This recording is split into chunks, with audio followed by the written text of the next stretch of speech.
Chapter 1. The Annulment. In the Dragon Cloud Mountain Villa District, inside the hall of the Han family, your engagement with my daughter is hereby officially annulled. From this moment forth, we owe each other nothing. There are 5 million in this card.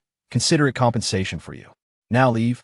Han Yuntao glared coldly at the man before him, Tang Yue, tossing a brand new bank card onto the table. Tang Yue, who had just finished giving his fiancée, Han Yuma, a massage and acupuncture treatment, was momentarily taken aback. After sipping a mouthful of hot tea, he cast a sidelong glance at Han Yuntao and sneered, "Uncle Han, the annulment is acceptable, but it requires additional compensation." A mere glance sent a shiver down Han Yuntao's spine, stirring a sense of unease within him. It is worth noting that Han Yuntao was a self-made man, a prominent figure on the Dragon City rich list, having endured countless trials throughout his life. Yet, confronted with Tang Yue's nonchalant demeanor, he felt a twinge of anxiety. Smash! In the next instant, Han Yuntao seized the teacup before him and hurled it forcefully at Tang Yue, jabbing a finger at him in anger. My daughter is now a vegetable, unable to take care of even the most basic needs. What do you want from her? I'm annulling the engagement for your own good. What are you pretending for? Han Yuntao was visibly furious, his chest heaving with agitation, taking a considerable amount of time to regain his composure. This brat simply did not recognize what was good for him. All those experts and professors have stated that under such circumstances, Yumo's condition is permanent, with no hope for recovery. Don't waste your breath, just take the money and scram. Don't force my hand. Though his words implied a desire to expel Tang Yue, his eyes betrayed a sense of helplessness and reluctance. Over the days, he and his wife had grown increasingly fond of Tang Yue as their prospective son-in-law. Unfortunately, their daughter had been rendered a vegetable due to a car accident, truly a burden. Han Yuntao's heart ached at the thought of allowing Tang Yue to be dragged down by this misfortune. Thus he resolved to terminate the engagement. Any rational person would have taken the money and walked away, for who would wish to be shackled for a lifetime? Their inability to cure her is due to their lack of skill. I am not like them. Tang Yue assured confidently, "Uncle Han, grant me 2 or 3 more days, and I promise to return you a healthy daughter. At that time, we can annul the engagement without haste. I, as a member of the Tang family, stand by my word just like my father." Han Yuntao found the initial part of Tang Yue's speech quite agreeable, but the last statement made him furrow his brow deeply. "You are you, but I cannot hold the other Tang family members in the same regard." Han Yuntao shook his head, scoffing. "Especially your father, he pales in comparison to you. Back in the day, never mind. Your father's character is questionable. Do not emulate him." The Tang and Han families had been connected for generations, which is why the engagement had been arranged early on. Before the accident, their daughter was renowned as the most beautiful CEO in Dragon City, and Tang Yue's parents had shown immense enthusiasm, referring to her as their daughter-in-law. However, after the accident, Tang Jun not only ceased to show concern, but was the first to propose the annulment. Han Yuntao, infuriated, declared that if Tang Jun dared to terminate the engagement, he would spend the rest of his life retaliating against the Tang family. Tang Jun was frightened. Yet, he was reluctant to let his adopted son, Tang Ming, break the engagement, so he sought out his biological son, Tang Yue, who had been missing for 18 years. This exemplifies the profound nature of fatherly love. Han Yuntao ridiculed Tang Jun for his misplaced priorities, but Tang Jun maintained that his adopted son, Tang Ming, was the one he had personally raised, thus forming a deep bond. Although Tang Yue was his biological son, he felt no attachment to him. Likening him to a stray dog by the roadside, his death would not evoke sorrow. Han Yuntao and his wife could not help but feel moved. Here was a young man of exceptional character and responsibility, far superior to the debauched Tang Ming. Yet, the Tang family's treatment of Tang Yue was dismal, with some actions even provoking Han Yuntao's ire. It was for this reason that Han Yuntao resolved to annul the engagement, not wishing to prolong Tang Yue's suffering. "Tell me honestly, did Tang Jun threaten you?" "No, it was my own choice." "Your own choice?" "Huh." Han Yuntao scoffed. "Look at that dilapidated motorcycle you ride daily, on the verge of falling apart, while your family remains oblivious. What about your privileged brother? His sports car is worth millions, and he can't even fit them all in 2 garages. You are the biological son. Tang Ming is merely an adopted child." And what of the last incident, when Tang Ming was in that car accident and lost an eye. Your parents actually suggested you donate one of yours to him, and you agreed. Had it not been for a later donation, you would have been blind. Han Yuntao's fury escalated, his face flushed with agitation. I don't like driving motorcycles are just fine for me. As for the eye, if it makes my parents happy, I will do it. Tang Yue shrugged dismissively. I don't see any issue with that. You. Han Yuntao's expression was one of exasperation. Xiao Yu, having a kind heart is commendable, but you are far too easy to manipulate. He had discovered that during the 18 years Tang Yue was missing, he had lived in a destitute mountain village with an old man. One could only imagine the hardships he endured. Not long after, Tang Jun arranged for him to work as a security guard in a community. In stark contrast, the adopted son Tang Ming not only purchased luxury cars at will, but also received pocket money in the tens of thousands, enjoying only the best of everything. The glaring disparity made it seem as though Tang Yue was raised by a stepmother. Han Yuntao could not fathom why they favored one child so heavily over the other. I overheard a conversation between your parents. Isn't that reason rather ludicrous? He had not intended to voice these thoughts, but as Tang Jun's family grew increasingly excessive, favoring Tang Ming in every matter, he could no longer contain himself. In this world, where could one find parents who treat their biological children so poorly? Chapter 2. Awakening. I am well aware of everything you mentioned. Tang Yu's tone was somber. My master treated me exceptionally well, imparting all his skills to me, yet I have always yearned for a family, for parental love, for siblings. The reason I refrain from mentioning it is to repay their gift of life. Tang Yue was acutely aware of his parents' and sister's actions towards him. Having returned home for over half a year, the disdain and contempt in their gazes remained constant. He was not even allowed at the dining table, confined to a cramped storage room. This house had no place for him. Indeed, his parents and sister treated him not as family, but as a foe. Tang Yue had admonished himself repeatedly that this home did not welcome him, yet a flicker of hope still lingered in his heart. If he married Han Yuma and shielded the Tang family from calamity, perhaps they would accept him. Darling, Yuma has awakened. At that moment, a voice of surprise echoed from the room as a dignified woman rushed out. She was Lu Tsuyu, Han Yuntao's wife. You can't be serious? Han Yuntao sprang to his feet, incredulous. Are you sure you're not mistaken? Absolutely not. She even called me Mother Wu. Our daughter has truly awakened. Lu Kui's eyes were bloodshot with emotion, tears brimming in her eyes. Congratulations. Tang Yue smiled as well. You little rascal, stop pretending. After the initial shock, Han Yuntao quickly realized Tang Yu's role in this miracle, gripping his shoulders tightly, declaring, for Yuma to awaken, it is undoubtedly your doing. I will contact Tang Jun immediately to arrange the wedding for you and Yuma. As Han Yuntao had only one daughter, he was eager to finalize the marriage swiftly to avoid any unforeseen complications. Approximately half an hour later, 5 luxury cars drove into the courtyard. Amidst a throng of bodyguards, Tang Jun and his wife entered with their son and daughter. After an hour of discussions, the wedding plans were largely settled. Xiao Yu, they'll take you to choose your wedding attire. Han Yuntao beamed, wrapping an arm around Tang Yu's shoulders, ready to lead him out. Old Han, I believe you are mistaken. Tang Jun frowned, blocking their path, his tone serious. The one marrying Yuma is not Tang Yue, but Tang Ming. What? Han Yuntao was taken aback. I have thought it through. Tang Yue has had no proper upbringing, lacks ability, and has a low education. Yuma is a bona fide top scholar. The foremost female CEO in Dragon City. Tang Yue is simply not worthy. Tang Jun stated earnestly. Tang Ming, on the other hand, is different. He has returned from studying abroad and has become my right-hand man, highly capable, and is a perfect match for Yuma. Hence he should be the one to marry her. What do you mean by that? Han Yuntao's expression darkened. Tang Jun, however, smiled amiably. Old Han, you surely want Yuma to have a good life, don't you? Tang Ming is my successor, destined to inherit everything I own. In comparison, Tang Yue is inept and lacks capability. He will only ever be a security guard. Which one would you choose? Upon reaching this point, Tang Jun cast a look of utter disdain at Tang Yue and remarked, were it not for the authenticity of the appraisal, I would suspect he is the illegitimate child of another. He is a vigorous young man, yet for a meager salary of 2,000 or 3,000, he actually stands guard at the gate. This good for nothing brings nothing but shame to the Tang family. In stating this, Tang Jun openly labeled Tang Yue as a waste, wishing fervently to expel him, allowing him to fend for himself. Such a useless individual did not deserve to be his son.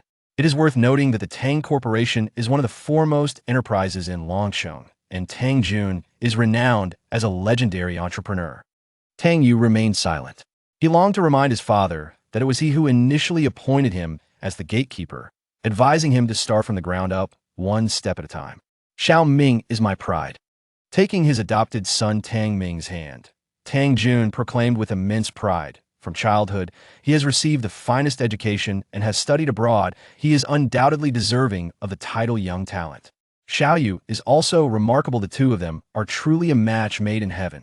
At this juncture, he turned to glare at Tang Yue and said, "Though I am unaware of what you and Old Han discussed, it undoubtedly involved slandering Xiao Ming. Remember this, the protagonist of this marriage has never been you. You lack the qualifications." Tang Yue lowered his head, remaining mute. "Dad, my brother is not entirely without merit. I believe my brother is not a waste. He is merely of lesser utility." As he spoke, he reached out to pat Tang Yue's shoulder and said, "Brother, rest assured, once I marry Umo, I will definitely—" Smack! Before he could finish his sentence, Tang Yue swatted his hand away. Ouch! Tang Mu Lu Xiu rushed forward, gripping Tang Ming's hand with concern, asking, "Does it hurt, my son? Where are you injured? Mother will take you to the hospital for a checkup. It's nothing. This matter is indeed my fault, and my brother's actions were justified." "Justified my foot? What right does this good for nothing have to strike you?" Lu Xiu turned to glare fiercely at Tang Yue, her eyes filled with venom, raising her hand to deliver a harsh slap to his face. Tang Yue effortlessly blocked it, shooting her a glare in return. "Aya!" Lu Xiu was startled by his gaze, retreating repeatedly in fear. "Wait! What does this useless son have to be afraid of?" Regaining her composure, Lu Xiu pointed at Tang Yue and shouted, "You ungrateful wretch, dare glare at me? You are nothing but a worthless piece of mud. You have brought shame upon my face. Is it merely because Xiao Ming is superior to you that you resort to violence against your brother? Is your heart so narrow?" After Yumo's incident, Xiao Ming fainted from grief, insisting on caring for her. "We could not bear to see him in such a state, which is why we allowed you to take his place. He is merely fulfilling his marital obligations, yet you wish to turn against him and usurp your brother's fiancée. You are nothing short of despicable. You have no right to be my son." Lu Qi's tone was harsh, her words cutting, treating Tang Yue as if he were the most heinous of villains. One might easily mistake him for the adopted child. "Have you said enough?" "Tang Yue, mother is right. You are utterly ungrateful." A young woman stepped forward, regarding Tang Yue with a cold expression. She was of similar age to Tang Yue, his sister, Tang Yue. Tang Yue was renowned in Longsheng as the Golden Needle virtuoso, possessing remarkable acupuncture skills and being a disciple of the esteemed Ouyang Lin, known as the premier doctor of Zhongbei. The fact that Umo can awaken is entirely due to Xiao Ming's efforts. It has nothing to do with you. Chapter 3. Bankruptcy. Tang Yue spoke coldly. "The fact that Yumuo can awaken is entirely due to Xiao Ming's expenditure of a substantial sum to beseech my master for medicine. And here you are, stealing Xiao Ming's medicine, feigning pity, and claiming credit. Mother was right. You are nothing but a beast, inferior to a pig or a dog." Tang Yue's disdain for Tang Yue was even greater than that for her parents. She regarded him as the disgrace of the family. She had even contemplated poisoning him. "Sister, please stop. Regardless, the medicine is intended for Yumuo. It makes no difference who provides it." Tang Ming feigned concern, playing along. If one were unaware of the truth, they might well believe their charade. Han Yuntao and his wife had been present all along, fully aware that Tang Yue was the truly capable one. Rather than the so-called waste they described as for Tang Ming, the obedient son in Tang Jun and Lu Xiu's eyes, he had never once shown up. "You." Han Yuntao was about to retort when Tang Yue silenced him with a glance, signaling him to remain quiet. This time, Tang Yue had completely discerned his parents' true nature. They had never regarded him as their son or as family. All arguments and explanations were in vain. After 18 years of yearning for familial affection, it was time to awaken from that dream. Tang Yue spoke coldly. But why have you chosen to treat me as an enemy? You incessantly call me a waste, a being inferior to a pig or a dog. For over half a year, I have devoted immense effort to unblocking Yumuo's meridians and regulating her nerves. Now that she is healed, you shamelessly claim credit. I am 22 this year, and I have encountered many people. Yet your brazen audacity is unprecedented in my experience. In fact, you are the ones who truly embody the essence of being inferior to pigs and dogs. As he spoke, a rare glimmer of murderous intent flickered in Tang Yue's eyes. The realms of medicine and martial arts are intertwined. From a young age, he had studied medicine under an elder, mastering extraordinary skills, while also excelling in martial arts. This so-called family was even more contemptible than strangers. I tell you, Tang Ming, this waste is utterly unworthy of Yumuo. Tang Yue shot a glance at Tang Ming, his tone icy. Without my consent, he shall not marry Yumuo. What a joke. Who do you think you are? Does your disapproval hold any weight? Tang Jun scoffed, his eyes filled with disdain and mockery, a mere incapable waste, if it weren't for the blood of the Tang family coursing through your veins. I could devise 100 methods to eliminate you with just your words. A ruthless glimmer flashed across Tang Jun's face. Though Han Yuntao had also achieved some success, he paled in comparison to Tang Jun. Old Han, I will make it clear. The one to be wed is Tang Ming, not this waste, Tang Yue. Tang Jun's tone was commanding and indisputable. I see you are the true waste, Han Yuntao. Having reached his breaking point, could no longer contain himself upon hearing those commanding words. He struck Tang Jun hard across the face. Bang! Tang Jun cried out in pain, staggering backward, that I've wanted to hit you for a long time. Han Yuntao ground his teeth in fury, cursing, damn it, you neglect your own flesh and blood while coddling an outsider like a pet. It's utterly outrageous. You are the one inferior to pigs and dogs. Begone, I do not welcome you. In truth, ever since his daughter's incident, Han Yuntao had been disheartened, and the family's business was on the brink of collapse. Attacking Tang Jun now would undoubtedly hasten the decline of the Han group. But as Tang Jun's behavior grew increasingly intolerable, he could no longer restrain himself. Han Yu, how dare you strike me? Tang Jun covered his cheek, glaring at Han Yuntao with rage. You believe a single phone call from me couldn't bring your company to its knees? Han Yuntao was about to respond when a melodious voice suddenly echoed through the room. How noisy. What are you all doing? Following that, a tall and graceful figure emerged. She possessed an exquisitely beautiful face, and her height of over 1.7 meters, along with her loose sleepwear, could not conceal her curvaceous, commanding figure. Han Yumuo. The woman hailed as the most beautiful and powerful president of Longcheng, the goddess in countless men's hearts. Tang Ming stared at her, his eyes filled with greed, akin to a starving wolf eyeing its prey. Yumuo has awakened. Tang Jun's eyes gleamed with triumph. We were discussing your marriage. Uncle Tang wishes to know if you prefer Tang Ming, who will inherit everything, or Tang Yue, who is about to be cast aside? This statement was exceedingly cunning. Point one was the prince destined to inherit the empire, while the other was a lowly toad. Tang Jun had laid bare the stakes, and anyone with a modicum of sense would know how to choose. Little you, he is misleading you. Do not believe him. Father wishes to tell you. Han Yuntao grew anxious, fearing his daughter would fall for the slander. Father, regarding my lifelong matters, I wish to choose for myself. Upon hearing this, Han Yuntao's expression darkened. Yet Tang Jun was elated. Women are drawn to power, and she would surely choose Tang Ming. Are you Tang Ming? Han Yumuo approached Tang Ming, narrowing her eyes as she scrutinized him. I am Tang Ming, your rightful fiancé. Currently, I serve as the vice president of Tang Group and will eventually inherit the company. Tang Ming replied, adjusting his suit and maintaining an air of politeness. Han Yumuo nodded, then turned to Tang Yue, frowning. Are you truly a member of the Tang family? Tang Yue nodded. I suppose so, though he was loath to admit it. He indeed bore the blood of the Tang family. But why are you dressed so poorly? The Tang family is so wealthy, yet you can't even afford decent clothing. At this point, Han Yumuo turned her gaze to Tang Jun and Lu Tzu, inquiring, is he truly your son? Well, that in truth, they had never cared whether Tang Yue had proper clothing or sustenance. Tang Yue, do you like me? Suddenly, Han Yumuo posed the question. Tang Yue shook his head. I am not familiar with you. It is hard to say I like you. Upon hearing this, Tang Jun and the others could not help but sneer. What a foolish and unrefined simpleton. Do you dare to marry me? In the next moment, Han Yumuo smiled at Tang Yue, posing the question. The smiles on Tang Jun and the others' faces instantly froze, as if they had been slapped. Yumuo, you ought to think carefully.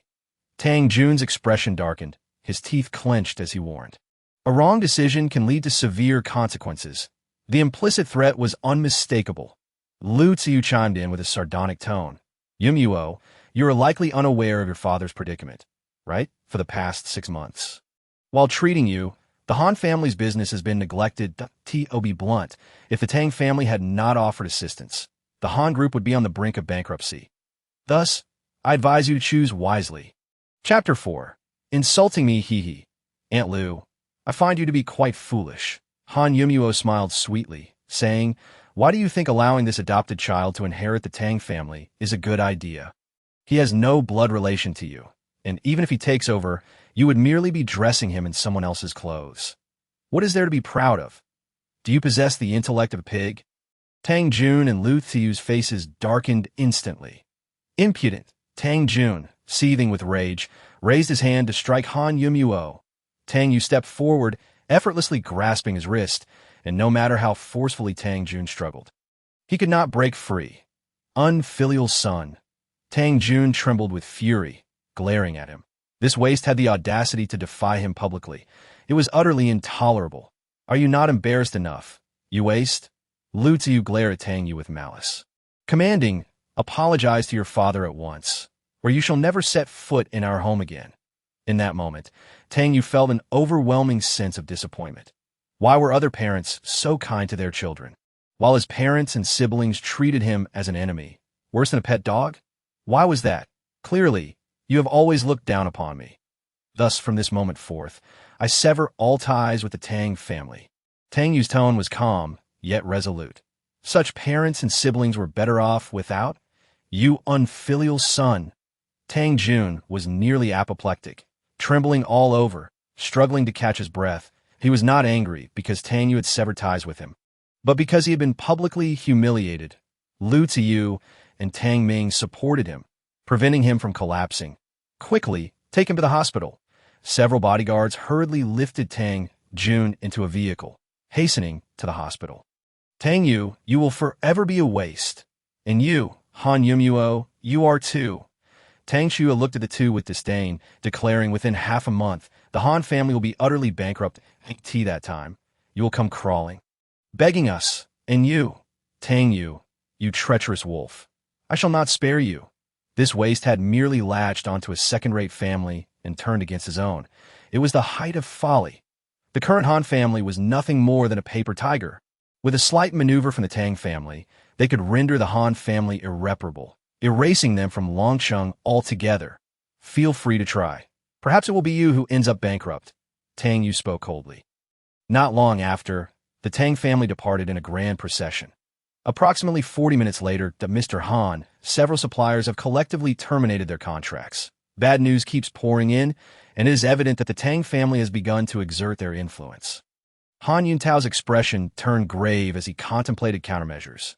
Uncle Han, do you regret it? Tang Yue asked with a smile. Let me tell you, shortly after you were born, the Tang group faced a series of unfortunate events, leading to a broken financial chain and nearly bankruptcy. Tang Yue fell into a deep silence. These matters had already been conveyed to him by his master. The turnaround of the Tang family was not due to any fortune brought by Tang Ming, but rather the result of his master rescuing himself from human traffickers, taking him as a disciple to inherit his legacy, thus providing a series of compensations to the Tang family. How absurd for them to believe that all this was brought by Tang Ming. As long as I am here, the Han family will not face any issues, Tang Yue declared with a relaxed demeanor. Even if it were 10 Tang families, they would be no match. It is crucial to understand that the current state of the Tang family is a result of my behind-the-scenes efforts. Tang Jun, who is lauded as a legendary entrepreneur, is merely a clown. With a chuckle, Han Yun expressed his delight. Let us not dwell on such matters today, but he smiled as he clasped the hands of his daughter and Tang Yue, revealing a look of contentment. From now on, I entrust my daughter to you, and my Han family will be inherited by both of you. I wish to host your wedding in grand style, making sure that everyone in Longqing knows that I, Han Yuntao, have found a splendid son-in-law. Why don't you both go register your marriage first? Tang Yue and Han Yuma exchanged glances and chuckled. There's no rush. We need to resolve the company's matters first, Tang Yue replied. Han Yuma gave Tang Yue a brief nod before stepping into the room to change clothes. Hearing this affectionate address for the first time, Tang Yue felt a wave of comfort wash over him. He responded and headed toward the garage, keys in hand. Soon after, Han Yuma emerged, clad in a pristine white women's suit. Her beauty was stunning, her figure graceful, exuding confidence and a commanding presence. She was utterly impeccable. Tang Yue found himself captivated. Darling, stop staring and start the car, Han Yuma teased, her cheeks flushed with a hint of shyness. Oh, right, driving. 30 minutes later, upon reaching the company, they found chaos reigning supreme. Just 10 minutes prior, the Tang Group had issued a statement declaring that any company collaborating with the Han family would be considered an enemy. It is well known that the Tang Group holds a dominant position in Longqing. In stark contrast, the Han Group was in a downward spiral, lacking the strength to retaliate. Numerous companies hastily severed ties with the Han family, and employees, sensing the impending doom, began resigning en masse. The sight of the disheveled office left Han Yuma in shock. Inside, a flustered secretary rushed in, anxiously reporting, "Several suppliers have arrived. They said if we cannot provide the payment today, they will vandalize our office. They also remarked that you are no deity." Furrowing her brow, Han Yuma inquired, "How much money is left in the company account?" "There's nothing left." The secretary shook her head. After the Tang Group's announcement, Manager Liu from finance absconded with the funds, and we cannot locate him. What? Han Yuma felt a wave of panic wash over her. How lively it is! Just then, a mocking laugh echoed from outside, followed by Tang Ming entering with a cadre of bodyguards. Hands on his hips and a smug expression on his face, he was visibly thrilled to see Han Yuma. "Yuma, why put yourself through this?" he sneered, casting a disdainful glance at Tang Yue. "Choosing this worthless individual cannot provide you with any assistance. Rather, it will only invite calamity. How utterly foolish. What if I refuse?" Han Yuma retorted coldly. "Refuse? Huh." Tang Ming scoffed. "The Han family is already on the brink of insolvency. Your entire family will soon find themselves begging on the streets." Chapter 5. A glimmer of hope amid shadows. "It seems you've made up your mind to stay with this good-for-nothing," Tang Ming said with a mocking smile, his gaze leering over Han Yuma. "However, I will give you 3 days to reconsider. If you are willing to change your mind, I can ensure that the Han family will suffer no harm." "Are you threatening me?" Han Yuma asked icily. "Do you not comprehend human speech? I have made my choice and shall not alter it." "Then prepare to witness it. In 3 days, the Han family will face complete bankruptcy, and your family will be left to roam the streets." After delivering his threat, Tang Ming swaggered out of the office with his bodyguards at Mr. Han. "What do we do now?" the secretary asked, her voice tinged with urgency. Han Yuma contemplated for a moment before replying, "Immediately convene a meeting with all senior executives. I want to hear their suggestions." But almost all the executives have left, but the secretary's voice trailed off. "Then gather all the remaining employees. We must brainstorm together in the conference room." Han Yuma stood before the assembly. "I am aware that we are currently facing immense challenges, but we cannot surrender to I, Han Yuma, president of the Han Group, will not allow any employee to lose their job, nor will I permit our company to collapse. I understand our situation is dire, but we must unite and face this together. President Han, I believe we can attempt to contact other banks or investors to seek financial support," suggested a manager from the marketing department. "That is a commendable idea. We should pursue it while also considering other financing avenues." Han Yuma nodded in agreement. Meanwhile, Tang Yue swiftly dialed a number on his phone as Han Yuma conducted the meeting. "Master, things have become quite troublesome. I need your assistance." After briefly explaining his predicament and urging his master to maintain discretion, he ended the call, a confident smile gracing his face. To avoid raising suspicion, Tang Yue proposed, "Uncle Han, I have a suggestion." Han Yuntao regarded Tang Yue, encouraging him to continue that we could explore collaborations with other companies to jointly develop new projects, thereby attracting investment. That is a solid idea, but given our current predicament, which company would be willing to partner with us? Han Yuntao expressed concern that we could start with smaller projects, gradually restoring the company's reputation and strength. Tang Yue continued. Han Yuma looked at Tang Yue, a glimmer of admiration in her eyes. Tang Yue is correct. We must have faith and take it step by step. After the meeting concluded, Han Yuma and Tang Yue remained in the conference room. Han Yuma approached the window, gazing at the scenery outside, and sighed, Tang Yue, do you think we still have a chance? Tang Yue walked to her side and gently grasped her hand. Yuma, as long as we do not give up, there will surely be a turning point. Thank you, Tang Yue. Having you here brings me much comfort, she replied. Tang Yue smiled softly. Yuma, you are not fighting alone. We are a family. Just then, Han Yuntao entered the conference room. Xiao Yu Yuma, I just received a call from an investor interested in collaborating with us. What? Han Yuma was taken aback. Tang Yue, knowing it was his master-S intervention. Faint surprise, really? Then let us meet this mysterious investor. Han Yuma stated. Before heading out, Han Yuma instructed her assistant to conduct preliminary checks to confirm the investor's genuine interest before they ultimately decided to proceed. Shortly after, the three arrived at the agreed location, a lavish conference room. A man clad in a black suit sat at the opposite end of the table, his face obscured by sunglasses, making his true identity unrecognizable. Greetings, we are very interested in the Han Group and are willing to invest. Having communicated with Tang Yue in advance, they did not harbor excessive suspicion toward the investor. Really? However, we have a condition. The man continued that we hope that the Han Group can collaborate with us on developing a new project. What project? Han Yuma inquired. It is a project concerning renewable energy. We believe it possesses significant market potential, the man explained. Renewable energy project? Han Yuntao expressed uncertainty. Our Han Group has always dealt with traditional energy. We are not proficient in renewable energy projects, and no worries. We can provide technical support. You only need to manage funding and market promotion, the man assured. This proposition sounds appealing, but we need time to consider. Han Yuma stated that, of course, you may take your time. We are not in a rush, the man replied.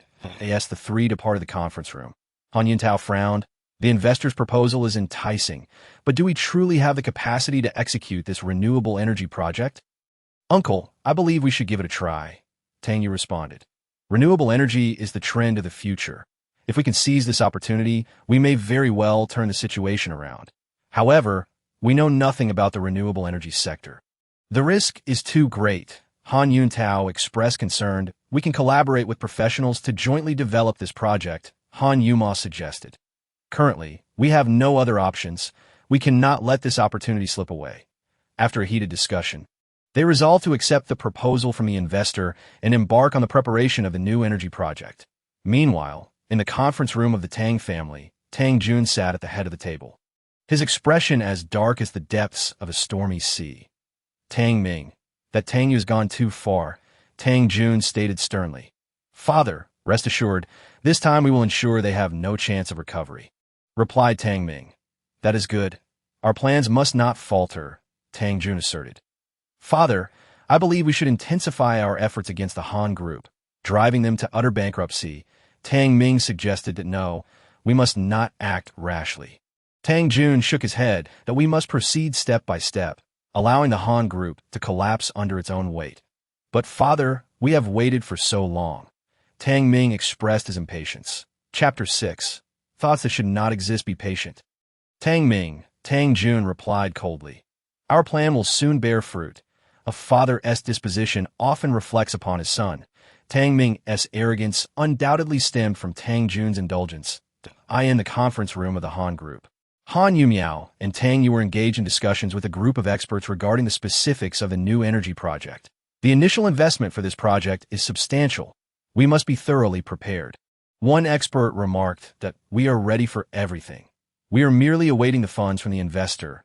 Han Yumiao responded that Mr. Han, I believe we should first undertake a small-scale pilot project to assess the outcomes. Tang Yue proposed. That is a sound idea. We can start small and gradually expand. Han Yumiao nodded in agreement. Very well. Let us commence preparations for the pilot project, the experts concurred, after a flurry of tense preparations. The Han Group's new energy pilot project was finally launched. Simultaneously, the Tang family's plans advanced steadily, with Tang Jun and Tang Ming intensifying their efforts to bring the Han Group to ruin. However, the Han Group did not crumble as easily as they had anticipated. As the new energy project progressed, the morale within the Han Group gradually revived. Employees began to see a glimmer of hope and worked diligently. In Tang Jun's office, the atmosphere was laden with tension. "Father, we can no longer afford to wait. We must take action," Tang Ming urged anxiously. Tang Jun narrowed his eyes, contemplating for a moment before coldly stating, "You will approach Han Yumiao, feign an apology, and then seek an opportunity to strike." "Understood." Tang Ming nodded. He promptly retrieved his phone, found Han Yumiao's number, and dialed. "Yumiao, I apologize for the previous incident, but I possess all the information regarding Tang Yue's disappearance 18 years ago. If you wish to know, I will discuss it with you tonight at the Xingyao Hotel." Han Yumiao fell silent for a moment. She was indeed curious about Tang Yu's past, after weighing her options for a long while. She finally replied, "I hope what you say is true, of course. We can have a thorough discussion."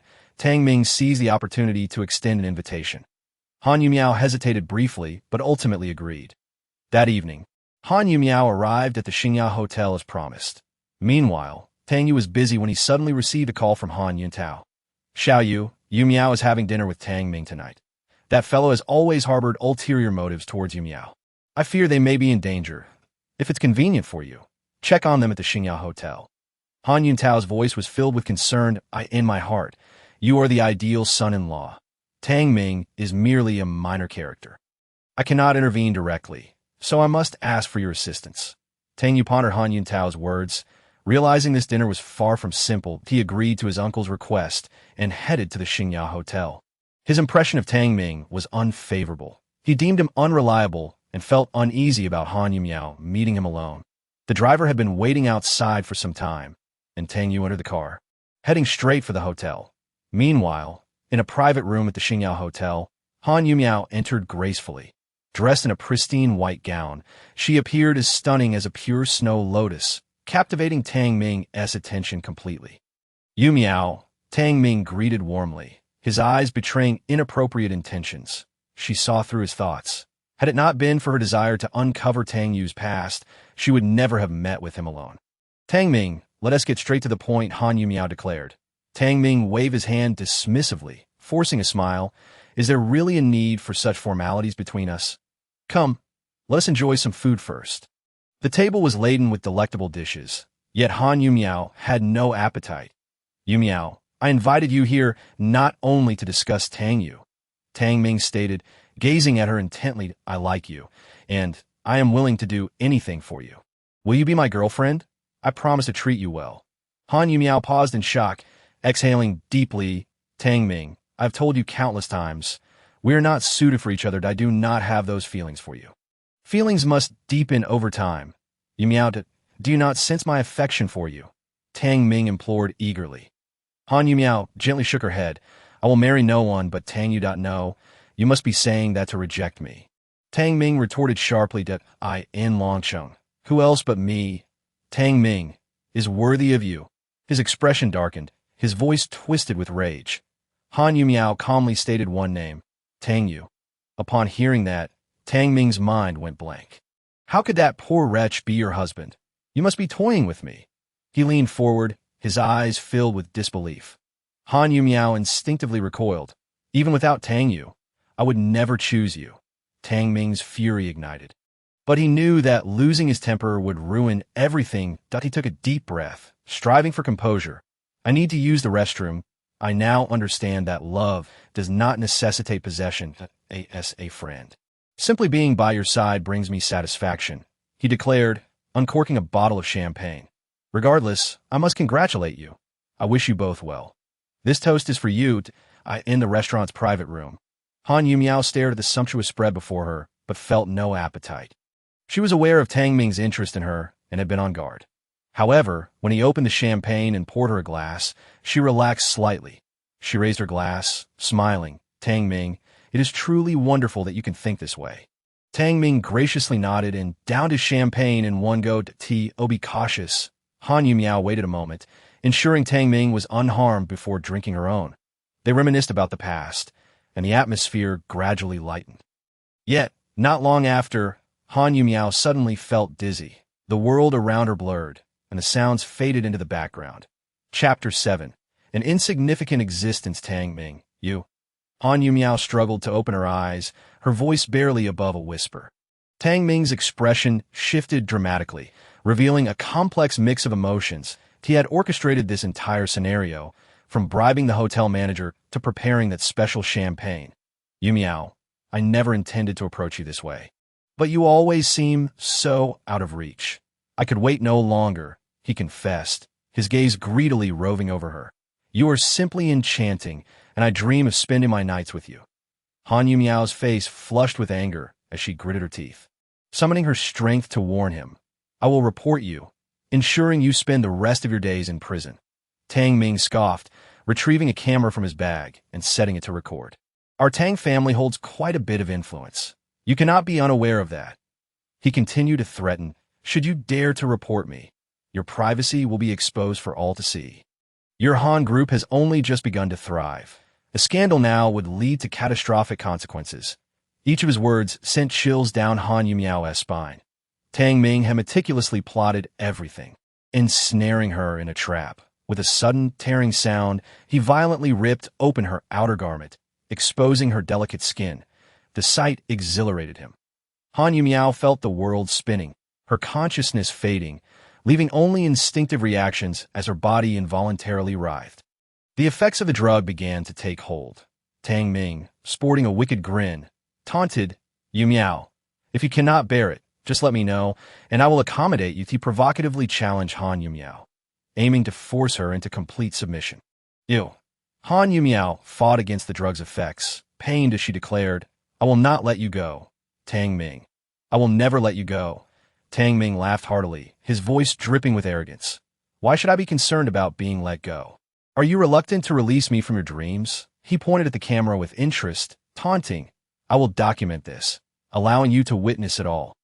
Han Yumiao, consumed by rage, nearly spat fire. You shameless wretch. So you chose that destitute man instead? Tang Ming's gaze sharpened instantly.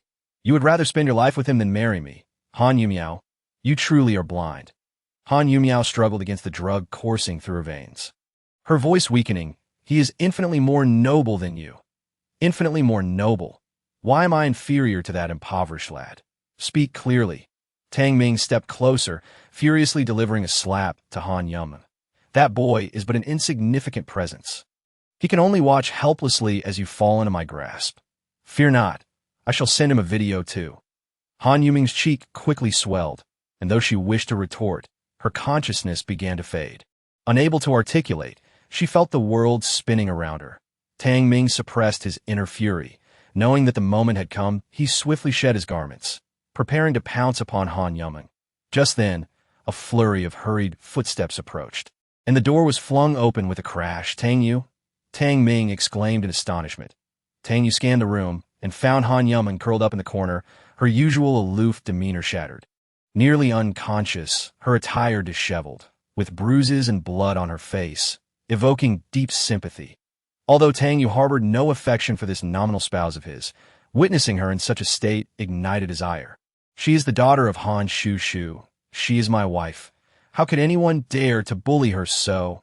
Tang Yue's gaze turned icy as he fixed it upon Tang Ming, his tone laden with menace. You shall pay for your transgressions. With a glint of silver in his hand, Han Yuman fell into a tranquil slumber. Tang Yue removed his coat and gently draped it over her, concealing her wounds and disheveled appearance. You are here to cause trouble again. Are you, lad? A flicker of madness flashed in Tang Ming's eyes. Do you think you can do anything? Before his words had fully escaped his lips, Tang Ming lunged at Tang Yue like a beast. Yet he was merely a debauched scion, no match for Tang Yue. A chill flickered in Tang Yue's eyes as he sent Tang Ming flying with a single kick, the latter crashing heavily against the coffee table, which shattered instantly. Tang Ming spat out blood, his insides racked with pain, collapsing onto the ground. Tang Xiao, 5 burly bodyguards charged in from outside, all veterans of special forces, swiftly surrounding Tang Yue. "Kill him," Tang Ming uttered weakly. The 5 bodyguards immediately sprang into action with astonishing speed. However, Tang Yue merely scoffed, throwing a punch. His fist carried immense force, causing the first bodyguard's sternum to cave in, blood spewing forth as he crumpled to the ground. "You seek death." Tang Yue's voice was as cold as ice. The remaining 2 bodyguards pounced on Tang Yue like famished wolves, but his gaze was piercing as he bellowed, "Back off!" The sound seemed to possess a mystical power, causing both to tremble involuntarily. Before they could react, Tang Yue had already struck, his movements astonishingly swift, sending them hurtling back with overwhelming force, crashing against the wall which splintered upon impact. The last 2 bodyguards gaped, unable to believe their eyes. How could this young man be so formidable? They were all former Special Forces, yet had never encountered such a powerful adversary. 5 Special Forces operatives had barely crossed the threshold when they fell one by one within 30 seconds. As if their world had been turned upside down. In the face of such terrifying strength, fear spread through their hearts like a tidal wave. Tang Ming lay on the ground, his eyes filled with disbelief and terror. He could scarcely fathom that Tang Yue possessed such astonishing prowess. Who on earth is this guy? After dispatching the bodyguards, Tang Yue slowly advanced toward Tang Ming. "I initially thought you were merely a little foolish, not irredeemably wicked. It appears I have overestimated you." His voice was cold and calm. Don't come near me." Tang Ming wriggled backward in panic, attempting to intimidate his opponent with words. "This is Xingya Hotel. My friends will not spare you." Tang Yue's curiosity was piqued. "Oh, they want to spare me. I am eager to see the extent of your capabilities." Just then, a commanding voice rang out from outside.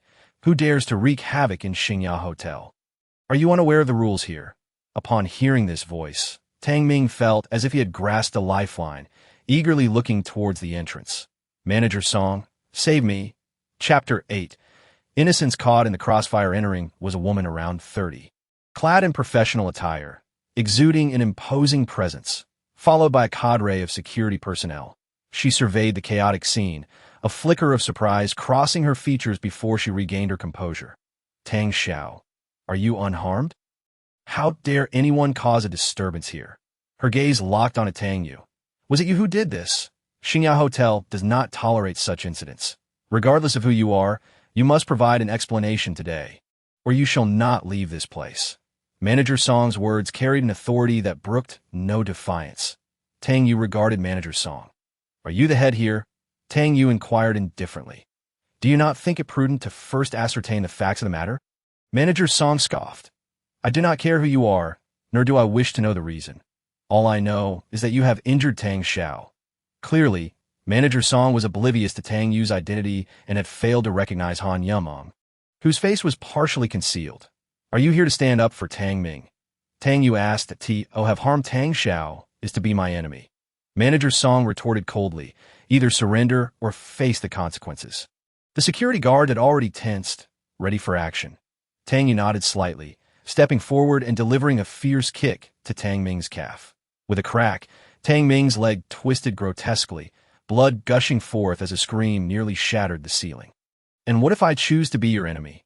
Tang Yue replied nonchalantly. "No number of your men can stop me." Manager Song's expression shifted dramatically, yet she remained defiant. "No matter how strong you are. We have over 100 security guards here. I am not intimidated." Tang Yue nodded once more and delivered another kick, producing a similar sound as Tang Ming's other leg met the same fate. He casually remarked, "You are far too noisy." Manager Song's eyes widened in shock. Could this person truly be unafraid of death? "You!" Manager Song shouted furiously. "Kneel! Surrender at once. It is you who should kneel." Tang Yue fixed his gaze on Manager Song. "If you interfere today, you shall not fare well in the future. I intend to teach Tang Ming a lesson, and no one shall impede me." Manager Song, in a fit of rage, laughed mockingly. "You want me to kneel? You say I shall face retribution? I look forward to seeing how you accomplish that." Manager Song, "Seize him. I want him dealt with." Tang Ming screamed from the side, his face contorted with fury. Wave after wave of security rushed into the private room. Manager Song's momentum grew even more arrogant. "Stop pretending. If you oppose me, You are walking to your own doom. Kneel now, hands on your head.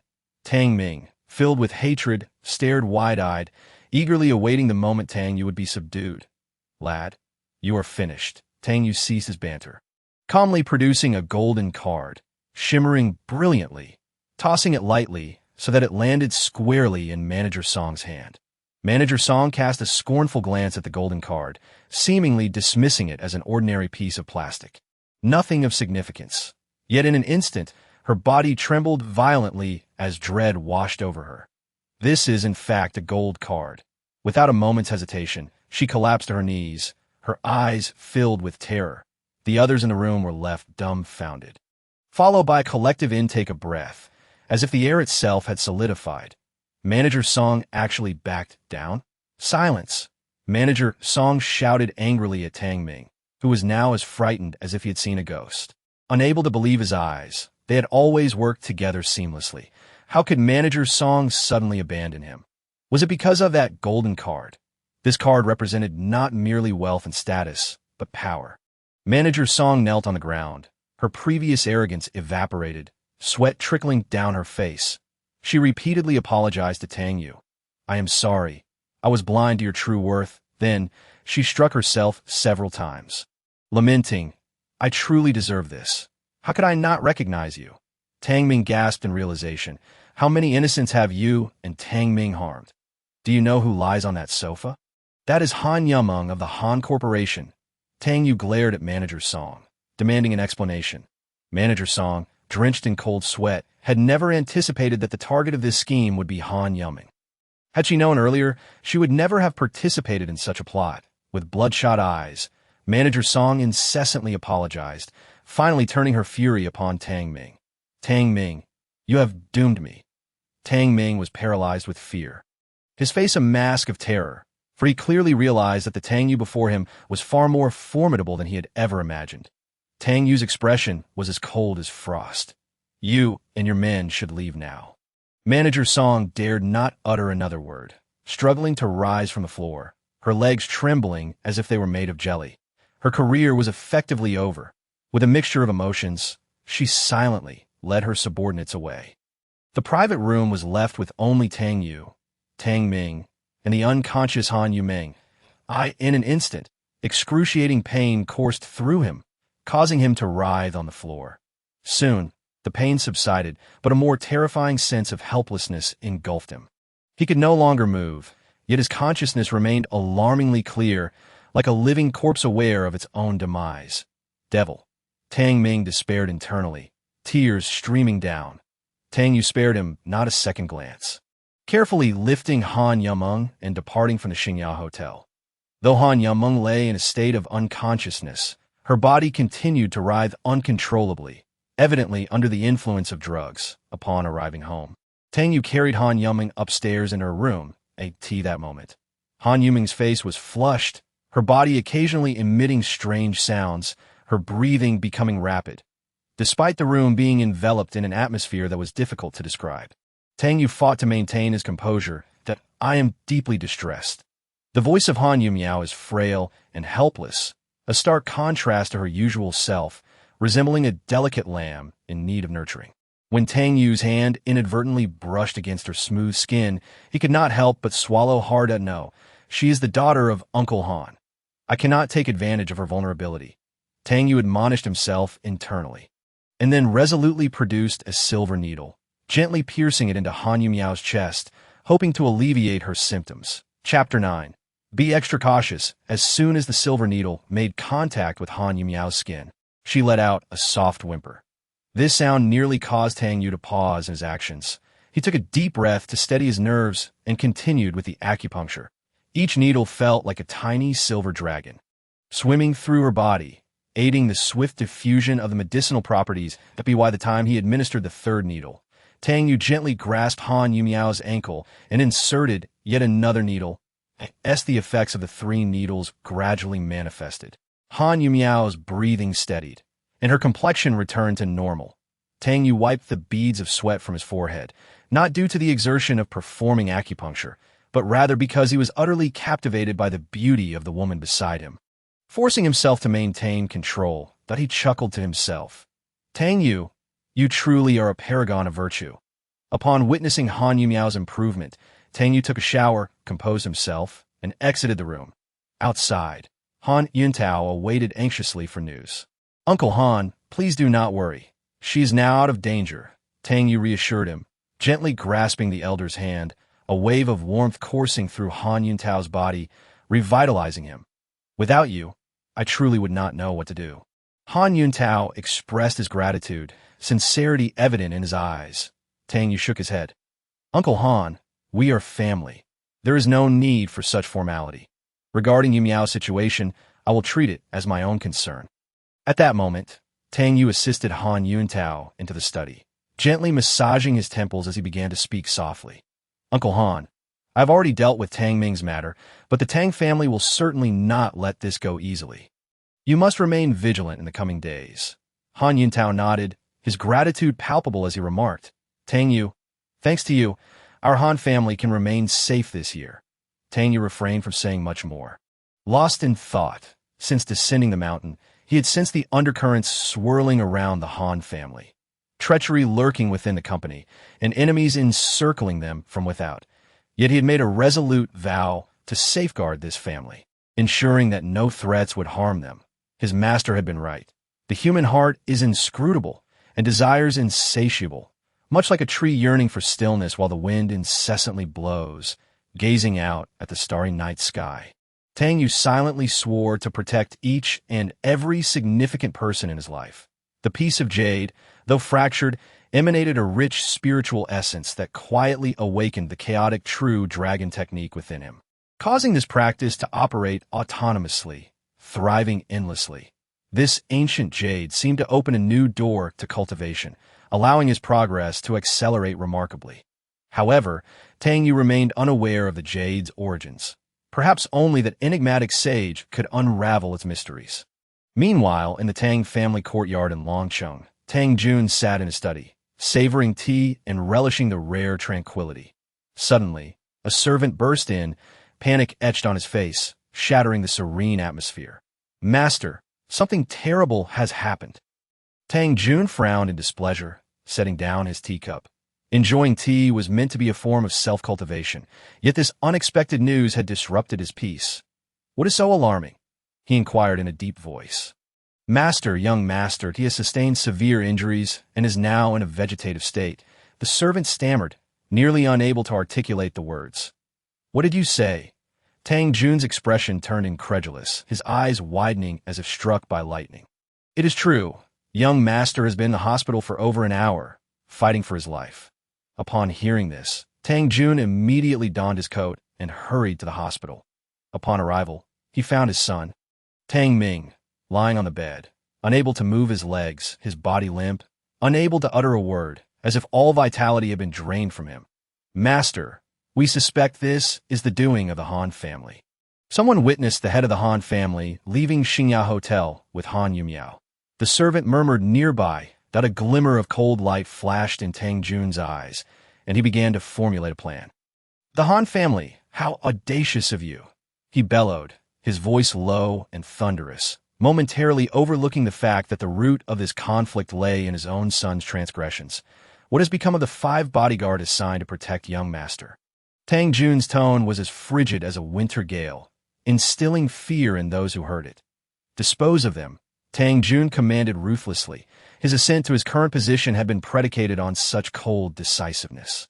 After a prolonged silence and contemplation, Tang Jun finally picked up his phone, preparing to take action. Han family, since you were so aggressive, do not blame me for being merciless.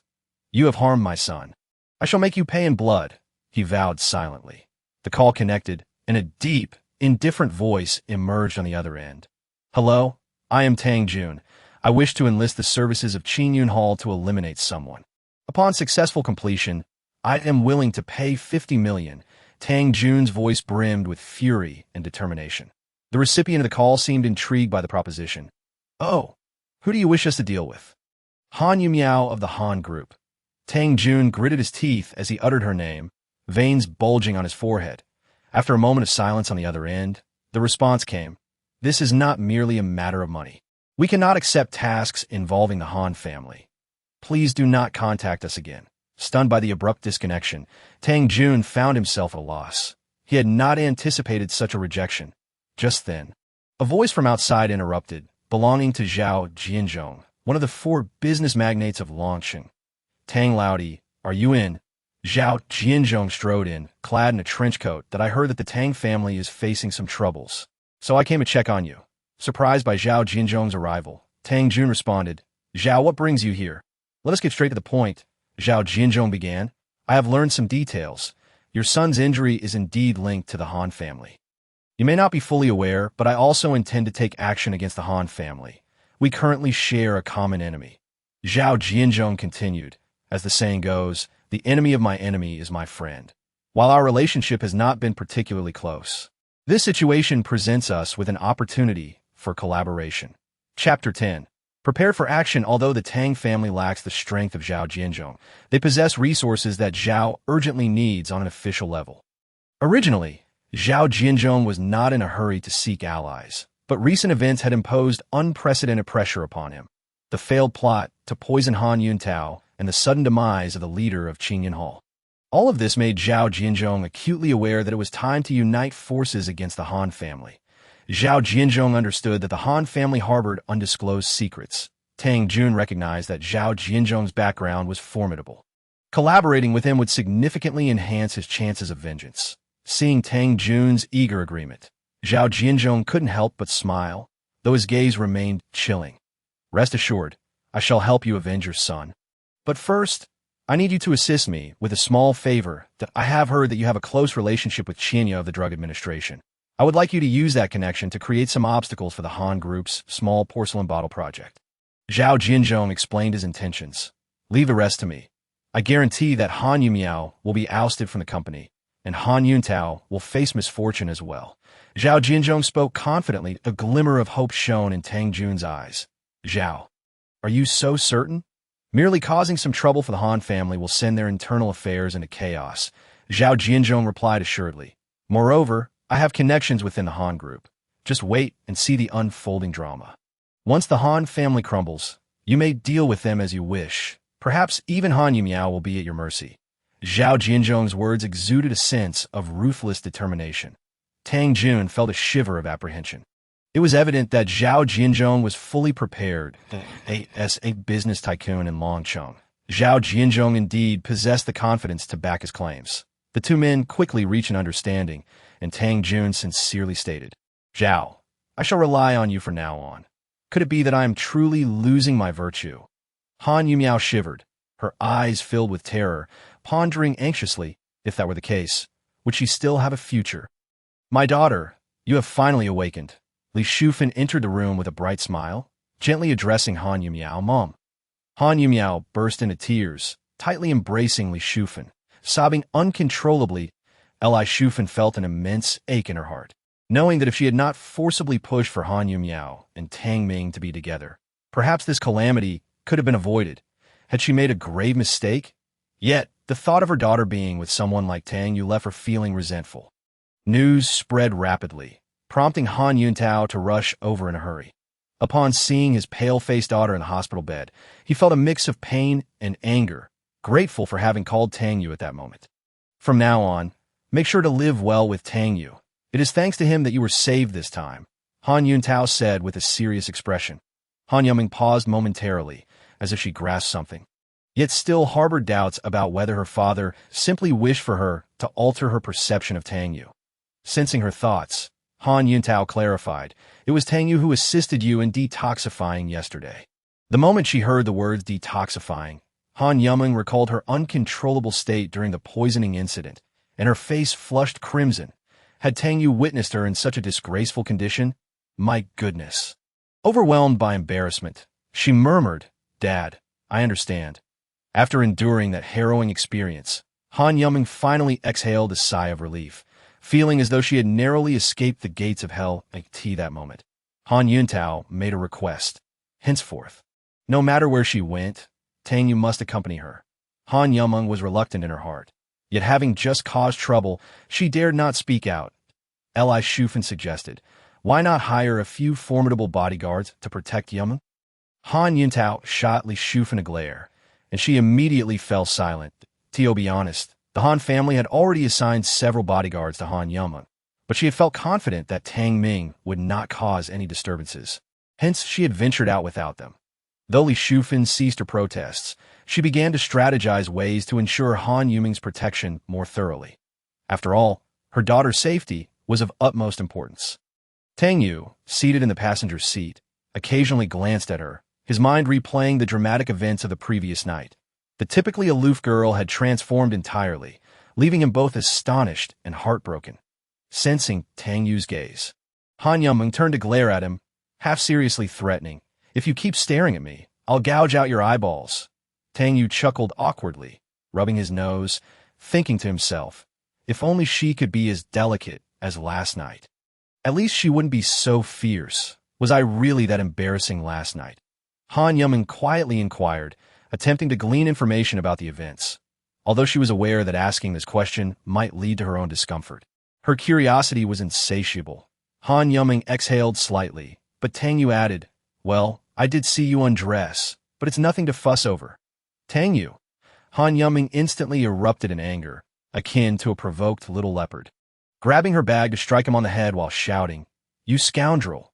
Tang Yue felt more wrong than Do-e, as it had been she who had urged him to speak, yet now he faced the consequences for his honesty. He sighed, contemplating, why must life be so difficult? Just as Han Yumeng prepared to reprimand Tang Yue further, her phone rang. She answered, and an urgent voice came through the receiver. "President Han, there's trouble at the company. The small porcelain bottle project is being inspected by the Drug Administration. They claim we have qualification issues and incomplete procedures." After hanging up, Han Yumeng and Tang Yue rushed to the company. Upon arrival, they discovered the office already filled with uniformed personnel. Zhao Zhihui approached, his expression grim.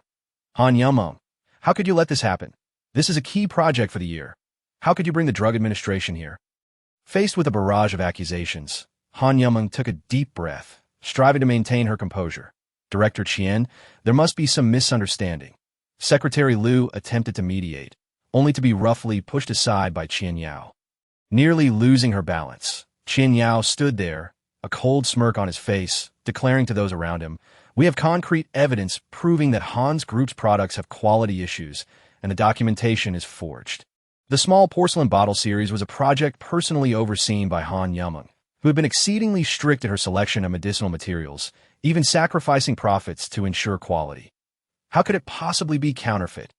This was a profound insult to their diligent efforts. Several employees close to Han Yumeng immediately stepped forward to defend her.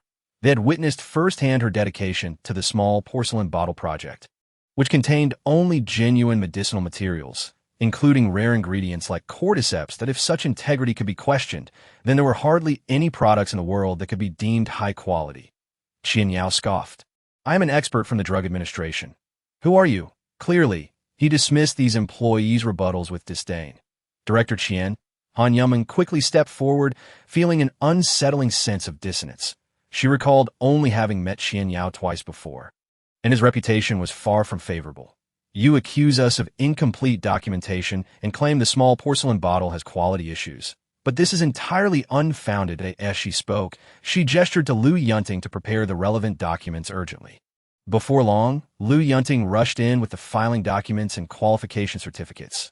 Han Yumeng promptly explained, "When we initiated the small porcelain bottle project, we reported to the Drug Administration according to regulations and successfully obtained all necessary permits." This small porcelain bottle project was critically important to Han Yumeng. She hoped it would serve as a potent weapon for entering the mid-tier market, and she was confident that every step she took was compliant and lawful, which made her particularly resolute in the face of these accusations.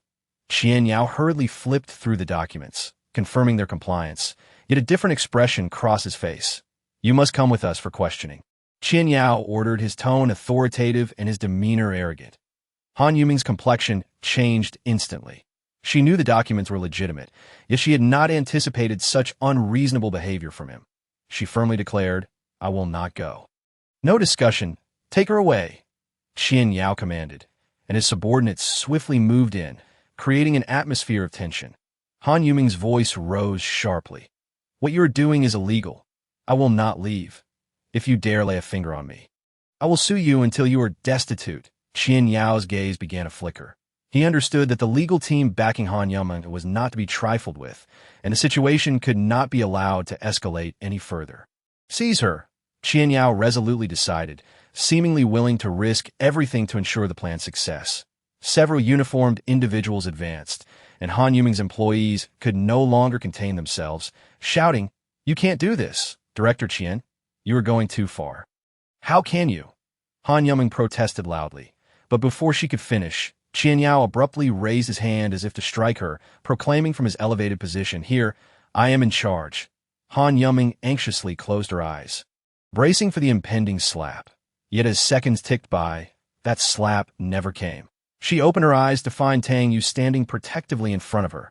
Tang Yue seized Qian Yao's wrist and retaliated with a slap of his own, stating, "You are being excessive." Realizing the situation was dire, Tang Yue noted that Qian Yao's behavior today was unusually erratic. Qian Yao cried out in pain, astonished, then angrily collapsed to the ground. "They hit me. The Han Group's people have assaulted me. Quickly, apprehend him," Qian Yao yelled. Seeing this, her subordinates rushed forward, attempting to quell the chaos. "Don't move. Resistance is illegal." Those in uniform spoke even more harshly. "Take them all away." With a single command, Han Yumeng's employees, including Secretary Liu Yunting, were restrained. Taking a deep breath, Han Yumeng resolved not to confront Qian Yao in the company. "Qian Yao, I will go with you. Stop this commotion." Soon, everyone was escorted away from Han's group, their phones confiscated. Qian Yao pointed at Tang Yue, saying, "Take him as well." Because of Tang Yue's earlier slap, Qian Yao harbored a deep-seated hatred for him.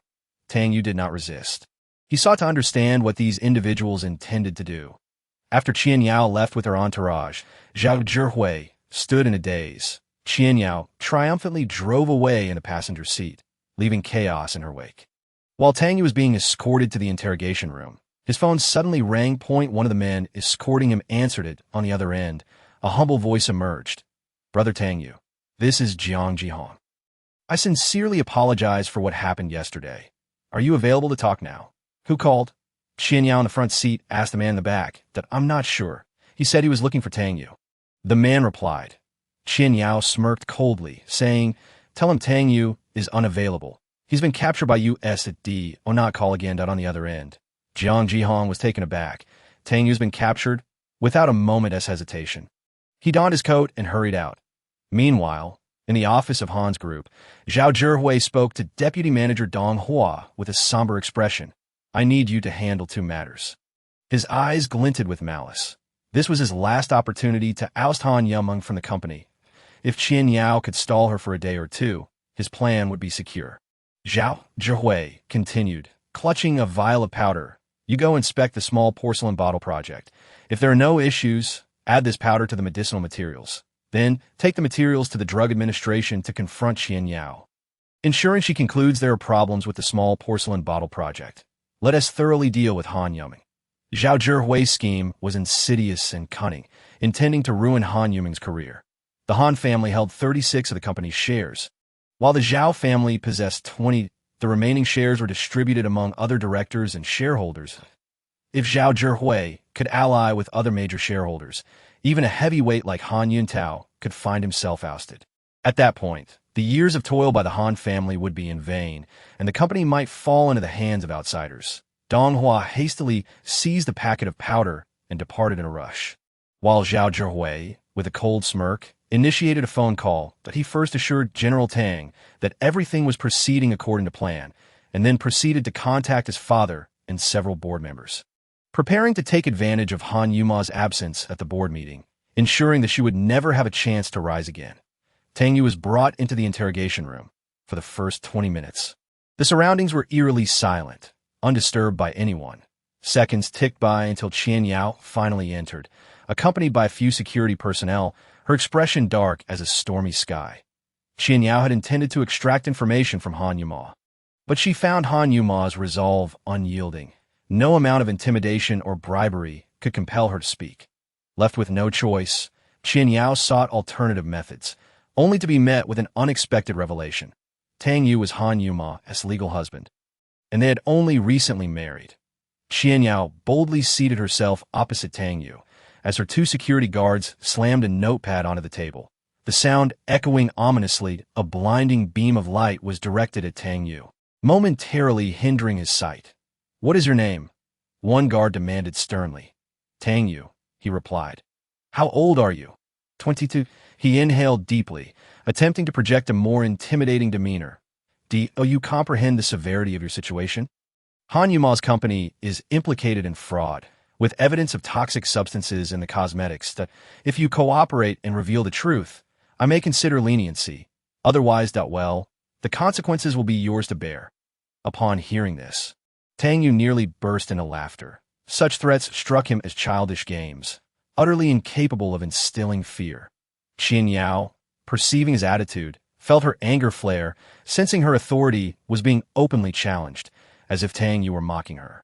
She believed him to be a naive country boy, easily intimidated that if you provide me with some information about Han Yuma, I will overlook past transgressions.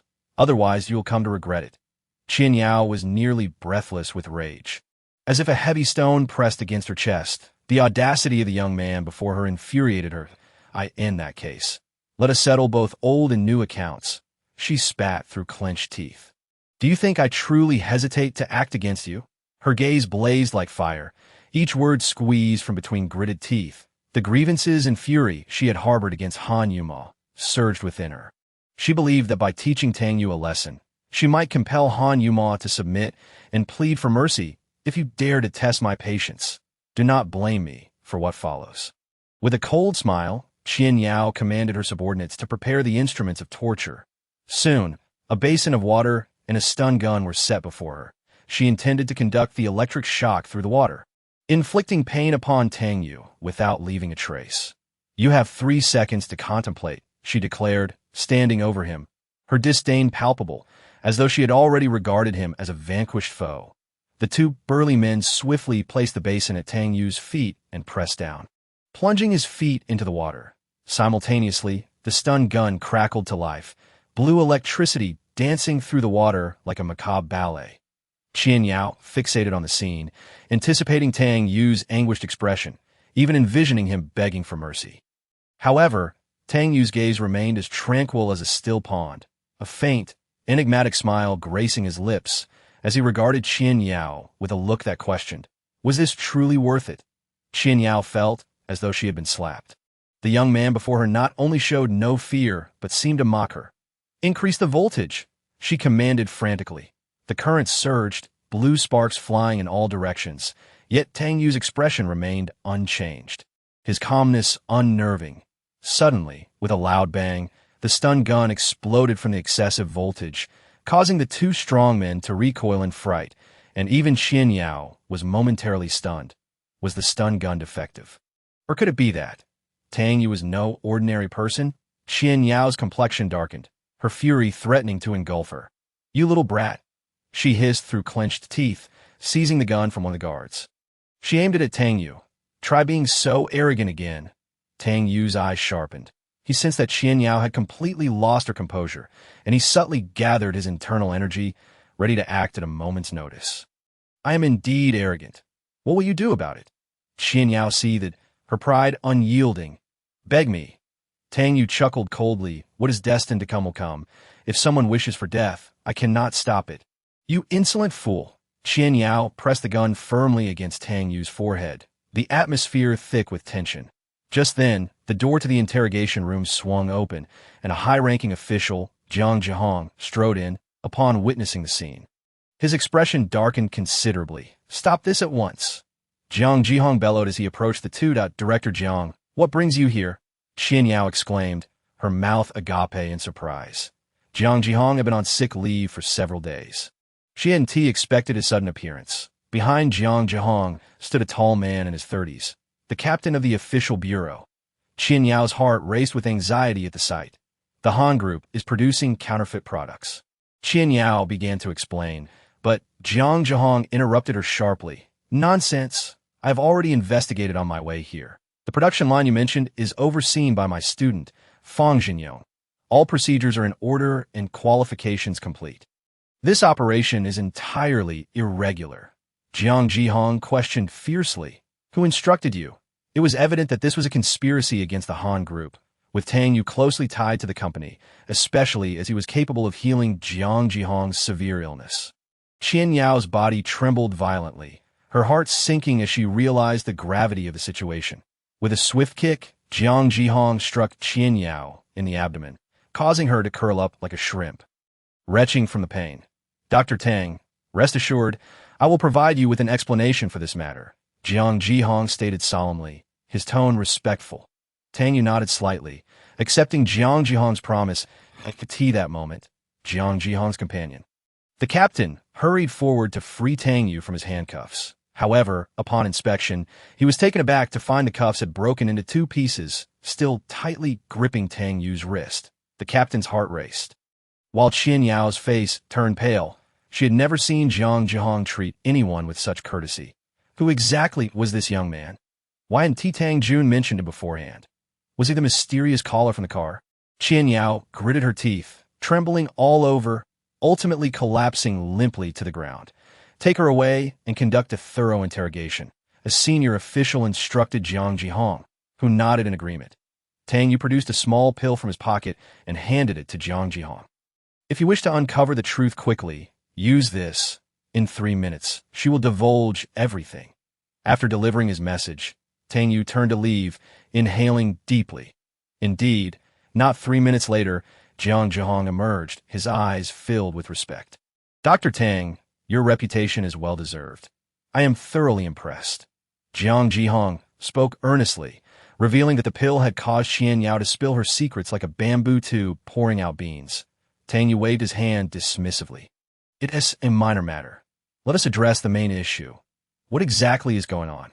Jiang Jihong collected his thoughts and replied, "Qian Yao has someone backing her. It was instigated by Tang Jun. This operation is irregular, but internal issues have arisen within the Han group. Someone is holding hostages, framing others, and attempting to use substandard products to incriminate Han Yuma." Tang Yue's eyes sharpened. Upon hearing the name, Tang Yue immediately understood. This was evidence of Zhao Zhihui's conspiracy against Han Yuma. Jiang Jihong continued, handing over his phone. Qian Yao recorded these conversations as insurance, fearing Shi Wunti received the final payment. However, only Zhao Zhihui's voice is present. She attempted to record Tang Jun's, but that man is too cunning. With the situation clarified, Tang Yue nodded thoughtfully. With this recording, Zhao Zhihui's days within the Han group were numbered. Jiang Jihong watched Tang Yue intently, awaiting his response. After a moment of contemplation, Tang Yue inquired, "Have there been any unusual occurrences recently?" Jiang Jihong's face flushed as he admitted, "Yes, just yesterday, I was involved in a car accident. A large truck lost control and overturned, crushing my vehicle. In my agony, I suddenly heard a gentle voice, and my protective talisman ignited. Once the talisman burned out, my headache vanished, and I slept more soundly than ever. Thus, upon awakening today, I hurried to find you, only to learn you have been captured." Tang Yue sighed. "Mr. Jiang, this matter may be related to your residence. I must personally investigate. Tonight at midnight, I will come to your home to resolve this. Before that, I need your assistance. Go to the Han group and clear Han Yuma's name." Jiang Jihong didn't hesitate, decisively nodding in agreement. "Very well. I will take care of this." Tang Yue smiled slightly, then brought up Zhao Zhihui. "While I may not be well-versed in legal matters, what he has done is undoubtedly illegal, correct?" Meanwhile, Dong Hua rushed to the medical bureau, clutching a tampered product dossier tightly in his hands. Qian Yao had instructed him to wait there, and now his heart raced like a drum, his eyes shining with excitement. He thought to himself that once today passed, the management of the Han group would surely change. And he, Dong Hua, would rise alongside them, wielding great power. Just as Dong Hua indulged in this daydream, several uniformed individuals appeared before him. "Dong Hua," one of the men inquired. Dong Hua nodded hurriedly. "It's me. Were you sent by Sister Qian?" "What Sister Qian?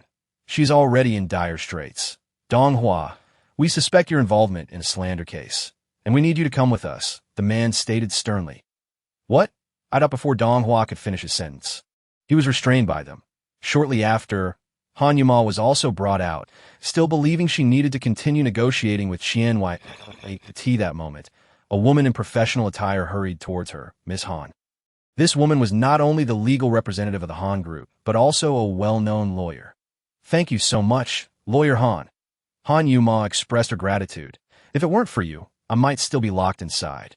Lawyer Han paused, a bitter smile crossing her face as she shook her head. "President Han, I just arrived and haven't had the chance to assist you yet." Hearing this, Han Yuma was taken aback. If it wasn't Lawyer Han, then who had helped her out? Meanwhile, in the grand conference room of the Han Group, the executives and board members had gathered, including shareholders who rarely made an appearance, indicating that the situation was quite serious. Zhao Zhihui was reporting the situation. "Ladies and gentlemen, I assume you have all heard that Han Yuma was taken away by the Drug Administration and the police, and she is unlikely to return anytime soon." Upon hearing this, the attendees furrowed their brows, realizing the gravity of the situation. If the accusations were substantiated, the reputation of the Han Group could be irreparably damaged, with dire consequences that, if the allegations are true, it would spell disaster for the Han Group, one executive said anxiously. The atmosphere in the conference room grew heavy as everyone understood that this incident not only concerned Han Yuma's personal future, but directly impacted the entire company. Han Yuma's father, Han Yuntao, wore a serious expression, filled with confusion and unease, while Zhao Zhihui's father, Zhao Huiming, was also present, his eyes reflecting a complex emotion, as though he played an undisclosed role in this turmoil. A director hastily glanced at Zhao Zhihui and gravely remarked, "In our line of work, clashing with the Drug Administration is a major taboo. Han Yuma has clearly walked into a hornet's nest. Regardless, she must provide an explanation to the company," another director added. "Whether she can escape unscathed is still uncertain." Voices began to rise, the tension palpable in the room. Women, after all, tend to think small. When it came time to vote for the president, I cast my vote for Zhao Zhihui. Some began to criticize Han Yuma, leading to a flurry of murmurs in the conference room. Chapter 14. A winning streak. Han Yuntao, listening to the accusations against his daughter, felt an urgency rising within him and could no longer restrain himself, standing up to defend her. "The matter is still under investigation. It may not even be related to Yumo," a board member. His words carried weight, silencing the previously noisy room. "Ha! Someone has already been taken away, and you still claim it has nothing to do with her. Han Yuntao, this is not how one protects their own."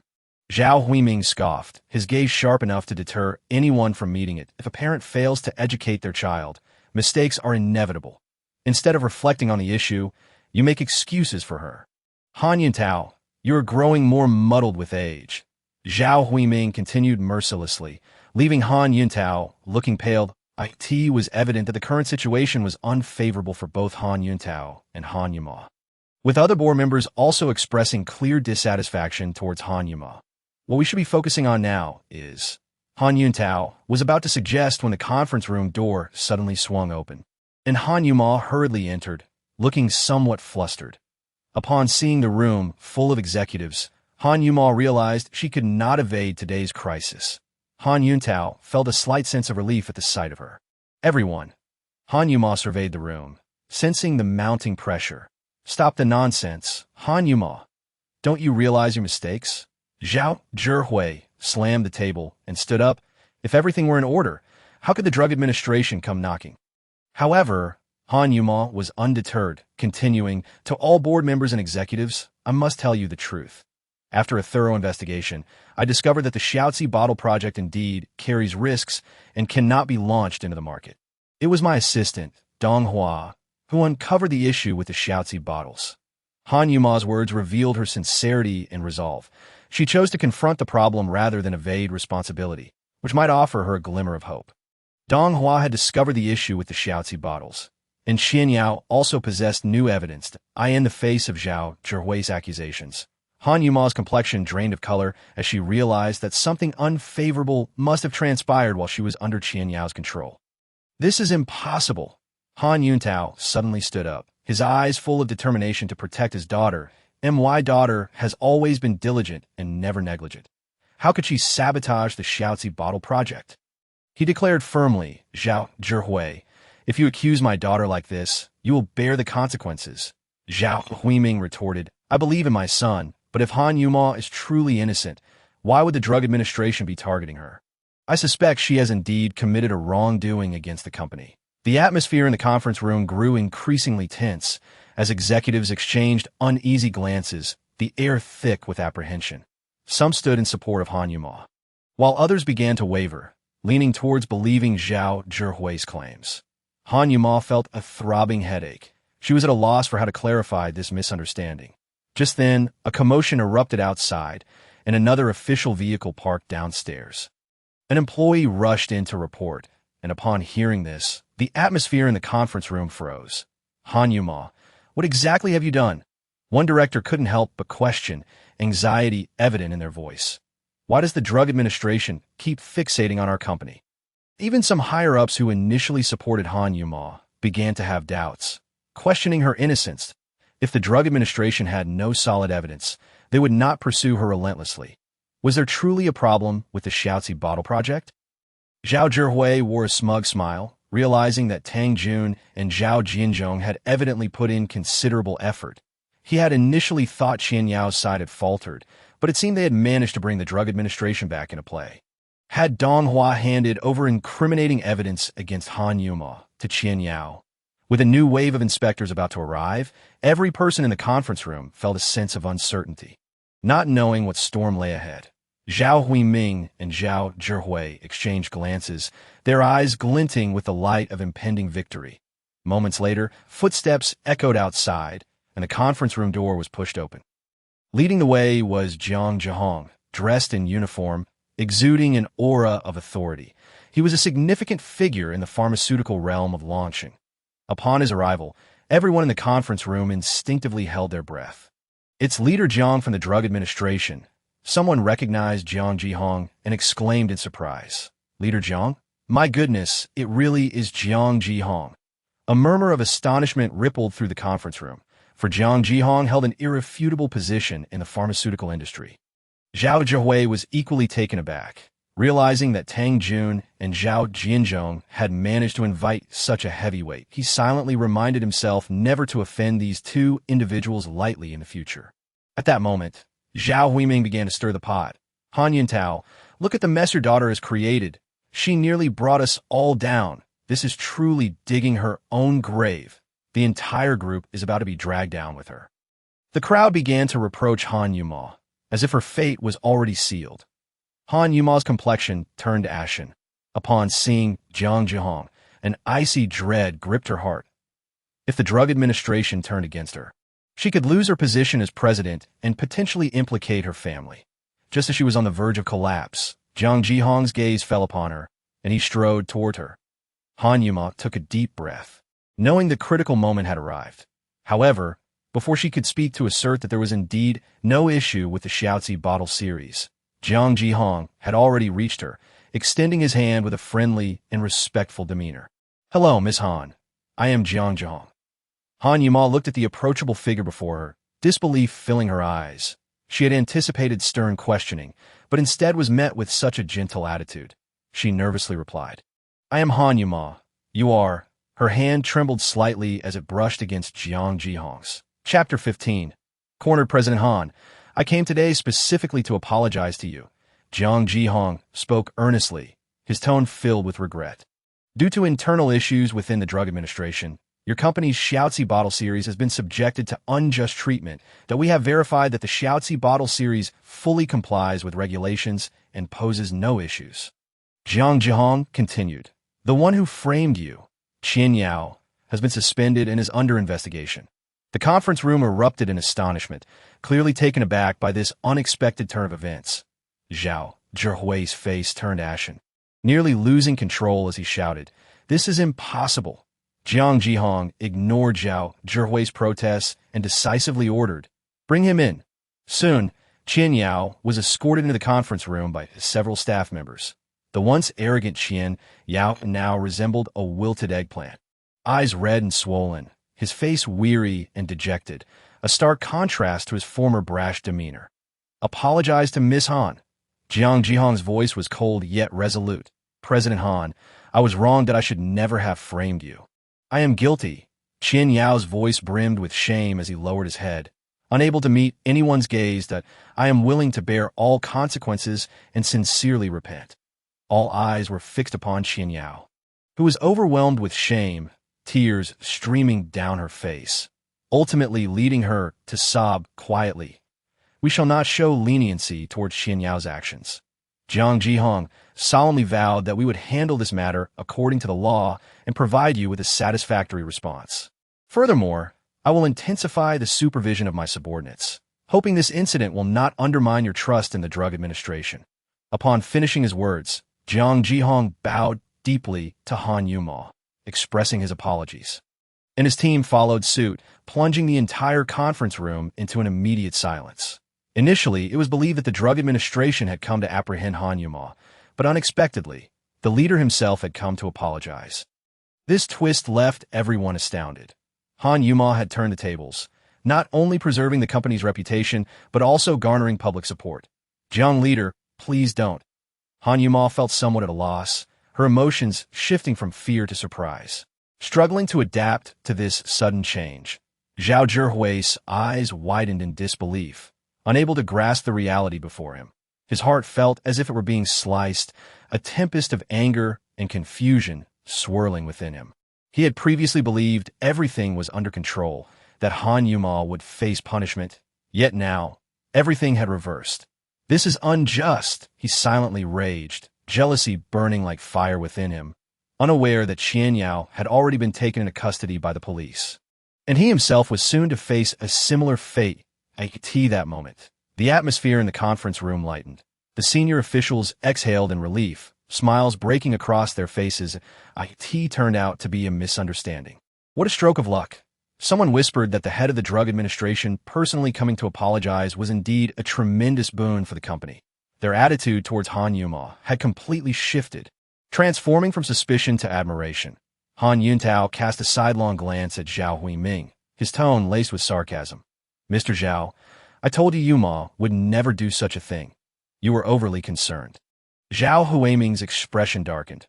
He had previously, like his son, believed Han Yuma guilty, and the current turn of events left him unprepared. He forced a smile, attempting to alleviate the tension. It seems I misjudged her. Misunderstandings happen, after all. Han Yuntao clearly was not convinced, for Zhao Huiming's prior attitude towards Han Yuma had been excessively harsh, and now, he dismissed everything as merely a misunderstanding. Jiang leader, these individuals. Han Yuma pointed towards the group of law enforcement personnel behind Jiang Jihong. Her confusion evident. If they had merely come to apologize, why bring so many people? Jiang Jihong then recalled another purpose of their visit. He surveyed the room, his tone gentle yet resolute. We are here today not only to apologize, but also to announce that, following our investigation, we have discovered that Zhao Zhihui and Qian Yao conspired to frame Ms. Han. Thus, we must ask Mr. Zhao Zhihui to cooperate with further inquiries. As Jiang Zhihong's words echoed, the conference room erupted into chaos. What? Zhao Zhihui framed Han Yuma. The crowd gasped in astonishment, looking incredulously at Zhao Zhihui, awaiting his explanation. Zhao Zhihui could hardly believe he had fallen into such a predicament due to this foolishness. Regrets surged within him, his expression shifting from shock to dread. Qian Yao had betrayed him. The thought barely crossed his mind when several law enforcement officers swiftly approached, firmly restraining him. You can't arrest me. This has nothing to do with me. I don't know Qian Yao. Zhao Zhihui struggled desperately, attempting to escape. Jiang leader, there must be a misunderstanding. Seeing this, Zhao Huiming rushed forward, his eyes filled with concern as he witnessed his son on the verge of being taken away. How could he remain indifferent? There's no mistake. Jiang Jihong's voice was as cold and hard as iron. Qian Yao has confessed, and your son is implicated in this case, that we possess irrefutable evidence. A sum of 1 million transferred from your son's personal account to Qian Yao's. With Jiang Jihong's command, Zhao Zhihui was forcibly taken away, his cries for help to his father echoing in vain as he was ultimately led to the police vehicle. Zhao Huiming stood there, drenched in sweat, paralyzed as if all strength had been drained from him. This incident would undoubtedly jeopardize his position within the company, should Zhao Zhihui's involvement in framing Han Yuma be confirmed. He too might face expulsion from the Han family group. Truly, like father, like son. Han Yuntao lightly patted Zhao Huiming's shoulder, his words tinged with mockery. while behind Han Yuntao's smile lay satisfaction with this dramatic reversal. Several directors wore displeased expressions, addressing Zhao Huiming. Director Zhao, the board will convene tomorrow afternoon to discuss this matter. Please ensure your timely attendance. Meanwhile, in a luxurious private room, Zhao Jinzhong and Tang Jun were savoring exquisite Maotai liquor. The recent upheaval within the Han family group had greatly benefited from Tang Jun's staunch support. Zhao Jinzhong raised his glass in gratitude towards Tang Jun, his appreciation evident. Tang Jun humbly toasted back, quietly stating, "Your words are too kind, Director Zhao. While our Tang family may not possess the formidable strength of the Yue group, we do hold a modest reputation in Longchen. Qian Yao from the Drug Administration has been my collaborator for many years, and all has gone smoothly. Should you require assistance, do not hesitate to command me. I shall do my utmost to help." Tang Jun spoke earnestly. In truth, Zhao Jinzhong was well aware that his meticulous schemes against the Han family group were not designed to fulfill Tang Jun's ambitions.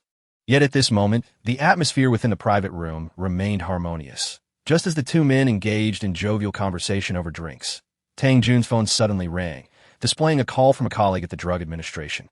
Tang Jun set down his chopsticks, a smile gracing his face, seemingly confident about the phone's content. "It appears everything has been arranged," he remarked, pressing the speakerphone button. However, an anxious voice came through the line. "Director Tang, there's trouble. Leader Qian has been arrested, and his subordinates are also under investigation. I fear I may be dismissed as well." Upon hearing this, both Tang Jun and Zhao Jinzhong's faces drained of color, their smiles vanishing entirely. Jiang Jihong from the Drug Administration had personally intervened. Captain Qian had already confessed, and now Zhao Zhihui from the Han family group had also been apprehended. Jiang Jihong was relentlessly pursuing the matter, determined to uncover the truth that "I fear I too cannot escape this calamity. Director Tang, whom have you offended?" The caller's voice was filled with dread. It seemed inevitable that Leader Qian would meet a dire fate. The fact that this incident had drawn Jiang Jihong's attention clearly indicated its severity. That "I must go. They are coming." The voice on the other end brimmed with despair, followed by authoritative commands. Beep, beep, beep. The call ended with a busy tone. And Tang Jun and Zhao Jinzhong exchanged glances, their expressions dark as storm clouds, the delectable dishes on the table suddenly devoid of flavor, as if a shadow had cast over the entire private room. The night grew late. At 11:30, Tang Yue arrived at the agreed-upon location with the items he had purchased, finding Jiang Jihong not alone, but accompanied by an official captain. Qian Bo Tang Yue surveyed the surroundings, privately speculating whether the choice of this location held any significance. In that era, Jiang Jihong had been allocated a unit welfare apartment. Old yet brimming with stories, he was a man of integrity, not one to seek petty gains, harboring an inexplicable bond with old relics. He had lived there for over a decade. Time had etched its marks upon the house, yet its geographical position was quite advantageous. With verdant trees lining the community and a gentle river flowing nearby, invoking tranquility and serenity. Upon entering Jiang Jihong's home, one was greeted by a spacious and bright foyer. The front door stood open, allowing sunlight to pour in freely. The interior was simply yet elegantly decorated, with lush greenery in the corners adding a touch of vitality. A calligraphic piece hung on the wall, emblazoned with the words "bright" and "upright," reflecting the owner's character. For Tang Yue, this place felt like a warm harbor. Jiang Jihong lived alone there, with work serving as the focal point of his life, leading him to remain unmarried in his later years. Free from familial ties, his world seemed to consist solely of responsibilities and duties. However, Tang Yue's arrival disrupted this tranquility. He sensed an indescribable atmosphere, frowning as he began to search the house intently. Qian Bo muttered beside him, questioning Tang Yue's capabilities, only to be sharply interrupted by Jiang Jihong. "Xiao Tang, nothing bad has ever happened here." When Tang Yue mentioned the notion of death, Jiang Jihong hastily clarified, while Qian Bo scoffed. After all, this was an officially recognized, safe residential area. How could anything be amiss? "I merely feel something is off. I am not suggesting that someone has actually passed away," Tang Yue patiently explained. "Moreover, has this house been recently renovated?" His gaze lingered on the corner of the west wall, as if something secret lay hidden there. If I'm not mistaken, this area was previously the most severely damaged. Correct? He inquired. Jiang Jihong nodded. Then we need to open this wall to take a look, Tang Yue proposed. Jiang Jihong hesitated. After all, it had just been renovated, and now he was considering tearing down the wall. Qianbo found the notion utterly absurd, believing Tang Yue was merely causing trouble. Perhaps the issue lies behind this wall, Tang Yue insisted, curiosity glimmering in his eyes. Qianbo's displeasure was evident. If you are unwilling, I shall take my leave, Tang Yue stated, pretending to walk away. Jiang Jihong, alarmed, quickly called out, Xiao Tang, please stay. He turned to grab a hammer and approached the wall. Qianbo's eyes widened in disbelief as he asked, Director Jiang, are you truly going to heed this young man's words? Why would you smash a perfectly good wall? Yet Jiang Jihong had made up his mind. His trust in Tang Yue left no room for hesitation. With a resounding thud, the hammer struck, the wall cracked, and with another blow, it began to loosen. What is hidden inside? After 2 strikes, Jiang Jihong discovered something unusual. An unidentified object lay concealed within the wall. He continued to break through, and soon, an astonishing revelation came into view. A blood-soaked cleaver lay alongside a pile of bones. Even for Jiang Jihong and Qianbo, who had seen their share of extraordinary events, their expressions paled at this sight. These are human bones. Jiang Jihong's voice was deep and heavy, and upon discovering these things in his own home, his heart tightened suddenly.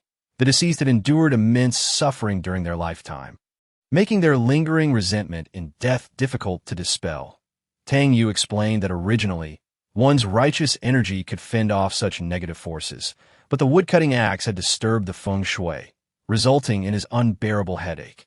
It appeared that a murderer might have mingled in during the renovations, hiding the weapon and remains within these walls. Tang Yue added. Upon hearing this, Qianbo's suspicion of Tang Yue transformed into awe. The axe and the human bones were enveloped in a dense black aura, exuding an ominous presence. Just as Jiang Jihong was about to speak, he suddenly felt an intensification of his headache, and the lights in the room began to flicker. Observing Jiang Jihong's anguish, Qianbo anxiously inquired, Xiao Tang, is there a way to resolve this? Tang Yue smiled faintly, confidence radiating from him. Of course. He retrieved a yellow talisman and a vial of cinnabar from his pocket and swiftly began to draw on the talisman paper. Simultaneously, he silently recited a purification incantation, a technique he had learned from an elder to cleanse evil energies. A cold wind suddenly swept through the room as Tang Yue's brush danced across the paper. With the final stroke, the yellow talisman spontaneously ignited, and he whispered into the air, Dear sister, release your grip. Mr. Jiang is not your enemy. Why linger? Trust me, they are agents of justice, and they will uncover the true culprit and vindicate you. You may find peace now. Tang Yue's voice was gentle yet resolute, as if a soul were truly listening. Director Jiang, look over there. Qianbo gently nudged Jiang Jihong, pointing to a peculiar sight. Jiang Jihong focused his gaze, and to his astonishment, he perceived a vague figure in the air bowing to Tang Yue. Rubbing his eyes in disbelief, he questioned whether he was imagining things. But when he opened his eyes again, the figure had vanished. Mr. Jiang, how do you feel now? Is the headache still troubling you? Tang Yue asked with a warm smile. Jiang Jihong was taken aback. Immersed in that strange vision, he had forgotten about his headache. Upon testing, he found himself remarkably refreshed. The previous agony had completely dissipated. Thanks to Dr. Tang, Jiang Jihong expressed his gratitude. No need for thanks, Tang Yue waved his hand, but this matter is not yet resolved. Jiang Jihong's heart sank. He wished to avoid further suffering. Chapter 17. The suspect is finally identified, although Tang Yue could dispel the resentment. As advised by his elder, it was best to let things unfold naturally. Therefore, he chose to wait for the truth to emerge. Even if not to dispel the resentment, we must certainly capture the murderer. Jiang Jihong solemnly vowed. Indeed, such heinous acts cannot be tolerated, Qianbo declared, clenching his fists, flames of anger igniting in his eyes. The two, resolute in their sense of justice, found their determination to solve the case strengthened in the face of this brutal crime. I will promptly investigate the background of the renovation workers. The truth will soon be revealed, Qianbo added. The murderer likely has experience as a butcher, Tang Yue continued, handling corpses with skill, as if he were a veteran at cutting meat. Perhaps he was once a pig slaughterer, but he must be brought to justice, Tang Yue concluded. Jiang Jihong and Xian Bo sprang into action, working tirelessly through the night, ultimately identifying the suspect. The murderer's greatest mistake was hiding the weapon and the body in Jiang Jihong's home. A residence of a government official, it turned out that the murderer had impulsively committed the crime in a drunken rage following a quarrel with the victim, seizing the opportunity as a part-time renovation worker to conceal the evidence within the walls. This incident solidified Jiang Jihong's unwavering trust in Tang Yue's abilities, while Qian Bo began to regard Tang Yue with newfound respect, prompting them both to re-evaluate the value of ancient feng shui techniques. "What are you doing?" Tang Yue softly inquired. Han Yuma was startled, nearly losing her balance. Tang Yue quickly steadied her, momentarily captivated by her delicate waist, and he couldn't help but marvel at her beauty. "Why are you walking so quietly?" Han Yuma complained. "Where have you been all day?" Tang Yue gazed at her serious expression, reflecting, this girl possesses a unique charm even when angry. "Why are you munching on raw lettuce at this hour?" Tang Yue asked curiously, "Do you think I am as leisurely as you? I've been busily running around all day, and now I'm starving." Han Yuma explained, a hint of embarrassment gracing her smile. Tang Yue immediately understood her predicament. It was late. She didn't want to disturb the servants, and unable to cook for herself, she was left to nibble on raw lettuce. Observing her, Tang Yue found her both endearing and somewhat amusing, reminiscent of a famished little rabbit nibbling on grass. "All right, let me prepare something for you," Tang Yue said as he turned on the lights and delved into the kitchen, retrieving ingredients from the refrigerator. "I wouldn't eat your cooking," Han Yuma retorted, yet her body obediently settled onto the sofa. Crossing her legs in a feigned attempt to watch television, Tang Yue understood that she was concealing her gratitude. Her stomach growled audibly, and her gaze fixated on the television, though her thoughts were elsewhere. The enticing aroma wafting from the kitchen seemed to ensnare her senses, compelling her to inhale deeply, as if the scent had penetrated her very being. That, "Oh my, that smells absolutely divine." Han Yuma couldn't resist glancing toward the kitchen. Before long, Tang Yue emerged with a plate of exquisitely fragrant shredded pork and 2 steaming bowls of tomato and egg noodles, transforming these humble dishes into something extraordinarily tempting with his culinary prowess. As Tang Yue devoured the noodles with gusto, Han Yuma could not help but drool at the sight. "If you don't eat soon, I might finish it all myself," Tang Yue teased. "Who would want to eat?" Han Yuma began, but her stomach interrupted her, growling audibly, causing her face to flush crimson with embarrassment. Watching Tang Yue relish his meal, Han Yuma felt a mix of irritation and envy.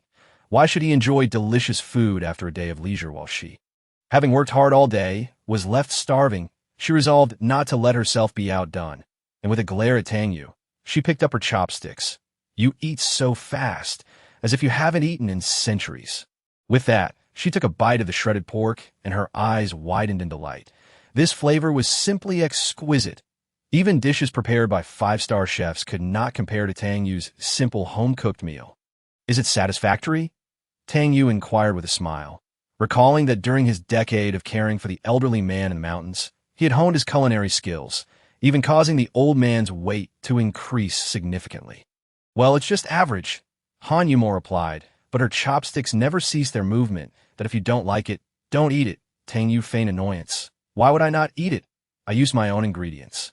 "So, of course, I will eat." Han Yuma pouted, yet her chopsticks continued to fly. Tang Yue watched her enjoy the meal with satisfaction.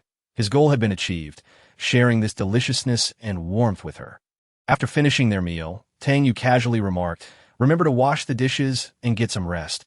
I'll head to bed first." Han Yuma pushed open the door, only to find Tang Yue sprawled across the bed like a stiff plank. Her frustration flared instantly. Exhausted and sleepy, she longed to kick him off the bed. But just then, a thunderous roar erupted outside, as if the sky were being torn asunder, while lightning slashed through the night like a silver serpent, illuminating the room as if it were daylight. Han Yuma's face paled in an instant, her heart pounding like a drum, and she unthinkingly jumped onto the bed. Tang Yue couldn't help but chuckle. He hadn't expected the usually strong and independent Han Yuma to be afraid of thunder. What are you laughing at? Get off the bed. Han Yuma feigned calmness, attempting to maintain her dignity, but the rumbling thunder outside quickly robbed her of her courage, prompting her to hurriedly burrow under the covers. Tang Yue felt a warm presence drawing near, the faint scent of Han Yuma enveloping him. He gently patted her back, as if soothing a frightened child. And gradually, Han Yuma's heartbeat returned to normal, sleepiness washing over her like a tide. That if you dare to act recklessly, I will not spare you. Han Yuma's voice became muffled, laden with drowsiness, before she could finish. Her breathing steadied into a rhythmic calm. Chapter 18. The forgery. As he gazed at the peacefully sleeping Han Yuma, Tang Yue found her akin to a docile kitten, a stark contrast to her usual aloof demeanor. Unconsciously, Han Yuma's arm wrapped around his neck, and one of her legs draped over him. Feeling this sudden intimacy, Tang Yue's heart stirred, but he quickly adjusted his mindset, suppressing the rising tide of emotions within. As spiritual energy slowly flowed into him, Tang Yue felt a warm current spreading throughout his body. He realized that the city's spiritual energy was far inferior to that found in the mountains. Even with the assistance of this fragment of jade, his cultivation speed remained limited. It seemed that to break through his current bottleneck, he would require more rare treasures to aid him. Tang Yue pondered this quietly. Tightly clutching the fragment of jade that was gradually releasing spiritual energy, he had already absorbed a significant amount of it and had nearly dispelled all the malevolent energy contained within.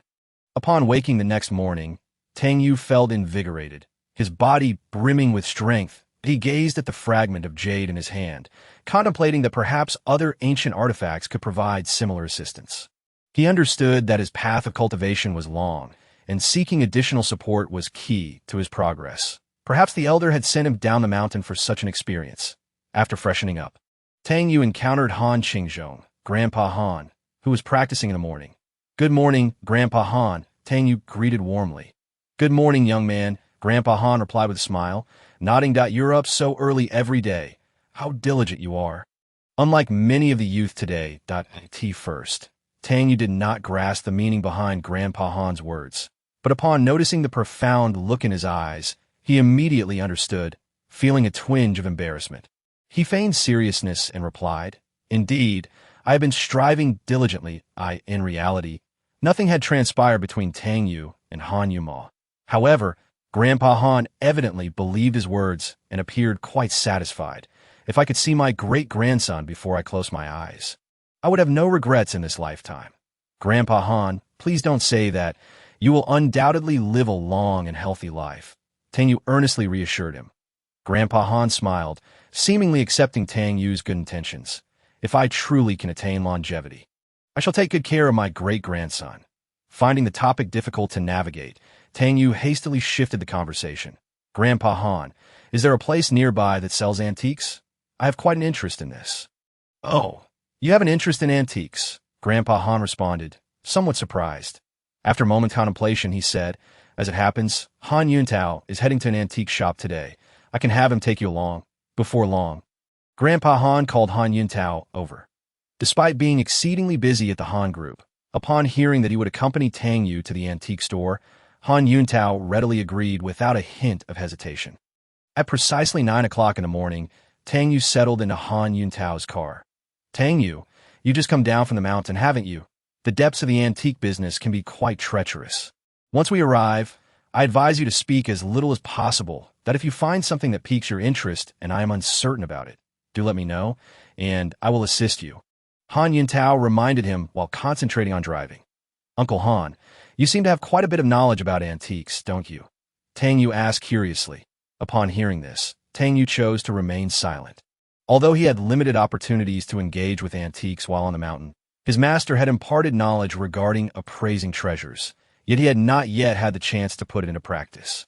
This occasion would serve as an ideal opportunity to test his true abilities. "Recently, I came across a painting in an antique shop that I believe might be an authentic piece by Yu Jiding. I was captivated by it at first sight, but unfortunately, I had no money on me at the time. Subsequently, due to a busy work schedule and interference from the Zhao family, I was unable to address it until today. I've already asked the shop owner to hold it for me for a few days. You can take a look as well," Han Yuntao stated, his tone brimming with confidence. Tang Yue was well aware that Yu Zhiding was a renowned painter of the Qing dynasty, particularly skilled in figure and portrait painting, with his line drawing technique reaching an extraordinary level. The works of such a master are rare in the market and command astonishing prices. Thus, he felt a deep curiosity regarding Han Yuntao's words. For such a valuable piece, why are they willing to hold it for you for so long? Han Yuntao shot Tang Yue a glance, laced with a hint of disdain, and remarked, "You clearly lack understanding in this field. There are few who truly appreciate art. In this circle, deception and misjudgment are commonplace. Genuine treasures are often overlooked. If you're interested, I could teach you a few tricks. Perhaps you might learn how to uncover those undervalued gems." Though Tang Yue nodded in agreement, he harbored some skepticism, uncertain whether this father-in-law truly possessed discernment or had himself fallen victim to a scam. Upon their arrival at the antique shop, they were greeted by an ambience that was both ancient and mysterious, with an array of antiques and trinkets displayed in a dazzling array. Despite it being Tang Yue's first visit, his discerning eye quickly recognized that the vast majority of items were mere replicas. The shopkeeper was a portly middle-aged man, wearing a shrewd smile. "Old Han, you've finally arrived," he said. "If you had delayed any longer, I would no longer be able to reserve the painting searching for plum blossoms for you." Tang Yue swiftly glanced at the painting hanging on the wall. In the artwork, a solitary peak stood majestically, a thatched cottage partially obscured, surrounded by a riot of blossoms. Beneath the trees, jagged rocks dotted the landscape. While water rippled like silk, gentlemen leisurely traversed a wooden bridge, and the entire painting exuded poetic charm. As someone with a modicum of understanding of ancient Chinese art, Tang Yue could not help but acknowledge the painting's captivating beauty. However, he soon discerned its true nature. It was a forgery. "The price we agreed upon was 2 million, Han Yuntao stated, producing a check from his pocket and handing it to the shopkeeper while requesting the painting be wrapped. Tang Yue sighed internally, hoping that Han Yuntao's choice would not lead to disappointment. He gently tugged at Han Yuntao's sleeve, whispering, "Uncle, this painting may have some issues." Chapter 19. Do not act rashly. Han Yuntao frowned, initially inclined to reprimand Tang Yue for meddling, but he restrained himself. Turning to the portly shopkeeper, he attempted to keep his tone calm. "Let me think it over." The shopkeeper's expression darkened instantaneously, clearly growing impatient, still considering. "You took such a long time last time. To be honest, many people desire this painting. The only reason I have been able to hold it is that you are a valued customer." The shopkeeper's words left Han Yuntao feeling somewhat awkward. Han Yuntao was deeply conflicted. He had long coveted the painting, yet he also felt uneasy in the world of antiques. 2 million is but a trifling sum. What truly matters is reputation and discernment. The satisfaction of acquiring a prized possession and the envy of peers is invaluable. Conversely, buying a counterfeit not only results in financial loss, but also invites ridicule, a humiliation hard to bear. Seeing Han Yuntao hesitate, the portly shopkeeper discreetly signaled to a dark-faced man outside the shop, who soon entered, feigning astonishment as he exclaimed, "Is that an authentic piece by Yu Zhiding? Truly a rare sight." The dark-faced man hurried to the Searching for Plum Blossoms painting, ostentatiously scrutinizing it. "This gentleman is indeed an expert," the shopkeeper chimed in support. The dark-faced man produced a magnifying glass, pretending to examine the painting, then suddenly slapped his thigh and shouted, "How much?" "I want it. 2 million, the shopkeeper replied with 2 fingers raised, smiling broadly. Without hesitation, the dark-faced man produced a bank card, eagerly urging, "Quickly, wrap it up for me." The scene was so convincingly staged that Tang Yue nearly burst into laughter, fully aware that this was merely a trap set by the shopkeeper. Seizing the opportunity, he suggested, "Uncle Han, since someone wants it so badly, perhaps we should look at other options. This painting might just be a forgery." "Enough with your nonsense. What do you know?" Han Yuntao retorted, now even more agitated due to the competition, and had it not been for Tang Yue's interjection, he would have already purchased the painting. "Shopkeeper, I arrived first. You cannot sell it to someone else," Han Yuntao quickly insisted. The shopkeeper feigned difficulty. "I have already reserved it for you for so many days. Today you are still hesitating. It's not that I do not wish to assist you, but..." Han Yuntao's face turned pale that moment. The dark-faced man seized the chance to raise his offer. Boss. What's the difference? I'll give you 250,000. Hearing this, Han Yuntao became even more anxious, shouting, 300,000. I will pay right now. To ensure the transaction's success, he even pulled out an additional 100,000 check. Fearful that the shopkeeper might change his mind. Uncle Han. Tang Yue could not resist reminding him again, but this only served to thoroughly infuriate Han Yuntao. Shut your mouth. You're just a mountain boy. What do you understand? Han Yuntao bellowed, while Tang Yue could only shake his head in resignation, letting out a sigh. The dark-faced man was undeterred. Competing with me? I'll offer 320,000. The shopkeeper was momentarily stunned. Deal. I can make the decision. At 320,000, the painting is yours. Tang Yue again urged Han Yuntao to withdraw, but was met with a sharp rebuke. By now, Han Yuntao had begun to sense that the painting might not be straightforward, so disregarding Tang Yue's warnings, he increased his bid by 50,000. 350,000. That is my final offer. Now that the other fellow has left, if you give me the painting, the money is yours, Han Yuntao stated to the portly shopkeeper. The shopkeeper appeared hesitant, as he did not wish to offend the higher bidder. But Han Yuntao invoked their long-standing partnership, and with an additional 20,000, the shopkeeper ultimately relented. All right, considering our years of friendship, the painting shall be yours. The shopkeeper accepted the check and instructed his assistant to quickly wrap the artwork. Han Yuntao finally exhaled in relief. His beloved painting was finally in his possession. Upon acquiring it, he turned to glare at Tang Yue. Tang Yue, if you don't understand, don't speak out of turn. Your meddling has caused me to spend so much extra money. If you keep this up, don't expect me to take you to the antique street again. Hey, don't bring your small-town ideas here. This is not your domain to discern right from wrong. I truly regret not acting decisively back then, Han Yuntao chided. You almost let someone else beat you to it. You nearly caused a major disaster. Han Yuntao continued to scold. Yet Tang Yue paid no heed to Han Yuntao's reprimands, as his attention was drawn to something intriguing in the corner of the antique shop, akin to discovering a new world. Han Yuntao, eager to showcase his newfound treasure, pulled Tang Yue outside, while Tang Yue contemplated that this was not a place to linger. That portly shopkeeper seemed unreliable, and purchasing items here might not go smoothly. As soon as he stepped out of the shop, several acquaintances greeted Han Yuntao, their attire of vibrant array, yet each adorned with antique trinkets, clearly indicating their friendship with him in this antiquities street. At the forefront was an elderly man clad in gray, sporting a goatee that added to his seasoned appearance, despite being of similar age to Han Yuntao. Old Han, back to treasure hunting again? Someone inquired. Han Yuntao then lowered his voice, revealing, I have unearthed a genuine piece from the used ding. The mere mention of the used ding sent ripples of alertness among the crowd, for that name reverberated like thunder among antiquity enthusiasts. The man with the goatee exclaimed in astonishment, Well done, old Han. Hurry, show us. Their eyes sparkled with envy.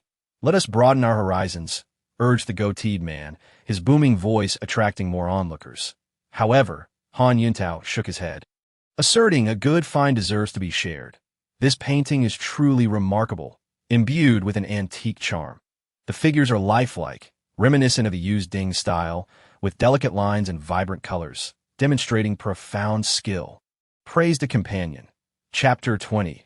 A little compensation is necessary. It is indeed enviable that old Han could discover such a treasure. Yet the atmosphere of joy was abruptly shattered by a sudden interruption. What treasure? Let me see. An elderly voice called from the crowd, followed closely by an old man and his granddaughter. The elder was clad in traditional Tang attire, walking steadily, his silver hair and serene demeanor exuding an ethereal quality. His granddaughter, approximately 25, donned loose casual wear, her graceful figure and exquisite features still evident, her short hair lending her an air of competence. Who are these two? Someone inquired with curiosity. Can you not see? This is no simple matter. Another expressed skepticism. My grandfather is a renowned antique appraisal expert in the provincial capital. Even the archaeologists cannot compare to him, the granddaughter declared proudly. Having him lend his insight is a blessing for you all. In this antiquities street, few possess such confidence. Han Yuntao felt a stirring in his heart and said, In that case, let us invite Grandpa's son to take a look. Grandpa's son approached with eagerness. Scrutinizing the plum blossom painting that he slowly began. The Yue's Ding. This artist's work encompasses a vast array of subjects. Landscapes and figures can be effortlessly conjured, and this painting indeed showcases his superb technique and exquisite craftsmanship. Upon hearing this, Han Yuntao felt a warm glow inside, while the surrounding crowd cast envious glances and began to shower him with compliments. Before long, someone curiously inquired about the painting's value. Grandpa's son smiled gently, pausing contemplatively before stating, "It is likely worth around 5 to 6,000.5 to 6 million. My goodness!" The crowd erupted in excited chatter. 5 to 6 million. Is this a dream? Their exhilaration was palpable. Old Han, you're about to strike it rich? Han Yuntao was equally astonished. Although he had not disclosed his identity, everyone assumed he was merely a collector with a bit of money. He had not aimed to profit significantly from the painting. Yet hearing such an appraisal filled him with delight. However, Grandpa's son's subsequent words left everyone in stunned silence. "I meant 5 to 6,000, not 5 to 6 million. 5 to 6,000? The crowd fell silent, only to erupt again in a chorus of disbelief. "Why so low?" Someone questioned, perplexed. "Does Grandpa's son believe this is a counterfeit?" Confusion spread among the crowd. Han Yuntao's expression darkened, clearly disappointed by the revelation. Grandpa's son nodded gently, his gaze steady. "Impossible." Han Yuntao's face turned pale. "How could it be fake?" "Sir, are you sure you're not mistaken?" The short-haired girl beside him shot Han Yuntao an admonishing glance. "My grandfather has encountered countless treasures. If he says it's fake, it undoubtedly is." Grandpa's son gestured for his granddaughter to remain calm, then turned to Han Yuntao, his tone calm, yet resolute. "My friend, this painting is indeed not an original." He continued, "Ancient paintings fade with time. Although this one has been aged, the ink remains too vivid. Moreover, when I touched the paper, something felt amiss. Qing Dynasty Xin paper would have long since deteriorated, yet this paper is remarkably resilient. Clearly a product of modern craftsmanship. If you still doubt, we could tear a corner to see, though that would ruin the painting." All eyes were on Han Yuntao, awaiting his decision. Han Yuntao gritted his teeth. Despite the pain, he yearned for the truth. "Then let us tear it. Money is not my concern. I simply wish to know if it is genuine." With a soft tearing sound, Han Yuntao slowly ripped the plum blossom painting, revealing a few strands of white fibers beneath the damaged area. Grandpa's son remarked, "This is a synthetic fiber, a modern industrial material used to enhance paper's durability. With it, the paper can endure for quite a while even without meticulous preservation." The truth unveiled. A profound silence enveloped the crowd. The envious glances that had once been directed at Han Yuntao transformed into pity. He had paid a steep price for what he thought was a renowned painting, only to discover it was a futile endeavor. It was a counterfeit. "I thought he had stumbled upon a great bargain." Someone muttered softly, "I heard old Han spent over 3 million to acquire it. He truly misjudged this time." Han Yuntao's face drained of color, his body trembling slightly, as if he could scarcely stand. The treasure he had once taken pride in had now become a colossal joke, leaving him feeling utterly ashamed and disheartened. Tang Yue gently shook his head, a hint of helplessness in his eyes. "You deceived me," Han Yuntao shouted furiously, pointing at the portly shopkeeper at the tea that moment. The shopkeeper's smile had vanished entirely. Holding a cup of tea, he strolled to the front, leisurely stating, "Mr. Han, in the world of antiques, one must abide by the principle of gambling and accepting losses. That plum blossom painting was not thrust upon you. You insisted on purchasing it. Now that you deem it worthless, how can you blame me?" The shopkeeper added with a sly tone, "In light of your pitiable predicament, how about this?" He gestured towards a corner of the shop. "You may select any one item from that area as a gift from me. Should you find anything worthwhile, it is yours to keep." The shopkeeper was well aware that the items in that corner held little to no value, hardly even appealing to scrap collectors. His offer merely aimed to silence Tang Yue while preserving his own reputation. Chapter 21.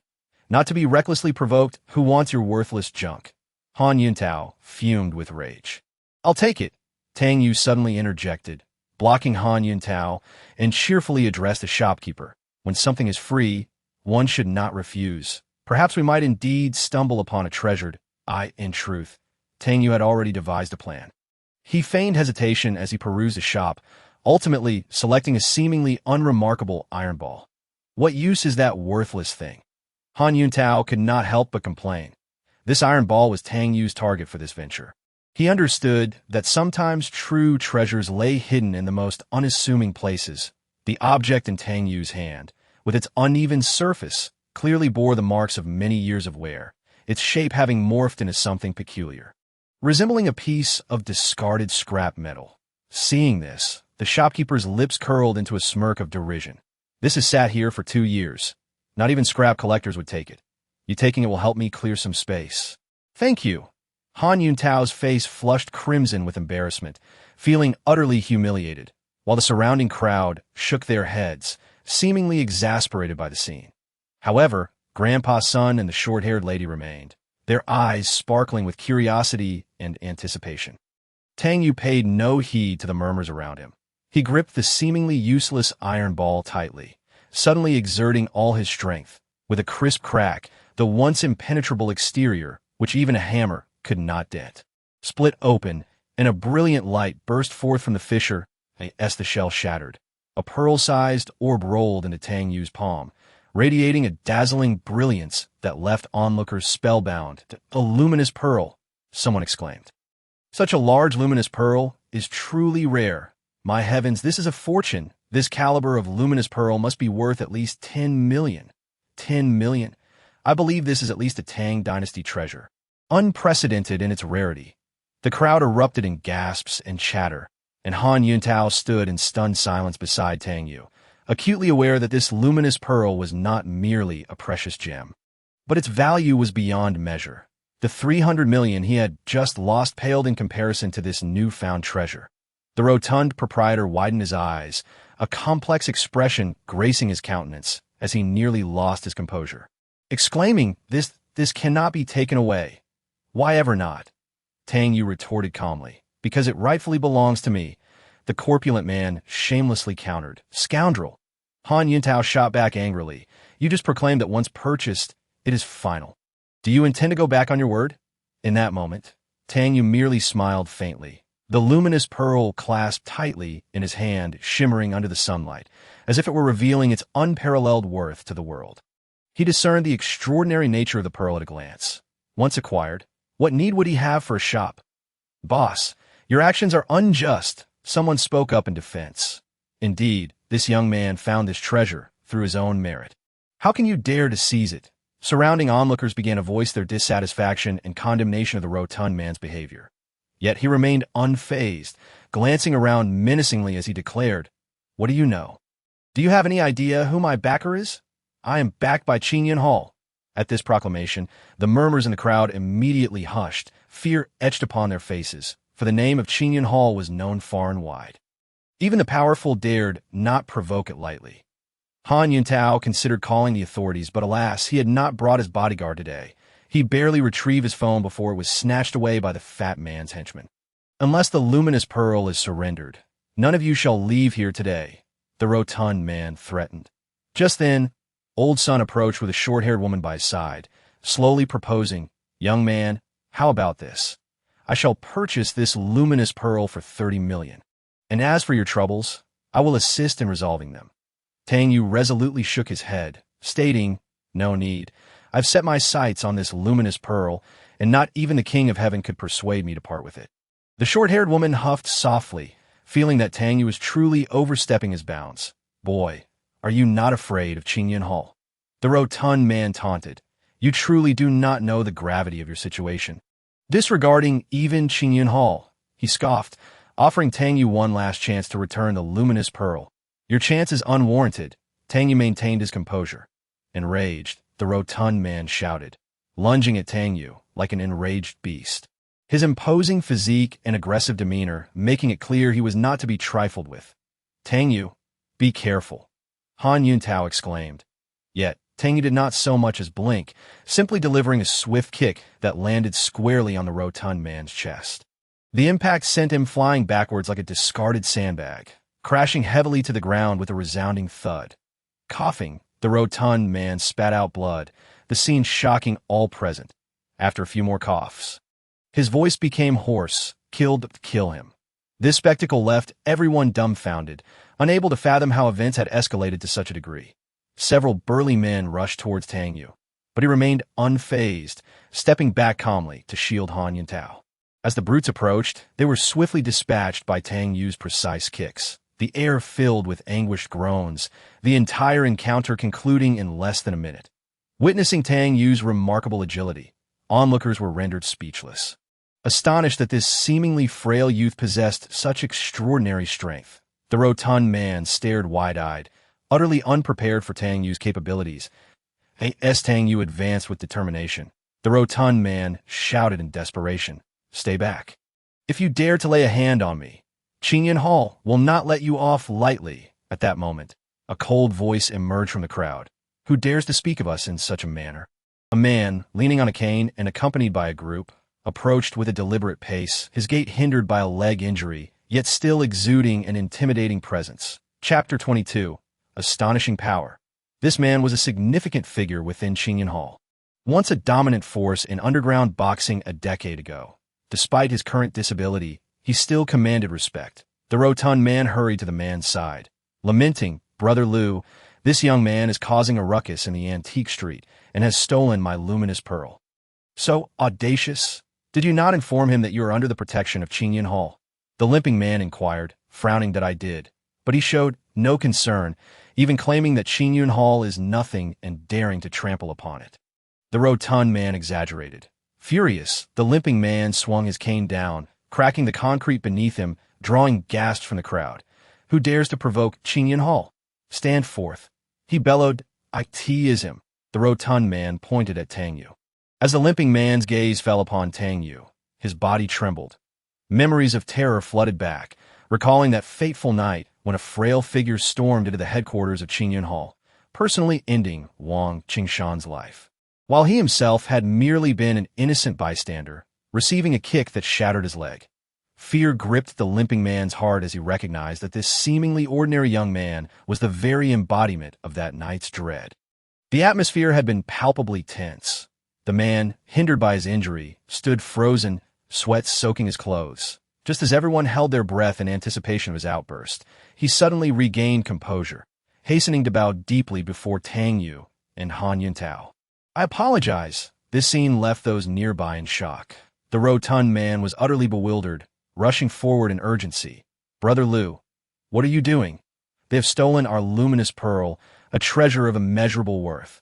The limping man ignored the rotund man's panic, instead delivering a sharp slap across his face, roaring, "You engage in extortion, and now you dare to wreak havoc here. Do you wish for your store to be shut down for good?" Stunned into silence, the rotund man could scarcely believe it, stammering, "Liu, Brother Liu, who is your brother? Are we acquainted?" The limping man growled, "Go and smash his store, seize him, and break his legs. This is the consequence of your extortion." Hearing the phrase, unwittingly courting disaster, the rotund man's face drained of color. Could these two be formidable figures? What followed felt like a nightmare. The limping man's entourage stormed into the shop, wreaking havoc, while several burly men restrained the rotund man. Disregarding his struggles, with a sharp crack, the rotund man's leg snapped. An eerie silence enveloped the scene. All present were stunned by the spectacle. The limping man regarded Tang Yue with respect, preparing to speak, but Tang Yue interjected, "This is my uncle, Han Yuntao of the Han Corporation. President Han, I have long admired your name." The limping man instantly bowed and scrapped his former demeanor, adopting an attitude of utmost respect. Han Yuntao was still in shock until the limping man grasped his hand, prompting him to react. "This incident is our fault. We did not anticipate that such scoundrels would operate in the antique street.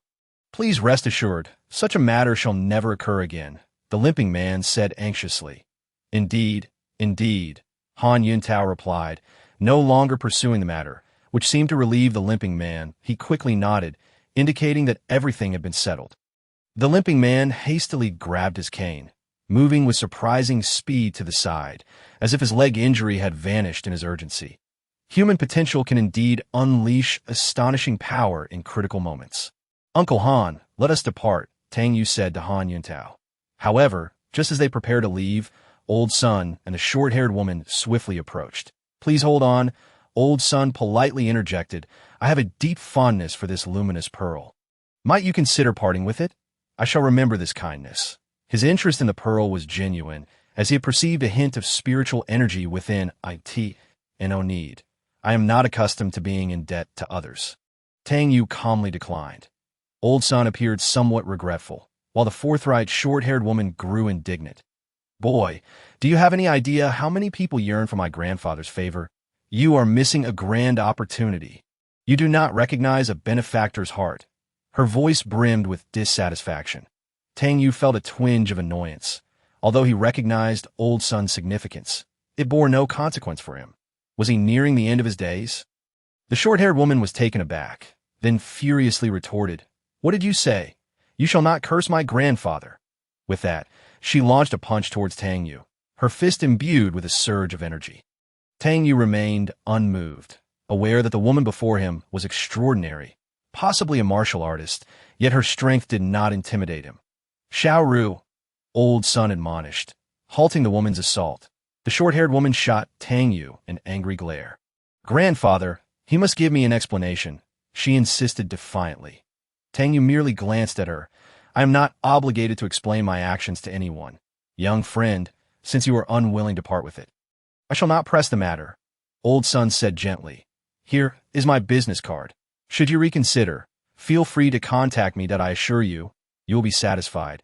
Upon concluding his words, elder son presented a business card, his gaze imbued with anticipation. Tang Yue, upon hearing this, gently shook his head, stating, "There is no need to force it. When fate arrives, we shall naturally meet. However, I still advise you to take your grandfather to consult an experienced traditional Chinese medicine practitioner, for otherwise his health may not endure much longer." "How dare you curse my grandfather?"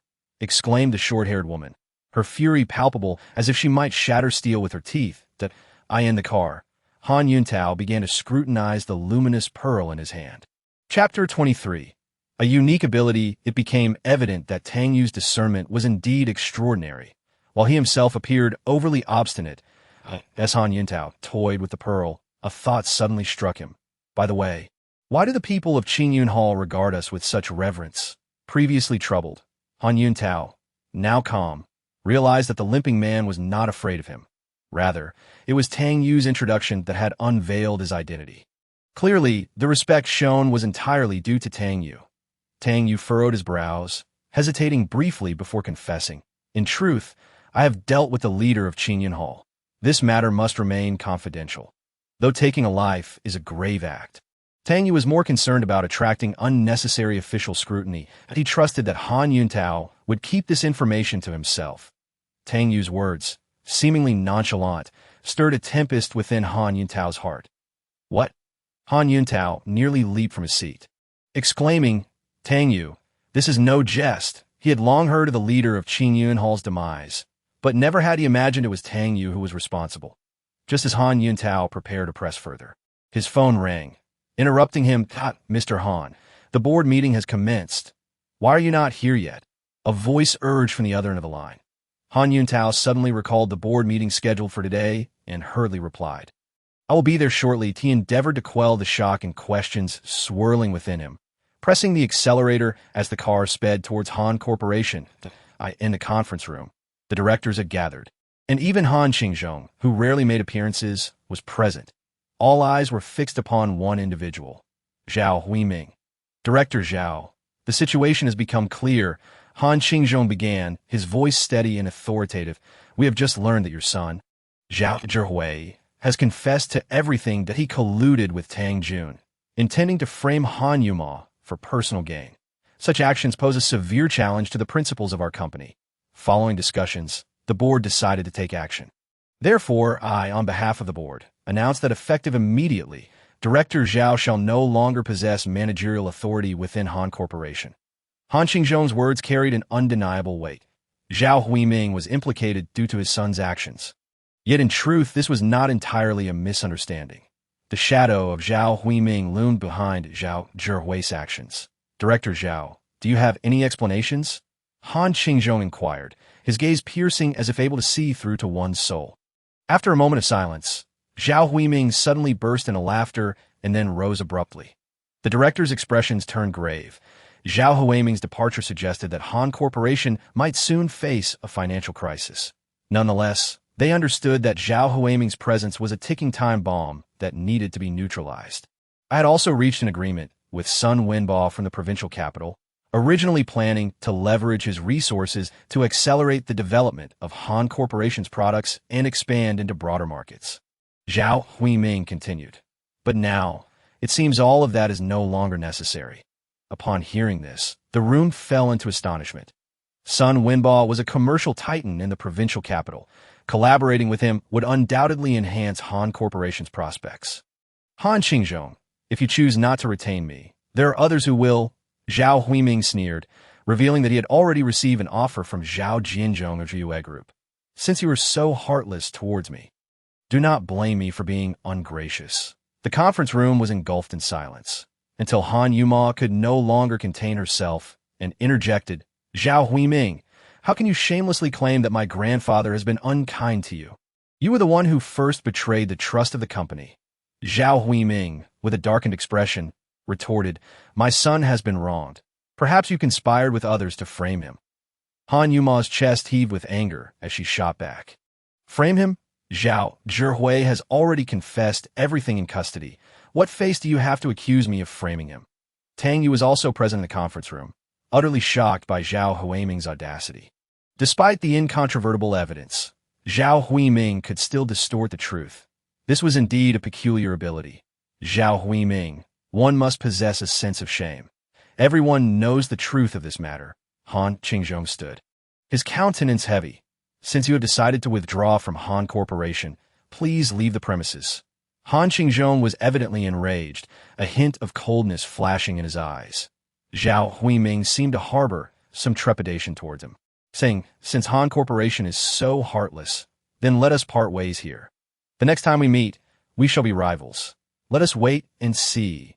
Zhao Huiming, with a scoff, exited the conference room. From this day forth, he would join Yue Group, becoming Zhao Jianzhong's subordinate. The thought of potentially confronting Zhao Huiming in the future prompted Tang Yue to inscribe Zhao Huiming's name in his notebook, signifying that he had entered Tang Yue's target list. Zhao Huiming's projects would temporarily be overseen by Han Yuma, with Zhou Yufeng as her assistant. Does anyone have any objections? Han Qingzhong surveyed the room, and no objections. Following a vote, the arrangement was confirmed, although everyone agreed. The atmosphere remained heavy. After all, if Yue Group secured the significant projects under Zhao Huiming's purview, it would not bode well for Han Corporation. Han Qingzhong recognized this reality as well, but had no better strategy at present, his face betraying a hint of concern. After the meeting concluded, Han Yuma took the documents to address her work, with Tang Yue following as her assistant. At that moment, Han Yuntao quickly approached Han Qingzhong. Lowering his voice, Dad, I have something important to discuss with you. Han Qingzhong paused, curiosity piqued. What is it? I believe I've uncovered some clues regarding the death of the leader of Qingyan Hall, Han Yuntao said uncertainly. Who was responsible? Han Qingzhong pressed that it was Tang Yue. Upon hearing this name, Han Qingzhong did not appear particularly surprised, but instead furrowed his brows. Where did you hear this? Han Yuntao hastily recounted his discoveries from that day, and Han Qingzhong's eyes flickered as he fell into contemplation. Chapter 24. Poisonous sorcery. Tang Yue had been under a peculiar form of protection, bestowed by an individual who wished to keep him from drawing too much attention. The reason lay in the formidable influence of the Tang family in the north, which was nearly untouchable. Should Tang Yue attract their notice too soon, he might face dire consequences, potentially endangering the safety of the Han family. This matter must not be disclosed under any circumstances. Han Qingzhong cautioned in a hushed tone, his expression exceedingly grave. Han Yuntao was taken aback. He had not anticipated his father's reaction, as if he had foreseen this all along. Han Qingzhong continued, Tang Yue is no ordinary individual. His abilities surpass your imagination. Our collaboration with the Wang family is largely thanks to him. Yet this has also placed him in tremendous peril. Leaking information about Tang Yue could bring disaster upon the Han family. Han Qingzhong's words were resolute, his tone leaving no room for doubt. You must remember this matter clearly and tell no one.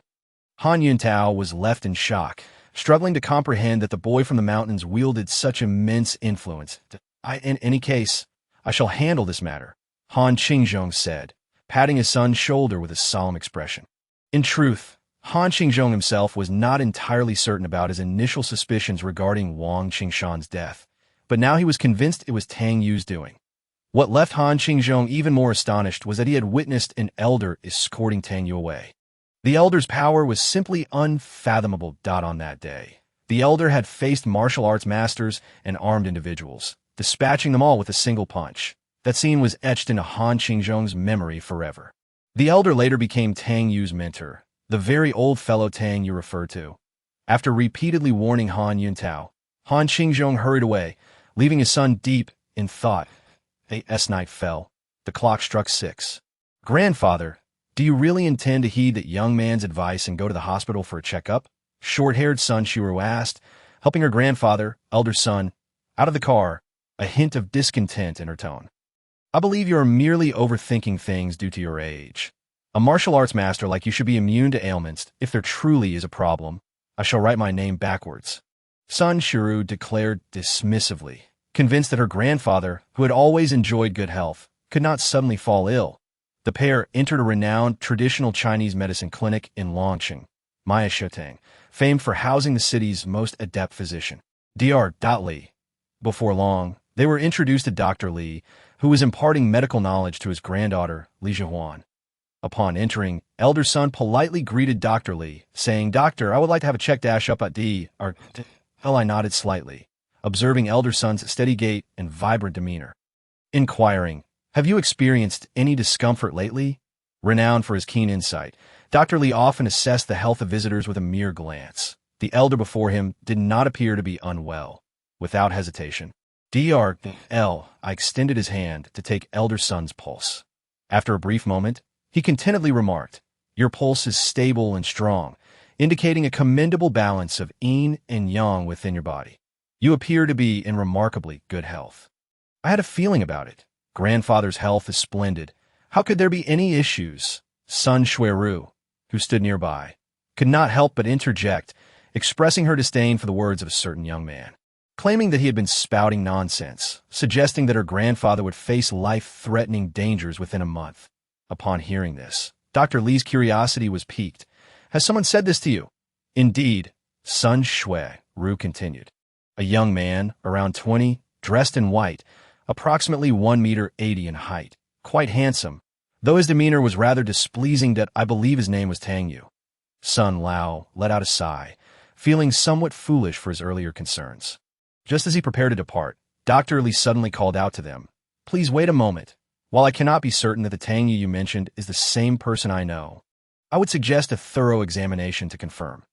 Dr. Li said cautiously, If this Tang Yue is indeed the legendary physician, then Sun Lao's condition may be far more complicated than it appears. This time, Dr. Li conducted a more meticulous examination, attempting to uncover any hidden issues. During the process, he noticed several almost imperceptible red rashes on Sun Lao's back, which could be the key to the problem. Jihuan, please fetch me a heated silver needle, Dr. Li instructed. Li Jihuan promptly complied, swiftly handing the heated silver needle to Dr. Li. With great care, Dr. Li employed the silver needle for further diagnosis, gradually formulating new thoughts in his mind. Perhaps the answer lies within these subtle rashes. Dr. Li squinted, softly addressing Sun Lao. I apologized. He then swiftly pierced the reddened area with the glowing silver needle. With a faint hiss, the needle easily penetrated the skin, extracting several tiny, blood-colored objects resembling grains of rice. They clung to the silver needle, slightly shriveled from the intense heat. What is this? Sun Shuiru questioned in disgust as she gazed at the items extracted from her grandfather's body. Dr. Li's expression grew grave as he murmured, These are indeed insect eggs. Most likely centipede eggs. It appears that the young man you encountered is the famed Dr. Tang. Tang Yue had immediately discerned the issue with Sun Lao. While Dr. Li had initially been oblivious to in that moment, Dr. Li became acutely aware of Tang Yue's profound medical skills, resembling an unreachable summit that left him feeling inferior. How could there be insect eggs in grandfather's body? Sun Shuiru exclaimed, eyes wide in disbelief. Such a notion sounded surreal. almost dreamlike. This is not merely insect eggs. Dr. Lee elucidated, it more closely resembles a manifestation of poison. Your grandfather may have been subjected to sorcery. Upon hearing the term sorcery, Sun Lao and Sun Shui-Ru exchanged shocked glances that we will soon confirm whether it is indeed sorcery, Dr. Lee assured. Granddaughter, please retrieve the medicinal powder I have preserved. Dr. Lee commanded. Please take this powder and keep your mouth open, he instructed Sun Lao. Following his directions, Sun Lao ingested the powder, awaiting the ensuing changes. As time passed slowly, Sun Shui-Ru began to grow anxious. Suddenly, a small black creature darted from Sun Lao's mouth. Moving with incredible speed, attempting to flee the scene, Lig Huan gasped, caught off guard, as did Dr. Lee. However, Sun Lao reacted swiftly, capturing the fleeing creature with lightning speed. Before them appeared a centipede nearly an inch long, its body a striking red and black, appearing quite fearsome. This was indeed one of the legendary poisonous sorceries. If not treated promptly, these eggs would hatch into small centipedes within a month, feeding on your blood and internal organs that at that point, even the most skilled doctors would be powerless. Both Sun Lao and his granddaughter, Sun Shui-Ru, were left in a state of shock, reflecting on a month-long deadline given by Tang Yue. And now, witnessing this poisonous centipede firsthand, they could not help but believe his words that it turned out that Tang Yue had saved Sun Lao's life. Sun Shui-Ru's expression grew complex. She had never imagined that the young man she had belittled was indeed correct. We wronged that young man, Sun Lao murmured, filled with regret. Perhaps it was merely coincidence? Despite knowing it was unlikely, Sun Shui-Ru was reluctant to easily admit her error. Sun Lao shot her a stern look. Silence. If it were merely coincidence, how could he have been so precise? Even the timing was impeccable, but I never expected that I almost overlooked a true master, Sun Lao reflected. However, perhaps I have not missed out entirely. I am acquainted with the esteemed individual you mentioned, Dr. Lee interjected. Then please contact him. I wish to express my gratitude in person, Mr. Sun earnestly requested. Dr. Lee nodded in agreement and attempted to call Tang Yue, only to be met with a notification that the phone was off. Dr. Lee chuckled ruefully. He is currently unavailable, Sun Lao acknowledged, not showing any signs of impatience. That it was not until evening that he finally rose to his feet, stating, my granddaughter and I have matters to attend to. Here is my business card. Please be sure to inform me if you manage to reach my savior. Upon receiving the check, Dr. Lee was taken aback, astonished to find it was for 10 million, that while he could sense that Sun Lao was no ordinary individual, the sheer magnitude of this sum left him astounded. I wonder who this Mr. Sun Wenbo truly is to possess such wealth. Dr. Lee mused to himself. Lig Huan beside him reminded, Grandfather, it's written on the card so this gentleman is Mr. Sun Wenbo. Dr. Lee exclaimed, realization dawning upon him. In a luxurious villa, Zhao Jianzhong, Zhao Huiming, and Tang Jun were gathered around an exquisite tea table. Zhao Jianzhong personally poured a cup of pu'er tea for Zhao Huiming, gently stating, Mr. Zhao, this is a specialty of Yun City. A rare delicacy. Do savor it. Zhao Huiming took a sip and found it indeed rich in flavor. However, his purpose for being there today extended beyond merely enjoying fine wine and tea. Brother Zhao, let us dispense with pleasantries. I have left the Han group and hope to find a new beginning at the Excellence group, that he stated directly, although Zhao Jianzhong had played a role in Zhao Huiming's predicament. His primary concern now was how to extract the maximum benefit from the situation. Zhao Jianzhong had initially planned to leverage the Tang family connections to oust Han Yuma and arrange for Zhao Huiming to take over, thereby weakening the Han group from both inside and out. However, events had not unfolded as expected. Zhao Huiming had been impeached by other board members, leaving Zhao Jianzhong disappointed and his confidence in Zhao Huiming somewhat diminished. Zhao Huiming understood that to gain Zhao Jianzhong's approval, he needed to demonstrate his true capabilities. Thus, he presented several documents detailing products from the Han group, particularly the Cold Light skincare project, the formula for which was under his team's control. Now that I have departed, this project will falter. I will ensure it transitions to the Excellence group.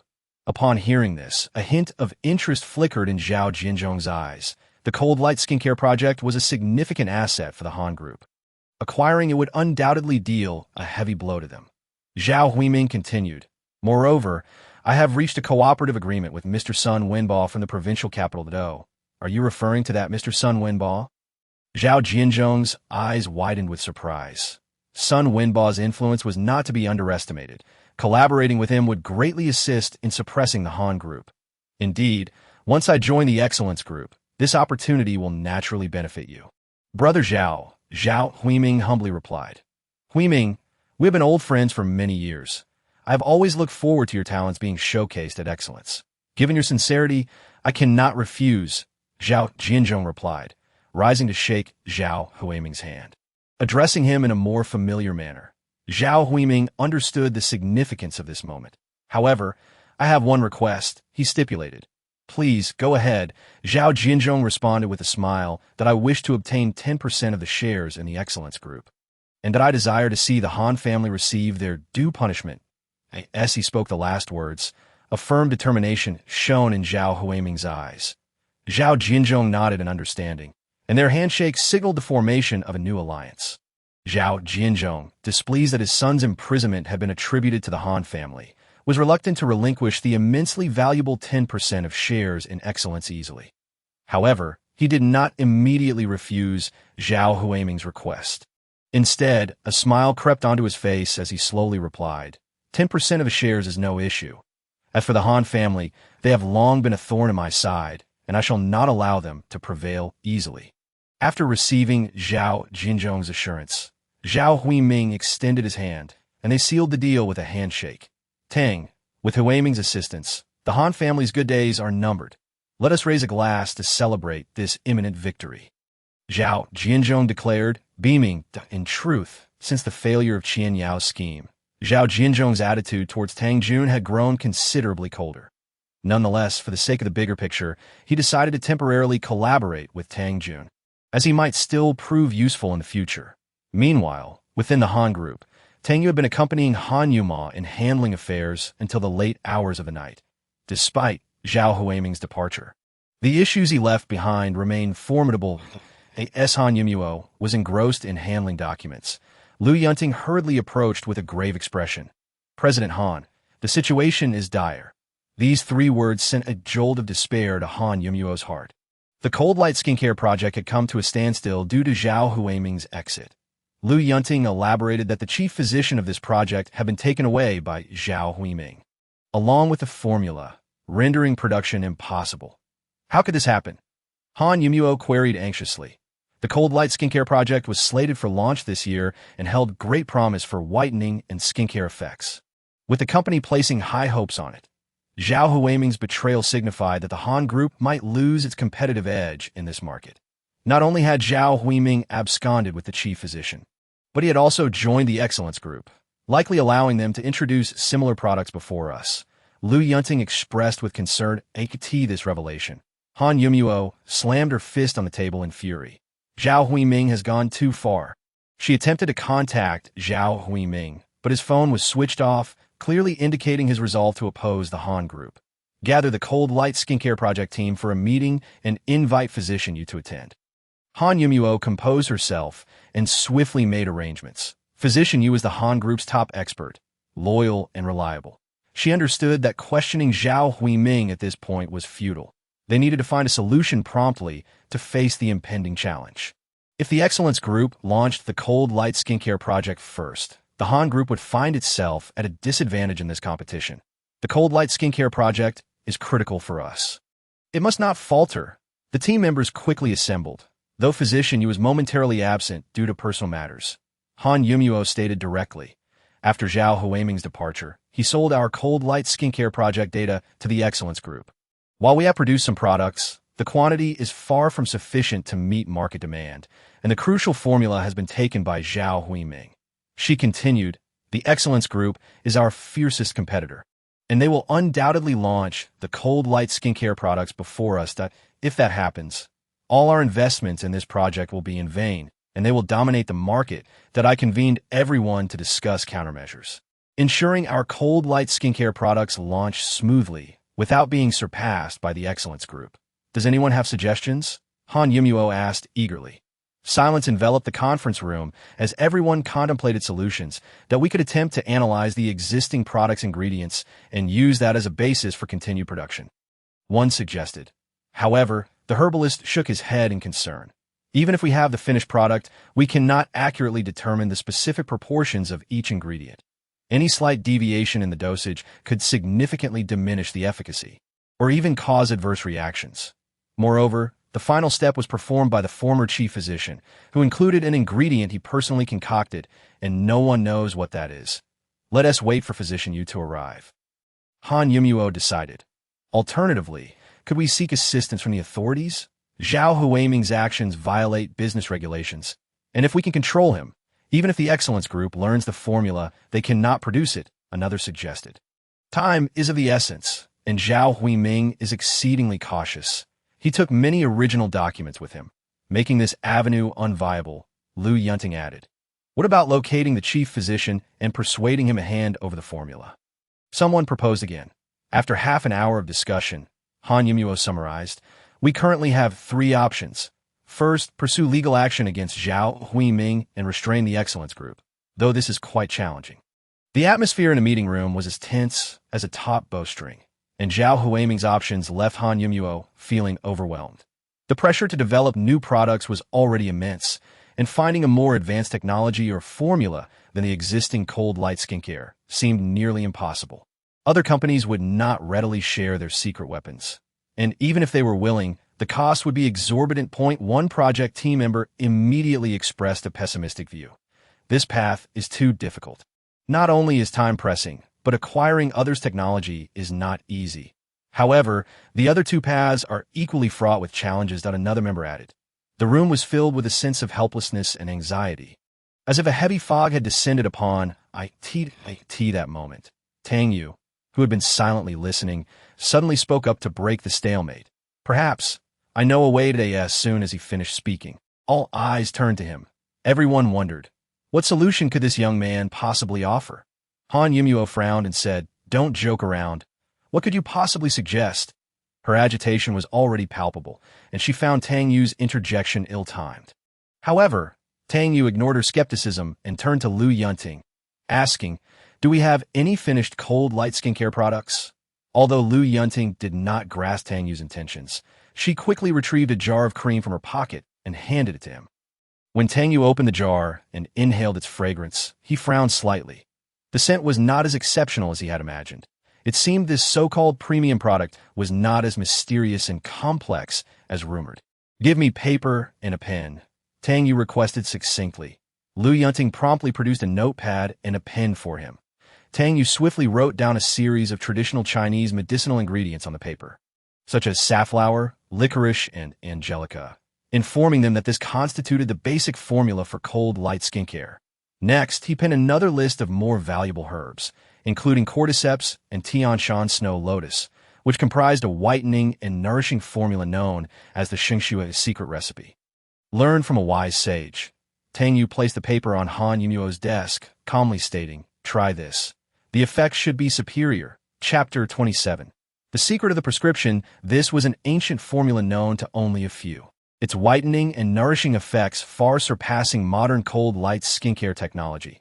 Tang Yue placed the paper filled with mysterious symbols back on Han Yumuo's desk. She regarded him coldly, her tone tinged with impatience. Tang Yue, are you playing make-believe? Do you think you're a divine doctor who can identify a formula just by smelling it? Han Yumuo's voice rose.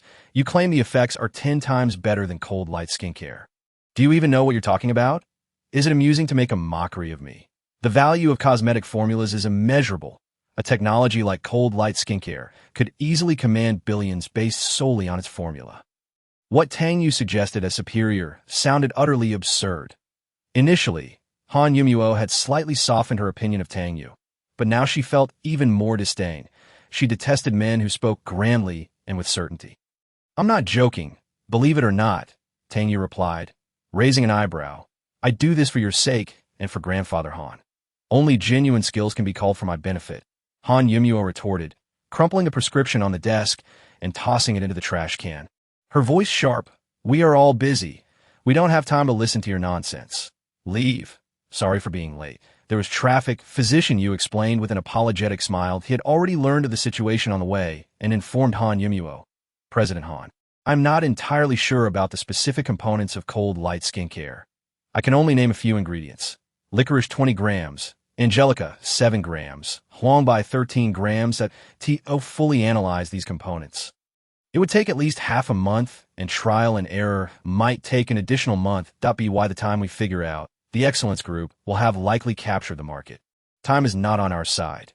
Physician Yu typically would not attend such meetings, but due to the gravity of the matter, he had to be present. Meanwhile, Lu Yunting sitting nearby noticed something.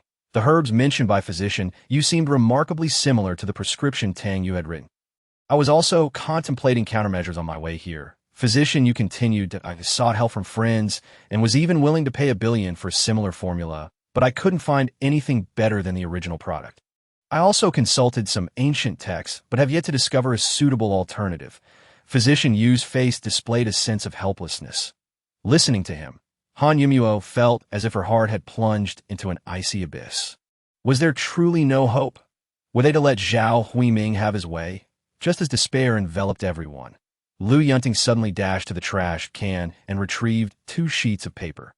She approached Physician Yu with a hint of mystery, asking, Physician Yu, take a look at these 2 prescriptions. Yunting, what are you doing? Han Yumuo furrowed her brow, seeing Lu Yunting pick up the 2 prescriptions left by Tang Yu from the trash can. Feeling that this action was utterly pointless to her, these scraps of paper were merely waste. How could they possibly be of any use? Yet, Physician Yu's gaze sharpened upon touching the paper, his expression shifting from indifference to shock.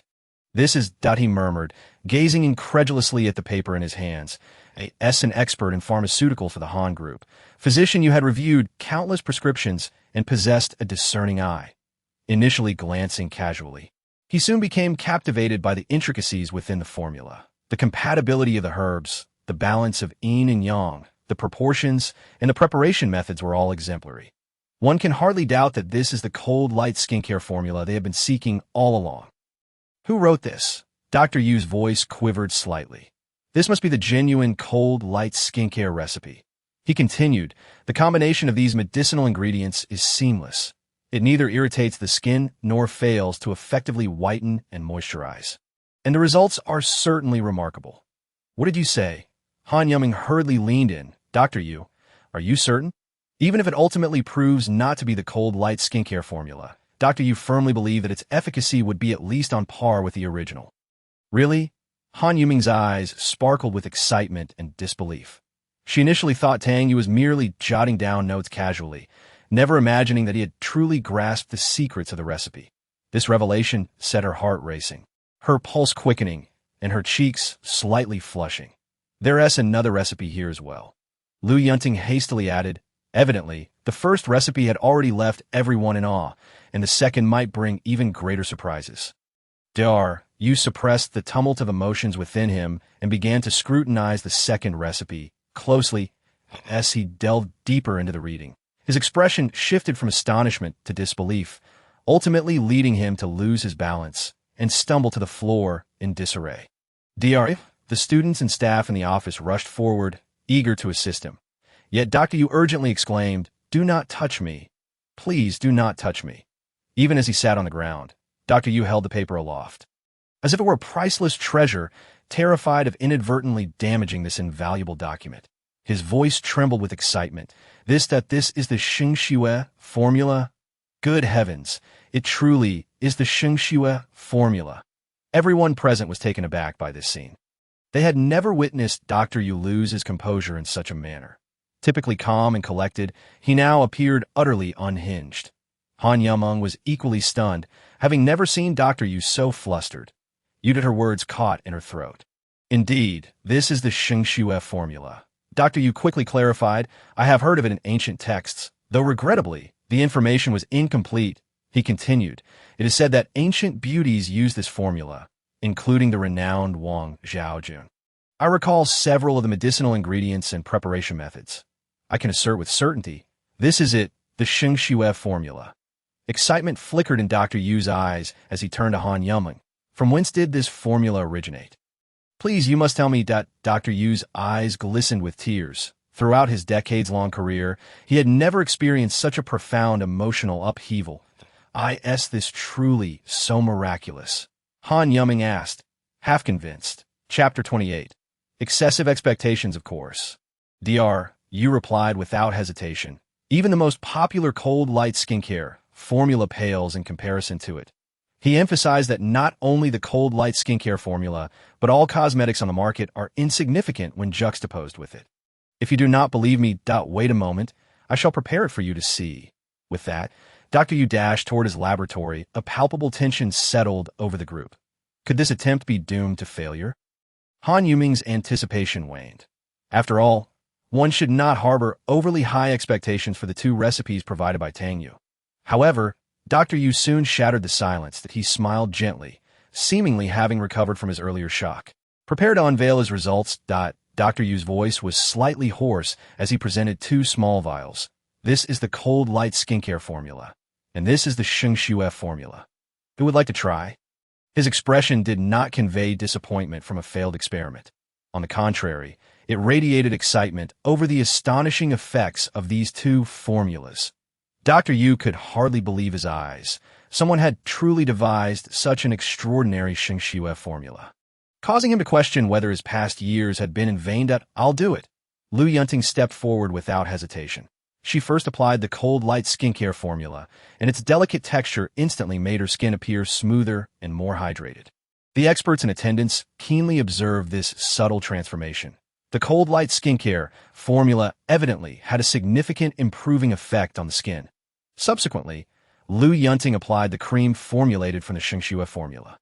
Upon contact, a refreshing sensation spread across her face, as if a spring were penetrating deep into her skin. How wonderful! She exclaimed involuntarily. The cream was rapidly absorbed, and before long, Lu Yunting's face radiated a luminous, fair glow with a texture as soft as that of a baby's skin. Everyone was astonished by the sight before them. Should such results be marketed, it would undoubtedly cause a sensation. Dr. Yu was beside himself with excitement. Pleading with Han Yuming, Ms. Han, from whence do these formulas originate? You must tell me, even if it requires me to sign a lifetime contract with a Han group, I would willingly accept a pay cut, just to become the chief pharmacist for the Shengxue formula project. Initially, Dr. Yu's contract was nearing its end, and he had contemplated other options, but now he was determined to remain with the Han group, eager to partake in this potentially industry-altering product. Han Yuming remained engulfed in disbelief, struggling to comprehend that she had uncovered such a precious formula. After the meeting concluded, she turned to Lu Yunting. Puzzled, is this truly provided by Tang Yue? Why not? You are well aware of Tang Yue's capabilities, Lu Yunting retorted. She initially intended to inform Han Yuming about Tang Yue's connection with the Wang family. But since their collaboration had been smooth, she assumed Han Yuming was already privy to the details, and thus refrained from elaborating. Now, observing Han Yuming's expression, she began to doubt whether the latter was truly informed. After charging his phone, Tang Yue noticed a missed call from the esteemed physician Li. Remembering that he needed to procure some special medicinal ingredients to brew the medicinal soup, he decided to visit Maya Xiaodang. Although the Han group also supplied medicinal materials, their quality and variety were far inferior to those at Maya Xiaodang. Upon entering Maya Xiaodang, Tang Yue observed physician Li furrowing his brow over a recipe. Physician Li's granddaughter was nearby, eager to greet Tang Yue, but he gently gestured for her to remain silent, then quietly began to observe. After a while, seeing Physician Li still deep in thought, Tang Yue cleared his throat softly and whispered one word, licorice. Upon hearing this, Physician Li's eyes lit up, as if he had found the answer. Yes, licorice can harmonize with other ingredients, such as ginseng and red dates, enhancing their effects on nourishing the yin and generating fluids. With it, the recipe is complete. Physician Li appeared quite pleased. Looking up to see Tang Yue, he immediately remarked, "Ah, it is young brother Tang who has come, truly astute. No need for such courtesy, Physician Li."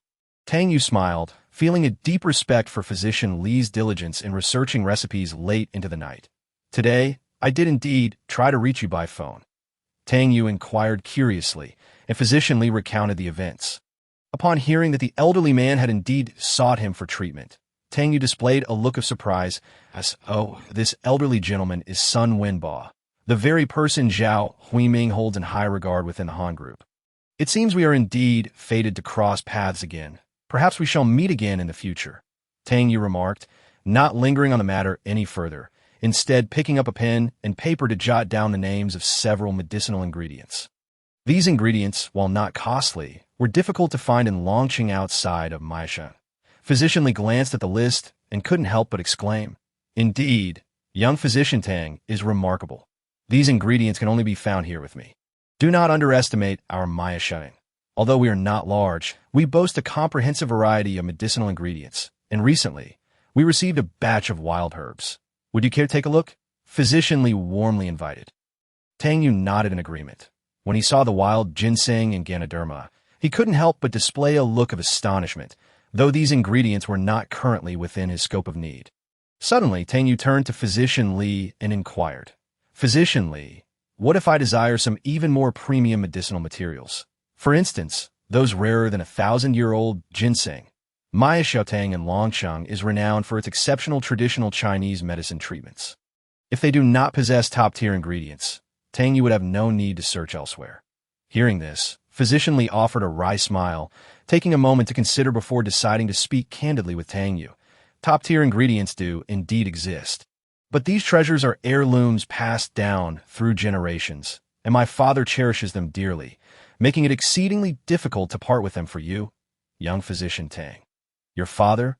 Tang Yue asked in surprise. Mentally calculating Physician Li's age, he appeared to be in his 60s or 70s, so his father must be nearly a century old. Tang Yue made an effort to steady his astonishment and smiled. I do indeed require some rare medicinal materials. Physician Li, I can offer something in exchange. Physician Li misinterpreted Tang Yue's intention as a monetary transaction, but he quickly replied, although the Li family may not be wealthy, we are certainly not lacking in money. Chapter 29. True capability. I do not mean money, Tang Yue clarified. What I meant is, I possess a method to significantly enhance the efficacy of ordinary medicinal materials. This is impossible. Physician Li immediately shook his head. Skepticism evident in his eyes. As a seasoned physician, he was acutely aware of the challenges involved in enhancing medicinal efficacy. Even doubling it is no easy feat, let alone multiplying it several times. Physician Li continued, based on our friendship, should it be feasible, I would have no reservations. However, those medicinal materials hold profound significance for us, and my father would never consent. Tang Yue understood the difficulties faced by the other party. Yet he was in urgent need of these rare medicinal herbs to aid in his cultivation. How about this? Allow me to demonstrate my abilities, if I can indeed enhance the efficacy of the medicine as claimed. You may then consider discussing it with your father. After a prolonged contemplation, Physician Li finally nodded in agreement and instructed his companion, Li Jihuan, take Physician Tang to the alchemy room. Although Physician Li remained somewhat skeptical of Tang Yue's assertions, he eagerly anticipated witnessing the practical performance of this young healer, as Tang Yue's medical skills had long been validated, and Physician Li wished to seize the opportunity to gauge the true prowess of this prodigious practitioner. Li Jihuan nodded slightly and politely addressed Tang Yue. Please follow me. After selecting several herbs, Tang Yue entered the alchemy room, where several practitioners from the Maya Xiaotang were studying formulas. They were promptly asked to vacate the premises. Master, why are we allowing an outsider into our alchemy room? One disciple questioned with discontent that I was just completing the final steps of formula. Another added. Physician Li explained he is a renowned healer whose skills surpass my own. Therefore, he will be the one to concoct the medicine, and you must temporarily leave. The physicians exchanged doubtful glances, suspecting their master might be overly modest. What exactly does he intend to concoct? Someone inquired with curiosity. Physician Li shook his head. I'm unaware, but he claims he can significantly enhance the effects of ordinary herbs by several times or even more. Upon hearing this, the physicians could not suppress their laughter, finding it hard to believe that anyone could achieve such a feat, master. This individual speaks far too boldly. Is he not afraid that the wind may carry away his words? One physician scoffed. Silence, Physician Li admonished sternly. Physician Tang's expertise far exceeds mine, and you must show him the respect he deserves. The chastised physician appeared somewhat embarrassed, yet remained unconvinced. Soon, the door to the alchemy room swung open, and Tang Yue emerged, holding 2 bowls of clear medicinal liquid. The rich aroma of the medicine instantly enveloped the entire Maisha. Physician Li and the others hurried over. Upon seeing the crystal-clear liquid and inhaling its distinctive fragrance, the physicians were astonished. Could this possibly be extracted from precious herbs? Just the scent invigorates the spirit. One physician exclaimed. Could it be brewed from millennium-old Ganoderma? Another speculated, captivated by the intoxicating aroma. Physician Li took a deep breath, his face a mask of astonishment. This medicinal liquid. Physician Tang, is this that it is merely extracted from ordinary Ganoderma? Tang Yue replied with a smile. This revelation. Gasps of disbelief echoed around him. Impossible. How could ordinary Ganoderma yield such remarkable effects? Physician Li's disciple retorted immediately. Even Physician Li himself found it hard to believe. He had previously concocted medicinal brews from ordinary Ganoderma, yet the aroma paled in comparison to the wondrous scent before him. Barely a fraction of its potency. The fragrance wafting from the brew was rich and extraordinary, seemingly achievable only with millennium-old Ganoderma. However, Li Jihuan swiftly clarified the confusion, stating, indeed, Physician Tang only utilized ordinary Ganoderma and several other common herbs. He did not bring any special materials into the alchemy room. As she spoke, her heart was filled with mixed emotions. Although Tang Yue was of a similar age to her, his medical prowess seemed unfathomable, like an insurmountable peak standing before her. The crowd felt a wave of contemplation. If ordinary herbs could yield such astonishing effects, what miracles might arise from granting Tang Yue access to top-tier materials? Perhaps this is merely superficial skill, one physician suggested, doubting that Tang Yue could have genuinely enhanced the aroma, believing the actual effects may not be as formidable as they appeared. Whether it is but a fade can be discerned with a single taste. Tang Yue calmly placed the 2 bowls of medicinal soup on the table, a smile gracing his face. Physician Li eagerly lifted one bowl and took a gentle sip. Instantly, a refreshing sensation spread throughout his body. Swiftly permeating every corner, he closed his eyes, savoring the power within. Merely a sip of this concoction revitalized his spirit. The potency of this medicine is nearly indistinguishable from that of millennium-old Ganoderma. Physician Li's voice trembled with evident shock and amazement. He had been fortunate enough to taste medicinal brews crafted from the finest herbs, and had even possessed a millennium-old Ganoderma. The memories of that taste and effect resurfaced vividly at that moment. What, then, was the method employed by Tang Yue? This question plunged Physician Li into deep contemplation. How many rare herbs could such alchemical skill procure? Tang Yue inquired with a smile. Physician Li fell silent, his thoughts gradually shifting. Initially skeptical of Tang Yue's ability to persuade his father to part with precious herbs, he now recognized that if this unique method of concoction were to be passed down, the Maya Shitang could very well thrive for the next few centuries. Physician Tang, please follow me. Physician Li solemnly stated, lifting the 2 bowls of medicinal soup with a tone filled with respect and anticipation.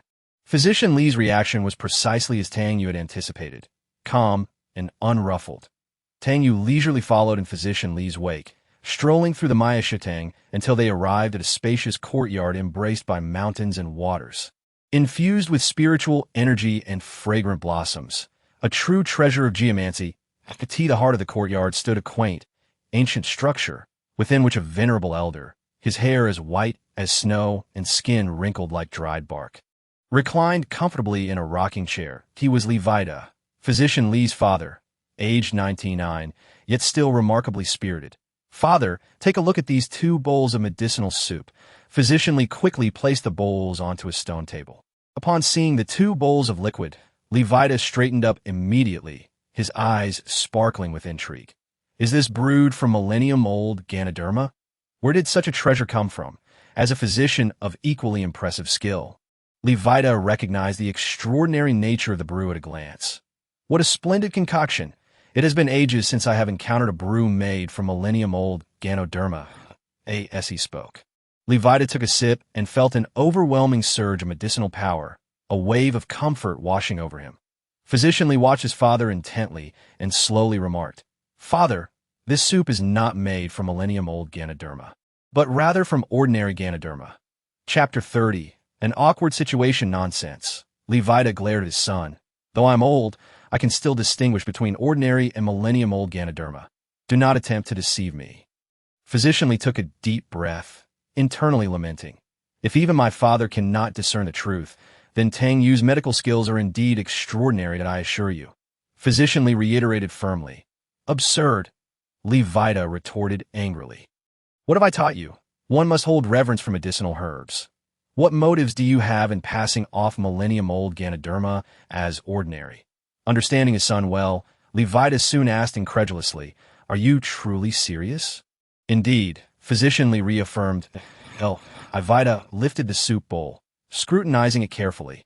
Even he could not discern whether it was millennium-old or ordinary Ganoderma. These two bowls of medicine are the ones I previously mentioned. They were concocted by Physician Tang. Physician Li explained at that moment. Tang Yue stepped forward and offered a slight bow to Levita. I am Tang Yue, here to pay my respects to the esteemed elder. Levita quickly inquired. You brewed this medicine? How can its effects be so astonishing? Tang Yue replied candidly. Elder Li, have you heard of the 5 elements alchemy method? A flicker of astonishment crossed Levita's face as he slowly responded. The 5 elements alchemy method. Could it be the secret technique used by ancient alchemists to refine elixirs? Tang Yue offered a subtle smile and nodded in confirmation. Precisely. No wonder. Levita's voice trembled, clearly shaken by this revelation. Once, the ancient art of alchemy had shone brightly in history. Yet with the passage of time, many techniques had faded into obscurity. Levita's ancestors had once been renowned healers, possessing a modicum of knowledge about these ancient methods. However, many of the old formulas had become lost to his generation. Tang Yue had adeptly utilized this ancient and wondrous alchemical technique to elevate ordinary Ganoderma to astonishing heights. Would you be willing to impart this method to the Li family? Levita asked eagerly. I would pay any price to obtain it. Even 100 million, I would be willing to offer. He quickly added, determination gleaming in his eyes. Noticing Tang Yue's silence, Levita gritted his teeth and declared, 300 million. That is the entirety of the Li family's assets to gather such a sum. He was even prepared to sell the Maishotang and the family residence. Yet Tang Yue shook his head. Elder Li, I require no money. Then what do you desire? Levita's words momentarily faltered before he seemingly grasped the implication. You have set your sights on the rare herbs our family has in storage. Tang Yue nodded gently. I hope this does not cause you too much inconvenience. That a flicker of hesitation crossed Levita's gaze, but he soon solidified his resolve. Please wait a moment. I shall retrieve the items. Thank you. After receiving the herbs, Tang Yue swiftly documented the 5 elements alchemy method in detail on paper, writing each word with utmost care. The medicinal liquid produced using this method can be preserved for 1 to 2 years. Tang Yue explained this revelation. Both Physician Li and his father widened their eyes in astonishment. Is it truly capable of lasting such a duration? Tang Yue nodded once more, affirming his statement. The esteemed Physician Li was profoundly shaken, unable to suppress his doubts. Master Tang, such an alchemical method is truly a priceless treasure. Are you not concerned that by imparting it to us, we may forfeit an opportunity for great fortune? He continued. Furthermore, while the 5 elements method of alchemy possesses its unique merits, it is not the pinnacle of the craft, as far as I am aware. As he observed Master Tang's departing silhouette, Levita solemnly remarked to Physician Li, From this day forth, we must maintain a cordial relationship with Mr. Tang Yue. Upon hearing this, Han Yuntao was instantly incensed, declaring sternly, Yu Miao is already married. Tang Yue is my son-in-law. Why are you still seeking suitors for her? From now on, you are not to interfere in the matters between Yu Miao and Tang Yue. Lu Ziyu's eyes widened in disbelief, scarcely able to trust her ears. Sensing the commotion, Han Yu Miao hastily donned a nightgown, her cheeks aflame as she confronted Tang Yue. You startled me by barging in unannounced. Did you not think to knock? Due to her habit of living alone, Han Yu Miao had forgotten to lock the door, which allowed Tang Yue to inadvertently witness the scene. Did you see something you were not supposed to? Han Yu Miao pressed, her expression stern. Tang Yue quickly sought to alleviate the awkwardness, but he scratched his nose and chuckled. I believe I caught a fleeting glimpse of something bright. This remark caused Han Yu Miao to furrow her brow, nearly prompting her to confront Tang Yue directly. But she restrained herself, and the room was enveloped in an unsettling silence. After a moment, Tang Yue broke the stillness. "Have you resolved the company's affairs?" "It is of no consequence," he murmured, gesturing towards a bowl of medicinal soup on the table. "This is brewed from the wild herbs of Maishan. It will benefit your health. Drink it while it's warm." Without further thought, Han Yu Miao took a gentle sip, and in an instant, a warm current coursed through her body, rendering her extraordinarily comfortable and invigorated. Soon, she finished the entire bowl and curiously inquired, "Where did you obtain these prescriptions?" Regarding his master's true identity, Tang Yue opted to maintain an air of mystery. Chapter 31. Unexplained Fury, your master? Could it be Physician Li? Han Yu Miao speculated, as this seemed the only explanation for Tang Yue's possession of such miraculous prescriptions. Tang Yue couldn't help but chuckle. "If Physician Li were willing to become my disciple, I would not mind teaching him." This statement left Han Yu Miao momentarily speechless, prompting her to refrain from further inquiry. "Regardless, you have indeed rendered me considerable assistance." Han Yu Miao took a deep breath and declared, "If you have any requests, as long as they are not excessive, I am willing to do my utmost to fulfill them in gratitude for your kindness." Tang Yue's gaze lingered on Han Yu Miao for a moment, devoid of any disrespectful intent, which she noticed, allowing her to breathe a quiet sigh of relief. With a light chuckle, Tang Yue replied, "Then I shall not hold back." He slowly approached Han Yu Miao, his eyes glinting with mischief, and she immediately grew wary, fearing he intended to do something to her. Instinctively, she stepped back, bracing herself for an impending confrontation. However, Tang Yue's actions took her by surprise. He dashed forward, but his target was the bed, not her. Before she could react, he languidly declared, "From now on, I shall take the bed, and you shall sleep on the floor." Han Yu Miao was left dumbfounded. This was entirely contrary to her expectations. A surge of inexplicable anger welled within her, far more intense than any conceivable situation. "You are truly a devil," she seethed. "Fine, I agree, but do not forget what transpired today." Infuriated, Han Yu Miao clutched a blanket and lay down on the floor, her chest heaving with rage. Suitors had lined up for her from Longqing all the way to Longdu, and now she was to sleep on the floor? It was utterly absurd. She cursed inwardly. The night was still long. Han Yu Miao scrolled through her phone to distract herself, while Tang Yue perused a newspaper, one report catching his eye. A 20-meter-long giant python has been spotted on Longqing Mountain. The area is now closed to tourists. That a glimmer of excitement flickered in Tang Yue's eyes. The appearance of the giant python indicated abundant spiritual energy in the area. Perhaps Longqing Mountain would be an excellent place for cultivation. The following morning, Tang Yue glanced at the sleeping Han Yu Miao, her brow furrowed, clearly having had a restless night. However, he felt no remorse. He knew the medicinal soup he had given her was warming, and the coolness of the floor would balance its effects. Though Han Yu Miao remained oblivious to this. After preparing the medicine, Tang Yue left a note and set out for Longqing Mountain. Towering majestically, the mountain was shrouded in mist, and even before stepping onto the path, Tang Yue could feel the abundant natural spiritual energy permeating the air, far more potent than that of the Han family villa. Although Longqing Mountain was closed to the public, some tourists lingered, seemingly unperturbed by the management's oversight. With curiosity and anticipation, Tang Yue commenced his ascent. Shortly thereafter, he reached the summit, surrounded by lush trees and crystal-clear streams. As if he had stepped into an idyllic paradise, Tang Yue couldn't help but exclaim, "What a splendid place!" He retrieved the remaining jade and luminous pearl from his pocket. The treasures began to radiate a soft glow, warming the surrounding air, akin to the gentle embrace of spring sunshine. Tang Yue closed his eyes, quietly absorbing the energy emanating from the heavens and the treasures. As time passed, the warmth gradually permeated his body, transforming into gentle currents that flowed along his meridians, ultimately converging in his dantian tea. That moment, Tang Yue, clad in snow-white garments, appeared particularly handsome, surrounded by a golden aura, as spiritual energy akin to twinkling stars continuously infused his being. After an indeterminate time, Tang Yue opened his eyes, his gaze sharp as lightning. Before him lay a colossal rock. With a gentle wave of his hand, an invisible force surged forth, striking the stone. The rock emitted a deep thud, followed by countless fine cracks, This cultivation effect is precisely what I desire, Tang Yue remarked with satisfaction. If only I had a skilled opponent to spar with. Just as he contemplated this, a disturbance caught his ear, an urgent cry for help emanating from the mountainside. Tang Yue swiftly dashed towards the source of the sound out on the mountainside. A crisis was unfolding. For men clad in black surrounded an elderly gentleman and his granddaughter. The elderly man, Sun Wenbo, donned a traditional Tang suit, now soiled with dust and blood, his face weary and bruised.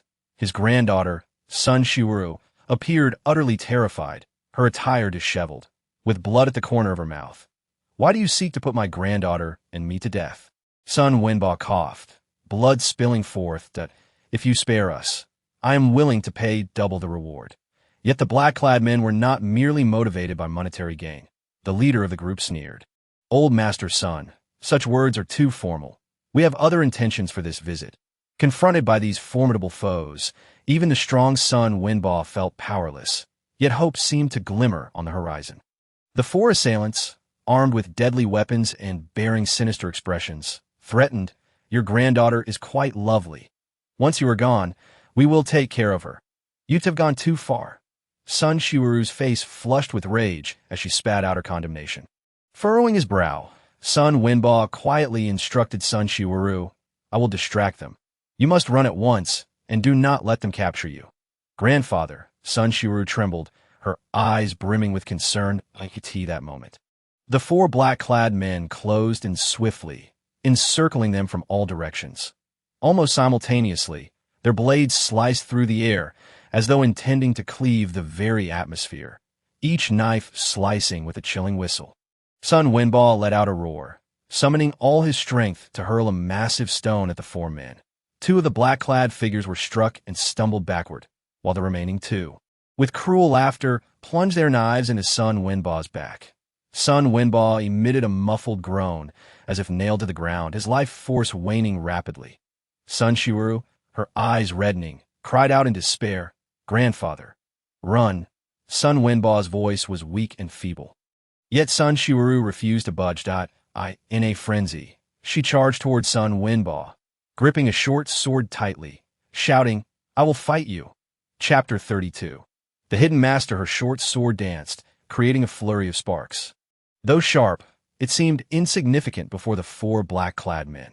The leader swung his blade down with the weight of a mountain, clashing with Sun Shiuru's sword, producing a resonant metallic clang that sent her weapon flying from her grasp. Before she could react, a knife was pressed against her throat, and despair washed over her. The disparity in strength was simply insurmountable. The young lady of the Sun family is quite brave. The black-clad man mocked. "Please, do not harm my granddaughter. I beg you."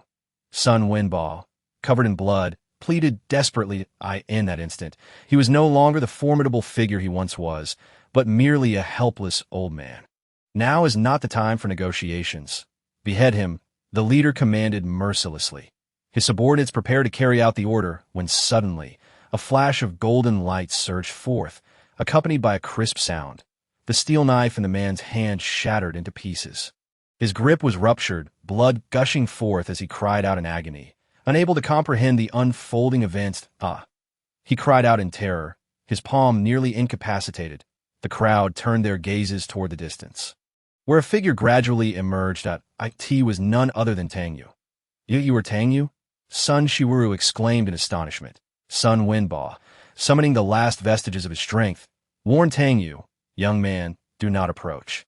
This matter does not concern you." Although Sun Wenbo recognized Tang Yue as extraordinary, he also understood that a young man in his 20s could not possess exceptionally high martial prowess, especially when confronted by the four black-clad individuals, each a formidable martial artist. The black-clad men, infuriated by the interference, seethed with rage. "Kid, mind your own business," one of them coldly threatened, "or you will meet an untimely demise," as soon as the words left his mouth. Tang Yue sprang into action. With a sharp crack, the threatening black-clad man spewed blood, his teeth scattering in all directions. "It seems your mother failed to teach you how to show respect. Allow me to provide that lesson." Tang Yue's voice was icy and composed. The onlookers widened their eyes, witnessing only a fleeting shadow left by Tang Yue in midair, unable to discern how he had struck. Sun Shiru gasped in disbelief. Having encountered Tang Yue in the antique market before, she had thought him an ordinary person, never imagining he possessed such unfathomable depth. Her mind was in disarray, struggling to accept the reality before her. Master, Sun Wenbao murmured weakly, utterly astonished by Tang Yue's prowess. This kid is a martial artist. Everyone attacked together. The leader of the black-clad men commanded loudly. The four of them launched their assault simultaneously, their blades glinting with a chilling light. Exuding a murderous aura, the wind howled as they advanced, turning pebbles to dust beneath their feet, their garments rustling ominously in the breeze, their overwhelming presence even startling the birds in the sky. In the face of the four charging towards him, Tang Yue remained unperturbed, slowly raising his fist. His hands were long and fair, yet at this moment they contained unparalleled strength. The wind from his punch howled with ferocity. As if imbued with the force of 1,000 pounds, boom! Tang Yue's fist struck the intersection of three blades, resulting in a thunderous explosion. The blades shattered and splintered, debris flying in all directions. The hands of those surrounding him were torn apart by the backlash, blood gushing forth. The leader bore the brunt of the impact, hurled into the air by the tremendous force, his body tracing an arc before crashing into a large tree. The trunk, unable to withstand the blow, splintered and fell, while he landed heavily on the ground, blood spurting from his mouth as he lost consciousness. The remaining three were not spared either. The shockwave propelled them high into the air before they crashed down violently. Dust billowing, leaving cracks in the earth, they struggled momentarily, clearly unable to continue the fight. Sun Wenbao and Sun Shiru were rendered speechless, fully aware as martial artists that the power behind that punch was beyond imagination. Even the top experts from the provincial capital would not likely possess such strength. When had Longsheng given rise to such a hidden master? Tang Yue took a deep breath, feeling the energy within him release. A newfound lightness washing over him. After his training, he had felt an overwhelming fullness of power, and that punch had alleviated his discomfort. Sun Wenbao coughed painfully, blood trickling from the corner of his mouth. His face as pale as a sheet. Sun Shiru, frantic with worry, checked her grandfather's injuries while anxiously scanning for Tang Yue, only to find he had already departed. She called out urgently, "Hero, please save my grandfather. I implore you, help him." Her voice trembled with tears. Moments later, Tang Yue reappeared before them, holding a golden blade. Seeing Sun Shiru kneeling in supplication, his fondness for her grew in that instant. She was no longer the haughty eldest daughter of the Sun family, but an ordinary girl deeply concerned for her loved one. In response to her plea, Tang Yue paused, contemplating his next steps. "Please step aside," he said softly. Sun Shiru quickly moved aside. Giving him space, he swiftly assessed Sun Wenbao's injuries, then retrieved silver needles from his pocket, accurately piercing 6 acupoints to staunch the bleeding. Subsequently, he offered a verdant pill, gently placing it in Sun Wenbao's mouth. Minutes passed, and Sun Wenbao's breathing gradually steadied. The pallor of his face receding, restoring a hint of color. After descending the mountain, remember to stitch the wound and rest for a few days. "You'll be fine," Tang Yue stated calmly, his voice soft yet imbued with undeniable confidence. Fortunately for Sun Wenbao, as a martial artist, his physical constitution far exceeded that of ordinary people, facilitating the treatment of his injuries. "Benefactor, I cannot repay this immense kindness." Sun Wenbao expressed his profound gratitude, attempting to rise to convey his thanks, only to be halted by Tang Yue. "Just call me Tang Yue." Sun Wenbao nodded in agreement, and Tang Yue then inquired, "What did you mean earlier by master?" Sun Wenbao was momentarily taken aback before explaining, "In the realm of martial artists, there are different levels. Mingjin, Onjin, Huajin, Master, Danjin, Grandmaster, Zaizhushin, and so forth, up to Kazudian. I have merely heard of these ranks when you unleash your energy just now. Your aura was thunderous, truly embodying the essence of a master, which is why I said so." Sun Wenbao added respectfully he had never encountered anyone as young as Tang Yue possessing the strength of a master. Even in the provincial capital, such individuals were few and far between that if Tang Yue truly was a master-level expert, even the prominent figures from the provincial capital would vie for his acquaintance. Chapter 33. the chaotic true dragon technique among the four assailants. The leader was at the Hua Jin level, while the other three were at the On Jin level that, if I were in my prime, they would be insignificant. Unfortunately, I have encountered some issues in my training recently. Tang Yue mused internally, realizing that the realm of martial artists seemed different from what he knew, leaving him somewhat perplexed. I cannot ascertain if I meet your standard of a master. However, those individuals were undeniably no match for me. Tang Yue stated candidly. Sun Lao, at your age, still at the Hua Jin level, it seems you need to put in more effort. Tang Yue jested. Upon hearing this, Sun Wenba nearly spat out a mouthful of old blood. The level he had painstakingly achieved was rendered trivial in Tang Yue's eyes. Mr. Tang, you have saved me twice from peril. From now on, you shall be a great benefactor to the Sun family. Whatever your commands, we shall serve you diligently, Sun Mingzhao promised earnestly. Just as Tang Yue was about to politely decline, he suddenly remembered something and asked, Sun Lao, your name is Sun Wenba, correct? Did you come along, Cheng, to discuss cooperation with someone named Zhao Huiming? Indeed, you know Zhao Huiming as well? Sun Wenba replied, surprised. I've had a few meetings with Zhao Huiming. It seems we are indeed fated to cross paths. Before Sun Wenba could finish, Tang Yue interjected, Zhao Huiming has plotted against my benefactor and bullied my wife. I am well acquainted with him. Our journey to Longcheng was initially for other matters. Seeking Zhao Huiming was merely a side affair. Sun Wenba explained earnestly, I do not know much about Zhao Huiming. I only know he is acquainted with a friend of mine. For this cooperation, he has made multiple trips to the provincial capital, treating me and my wife with utmost respect and courtesy, which is why I agreed to collaborate. As the saying goes, it is hard to refuse someone who greets you with a smile. Moreover, Zhao Huiming was adept at socializing, which ultimately led Sun Wenba to consent to the partnership.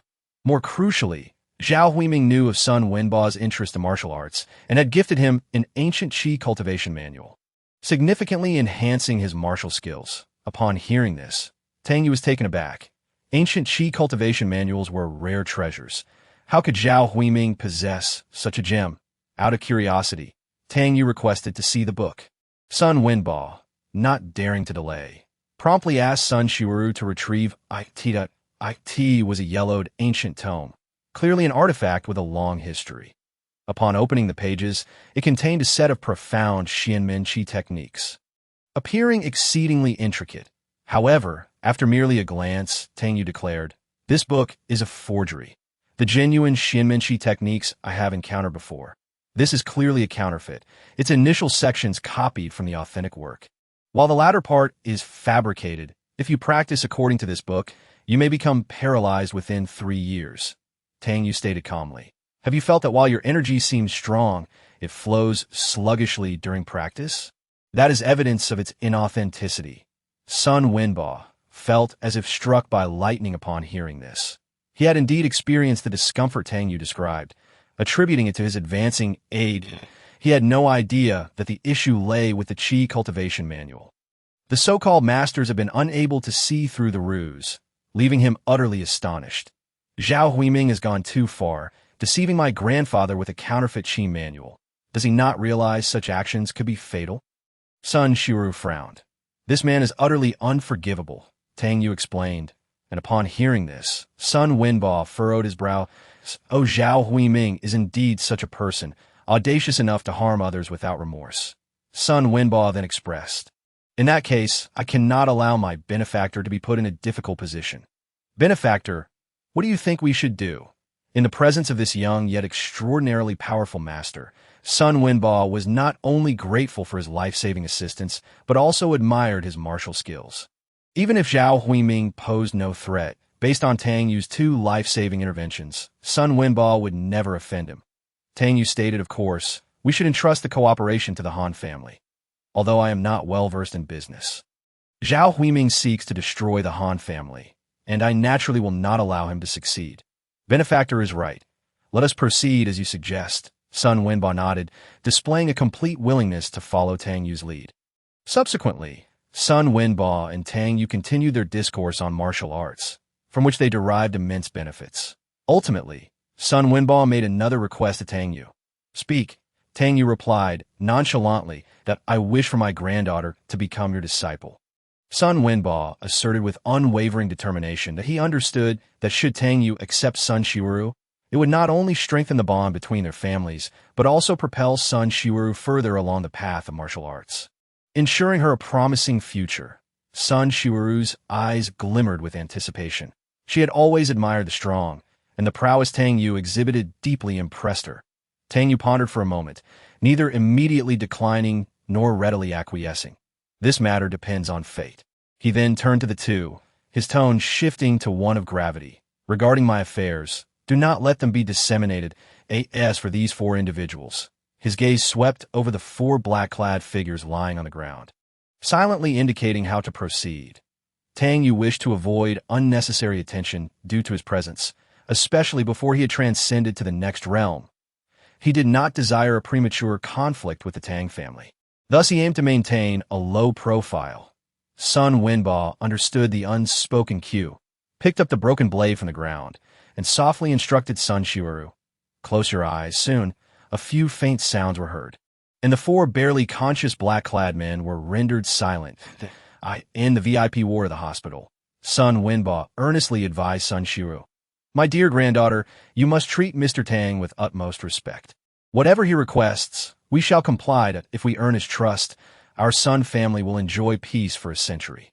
Sun Shiuru nodded gravely, comprehending the potential heights Tang Yue, a 20-year-old martial arts master, could attain and what this signified for the Sun family, a formidable guardian. Meanwhile, in the Han family's villa, Han Xingzhong, Han Yuntao, and Han Yuma sat in the study, their expressions grave. The situation was growing increasingly dire. Should Zhao Jianzhong finalize a contract with the provincial Sun family, unrest could ensue within the Han group, and some previously undecided board members might follow Zhao Huiming's lead. I have attempted to reach Sun Wenbo, but through his assistant, I learned he has arrived in the provincial city, and they are unable to disclose further details, Han Yuma added anxiously.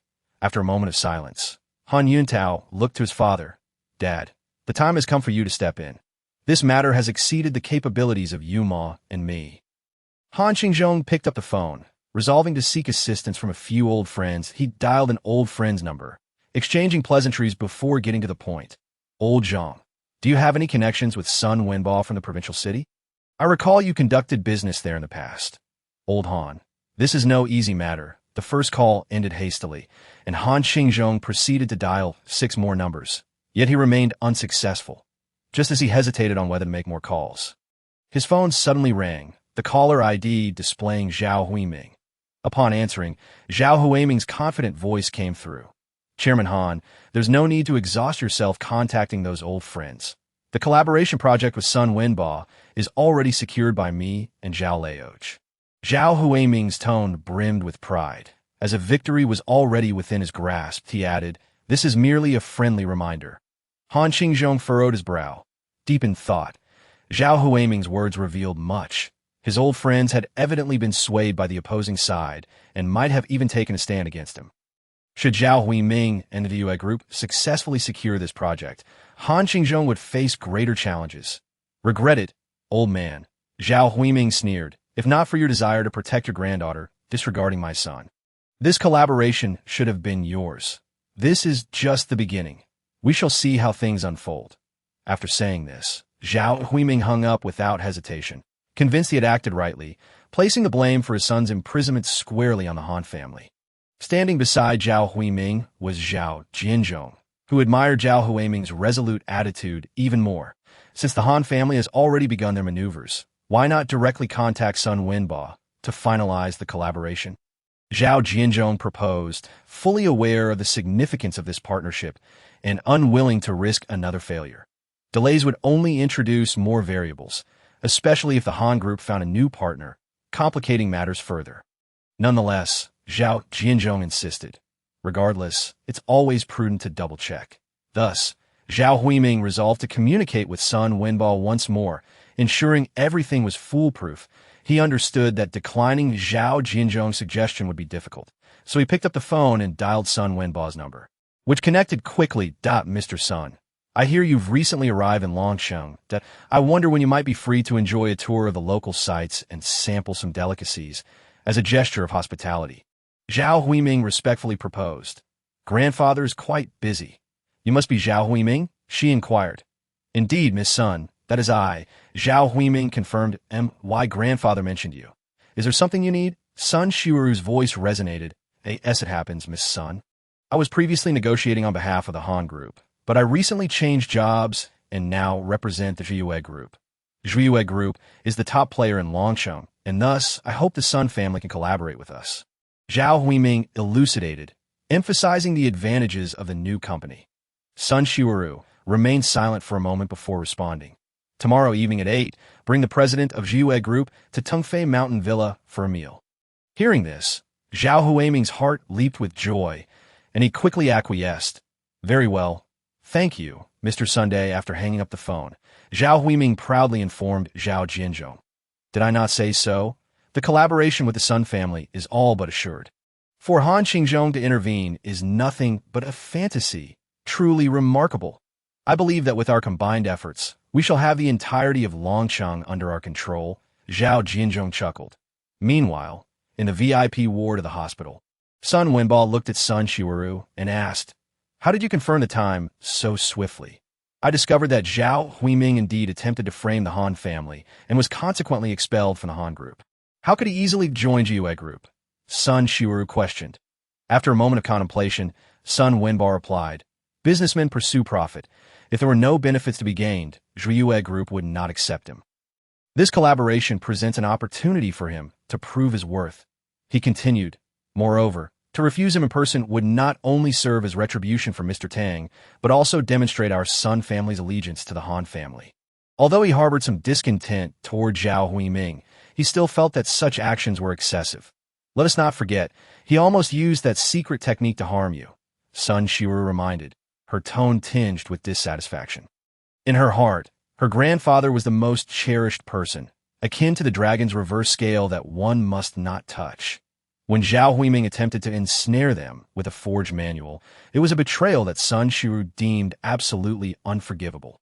Sun Wenbao chose not to elaborate, understanding that Zhao Huiming's failure to ensnare the Han family had, in fact, tarnished the Han Group's reputation. Such an act of ingratitude revealed his true nature. Sun Wenbao empathized with Sun Shiru's reaction and resolved to handle the relationship with the Han Group personally. That evening, in the Han family's villa, the atmosphere was particularly somber as Han Qingzhong and his family exited the study, their faces clouded with discontent. Lu Xiu, as Han Yuma's mother, sought to alleviate the tension and excitedly announced, I have recently found an exceptionally capable bodyguard for Yuma. Bodyguard? Han Qingzhong furrowed his brow, questioning the sudden need for one for Yuma. In light of recent events, I wish to ensure Yuma's safety, Lu Xiu explained firmly. She then introduced the newly arrived bodyguard. Yin Sha Sha, a blue-clad woman trained abroad and mentored by a master of ancient martial arts. Yin Sha Sha not only possessed extensive security experience, but Lu Tzu had also witnessed her capabilities firsthand. I can assure you she will protect Yuma well, Lu Tzuyu confidently asserted. However, Han Yuma's gaze revealed a complex array of emotions, clearly recalling the events of the previous night, when she encountered Tang Yue. She exhibited discernible displeasure, seemingly harboring some grievances against him. Tang Yue smiled and waved his hand to Han Qingzhong, saying, No need, I have just eaten. Me too. Han Qingzhong stood up, brushing off the crumbs on his hands. Would you care to play a game of chess with me? Han Yuma immediately sprang from her seat, holding a steaming bowl of ginseng porridge. Grandfather, you've barely eaten. She approached Han Qingzhong's side, insisting, You may play chess. But first you must finish this bowl of porridge. Han Qingzhong smiled gently. Very well, my dear granddaughter, I shall heed your words.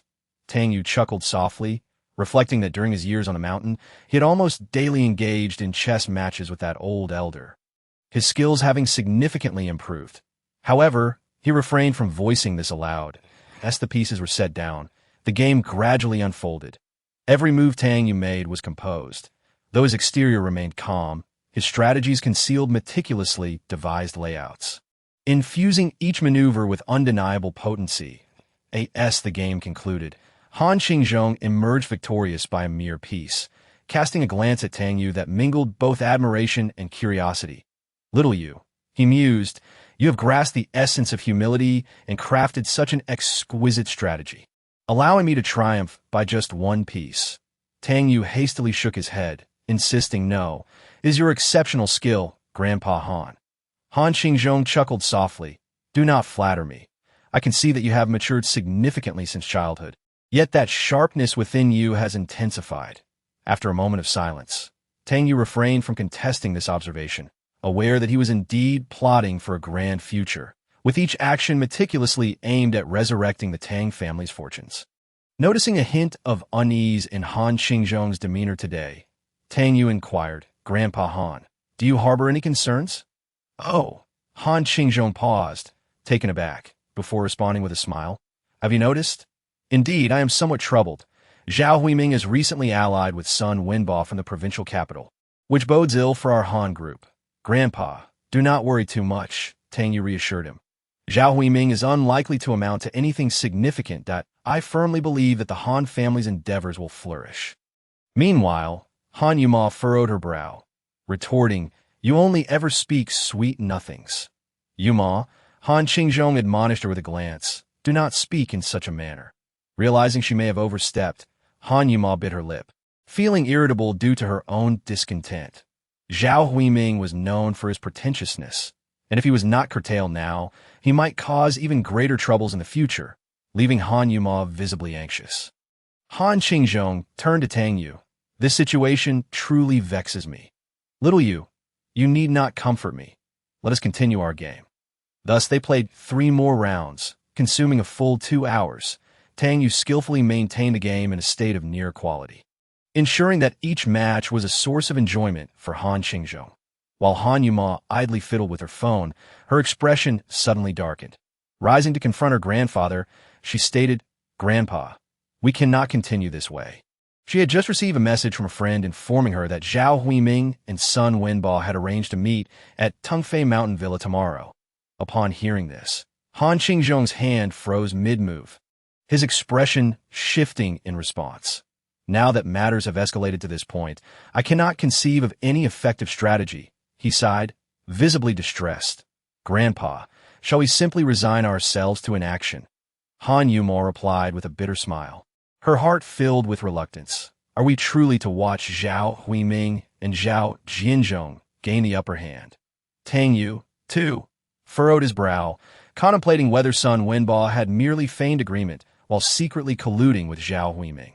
This seemed unlikely. Just then, Han Yuma's phone rang, displaying an out-of-province number. Upon answering, the caller inquired, Is this Miss Han Yuma of the Han Group? I am Sun Wenbo. Hearing that name struck Han Yuma like a bolt from the blue, her face a mask of shock. Sun Wenbo was personally calling her. Tomorrow, Tungfei Mountain Villa, cooperation. These 3 words unlocked a flood of questions in her mind. She stood there, scarcely believing her ears. Sun Wenbo, in a show of respect, suggested, Shall we meet tomorrow evening at 8? By the way, might Mr. Han be free then? Han Yuma glanced at her grandfather, Han Xingzhong, and replied, My grandfather is also available. If convenient, I would be delighted if you both could join us. I shall prepare refreshments for a discussion. Sun Wenbo responded politely, Excellent, excellent. Han Yuma nodded eagerly, her heart racing with excitement.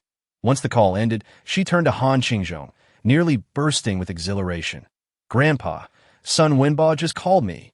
This delightful surprise left Han Yuma nearly breathless, further compounded by Sun Wenbo's unexpected deference. Han Xingzhong could hardly contain his joy, exclaiming, This presents a magnificent opportunity. However, did you not mention that Zhao Huiming had already arranged a meeting with Sun Wenbo? Why then has he sought us out? I am unsure, Han Yuma admitted, shaking her head. Regardless, meeting Mr. Sun tomorrow presents a splendid chance. We must present our best selves. With that, she dashed off to prepare, her demeanor transformed as if she were a different person. Tang Yue observed Han Yuma's transformation with a smile, recalling how she had been troubled moments before, now bursting with vitality. Chapter 36. Full of unbelievability, my granddaughter often burdens herself with work. Yet this is not without merit.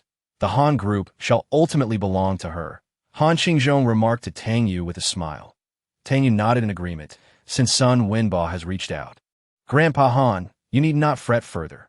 Shall we engage in another match? Suddenly, Han Xingzhong recalled something, asking Tang Yue, "Does Sun Wenba's contact have any relation to you?" Unlike Han Yuma, he did not underestimate Tang Yue's capabilities. Having foreseen Zhao Huiming's potential shortcomings, Han Xingzhong now questioned whether Tang Yue had played a role in this unfolding situation. Upon hearing this, Han Xingzhong's eyes widened in astonishment. Filled with disbelief, he had merely posed a casual inquiry. Yet Tang Yue truly possessed such remarkable abilities. As they sipped tea and took a brief respite, Han Xingzhong intended to delve further in the matter of Sun Wenba, but Tang Yue interrupted. "Grandpa, it is getting late. Let us engage in another game." With a grin, Han Xingzhong replied, "You better not let me win this time, or I shall truly be vexed. I wish to witness your true skill." Continuing to play would only lead to defeat. Perhaps it is best to refrain, Han Xingzhong said with a wry smile as he began to pack away the pieces, appearing rather dejected. Tang Yue consoled him. "Grandpa Han, your skills are already quite remarkable. When I descended the mountain, my master mentioned that even the current chess saints might struggle to match my moves beyond 200 steps." Upon hearing this, rather than feeling disheartened, Han Xingzhong's heart swelled with joy. If even the chess saints could only engage with Tang Yue to that extent, then surely his own skill had reached considerable heights. Han Xingzhong nodded in satisfaction. "Very well, I shall not detain you further. Go, and keep Yuma company. Hurry and let me hold my great-grandson." "Certainly, Grandpa Han," Tang Yue replied, his cheeks flushing as he swiftly made his way to the villa. However, upon reaching the door, he encountered an unexpected obstacle. Yin Shasha stood before him, her demeanor frosty. "I am sorry, but you cannot enter at this time." Yin Shasha's tone was stiff. Tang Yue, perplexed, asked, "Why not?" "Yuma is currently working, and Aunt Lin has instructed me to protect her at all times. You may rest in another room." Yin Shasha asserted haughtily. It was evident that Lu Tzu had spoken ill of Tang Yue before Yin Shasha, leading her to believe he was unworthy of being with Han Yumo. "Oh, you think you can simply dictate terms? Is that not rather presumptuous?" Tang Yue felt a sense of helplessness. "This is Aunt Lin's directive, and I personally believe you are unworthy of my sister," Yin Shasha replied, meeting Tang Yue's gaze squarely. "Although I have not interacted much with Yuma, Aunt Lin and my family share a close bond. I regard Yuma as my own sister and Aunt Lin as my adoptive mother. Han Yuma is the treasured jewel of the Han family, the goddess of Longcheng, beyond the reach of countless scions of the wealthy." "Do you truly believe you can compete with them?" Yin Shasha emphasized further. Tang Yue pondered for a moment.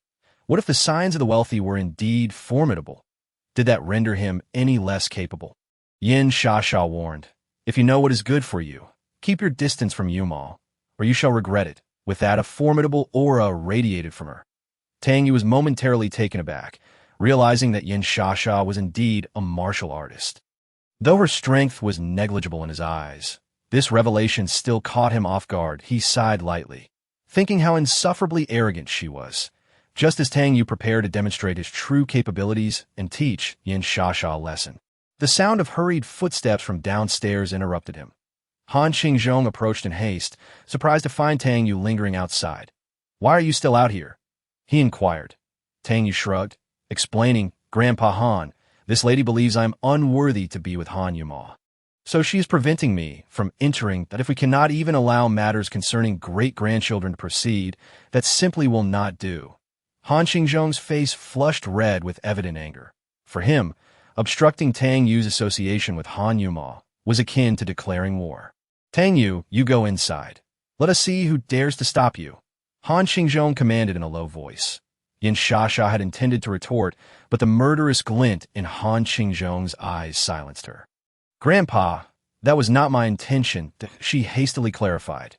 "Tang Yue is my grandson-in-law and my kin. You are overstepping your bounds," Han Xingzhong declared coldly. "Should there be any further disrespect, you need not remain here."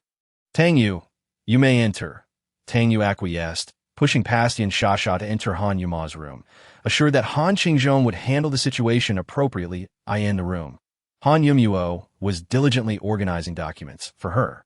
The gathering tomorrow represented a pivotal moment to prove herself. She must exert her utmost effort to stand out amidst the competition. To avoid disturbing Han Yumuo, Tang Yue carefully laid out the bedding on the floor and reclined. as the effects of the medicinal soup had already worn off, and he did not wish for Han Yumuo to continue sleeping on the ground. He was not the sort to take advantage of women, and he firmly believed that Han Yumuo deserved a brighter future. The following morning, as Tang Yue rose early, as was his custom, to prepare for exercise, he discovered Han Yumuo still busy organizing documents. Witnessing her tireless dedication stirred a sense of admiration within him. He gently approached her, placing a hand on her shoulder, causing Han Yumuo, engrossed in her work, to nearly jump in surprise at the unexpected contact. During the day, Han Yumuo was occupied with gathering and preparing various materials for the Han group, while the other members of the Han family fulfilled their respective duties, diligently preparing for the forthcoming collaboration opportunity. In stark contrast, Tang Yue appeared remarkably relaxed, merely seated in the assistant's office, engrossed in his phone, seemingly unfazed by the unfolding events. As time slipped by, around noon, Han Yumuo's secretary, Lu Yunting, entered the room, clad in professional attire. She exuded an aura of both competence and elegance, yet her expression softened upon encountering Tang Yue. Tang Yue, it's already noon. You must be quite busy, right? Lu Yunting inquired. Oh, not fret. Those 2 prescriptions have been immensely beneficial for the company. The Cold Light skincare product is on the verge of launching, and the Feng Shui formula is also being meticulously prepared. Everyone in the company is exceedingly grateful to you, Lu Yunting reassured him. Tang Yue offered a slight smile, indifferent to the accolades, as he considered those 2 prescriptions mere trifles. Around 7 in the evening, Han Qingzhong, Han Yumuo, and Han Yuntao sought out Tang Yue, ready to head to Tungfei Villa together. Downstairs, Yin Shasha had already prepared the vehicle. After a half-hour drive, they arrived at the renowned leisure resort, Tungfei Villa, a favored retreat for political and business elites seeking relaxation. Upon disembarking, they noticed a luxurious Maybach parked nearby. Shortly after, a man dressed in a trench coat, with graying hair at the temples and a hawk-like nose, emerged from the car. This man was Zhao Jianzhong, whose presence immediately captivated the attention of those around him. Before the entrance of Tungfei Villa, Han Qingzhong and his team halted. Initially filled with anticipation, they now found themselves confronted with an unexpected situation, as Zhao Huiming and Zhao Jianzhong were already present. Their expressions rife with confusion and wariness. Han Yumuo furrowed her brows deeply, an ominous premonition swelling within her. Had Old Master Sun invited 2 companies concurrently? Zhao Jianzhong discreetly scrutinized Zhao Huiming, who promptly offered quiet reassurance. Brother Zhao, rest assured, Old Master Sun has already agreed to our collaboration. Zhao Huiming then turned towards Han Qingzhong's party, his tone laced with disdain. What brings you here? With a mocking laugh, he continued. Han Qingzhong, spare us the pretense. I heard Old Master Sun invited me and Brother Zhao for dinner today. Did you come here hoping for an opportunity? At your age, you ought to understand a few rules. I warn you, such behavior will only incite Old Master Sun's wrath. But why then? Don't expect any cooperation. He won't even spare you a glance. Upon hearing this, Zhao Huiming erupted into laughter. Han Qingzhong, at your age, are you not afraid of being found out when you spin such tales? How could the Han group possibly measure up to the Excellence group? Old Master Sun would never invite you. Faced with Zhao Huiming's insult, Han Qingzhong's countenance darkened, yet he maintained his composure. Meanwhile, Tang Yue interjected casually, it seems we shall soon discover who the true uninvited guest is. Zhao Huiming, my advice is to refrain from excessive arrogance, or you shall bear the consequences. Who are you to speak? Zhao Huiming retorted angrily, evidently dismissive of Tang Yue, the son-in-law of the Han family. Yet, Tang Yue's words made everyone realize that the truth was on the verge of revelation. Who was the genuine invitee would soon be unveiled. Zhao Jianzhong's gaze inadvertently fell upon Tang Yue, recognizing him as the figure he had seen at the previous banquet, although he did not possess a particularly profound impression of Tang Yue. Their consecutive encounters stirred an unusual feeling within him.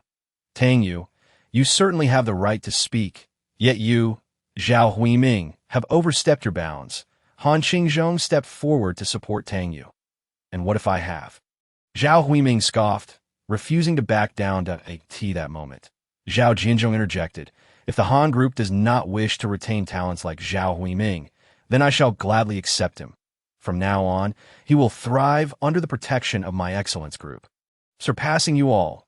With Zhao Jinzhong's backing, Zhao Huiming became even more brazen, vowing to secure the Sun family's collaboration project, warning the opposition that if they continued to meddle, they would soon understand the meaning of consequences.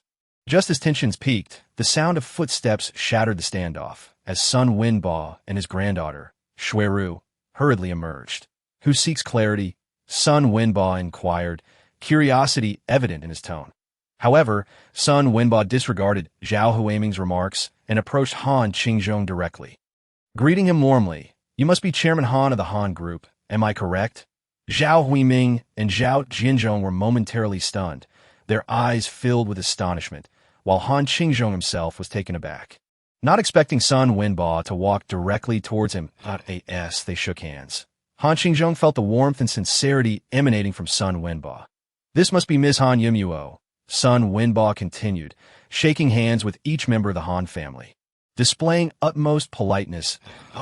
Regarding this matter, I recall I had already informed you through my granddaughter that there was no need for your visit, as I intended to host the Han Group." Sun Wenbo feigned enlightenment while glancing at Sun Xueru, a subtle smile dancing in his eyes. Sun Xueru blinked, feigning realization. "Oh dear, Grandpa, I'm so sorry. I forgot to mention this." She then turned to Zhao Huiming and Zhao Jinzhong, apologetically stating, "My apologies, gentlemen, for making you come here in vain." This statement struck Zhao Huiming like a bolt of lightning, leaving him utterly speechless, his lips trembling and voice hoarse. "Son, old master, this cannot be a jest." Sun Wenbo glanced at Zhao Huiming with mild disdain. Shaking his head, "You should know me better. I do not make such jokes." He then turned to Han Qingzhong with a smile. "Chairman Han, shall we proceed? The banquet is ready." Han Qingzhong and his companions were astounded, fully aware of the immense honor bestowed upon them. Although Han Qingzhong had previously heard about this matter from Tang Yue, the reality of the moment felt surreal, seeing Sun Wenbo place such significance on him. Han Qingzhong and his companions were filled with elation, in stark contrast to the grim expressions worn by Zhao Huiming and Zhao Jinzhong. Zhao Huiming wished to say something further, but Zhao Jinzhong maintained a semblance of composure, suppressing his fury, and politely remarked, "Since old Master Sun is guest today, we shall not intrude further and will visit another day." Before he could finish, a resounding slap struck his face, causing Zhao Huiming to cover his cheek. Yelping in pain, "Zhao Huiming, I trusted you, and what happened? You've ruined everything. Is this your loyalty? Utterly absurd." Zhao Jinzhong could no longer contain his anger, delivering a stern reprimand to Zhao Huiming. Zhao Huiming was acutely aware that he had indeed failed this time. Within Tingfei Villa, the environment was serene, surrounded by mountains and waters, with a gentle evening breeze offering a hint of coolness. Han Qingzhong's party conversed pleasantly with Sun Wenbo. During the meal, Han Yumuo presented a meticulously prepared document to Sun Wenbo. Initially, Sun Wenbo casually flipped through it, as the collaboration had already been predetermined for the Han Group, rendering this document more of a formality. However, upon closer examination, he was astounded by the document's professionalism and in-depth analysis. The data and market insights reflected an exceptionally high level of expertise, prompting Sun Wenbo to express his admiration that "I have long heard of Ms. Han's remarkable achievements in the business world. It seems the rumors hold true. I feel immensely honored to collaborate with the Han Group," he stated earnestly. His words were not mere courtesy. The detailed information alone testified to Han Yumuo's professional caliber. Initially, Sun Wenbo had harbored concerns that this collaboration might lead to financial losses, but it now appeared that the likelihood of success exceeded all expectations. "If you wish, you may call me Grandpa Sun. I am of a similar age to your grandfather, so such an address would not be considered disrespectful," Sun Wenbo suggested with a smile. This statement astonished those present, including Han Yuntao. It signified Sun Wenbo's intention to strengthen ties with the Han family, presenting a rare opportunity for them, given that Sun Wenbo represented formidable influence from the provincial capital. "Grandpa Sun," Han Yumuo shyly called out. Sun Wenbo readily responded with delight, and then instructed Sun Xueru to prepare a contract. Upon careful review, Han Yumuo and her team discovered that the contract offered exceedingly favorable terms, almost akin to a tailored gift for the Han Group. With a sense of curiosity, Han Yumuo inquired further. Grandpa's son, why did you choose to collaborate with us? I have heard that you share a profound friendship with Zhao Huiming. My encounters with Zhao Huiming have been few, yet I perceive the Han group as possessing greater potential. Hence, the decision to collaborate with you was a most natural one. Sun Wenba elucidated, fully aware that Tang Yue preferred to remain under the radar, and regarding the Longcheng Mountain incident, he felt it inappropriate to elaborate further. Han Yumuo's doubts gradually dissipated, leading her to sign the contract. The atmosphere during the dinner was harmonious, and everything unfolded far more smoothly than anticipated. After the banquet concluded, Han Qingzhong and Sun Wenba engaged in conversation as they approached the entrance of Tungfei Mountain Villa. Until the Han family departed in their vehicle, Sun Wenba stood there, bidding them farewell, a gesture that left the Han family feeling particularly astonished. Grandfather, why is old son so friendly towards us? And that contract seems overly favorable. In the car, Han Yumuo remained perplexed, sensing that matters were not as straightforward as they appeared. Han Qingzhong spoke ambiguously, but cast a furtive glance at Tang Yue, seemingly harboring concerns. Han Yuntao also noted this and pondered inwardly. At that moment, Tang Yue was busy sending a text message to Sun Wenba, as if conveying something of great significance. After some contemplation, I have decided to have Sun Shiru visit you tomorrow morning. Reflecting on today, Zhao Huiming has utterly lost his influence. It is likely that Zhao Jianzhong will no longer offer him any opportunities. The memory of his demeanor at that time made us all unable to suppress our laughter. Zhao Huiming initially hoped to secure a position within Zhao Jianzhong and Zhuiyue group through this affair, but with the collapse of his collaboration with the Sun family, his future appears rather bleak. Han Yumuo continued, the Lungguang Meiji products have resumed production and are slated for market launch within this week, delivering an unexpected blow to Zhao Huiming. We now possess a new formula, and subsequent products will continuously enter the market. She added that the Shengxue series is also accelerating its research and development, with a limited edition of Shengxue Meiji products set to be released shortly. I am eager to see how Zhao Huiming will react this time. A confident glimmer shone in Han Yumuo's eyes. The following morning, Tang Yue accompanied Han Yumuo to the Han group. Upon learning of the successful collaboration with Sun Wenba, the executives of the Han group were filled with excitement, and the employees exhibited an extraordinary vigor. Tang Yue received a call from Sun Shiru, whose tone was extremely respectful as she inquired about a suitable time for her visit. I will be at the Han group during the lunch break at 11. Tang Yue responded, all right, I will arrive punctually. Sun Shiru's voice was gentle and compliant, a stark contrast to their initial meeting. AS-11 approached. Tang Yue descended the stairs to find a striking red Ferrari parked outside, where Sun Shiru, adorned in a stunning red gown, attracted the attention of passers-by, complementing the luxury vehicle and becoming a vibrant spectacle on the street. That car is too conspicuous, Tang Yue remarked. Sun Shiru playfully stuck out her tongue. Next time, I will opt for a more understated vehicle. With a smile, she opened the car door for Tang Yue, a gesture that astonished those around them. After Tang Yue settled into the car, Sun Shiru promptly took the driver's seat and ignited the engine. Virum. The vehicle smoothly departed from the gates of the Han group. The roar of the Ferrari's engine echoed through the air, catching the attention of Han Yumuo, who had just exited the company. Upon hearing that familiar sound, her gaze sharpened instantly. Unbeknownst to her, the documents in her hand slipped and scattered across the ground as confusion washed over her. Isn't that Tang Yue? Why is he with Sun Shiru? Moreover, judging by Sun Shiru's demeanor, she seemed to hold Tang Yue in high regard. Tang Yue instructed Sun Shiru to stop the car in front of a luxurious hotel. Here, Sun Shiru's cheeks flushed crimson upon realizing their destination, never anticipating that Tang Yue would bring her here. She feared he intended to check into a room, leaving her feeling both anxious and bewildered. The choice is yours, Tang Yue said nonchalantly, offering little explanation. Sun Shiru hesitated for a moment, her inner conflict raging. If Tang Yue truly harbored ulterior motives, she knew she would be powerless to resist. Ultimately, she steeled herself and resolved to follow Tang Yue into the hotel. It was midday, and a receptionist at the front desk lounged lazily until she noticed the two entering and immediately stood with a professional smile. When her gaze fell upon Sun Shiru, she was momentarily awestruck by her beauty.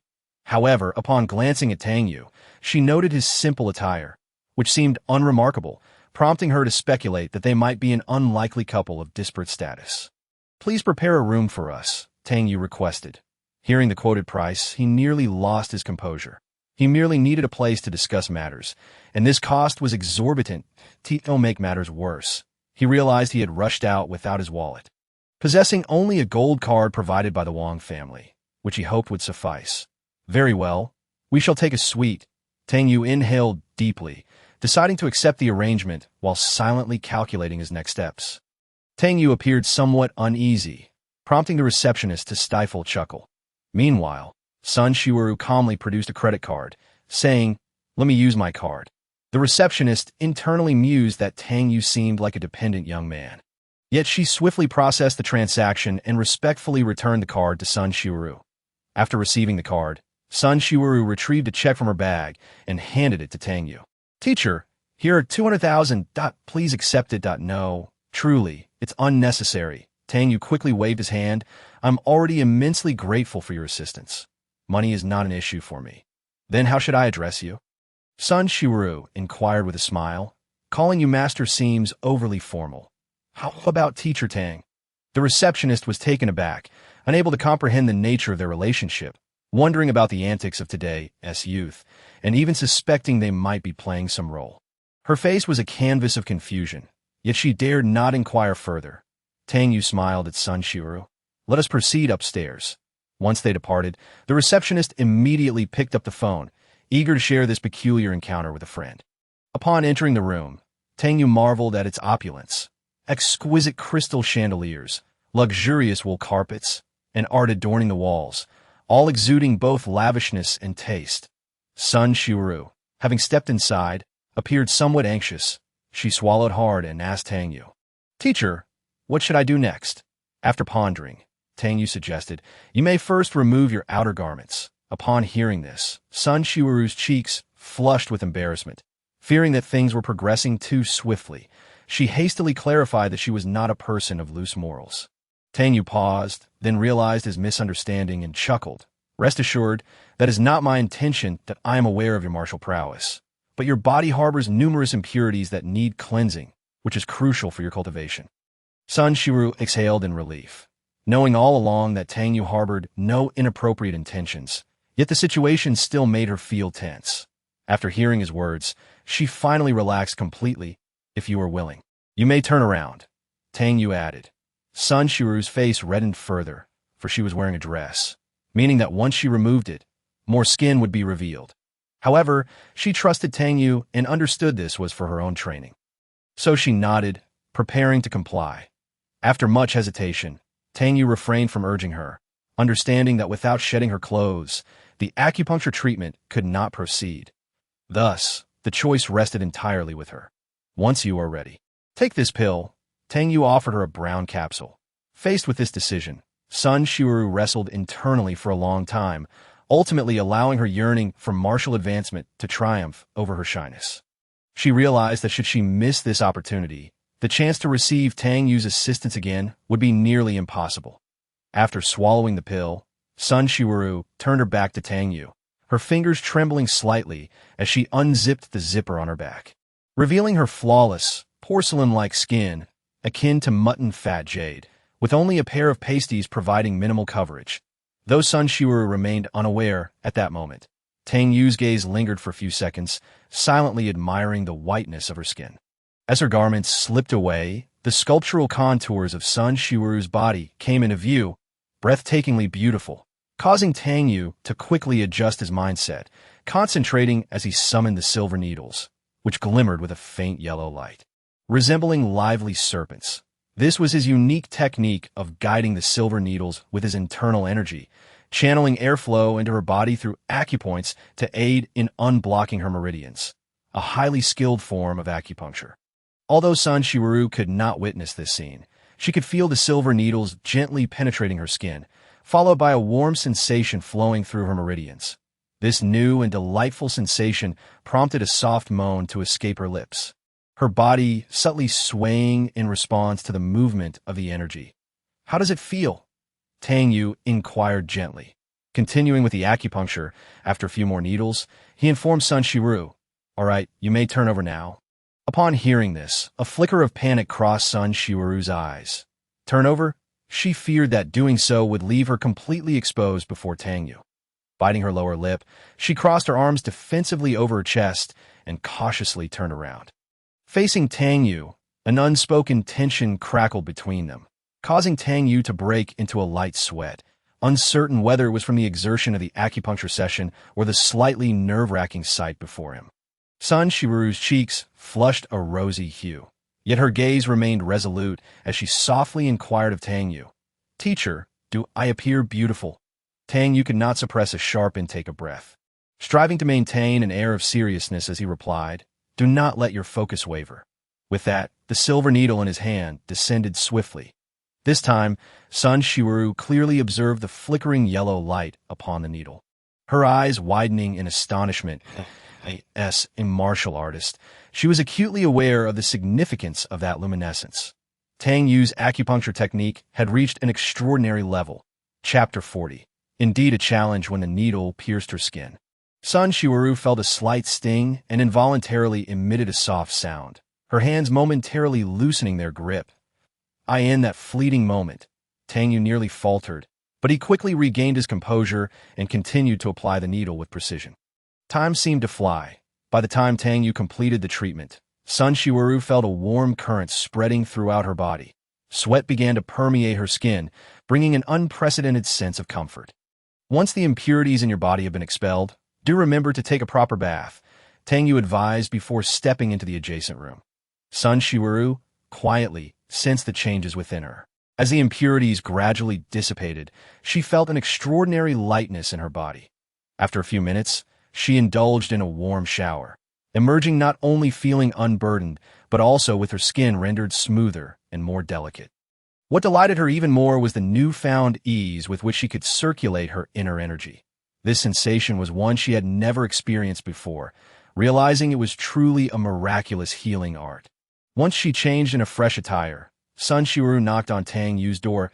As it swung open, she immediately bowed deeply to him. "Thank you for your assistance, teacher," she said respectfully, her heart brimming with admiration for Tang Yue. Unable to contain her laughter, Sun Shiru found Tang Yue's need to go to work particularly endearing. After descending the stairs, just as Tang Yue settled into his car, his phone rang, the caller ID displaying Li Lao, the current head of Qingyun Hall and an old friend he had not contacted in quite some time. Tang Yue answered the call. "Mr. Tang." Li Lao's respectful voice came through. "Mr. Tang, Zhao Jinzhong has recently discovered that Qingyun Hall no longer heeds his commands. It is said he has found a martial arts expert to replace me, and I fear I may require your assistance in this matter," Li Lao said urgently. Tang Yue furrowed his brow. Shouldn't this be a minor issue you can handle? He recalled what Sun Lao had previously told him about the realms of martial arts. Ming Jin, and Jin, Hua Jin, Grandmaster Dan Jin, Great Grandmaster Xiao Zhou Tian, and the highest De Zhou Tian. Clearly, a foe of the Hua Jin level posed a genuine challenge for Li Lao. Is there anything else? Tang Yue inquired. "Yes, I have also uncovered some information regarding the poison dragon and his recent whereabouts," Li Lao added. Upon hearing the name Poison Dragon, Tang Yue's expression hardened. The poison dragon was the very individual responsible for poisoning Han Qingzhong, and one of the people he most yearned to exact vengeance upon. "Please hold on," Tang Yue instructed before ending the call. Soon after, with Sun Shiru's assistance, he arrived at the designated location. As he entered the building, a group of burly men stood in formation in the lobby, greeting him in unison. "Hall Master." Tang Yue paused momentarily before correcting them. "I am not your Hall Master. Refrain from such mislabeling." Li Lao swiftly approached Tang Yue, bowing in greeting. "Mr. Tang, you have arrived," he said. "Have the others leave," Tang Yue commanded, taking a seat in the principal chair. Li Lao gestured, and the crowd dispersed quickly. Tang Yue cut to the chase. "What is the situation?" "Recently, Zhao Jinzhong issued several orders targeting the Han family, which we did not execute. He has realized that Qingyun Hall is no longer under his control, so he has given me an ultimatum. Submit to him within 7 days, or he will send Yu Sang over." Li Lao explained rapidly. Yu Sang was a disciple of Master Song. reputed to have reached the pinnacle of the mid-phase of Huajin, possessing formidable strength that Li Lao knew he could not contend with. Tang Yue nodded gently. Appearing unfazed by the mention of Yu Sang, he proceeded directly to the matter at hand.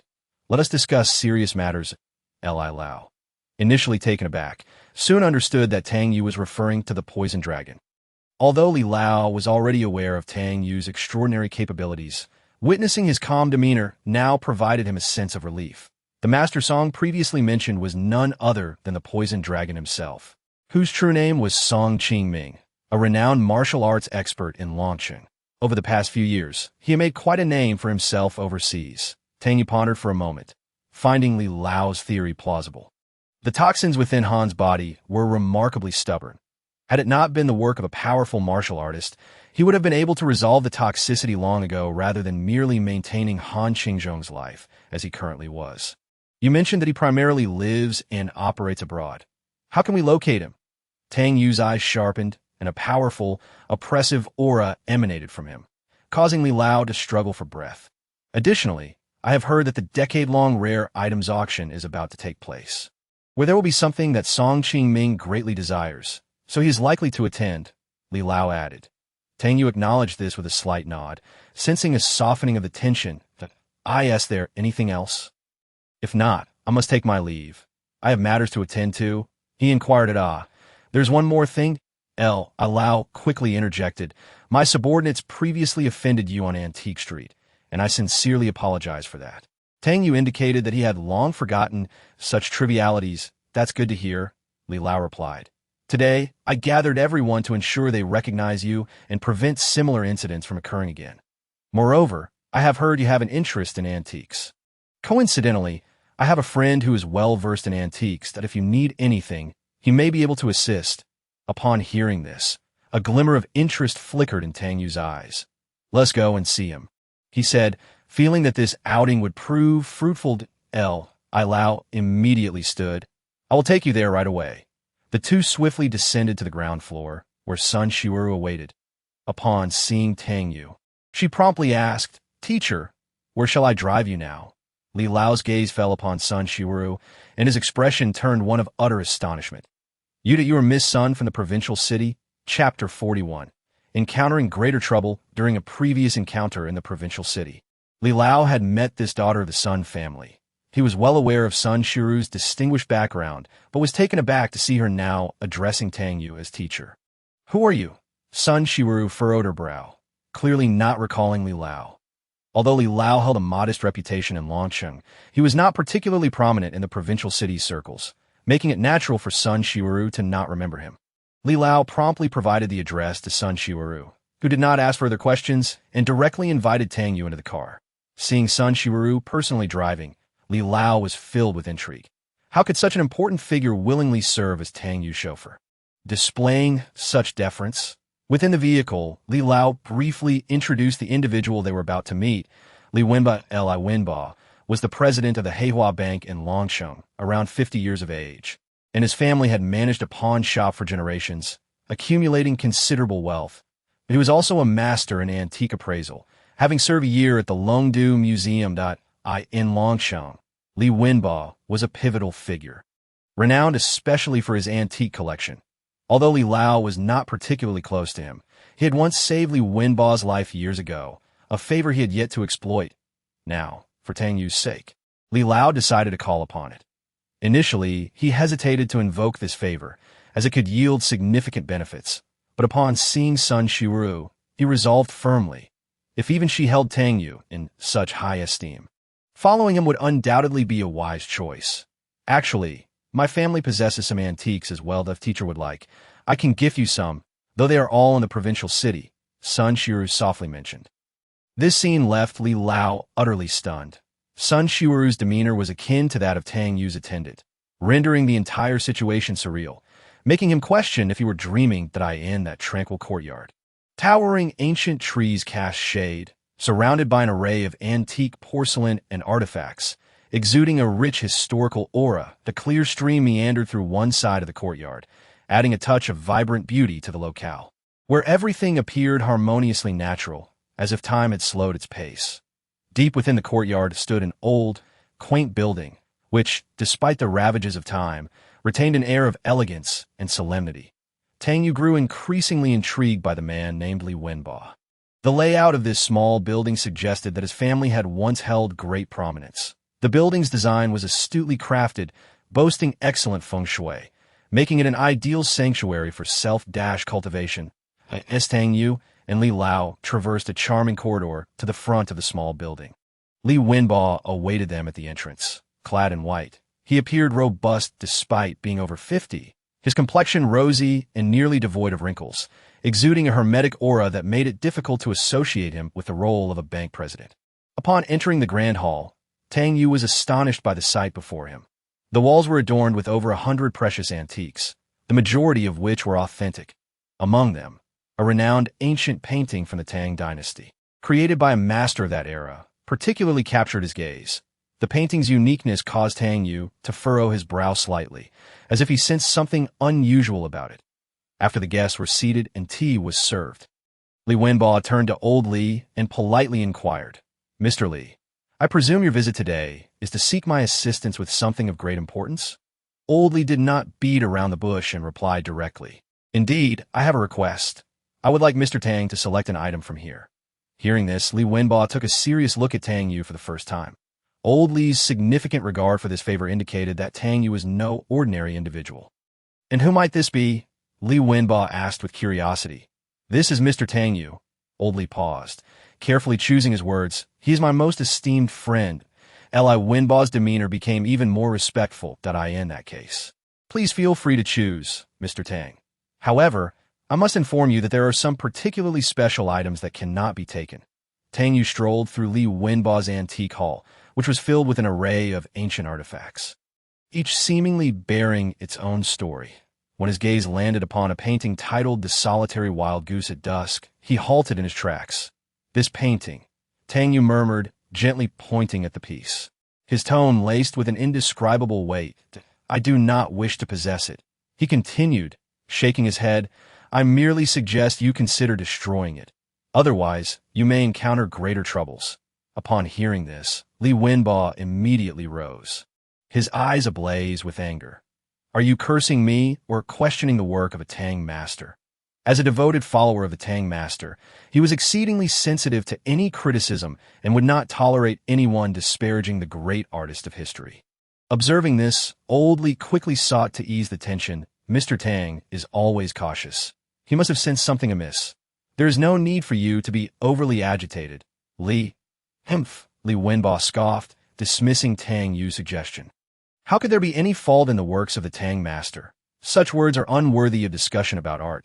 He glared at Tang Yue, filled with dissatisfaction and hostility, faced with such an intense reaction. Tang Yue was taken aback and explained, "This painting is indeed a genuine work of the Tang master, but it harbors an unusual aura, a sinister energy, which has already begun to affect you." Tang Yue proceeded to recount the story behind it. The Tang master, a historically renowned scholar, had fallen into disgrace due to his friend's involvement in a civil service examination scandal, which cost him his political career. Later, invited by Prince Ning to serve as an advisor, he hoped for a chance to revive his fortunes, only to become merely the painting tutor of the prince's consort, leaving him filled with regret for his unfulfilled aspirations. It was in this state of mind that he created The Solitary Wild Goose at Dusk, expressing his indignation at being overlooked. The painting depicted a willow tree on a high ridge in a waterside pavilion, where a solitary figure gazed into the distance, accompanied only by a young scholar. Above, faint ink outlined the setting sun, yet no wild goose was in sight. The scene was both beautiful and tinged with solitude. The inscription further reflected the author's profound emotions. "In the mist and water, the jeweled curtains hang. The solitary wild goose at dusk vanishes without a trace. For a millennium, I long to see Wang Nanhai, who once borrowed the wind from the Dragon King." This painting was not merely an artwork. It was a microcosm of the Tang master's inner world, conveying his helplessness against fate and his yearning for the future. However, this intense emotion was so overwhelming that it could adversely affect its possessor. The painting had been gifted by Tang Yin to his friend Lu Pinbo, a scholar beset by misfortune. While creating this piece, Tang Yin felt both sympathy for his friend's plight and a shared spirit of encouragement. Shortly after completing this work, Tang Yue indeed secured an official position, only to discover that his employer, Prince Fu, harbored treasonous intentions. Reluctant to be embroiled in such a conspiracy, he feigned madness, even behaving inappropriately in public to express his discontent and evade potential repercussions. Ultimately, he was expelled by Prince Fu, embarking on a life of wandering until his passing, resulting in the painting exuding a sense of helplessness and melancholy, as if carrying the unresolved emotions of its creator. Tang Yue took a sip of tea to clear his throat and continued. Thus, this painting embodies a multitude of complex emotions, encompassing both anger and resentment. The Tang Master's ultimate fate is indeed regrettable, and the artwork itself seems to be tainted by this sorrow. Upon hearing this, Li Wenba's expression shifted slightly, as Tang Yue's words appeared to resonate deeply within him. Recently, he had been experiencing considerable emotional fluctuations, finding solace only in specific places, although these matters were not secrets. Tang Yue's precise observation surprised him. However, Tang Yue's next statement left Li Wenba utterly shaken. If I am not mistaken, there is a black line on your abdomen. Tang Yue said calmly. This black line symbolizes negative energy. When it approaches your heart, it will signify your impending doom. After uttering these words, Tang Yue turned to leave. His initial intent was to assist Li Wenba out of goodwill, but seeing that the latter seemed skeptical of him, he chose to remain silent. Old Li, witnessing the unfolding situation, grew anxious, but it was Li Wenba himself who was more urgent. He quickly rose and pursued Tang Yue, his tone filled with urgency. Mr. Tang, please wait. Li Wenba's complexion turned pale, a mixture of embarrassment and fear washing over him. Mr. Tang, you're truly remarkable. I have indeed been feeling low lately, particularly in certain places where the sensation is more pronounced. He paused, then added, moreover, there's indeed a black line on my abdomen. Aside from a few close individuals, no one else knows about it. I have been to the hospital for examinations, but the doctors could not explain what it is. Tang Yue nodded gently, indicating his understanding. I have already informed you that it is an ominous energy, that if you wish to preserve your life, it must be dispelled. He added, of course, you may choose not to believe me, but based on my observations, that black line should be nearing your left lung, only a few inches away from your heart.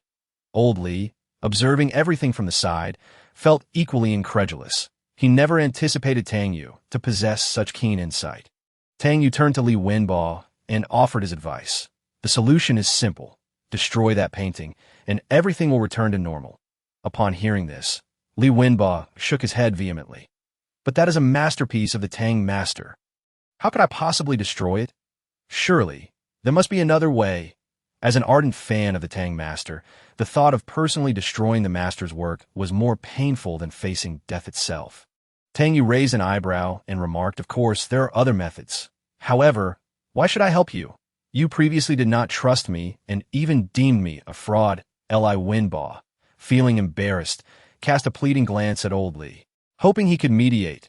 After a moment's hesitation, Old Li spoke. Mr. Tang is someone I hold in the highest regard. Your previous attitude was indeed inappropriate.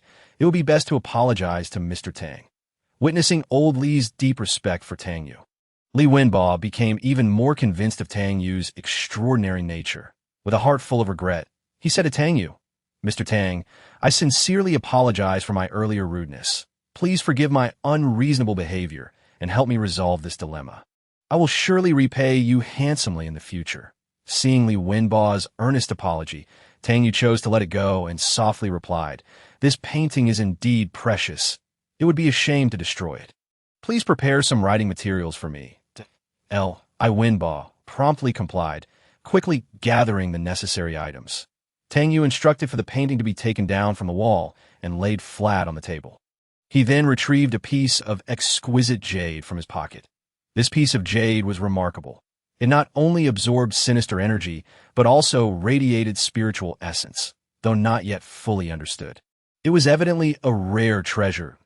As Tang Yue placed the jade upon the painting, it swiftly turned black, absorbing a considerable amount of malevolent energy, the once blood-red interior transforming to a deep black. The entire room seemed to darken instantly, a chill permeating the air, causing Li Wenbo to shudder involuntarily, goosebumps rising on his skin.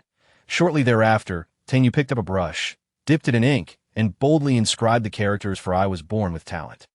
The strokes were vigorous and powerful, as if a radiant aura emanated from them, dispelling the chill within the room. The sense of unrecognized talent that had originally permeated the painting seemed feeble and dissipated in the face of Tang Yue's grandiose characters. Li Wenbo observed in awe, marveling at the calligraphy. Having seen numerous renowned masters' works, he felt that Tang Yue's writing was no less than that of any master. The sinister energy in the painting has been absorbed. Tang Yue informed Li Wenbo. Hang these for characters in the hall. They will suppress that aura of sorrow and will not affect your state of mind. Is it truly that simple? Li Wenbo questioned, somewhat incredulous. If you do not believe me, you may examine the black line on your body, Tang Yue reminded him. Upon hearing this, Li Wenbo hesitated no longer and lifted his clothing in public to check. Tang Yue noted that the color of the black line on Li Wenbo's abdomen had faded, and its length had considerably shortened. Witnessing this change, Li Wenbo's trust in Tang Yue reached its zenith. Tang Yue continued, "This dark line will completely vanish within a week, Mr. Li. You were born after the hour of the rat, am I correct? This time is close to midnight, when a yang energy is rather weak and susceptible to the influence of yin energy. In the future, when collecting antiques, please ensure to thoroughly investigate their history and provenance." Chapter 43. Frustration. Li Wenbo was profoundly impressed by Tang Yue's profound understanding. Indeed, he was born shortly after midnight, and had been frail and plagued by ailments since childhood. This experience filled Li Wenbo with deep respect for Tang Yue. "I will remember that, Mr. Tang." Tang Yue nodded in gratitude, yet did not overly humble himself. Opting instead for two antique pieces he deemed imbued with spiritual essence. Point 1 was a small ornament carved with a star motif, symbolizing auspiciousness and protection, suitable for Han Qingzhong. The other was a bracelet adorned with a phoenix, its texture smooth and warm, making it a splendid gift for Han Yumo. Li Wenbo wished for Tang Yue to select more items, even mentioning a porcelain vase from the Qing dynasty, but Tang Yue politely declined. These precious items held no practical use for him. Li Wenbo did not insist further and introduced several other valuable antiques. Yet Tang Yue found none to his liking. "Mr. Li, these two pieces are already sufficient for me." "Mr. Tang, why not stay for a meal?" Li Wenbo proposed. "I have some excellent bamboo, leaf green wine. We could enjoy a drink and chat, allowing me to apologize to you." Upon hearing the word meal, Li Wenbo appeared somewhat taken aback. Could a person of Tang Yue's stature also require such mundane affairs? He noted the name of the Han Corporation, and the two exchanged contact information before Tang Yue departed with Old Li. "Unexcused absence will result in a deduction of 10,000 from your salary," Han Yumo declared coldly, her emotions complex as she envisioned Tang Yue stepping into a luxury vehicle. Upon hearing this, a hint of helplessness crossed Tang Yue's face. "I was merely a bit late. Surely, it cannot be that severe, especially considering I had important matters to attend to." Han Yumo scoffed disdainfully, her tone laced with evident dissatisfaction. "Important matters? Are you referring to your rendezvous with Sun Shiweru?" Tang Yue paused, taken aback by the term rendezvous. Internally, he mused about how such an assumption could arise. After some contemplation, he realized that Han Yumo must have witnessed him leaving with Sun Shiweru. He awkwardly touched his nose and replied, "Although I did accompany Sun Shiweru to the hotel, it was purely for professional reasons." "Hotel?" Han Yumo's eyes suddenly sharpened, her understanding shifting. She had only known that Tang Yue got into Sun Shiweru's car. Unaware they had gone to a hotel together, I could see that moment. A heavy stone seemed to weigh upon her chest, her mood exceedingly heavy. Despite her prior indifference towards Tang Yue, his image had gradually transformed in her mind. Seeing him with another woman, especially the esteemed Sun family daughter, evoked an inexplicable sense of frustration within Han Yumo. She coldly remarked, "Sun Shiweru is the heiress of the Sun family. How could she possibly be interested in you? I suspect she merely seeks amusement. Furthermore, although our marriage is nominal, you are still my husband in name. Should grandfather learn of your entanglement with another woman, he would be immensely displeased. That I hope you grasp this reality." With that, Han Yumo fixed Tang Yue with a frigid gaze he had intended to explain further, But recognizing the nature of their relationship, he felt that any elaboration would be redundant, since they were merely a couple in name. Excessive justification seemed unnecessary. When Tang Yue fell silent, Han Yuma gave a disdainful huff and turned to leave. She could not comprehend why this situation incited such ire within her, yet her heart felt an indescribable discomfort. Upon returning to her office, Han Yuma drank several large cups of water in an attempt to calm herself, yet her thoughts remained restless. Tang Yue and Sun Shiwaru at a hotel. Could it be that the collaboration between the Sun family and the Han Corporation was due to Tang Yue's influence? But how could a girl like Sun Shiwaru possibly harbor interest in him? Han Yuma furrowed her brow, her mind filled with uncertainty that moment. Liu Yunting entered, holding several documents. President Han, our 2 new product lines are about to launch. But due to the company simultaneously advancing multiple projects, production scale has nearly doubled compared to the first half of the year, which may lead to significant financial pressure. Recently, the Han Corporation had undertaken numerous collaborative projects, with each product line accelerating production in an effort to swiftly expand market share. However, such rapid expansion had led to financial strain. Fortunately, with the partnership of the Han Corporation, the financial chain of the Han Corporation was somewhat stabilized. Otherwise, their situation would have been far more precarious. Currently, the Cold Light Beauty series and the Victory Snow series were both in large-scale production, presenting a considerable challenge to the company's financial health. I will address this issue. Han Yuma stated that I will arrange a dinner with Manager Gu from the bank to apply for a loan that should alleviate our immediate financial concerns. Securing loans from banks was a common practice, and given the Han Corporation's solid reputation in recent years, obtaining a loan was not a daunting task. Nonetheless, as Han Yuma perused the documents in her hand, she found herself unable to concentrate.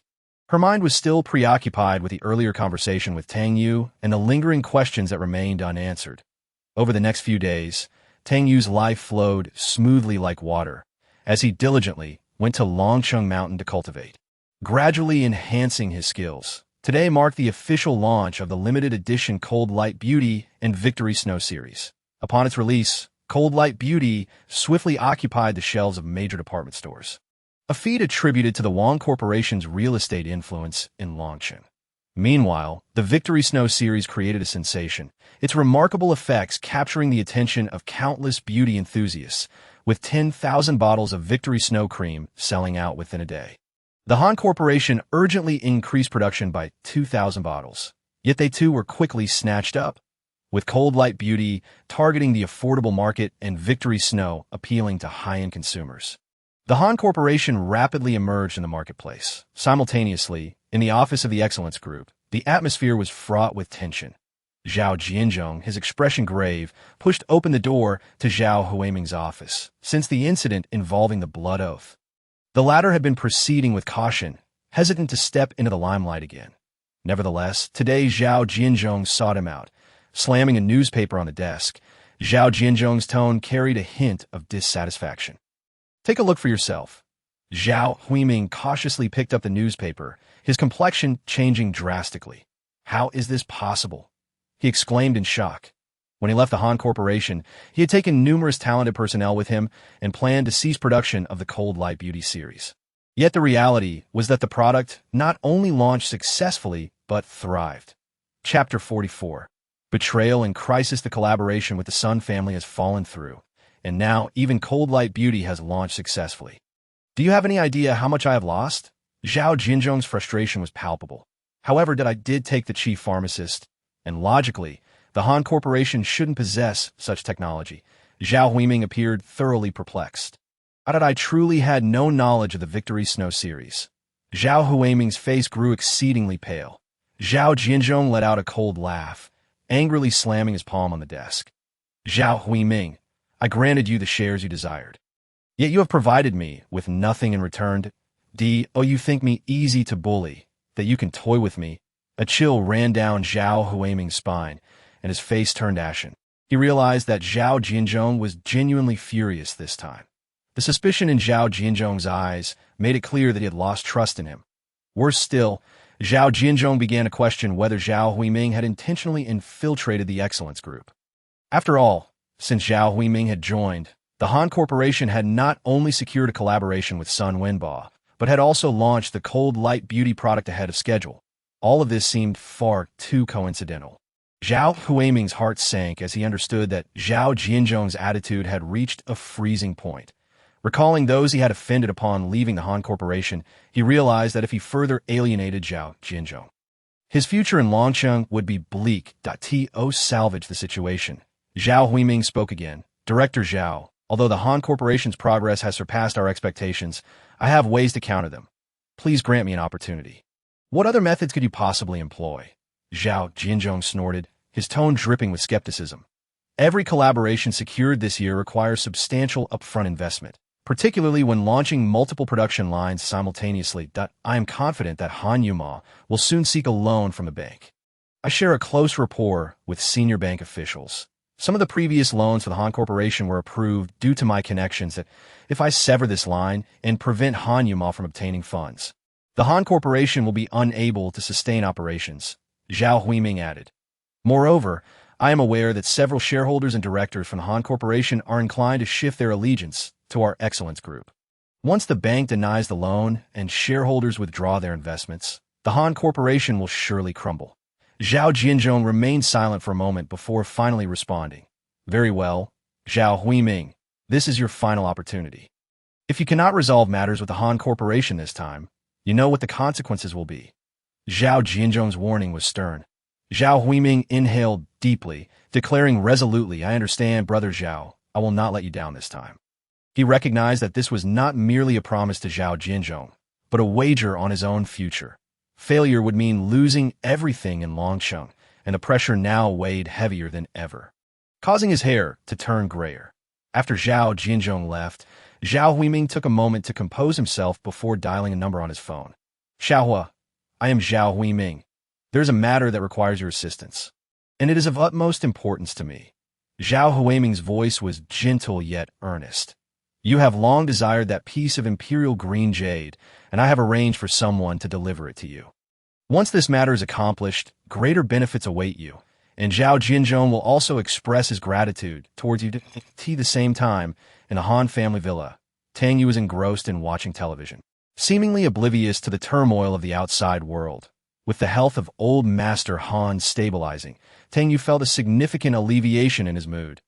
Han Yuma, clad in a flowing black gown, exuded an air of mystery and elegance, her designer handbag and exquisite makeup rendering her akin to a star. Where are you off to? Han Qingzhong inquired, noticing his granddaughter preparing to leave while watering the flowers. I have dinner with an executive from Black Flower Bank tonight. The Han Group is rapidly expanding, and our finances are somewhat strained, Han Yuma explained. Han Qingzhong nodded in understanding and suggested, you should bring Tang Yue along. Grandfather, this is a work-related engagement. It might not be appropriate to bring him, Han Yuma replied with a slight frown. Continuing to tend to the flowers, Han Qingzhong remarked, since he is your assistant and a male, it is only natural to take him with you. Han Yuma scoffed softly. He doesn't invite me when he goes out with other girls. Hearing this, Han Qingzhong cast a glance at Tang Yue, who offered a wry smile and explained, Grandfather Han, I haven't been involved with any of the girls. I just arrived in Longsheng not long ago. I hardly have the time. Tang Yue felt a sense of helplessness as Han Yuma was still upset over his recent outing with Sun Shiru. He donned his coat and approached Han Yuma, softly saying, Shall we go? Realizing her slip of the tongue, Han Yuma worried that her grandfather might be displeased, so she refrained from further comments and left with Tang Yue. Upon arrival, Han Yuma instructed, try to speak as little as possible. This loan is crucial for the Han Group. Without it, many projects cannot proceed. Previously, Zhao Huiming was responsible for loan matters, but after he absconded with a significant sum of cash, Han Yuma had no choice but to handle these affairs herself. The executive from the credit department was notoriously difficult to schedule with, only available for a meeting tonight. I'll remain silent and only focus on eating, Tang Yue quipped. Han Yuma nodded, rubbing her eyes. Her right eye had been twitching incessantly, causing her unease, as the saying goes. Left eye twitches for fortune, right eye for disaster. She had an inkling that challenges awaited them. Soon, they arrived at a tastefully decorated, tranquil Western restaurant, ideal for discussing significant matters. However, they waited nearly an hour before the executive from the credit department finally made his appearance. he was a man in his 40s. Dressed in a deep blue suit, his hair meticulously styled, and an expensive watch adorning his wrist, exuding an aura of professionalism. His name was Huadong. Huadong entered and seated himself directly across from Han Yuma. "Mr. Hua," Han Yuma greeted politely. Huadong merely nodded slightly, his tone cool. "If it weren't for our bank's long-standing partnership with the Han Group, I truly wouldn't have had the time to meet today." This statement left Han Yuma feeling somewhat uneasy. Huadong continued, "I only have 10 minutes. I have a meeting to attend afterward." Tang Yue shot a glance at Huadong, feeling a sense of dissatisfaction. This man had been nearly an hour late and had not offered even a word of apology, his demeanor as if everyone owed him something to make matters worse. He only allocated them 10 minutes. This credit department executive carried himself with an air of arrogance surpassing that of a bank president. While Han Yuma was discontented with Huadong's attitude, she suppressed her discomfort for the sake of the company's needs, striving to remain composed. "I understand, Mr. Hua, that you have a busy schedule, so I will be brief. The Han Group has recently undertaken several large projects, with a total valuation exceeding $1 billion. However, due to some internal adjustments, we require a loan of $200 million. As she spoke, she presented several contracts. "The value of these contracts should be clear to you at a glance. We will repay this amount as soon as possible." The Han Group had enjoyed a prosperous development in recent years, accumulating a certain amount of capital. However, this year's project investments were substantial, especially the collaboration with Sun Wenba, which had proven to be quite costly. Thus, they found themselves compelled to seek this loan. Han Yuma was confident that, with the company's solid credit record and the high-quality contracts in hand, they could secure the funding. Huadong perused the contracts, gaining a deeper understanding of why the Han Group had become Zhao Jinzhong's target. Each contract was substantial, reflecting the strength of the Han Group. Yet he soon shook his head. "Regrettably, I've already reviewed your company's qualifications, and according to our assessment, the Han Group does not meet the loan criteria. Furthermore, your company has a record of overdue repayments, which makes it difficult for me to believe that you can repay on time. Therefore, this loan request is unlikely to proceed." Mr. Hua, could there be a misunderstanding? How could the Han Group possibly have an overdue record? I will have someone verify this immediately. As Han Yuma reached for her phone to confirm, she was interrupted by Huadong. "I say it exists." "It exists." This moment, Han Yuma's hand froze in midair. She realized that the failure of this loan might be a result of Huadong's personal will. She quietly inquired, "Mr. Hua, have I offended you in any way?" Huadong smiled slightly, a hint of barely perceptible coldness in his tone. "Miss Han, you have not offended me, but you have indeed offended Mr. Zhao Huiming and Mr. Zhao Jinzhong. I originally did not wish to come in person." He continued, as if pronouncing an undeniable verdict. "However, Mr. Zhao believes it is more appropriate to refuse you face to face. Thus, I am here today to inform you, on behalf of Black Flower Bank, that we are unable to provide any loans." Upon hearing this, Han Yuma's expression shifted slightly. She understood that there must be someone orchestrating events from the shadows. "The conditions Mr. Zhao Huiming can offer you, I can equally fulfill," Han Yuma asserted, her voice firm and composed. Curiously, she pressed further, "What special conditions?" Huadong's gaze swept over Han Yuma, and the greed evident in his eyes sent a chill down her spine. "President Han is recognized as a beauty in Longqing. Indeed, upon seeing you today, it is as the rumors suggest.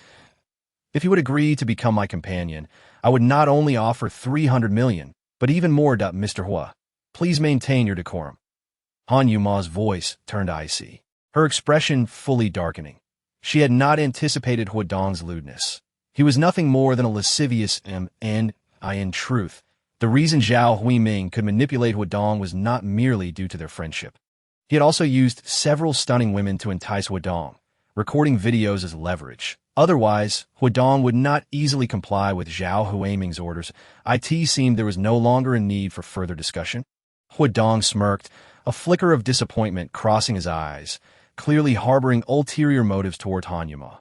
"This matter is absolutely out of the question," Han Yuma stated firmly, glancing at Tang Yue, who remained silent, feeling a pang of disappointment in her heart. "Since that is the case, I shall take my leave." Huadong rose, a mocking smile dancing on his lips.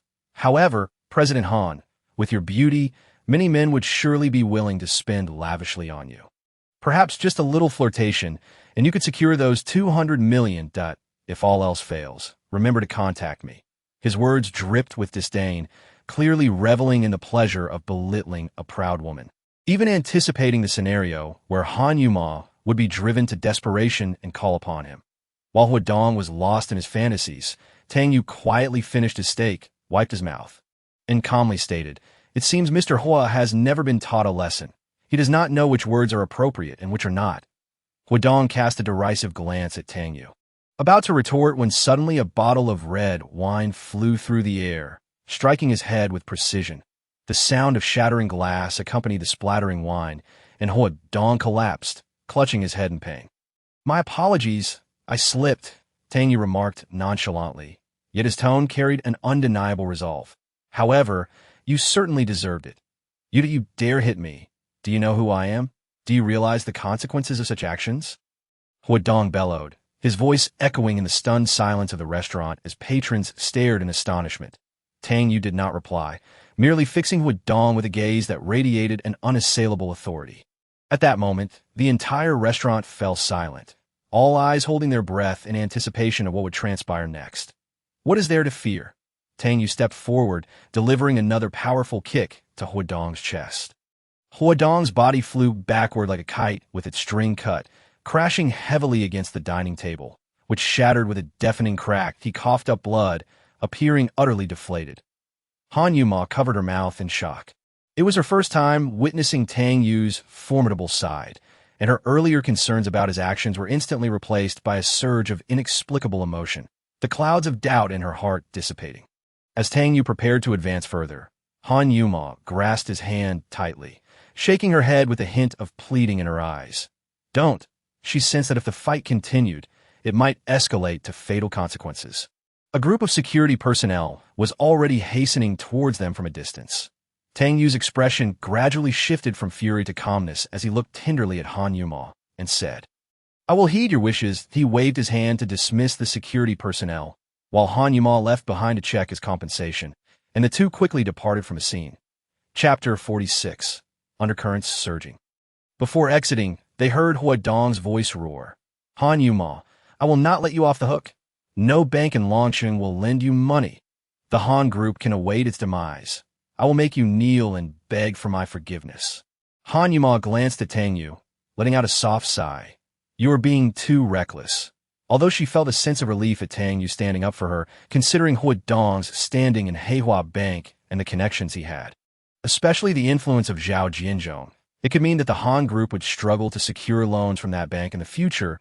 "I cannot just stand by and watch you being bullied."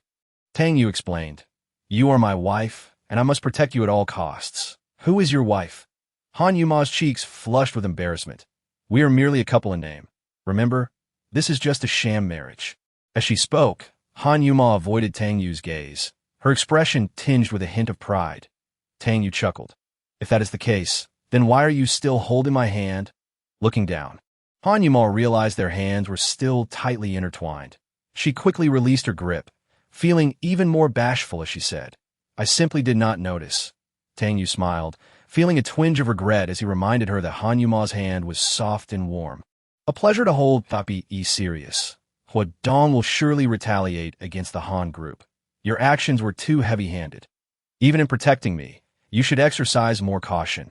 This is a critical moment, and if we attract official trouble, things will become complicated," Han Yuma warned sternly.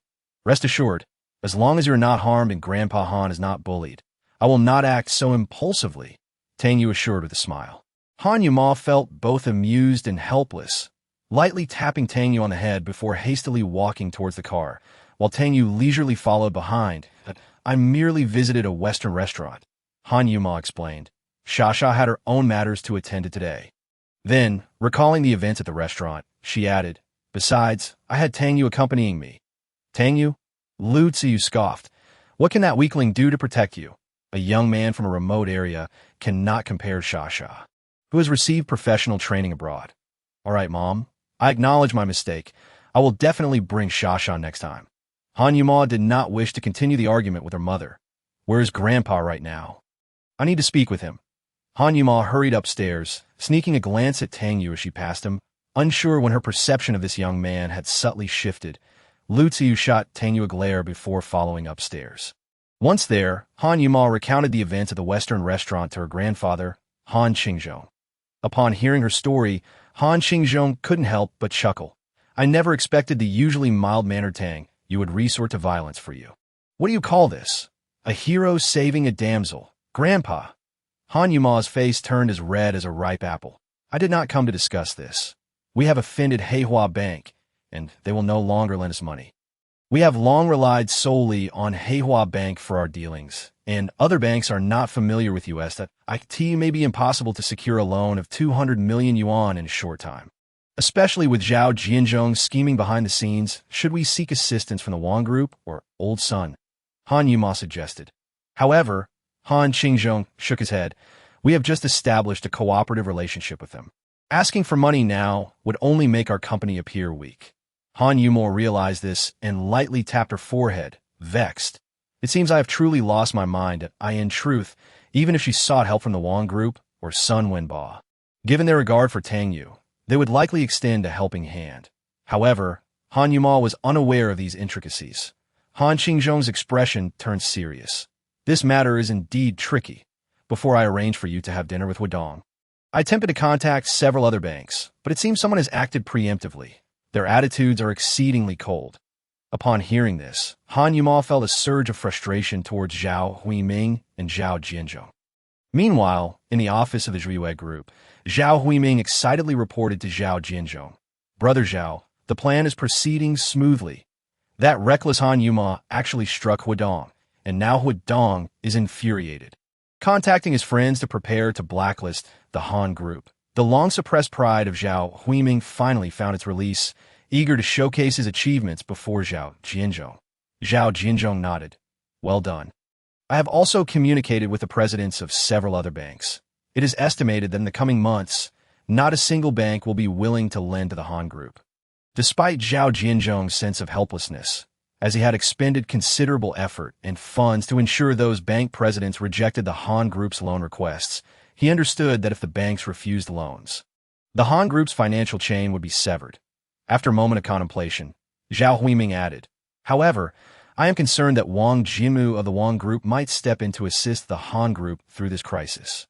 They are merely partners. If the Han Group cannot advance its projects, why would Wang intervene? Zhao Jianzhong scoffed, his eyes revealing disdain. If Wang dares to disregard my face, I will not easily let them off the hook. Zhao Jianzhong's gaze turned cold, akin to an icy blade. Master Song is returning soon. At that time, whether it is the Wang Group or any other company, they will have to bow to me. Upon hearing the name Master Song, Zhao Huiming's expression instantly grew grave that he blurted out, You mean the Song Yuming who can single-handedly suppress the entire underground forces? Zhao Jianzhong nodded in affirmation. A wave of uncontrollable excitement surged within Zhao Huiming. Song Yuming, once unmatched in Longcheng, had ventured overseas for development, and his subsequent exploits had become scarcely known.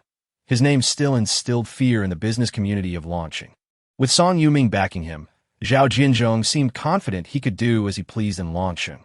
Song Yuming had been forced out by the martial alliance back in the day, and now he returned triumphant. Intent on unifying the martial forces of Longcheng, Zhao Jianzhong explained, ambition flickering in his eyes. I will seize this opportunity to control the commercial landscape of Longcheng, allowing the Yue Group to dominate. The very thought of this stirred Zhao Huiming's own blood to boil. Chapter 47. The calm before the storm. Just as Zhao Huiming was immersed in this excitement, his phone rang. After a brief call, he informed Zhao Jianzhong, Brother, a few of my old friends have arrived. These so-called old friends were, in fact, shareholders and directors of the Han Group, and their purpose for coming was evident, to seek cooperation with the Yue Group. Take me to meet them, Zhao Jianzhong instructed. Soon after, as Zhao Jianzhong stood at the door to welcome the visitors, a friendly and warm smile adorned his face. It is truly an honor to have you all here. The Yue Group is located in the most prosperous area of Longcheng, with 3 towering skyscrapers as its headquarters, showcasing the company's strength. For those from the Han Group, this was a chance to change their fate. Through Zhao Jianzhong's introduction, They finally had the opportunity to join this powerful business empire. In contrast, remaining with the Han Group clearly held no such prospects. The group was swiftly ushered into the office. Zhao Jinzhong got straight to the point. I have called you here today to see if you're interested in joining my Tang Yue group, that I know you all play important roles in the Han Group. But to be frank, following me, Zhao Jinzhong, is undoubtedly more promising than staying with Han Qingzhong. Noticing the hesitation among the group, Zhao Huiming immediately added, now is not the time for silence. Although the Han Group has recently secured a few large contracts, the truth is it has reached its end. Our chairman has ensured that the Han Group will be completely blacklisted, including its relationship with Minhua Bank being severed. Do you not believe in our sincerity and strength? This statement turned the expressions of the crowd serious. Clearly picking up on the warning embedded within point, one individual was the first to express, I am willing to join the Tang Yue group. I have always aspired to work here. Comparatively, the Han Group is indeed less appealing. Others quickly followed suit, nodding in agreement. If they did not wish to join, they would not have appeared here at all. Moreover, prior to the meeting, Zhao Huiming had already engaged in significant private discussions. President Han, Huiji from Minhua Bank has arrived, she reported. Han Yuma's heart tightened. She had just negotiated with Huiji yesterday. His swift return could only mean trouble. Sure enough, upon entering the office, she spotted Huiji's unfriendly face. President Han, I will get straight to the point. I am here to collect a debt. Collect a debt? What debt? Han Yuma asked, puzzled. Your company owes our bank 130 million in loans, which has been overdue for 4 months, Huiji stated coldly. Han Yuma immediately retorted, that is impossible. Our Han Group has never had a loan overdue. My credit has always been impeccable, and I would never engage in such actions. However, confronted with the sudden accusations, Han Yuma felt a wave of unease wash over her. The Han Group had always been renowned for its integrity, never once defaulting on a debt. Thus, when Huiji mentioned that the Han Group had outstanding debts, Han Yuma found it utterly preposterous. See for yourself, Huiji sneered, handing her the documents he held. As Han Yuma took the papers, her eyes widened in shock. The documents clearly stated that the Han Group owed Minhua Bank a staggering 130 million, and the loan had been overdue for nearly half a year. This was a loan of which she had been completely unaware. You forged this. Han Yuma's face turned pale as she questioned Huiji. In order to maintain the company's image, the Han family had been compelled to acquiesce to Zhao Huiming's proposal. Subsequently, Zhao Huiming continued to manage this aspect of the business while the loan was discreetly concealed. Now, Han Yuma understood that Zhao Huiming had long been plotting betrayal. The Zhao family had left with a substantial amount of cash, having acquired their shares with actual funds. Currently, the company's finances were largely invested in various projects, and suddenly producing such a sum was nearly an impossible task. Should they truly pay this 130 million? Not only would the beauty product production line face a halt, but the entire company might also be at risk. If we do not comply, I will be left with no choice but to pursue legal action, at which point your products may be seized to settle the debt. Huiji's voice was laced with menace. Moreover, this will severely tarnish your reputation, causing other banks to shun you. Han Yuma felt a wave of dizziness. She realized that due to this overdue loan and other factors, her efforts that morning had been in vain. Vegeta, why must you do this? Han Yuma's voice trembled. Drive you to the brink. I am merely defending my rights. Do not forget how you treated me yesterday. Huiji replied coldly, even suggesting the unreasonable demand for her to kneel and beg for mercy. Absolutely not. Han Yuma resolutely refused. Taking a deep breath, she endeavored to remain composed. I will arrange for repayment at the earliest opportunity. Very well. Then I ask that Miss Han transfer the sum to our Minhua bank account today. Huiji remarked with a sinister smile, aware that this amount would undoubtedly be a source of great distress for Han Yuma. He concluded with a harsh ultimatum. Otherwise, we shall meet in court. With that, he left the room, exuding the confidence of a victor. He knew that today would be a trying day for the Han Group. Offended by him, Huiji intended to make this enterprise suffer. Secretary Liu stood at the side, seemingly at a loss. She could never have anticipated that matters would escalate to this extent, initially believing that Han Yuma's negotiations with Minhua Bank would yield favorable results. She was taken aback to find that the other party had directly sent someone to collect the debt. Chapter 48. More difficult than climbing to the heavens, Han Yue felt as if all her strength had been siphoned away. Helplessly leaning against her chair, she had not expected that Huiji and Zhao Huiming would conspire to ensnare her. Go. Gather the board members for a meeting, Han Yue instructed Lu Yunting in a hushed voice. Securing loans from other banks was currently unfeasible, compounded by Minhua Bank's negative record, making the prospect of borrowing funds seem more daunting than scaling the heavens. Seeking assistance from Wang Jinmu and Sun Wenbo was also impractical, as it could jeopardize their existing partnerships. The only viable course of action was to convene a shareholders' meeting, hoping to solicit their support and encourage them to contribute additional funds to help the Han Group navigate this crisis. However, after repaying the $130 million, the company would still require at least another $300 million to maintain operations. Soon, the Han Group's large conference room was filled with directors and shareholders, the atmosphere heavy with tension. Han Qingzhong and Han Yuntao were also present, both wearing equally grim expressions. What? We are to pay $130 million in overdue payments. An elderly director named Tang Yue slammed his hand on the table.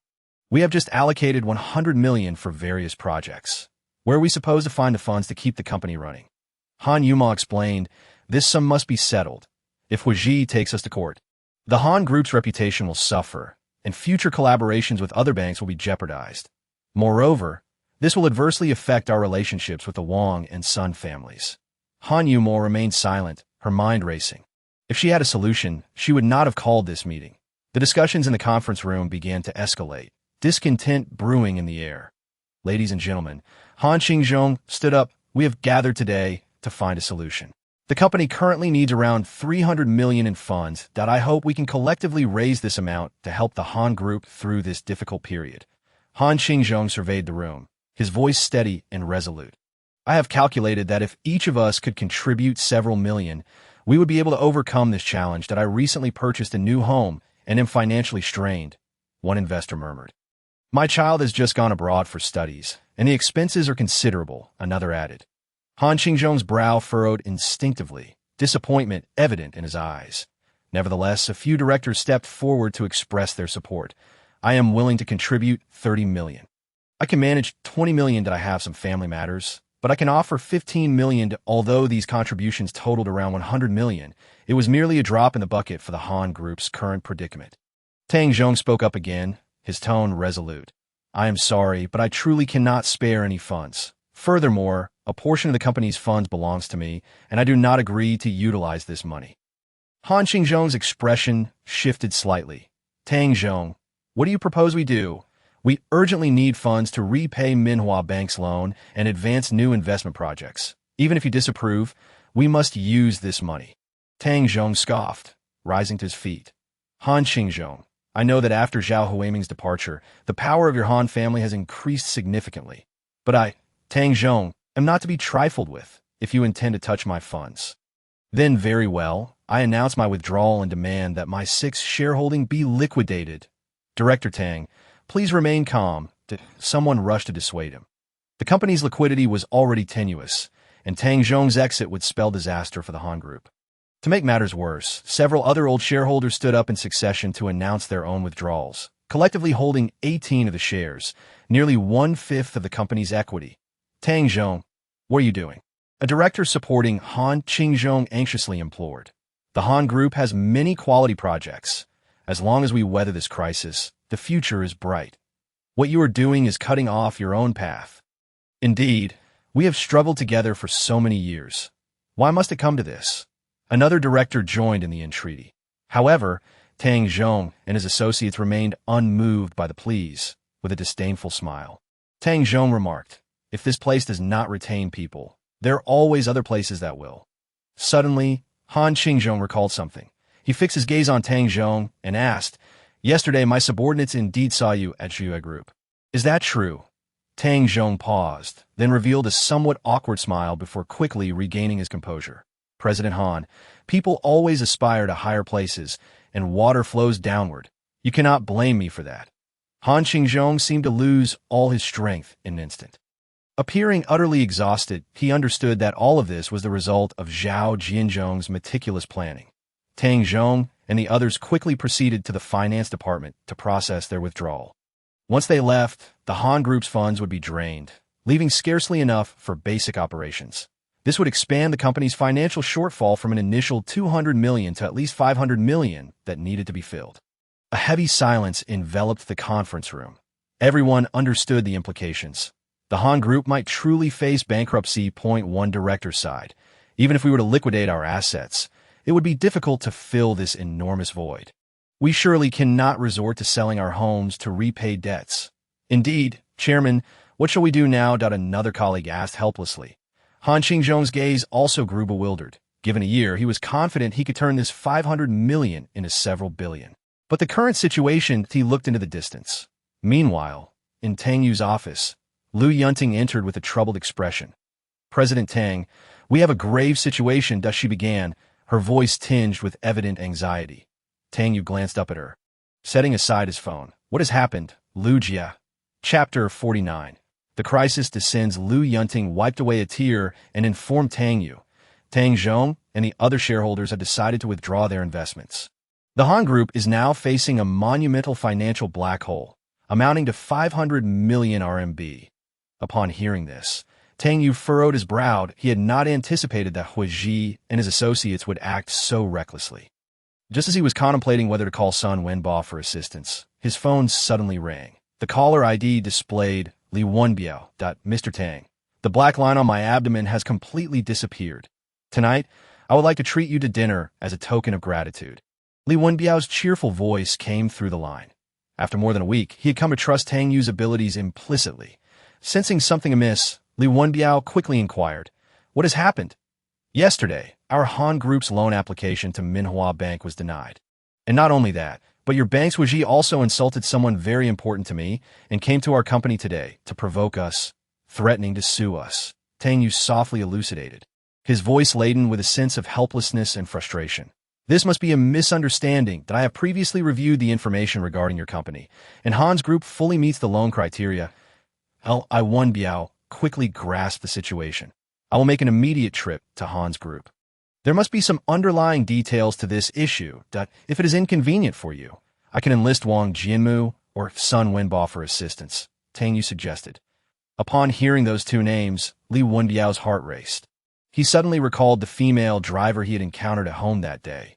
None other than Sun Shui. It was only now that he realized the extraordinary nature of Tang Yue's identity. Leave this matter to me, Mr. Tang. You are my benefactor, and I will never allow you to suffer any grievances, Li Wenbiao assured resolutely. Very well. I owe you a favor, should you require assistance in the future. Do not hesitate to seek me out, Tang Yue replied calmly. Once you arrive at Han's Group, please proceed directly to the main conference room. Understood, Li Wenbiao responded, his eyes glimmering with excitement. After hanging up the phone, Tang Yue turned to find Lu Yunting gazing at him with a look of astonishment. What is it? Is there something on my face? Tang Yue inquired with a smile. Who are you just talking to? Lu Yunting could not help but ask. Her mind was in a whirl, filled with shock.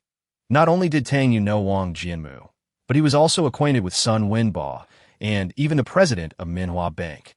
Li Wenbo, this revelation was almost beyond her comprehension, causing her to instinctively cover her mouth with her small hand. Sister Lu, do not worry.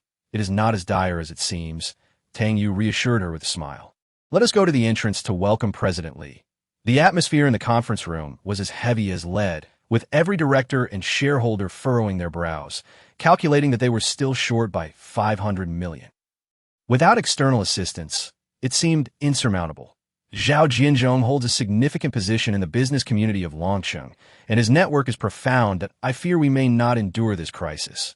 One director sighed, just as everyone felt helpless. Han Qingzhong was bracing himself to stubbornly call Sun Wenbo and Wang Jianmu for help when a knock echoed at the conference room door. Soon, Lu Yunting entered, accompanied by Li Wenbo. Upon seeing Li Wenbo, all present were taken aback. Could it be that the urgency for the 130 million is so pressing that even the president of Minhua Bank has come personally to collect? Someone murmured, "It appears Han's Group is truly at its wit's end." Another echoed. Han Qingzhong's expression turned exceptionally grim. However, Han Yuma calmly stated, "President Li, I will arrange for the repayment of that 130 million to Minhua Bank today. So please rest assured. You are mistaken. I have not come to urge repayment. Li Wenbo quickly stepped forward, warmly greeting everyone that I have heard that Han's group is in need of a loan, and I am here to offer our support. Hoping your company will consider borrowing from Minhua Bank. This statement left everyone exchanging puzzled glances, unable to comprehend Li Wenbo's intentions. Had Minhua Bank previously refused to lend to Han's group? Why were they now offering assistance? Our loan capacity may be quite substantial. Han Yuma hesitated, no problem. As Longqing's largest financial institution, Minhua Bank is well capitalized. A one-time loan of 1 billion is certainly within our means, Li Wenbo asserted earnestly, his demeanor respectful. This proclamation struck the attendees like a thunderclap, leaving them speechless in astonishment. Han Yuma's eyes sparkled with a mix of joy and bewilderment. President Li, are you truly serious? Certainly, as long as Han's group requires it. We stand ready to provide support at any moment, Li Wenbo affirmed with unwavering confidence. How could such words be false? He added, soothing the crowd. Regarding the matter of Huiji, I shall take care of it. At this revelation, everyone was taken aback, astonished by Li Wenbo's apparent understanding. On my way here, I arranged for 500 million in loan documentation to be prepared. Should you require more, we can increase the amount at any time and proceed to Minhua Bank for processing. Li Wenbo elaborated that in that moment, Han Yuma and her team felt as if they were ensnared in a dream. Miss Han, are you available now? If so, we can proceed to finalize the arrangements, Li Wenbo proposed. Han Yuma, somewhat dazed, nodded. Why is certain? Yes, she followed Li Wenbo downstairs. She encountered Tang Yue. General Manager Han, where are you headed? Do you require my company? Tang Yue inquired. Li Wenbo secretly hoped Tang Yue would accompany them, as it would serve to fortify their connection. Just as he was about to step forward to greet them, he heard Han Yuma say to Tang Yue, if you are willing, please join us. President Li, this way, please. This little interlude made Li Wenbo momentarily hesitant to speak, while Tang Yue waved his hand dismissively, indicating his indifference. Half an hour later, they arrived at the president's office of Minhua Bank. Han Yuma expressed her apprehension. President Li, we do not possess any valuable assets for collateral, merely a few collaborative projects and some factory buildings. That can we secure 500 million with this? Li Wenbo turned his gaze toward Tang Yue. Given his previous high-ranking position at a local bank in Longdu and his current role at Minhua Bank, 500 million was not a significant challenge for him. Tang Yue exchanged a knowing glance with Li Wenbo, then stated 500 million may not suffice. If any shareholders withdraw their investments in the future, we may require further assistance from President Li. Chapter 50. A turn of events. I believe 800 million would be more appropriate, Tang Yue declared. Are you out of your mind? Han Yuma nearly exclaimed. For her, 500 million was already the limit. 800 million was an unfathomable figure. Han Yuma felt as though her mind was reeling. Was Li Wenbo truly acquiescing to this? This decision left her almost unable to believe her ears. A nagging sense of unease crept over her, prompting her to question the president. Are you not concerned that lending such a substantial sum to Han's group might result in default? Only those as foolish as Huiji would believe that Han's group would be unable to repay, Li Wenbo retorted, exhibiting evident displeasure at the mention of Huiji, who had nearly caused a misunderstanding between him and Tang Yue. Without hesitation, Li Wenbo set about preparing the loan contract, a process that would take approximately 10 minutes. Meanwhile, Tang Yue and Han Yuma awaited outside. That will not happen, Tang Yue assured calmly, exuding confidence. Even if he were to offend the president, he had ways to secure the necessary funds, albeit through leveraging some personal connections. Just then, a figure appeared before them. It was Huiji. You have arrived. I presume you are here to repay that 130 million? Huiji remarked sarcastically, clearly assuming they were there to settle a debt, not a loan. Huiji's expression changed dramatically, and he threatened, do not dream. Minhua Bank would never lend you a dime. You are utterly shameless. Clinging to us like a stubborn plaster, Huiji spat out, I just approved a 100 million loan for Zhao Huiming today. Having offended me, you could forget about receiving even a single cent. You want me to go easy on you? Fine. But you must first kneel and admit your mistake from yesterday. I might consider offering you 10 million as compensation." Huiji continued his tirade, while Tang Yue merely tapped his ear lightly. "You are quite noisy. We are not here to seek a loan from you. You should be on your way," Tang Yue said nonchalantly. Huiji, enraged yet slightly amused, felt challenged by Tang Yue's words. In his view, he held complete control over Minhua Bank's loan approvals. No one could assist them but him.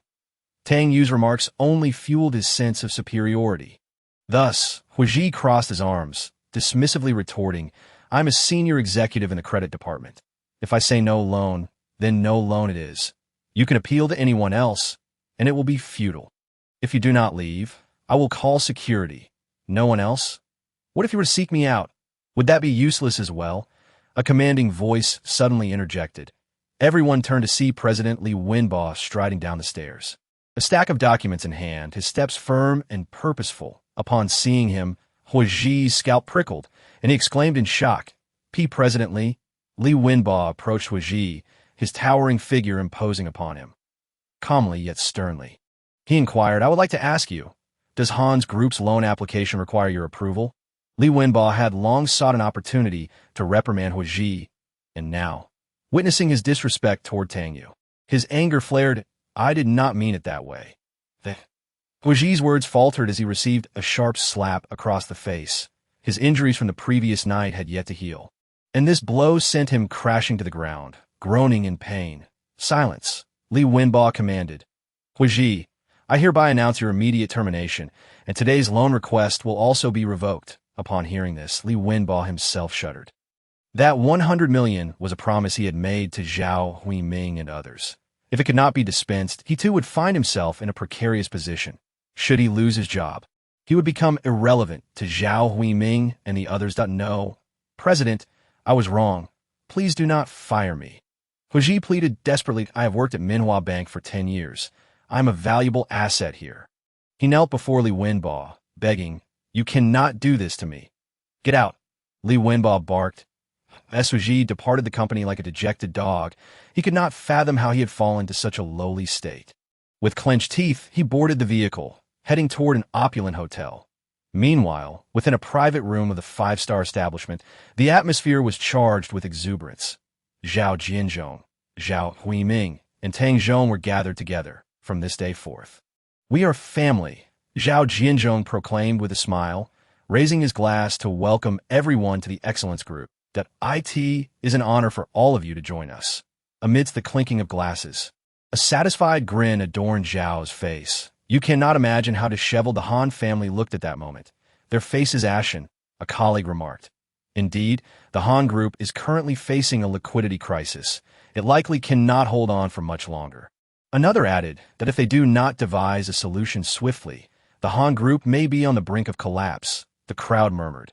Hearing this, Zhao's smile grew even more radiant. The plan had finally come to fruition, and he began to envision how he would seize control of the Han Group. Just then, a knock at the door disrupted his reverie. As the door swung open, "Mr. Hua, I have prepared a glass of champagne for you to celebrate." Zhao snapped his fingers, and a server promptly presented a fine wine. However, Huiji appeared burdened with concerns, ignoring the drink. "Mr. Zhao, Vice President Zhao, I have critical news to share." Huiji's expression was grave. Minhua Bank has approved an 800 million loan for the Han Group. His voice struck like a hammer, shattering the laughter in the room. The Zhao brothers' faces turned ghostly pale. "What did you say?" They could scarcely believe their ears. The bank president suddenly appeared and sanctioned the loan. "My position has been revoked, and even today's loan has been rescinded." Huiji's voice carried a hint of despair. "It's all because of you. I am left with nothing. You must help me." Chapter 51. The Game of Power. This unexpected revelation left everyone in stunned silence. Tang Zhong and the others set down their chopsticks, brows furrowed. With the 800 million, the Han Group could hope for resurrection. Zhao's fury simmered as he coldly addressed Zhao Huiming. "Do you have any solutions at all? What use are you to me?" Zhao Huiming felt as though he had been struck by lightning. His mind blanked. "Mr. Zhao, that is highly unfair. The Han Group indeed has no ties with the bank. There must be a misunderstanding." Tang Zhong hastily rose to explain. "Misunderstanding, my foot. Zhao Jinzhong snapped, checking his phone and confirming the 800 million was indeed problematic. Cursing angrily while casting a fierce glare at Tang Zhong. Everyone except Zhao Huiming, leave this room. Zhao Jinzhong's voice was frigid, devoid of the warmth it had held moments before. Tang Zhong panicked. Mr. Zhao, we have always followed you. You cannot treat us this way. Follow me. What use are you useless clods? Do you think I truly lack this little sum? Zhao Jinzhong surveyed the room, his voice sharp as a blade. If you cannot even handle such a trivial matter, you do not deserve to stand by my side. Huiji observed the unfolding scene, a chill settling in his heart. He had impulsively sought Zhao Huiming's assistance after being dismissed from Minhua Bank. But now it was evident that Zhao Jinzhong was an exceedingly ruthless man, showing no mercy to the inept. When only Zhao Jinzhong and Zhao Huiming remained, Zhao Jinzhong bluntly stated, "Return that 10% of shares to me. From now on, do not appear before me again. Moreover, as punishment for your scheming, you need not continue your existence in Longsheng. I trust you understand my meaning." Zhao Jinzhong's words were like icy blades. Zhao Huiming's countenance turned ashen, that he knew what this entailed. Leaving Longsheng would mean the obliteration of his years of effort. Had he known this, he would never have left the Han Group. Mr. Zhao, this matter is my fault.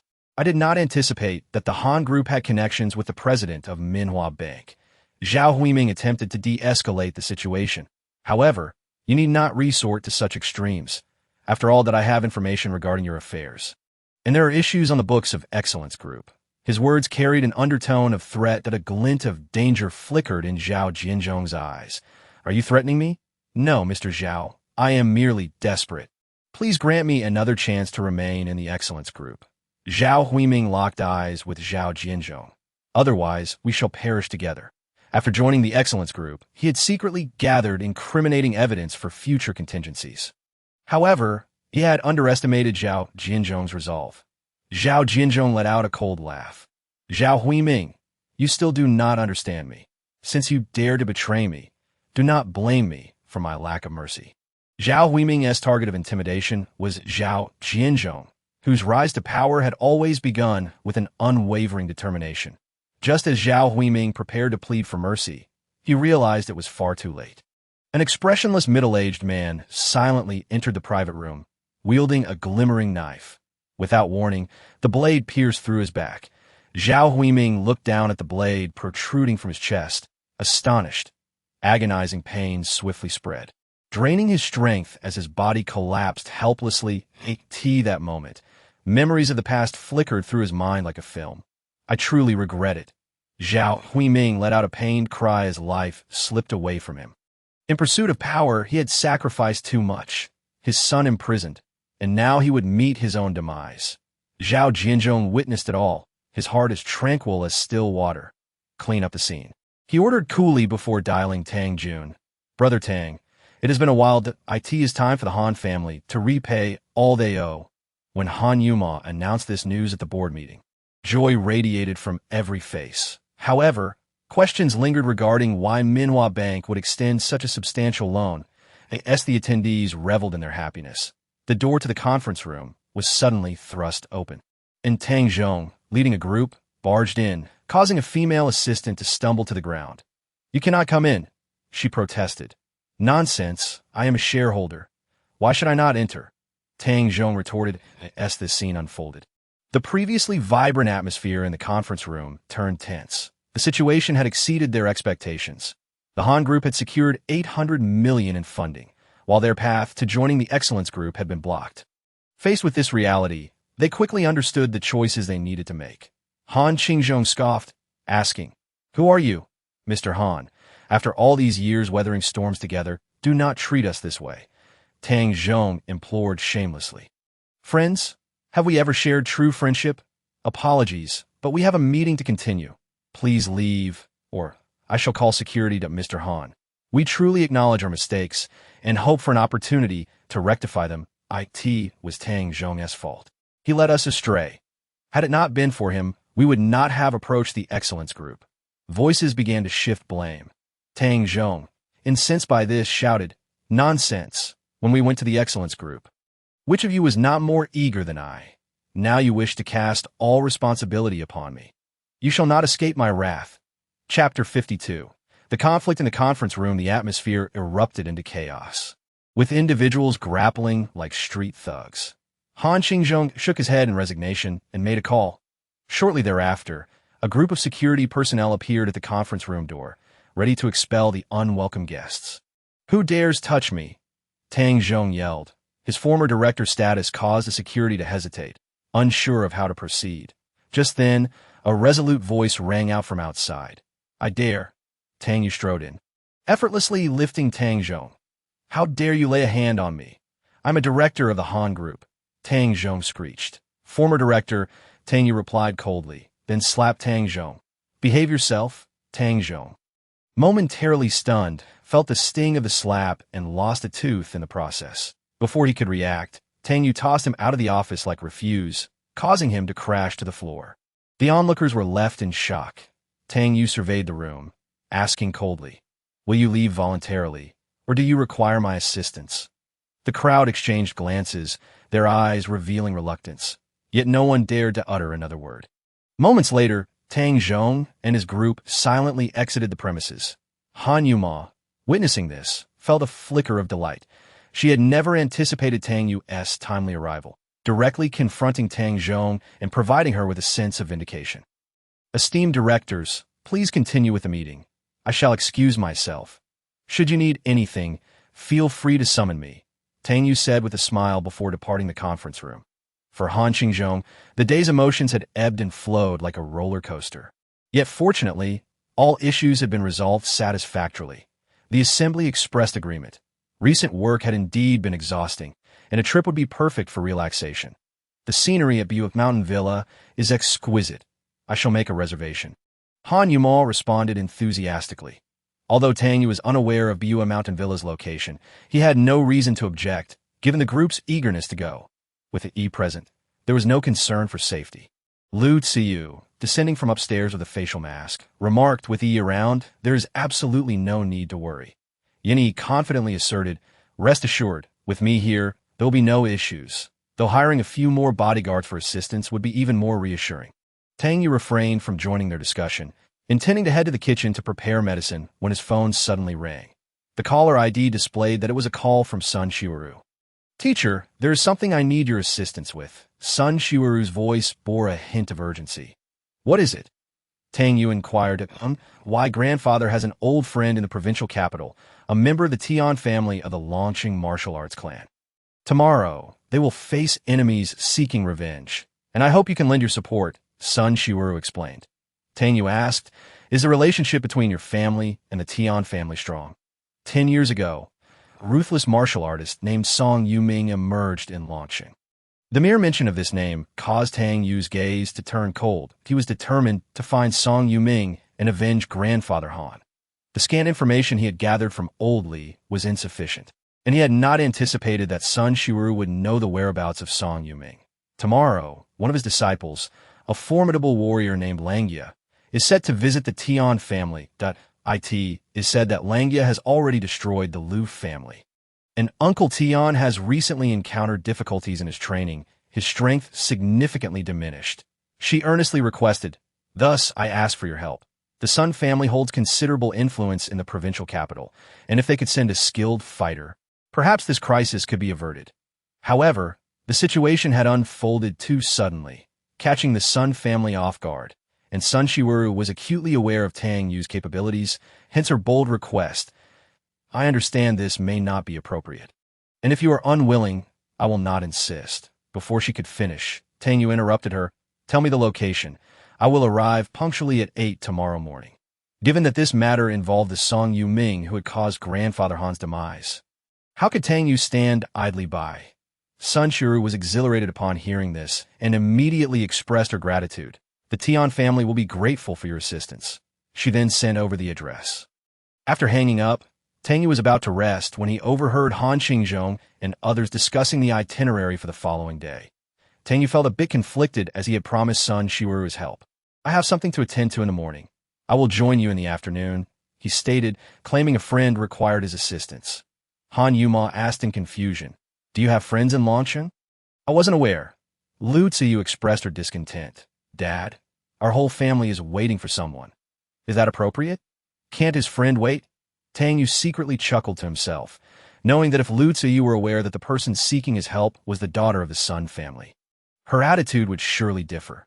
But he had no intention of revealing this matter. I think it's best this way. You all go ahead and enjoy yourselves, and I assure you I will arrive by the afternoon. Tang Yue replied. Seeing Tang Yue's insistence, Han Qingzhong reluctantly agreed. Then do your best to come early. Shall I offer you a massage? Tang Yue softly inquired. You'll know once you try, she responded, with a smile. Tang Yue reached out and gently grasped her delicate little foot, feeling a cool sensation against his palm, her skin so soft that it stirred something within him. Tang Yue applied his technique. Han Yuma experienced an indescribable comfort radiating from her feet, her initial doubts gradually dissipating, replaced by an increasing fondness for Tang Yue. Chapter 53. The plan at Bue Villa the next morning. Han Qingzhong set off early for Bue Villa to attend to business, while Tang Yue took a taxi alone to the Tian family. Upon arriving at the Tian family's villa, Sun Shiuru was already waiting at the entrance. Surrounded by a group of tense Tian family members, the family head, Tian Yue, paced anxiously, clearly unsettled by the impending challenge point 10 years prior. Song Yuming had unleashed a storm in Longsheng, becoming a nightmare for the local martial arts community. Now, his disciples were coming to settle old scores, placing immense pressure upon Tian Yue. At that moment, a taxi came to a halt at the entrance, and Tang Yue stepped down with an air of calm. He has arrived, Sun Shiuru exclaimed joyfully. Hearing this, Tian Yue turned around immediately. The night before, Sun Shiuru had informed him that a powerful ally was coming, yet what he saw was merely a young man who appeared to be in his early 20s, causing doubt to creep into his mind. Shiuru, are you sure there is no mistake? Tian Yue's voice trembled slightly. Is this the expert you mentioned? Sun Shiuru confidently nodded. Indeed, Uncle Tian, Tang Yue is precisely the person I sought. With him here, we need not worry about what Lang Yu may do. Tian Yue scrutinized the youthful Tang Yue, filled with questions. Although one should not judge by appearances, experience and accumulation are paramount in the martial arts world. Could this young man truly confront the impending crisis? Nevertheless, Sun Shiuru's trust and conviction compelled Tian Yue to reassess the young man before him. Perhaps the situation was not as straightforward as it appeared. Tian Yue regarded Tang Yue, his tone tinged with resignation. I appreciate your goodwill, young man. Tang Yue was taken aback, while Sun Shiuru held her breath, anxious that Tang Yue might take offense. After all, Tang Yue was a master-level figure. Yet Tian Yue referred to him as young man and even suggested he leave, which seemed rather disrespectful. However, Tang Yue remained unfazed by Tian Yue's demeanor, as if all of this held no significance for him. Sun Shiuru felt a twinge of embarrassment, silently sympathizing with Tang Yue. Just as the atmosphere grew somewhat awkward, a vehicle slowly approached and halted at the villa's entrance. The door opened, and a man clad in a black Taoist robe emerged. His hair styled into a bun, exuding an air of authority intertwined with mystery. He appeared to be in his 40s or 50s, radiating an undeniable presence. This man was Li Wuji, the aide that Tian Yue had specifically summoned. A Taoist who had trained in the deep mountains, his abilities unfathomable. Li Wuji, you have finally arrived? I was worried you might not come. Tian Yue hurried forward to greet him, his attitude unexpectedly warm. Tang Yue understood that this so-called Li Wuji's strength was likely not as formidable as the rumor suggested, perhaps only slightly superior to the leader of the black-clad assailants who had besieged the Sun family. Subsequently, Tang Yue and Sun Shiuru followed inside. Tian Yue busied himself tending to Li Wuji, serving tea and refreshments, completely oblivious to Tang Yue's presence. Unable to remain silent any longer, Sun Shiuru spoke up. Uncle Tian, how can you do this? My teacher Tang is the one most capable of protecting your Tian family. Shiuru, this matter is of great importance. Do not interrupt, Tian Yue quickly soothed. Hearing this, Li Wuji raised an eyebrow. His tone laced with dissatisfaction. Has Mr. Tian invited others as well? Do you doubt my strength? Tian Yue hastily clarified. Li Wuji, that is not at all my intention. Li Wuji nodded, casting a glance at Tang Yue, and with a hint of disdain remarked, So you are the one offering assistance? Young man, do not overestimate yourself. There are matters beyond your capability to resolve. Clearly, Li Wuji was a proud individual. He snorted and retorted. That is incorrect. Age does signify the depth of cultivation that I have secluded myself in the mountains for many years, training diligently day after day, practicing martial arts, and honing my skills. How could a young person like you possibly comprehend? With that, Li Wuji suddenly stepped forward, causing the ground to reverberate with a dull thud, the stone slabs beneath his feet shattering into countless fragments, the cracks spreading like a spider's web. The force of this one step was so great that even the experienced Tang Yue felt astonished. Realizing that Li Wuji had reached this stage of transformation, which somewhat alleviated his anxiety. However, Tang Yue merely raised an eyebrow, shook his head gently, and sighed. His reaction did not escape Li Wuji's notice, and the latter's expression darkened. Friend, are you shaking your head and sighing in discontent with me? Indeed, I am somewhat dissatisfied, Tang Yue candidly replied, meeting Li Wuji's gaze. The moment his words fell, the surroundings fell silent. Tang Yue, witnessing this, became both anxious and furious. Admonishing Tang Yue, young man, do not be disrespectful to Li Wuji. In Tang Yue's view, Li Wuji was his most reliable ally at present, and if he were to offend him due to Tang Yue's words, the consequences would be dire. Yet Sun Shiwaru immediately stepped forward to defend Tang Yue. Uncle, please do not disrespect Teacher Tang. She was well aware of Tang Yue's capabilities and believed he must have his unique insights. Li Wuji struggled to suppress his anger and questioned Tang Yue. Young friend, why do you hold me in such disdain? It is not disdain, merely that I find your training methods rather peculiar. Tang Yue explained. Prolonged solitary training in the mountains, while allowing for the absorption of natural essence, lacks practical experience, rendering your techniques somewhat inflexible and devoid of the momentum needed during combat. With Song Yuming bringing 4 disciples to revive martial arts, each one undoubtedly a master. Even if your cultivation is comparable, you may not necessarily triumph over them, Tang Yue calmly analyzed. Upon hearing this, Li Wuji's expression darkened, and he retorted, lack of killing intent. You do not understand the true essence of martial arts. Cultivating one's energy is fundamental to martial practice. Since you believe I lack understanding, why not engage in a friendly spar, allowing you to witness what true martial arts entail? Li Wuji rose to his feet. Tang Yue's words had pinpointed a blind spot in Li Wuji's training. Yet Li Wuji perceived his authority being challenged and resolved to prove everything through strength. Clearly, Li Wuji was genuinely angered. He boldly issued a challenge to Tang Yue for a duel. Chapter 54. The Crisis of the Tian Family. A duel? Certainly, but you may not have that opportunity, Tang Yue replied calmly. In his view, Li Wuji would soon be defeated by the arriving party, and the two of them might not even have the chance to engage in combat. That moment, a pungent smell of blood wafted through the air. Tang Yue's senses were exceptionally acute, and this scent evoked memories of bloodshed and death from the battlefield. Meanwhile, a cacophony of chaotic shouts and anguished cries erupted from outside the villa. Who goes there? It's Langia. Stop him.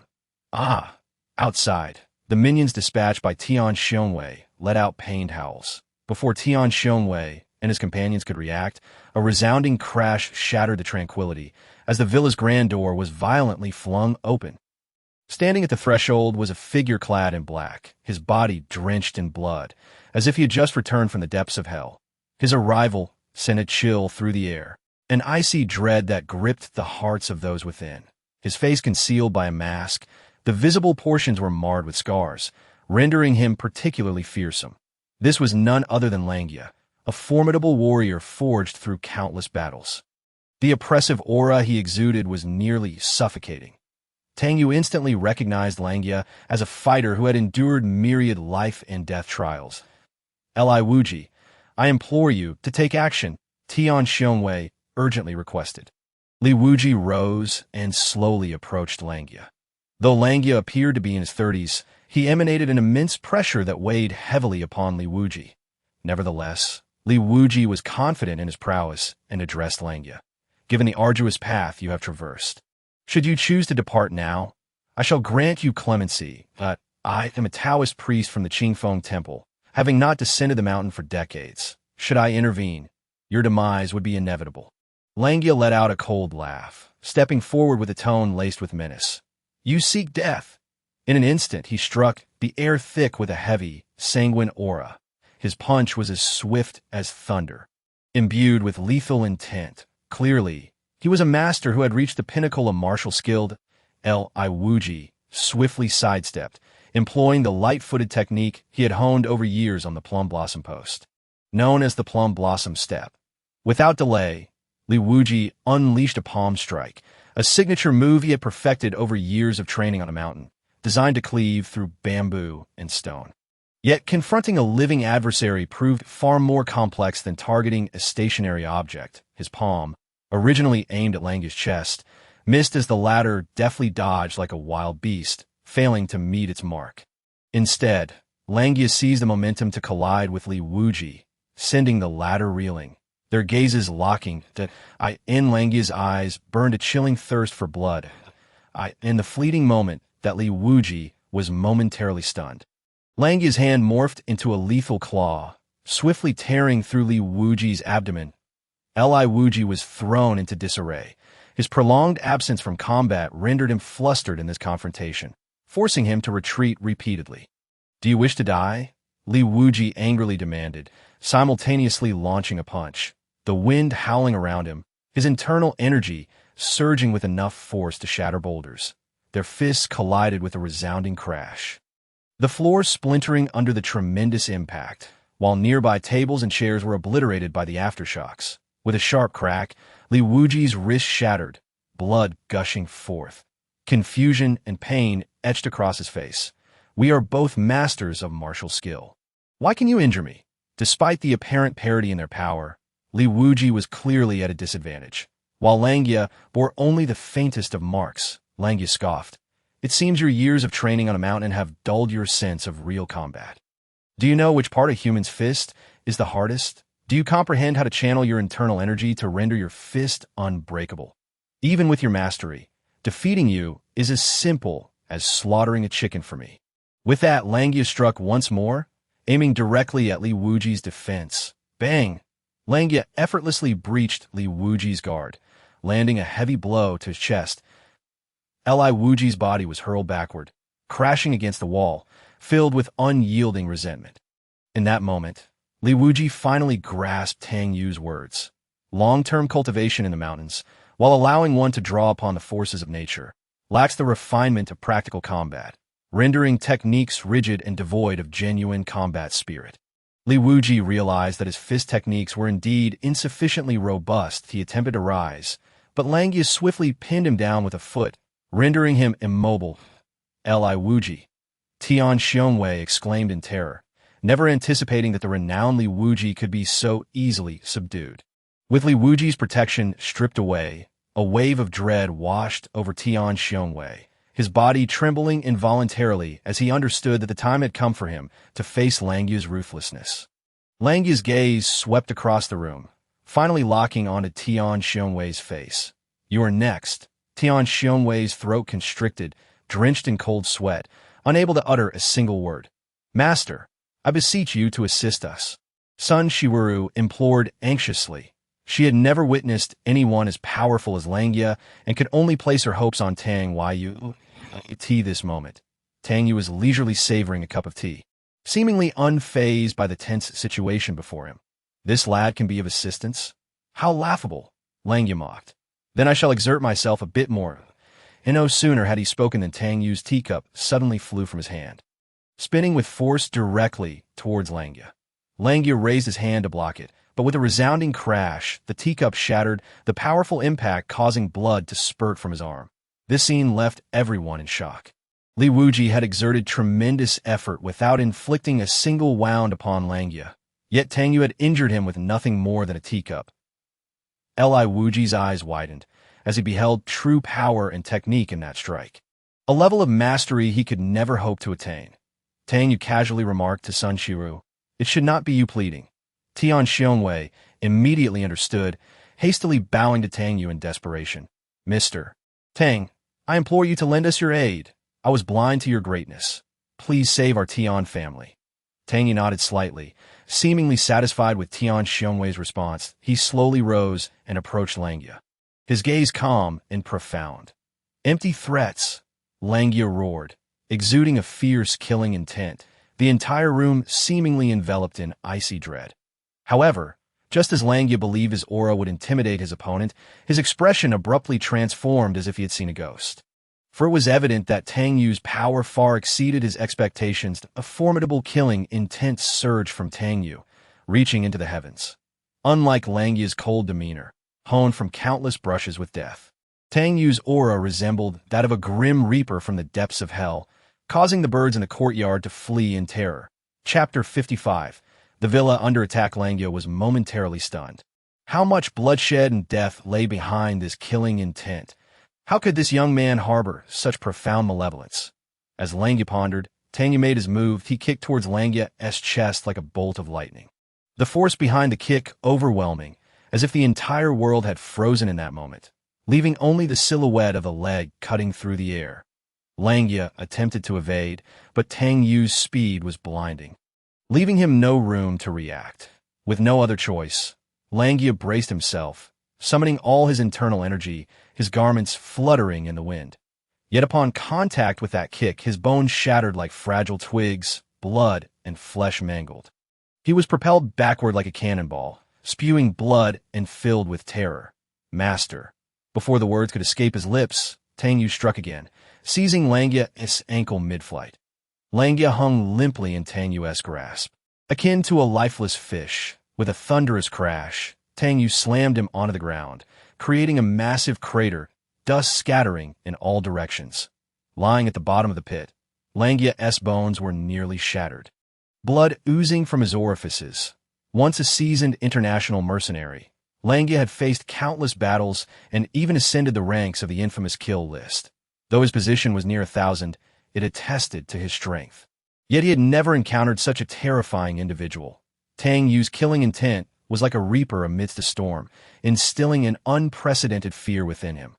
Could it be that you are the Shura? Lang Yue gasped, summoning his last vestiges of strength to utter a faint voice. In the past, his elder had assigned several tasks to Tang Yue, one of which had taken him overseas, where he had adopted the alias Shura.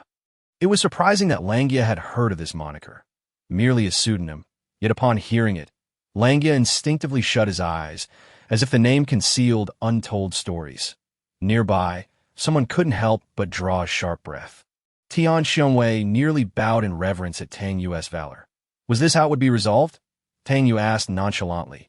Turning to Tian Xiongwei, T.I.S. resolved. Thank you, Mr. Tang. Tian Xiongwei's voice trembled, filled with awe. Then I shall head to the clandestine moon villa, Tang Yue stated casually, turning to Sun Shiru. Will you accompany me? Certainly. Sun Shiru replied eagerly, striving to calm the turmoil within her heart. Tang Yue's performance surpassed all expectations, reinforcing her belief that choosing him as a mentor was the wisest decision she could make. That moment, Tian Xiongwei's voice interrupted. Mr. Tang, please wait a moment. Tang Yue cast a glance at Tian Xiongwei, a hint of impatience in his demeanor. What is it? Soon, the Dragon City martial arts competition will take place, and Song Yuming will undoubtedly be in attendance. That I hope you can intervene to help us defeat Song Yuming and restore peace to Dragon City. Tang Yue paused, taken aback by the prospect of facing Song Yuming so soon, an opportunity to avenge Han Qingzhong. Seeing Tang Yue's silence, Tian Xiongwei assumed he hesitated and quickly added, Our Tian family is willing to follow you. Mr. Tang, that we have operated in Dragon City for many years and possess certain influence. Most martial arts schools and hospitals are our family's enterprises, and we can serve you, Mr. Tang, should you choose to take action. The entire martial arts community in Dragon City would revere you as their leader. Tang Yue waved his hand dismissively, stating, There is no need for such complexity.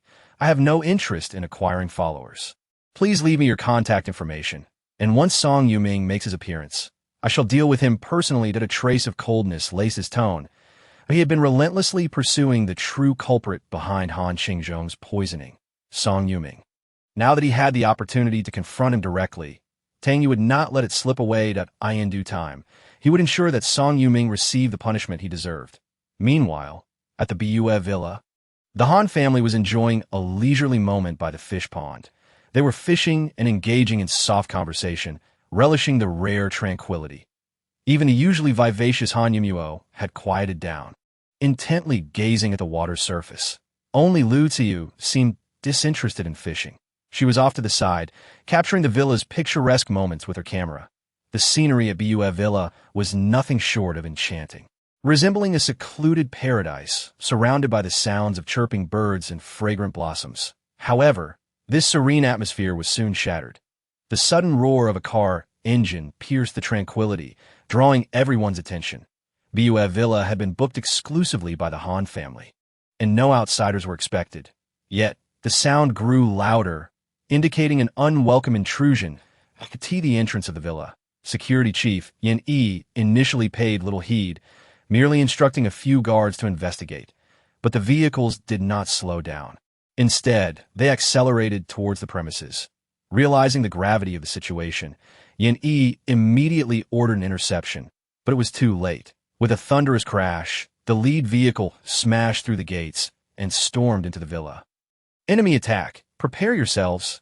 Yin Yi shouted into her walkie-talkie that a group of well-trained, steely-eyed men emerged from the vehicles, armed and ready to launch an assault, despite Yin Yi's team putting up a valiant resistance. It was evident that the assailants had come prepared, quickly gaining the upper hand. The air was thick with tension. Yin Yi understood that she had to protect the Han family's safety immediately. She swiftly commandeered a vehicle and sped towards the fishing area. "Hurry, get in! Enemies are approaching," she urged urgently as she halted the car.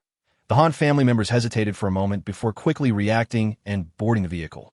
Han Qingzhong calmly directed everyone to get in, ensuring that each person could evacuate safely. Just as he finished speaking, several cars sped in from the distance, swiftly surrounding Han Qingzhong and his family. Moments later, a group of well-trained personnel disembarked, their piercing gazes filled with evident hostility as they fixed their eyes on the Han family. The atmosphere seemed to freeze. Han Qingzhong felt a chill run down his spine. Yet he stifled his unease and instinctively shielded Han Yuntao and Han Yumuo behind him, demanding, "Who are you? Who sent you?" At that moment, another car door opened and a man in a suit slowly stepped out.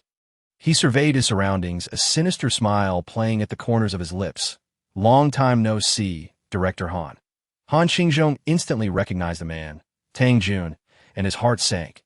Tang Jun's son had recently been incapacitated by the Han family and remained in a comatose state in the hospital. At this moment, Tang Jun's eyes burned with the flames of vengeance. Chapter 56. At a loss for words, Lu Xiu struggled to break free, but to no avail. "Tang Jun, have you lost your mind?" "Let me go," she screamed. The men Tang Jun had brought were elite fighters, borrowed from Zhao Jianzhong. "Silence." Tang Jun harshly gripped Lu Xiu's chin. "You wretched woman, none of you will leave here alive today." "Sever." Han Yumuo and Han Yuntao gasped, their faces paling instantly. Lu Xiu was rendered speechless by fear. "We could have been in-laws, yet you harmed my son." Tang Jun's voice twisted with rage. "Now it is your turn to pay." "You scoundrel! Do you know what your son intended to do? He almost tarnished my granddaughter's reputation." Han Qingzhong retorted angrily, "If it weren't for Tang Yue, my granddaughter might have been ruined by your worthless son. He brought this upon himself." "Tang Yue." Han Yumuo's heart jolted, her eyes flashing with confusion. "Was it Tang Yue who saved me that day?" Tang Jun sneered dismissively. "Play innocent all you want. Your granddaughter has likely been touched by countless others. What difference does it make if my son had a turn? Old man, do you really think yourself so noble?" Han Qingzhong's expression darkened further. He furrowed his brow and asked, "Say that again." "There is no need for further words. The Han family must repay everything today," Tang Jun replied coldly. "Just wait and see. I will make you witness how I treat your granddaughter. Hasn't she always prided herself on her chastity? I intend to have her serve 100 men." A sickly smile spread across Tang Jun's face that he had awaited this moment for far too long, fantasizing about revenge every night. Today, the day had finally come. His subordinates surged toward Han Qingzhong and his family. But just then, a voice cut through the chaos. "Did you think I wasn't here? Whoever seeks to harm those I, Yin Yi, wish to protect shall not succeed." Yi declared confidently, a gleaming longsword suddenly appearing in her hand. This sword was retractable, typically concealed at her waist, but could manifest in an instant during battle. With the sword emergence, Yi's aura transformed dramatically. She brandished the long sword, its tip creating beautiful arcs of light, dazzling as it danced through the air. Immediately, cries of pain erupted around her. Yi's gaze sharpened, her presence radiating immense power. As a martial artist, each of her movements embodied strength. The enemy fell before her even before they could get close. Witnessing Yi's bravery, Han Qingzhong and his companions felt a surge of hope. Lu Xiyu cheered. "Yi is incredible." Soon, 7 or 8 incapacitated enemies lay on the ground, blood dripping from Yi's longsword. She scanned the area and called out sternly, "Who else dares to come forward?" Yi's formidable display caught Tang Yue off guard. He had not anticipated that there was a martial arts expert hidden beside Han Qingzhong. "Are you frightened now?" "Tang Yue, let me go." Lu Xiyu coldly challenged him. Yet Tang Yue's smirk remained unchanged as he replied, "My revenge plan is far from simple." He then turned to the sky and shouted, "Mr. Yu, please make your move." And oh, sooner had he spoken than a sharp blade streaked across the horizon, accompanied by the sound of whistling wind and a palpable murderous intent. The strike, though seemingly simple, appeared as if it could cleave the earth in two. Yi felt an overwhelming pressure. She shouted, raising her sword to prepare for this lethal blow. The clash of metal shattered the silence, as Yi's longsword broke upon colliding with Yu's heavy blade. Her palms were torn, blood flowing down her wrists, her hands nearly losing sensation. The confident warrior who had stood tall moments ago could now only retreat in haste. Yue, one of Song Yoming's 4 disciples and a formidable rival to Li Lao, regarded her with cold disdain. "Such a pitiful display," he remarked. Fear crept into Yi's heart. She realized she stood no chance against this formidable foe. In a moment of desperation, she swiftly hurled 2 flying knives, hoping to catch Yue off guard. However, his movements were lightning fast. He easily deflected her attack. As he charged forward like a bolt, the grass beneath him was flattened by his force, and he closed in with a chilling speed. Yi attempted to defend herself with the broken sword, but the heavy blade shattered her defenses, sending her sword flying from her grasp. A deep, bone-revealing wound appeared on her abdomen. "Get lost," Yue bellowed, kicking the now powerless Yi. Her body soared like a marionette with severed strings, crashing heavily into the fish pond, sending crimson ripples across the surface, leaving her fate uncertain. Han Yue and her companions watched this scene unfold with mounting dread. They cried, their eyes filled with anxiety. Meanwhile, Tang Yue chuckled coldly beside them. "You should be more concerned about your own fates." He reveled in Yue's power, envisioning it as an extension of his own authority. He commanded his subordinates to restrain Han Qingzhong and the others, the trained brutes easily overpowering the struggling individuals. "This is the moment I have long awaited." Tang Yue approached Han Yue, scrutinizing her beauty. "Indeed, a stunning lady. It is no wonder my son is so captivated by you." His smile twisted into a sinister grin. "Today, I shall allow many to relish your delicacies." His words dripped with menace. "Fear not. You will experience a suffering far worse than death." Despite her cheeks burning with pain, Han Yue met his gaze defiantly, unwilling to yield. Tang Yue felt a surge of frustration. He had anticipated fear and submission, not this tenacious resistance. "Oh, you truly believe the Han family can escape?" Tang Yue's voice brimmed with menace. "You are mistaken. Dream Corporation will eventually belong to General Zhao. Your actions will only deepen your own entrapment." Though weakened, the elderly Han Qingzhong spoke resolutely. "Tang Yue, your actions will not only destroy us, but also yourself." Tang Yue's eyes darkened with fury. As if he had heard the most intolerable words, he pressed his foot against Han Qingzhong, seizing a steel pipe and swinging it at the old man in a fit of rage. In that moment, time seemed to freeze. Everyone held their breath. "Stop!" Han Yue screamed, tears streaming down her face as she witnessed her grandfather's plight.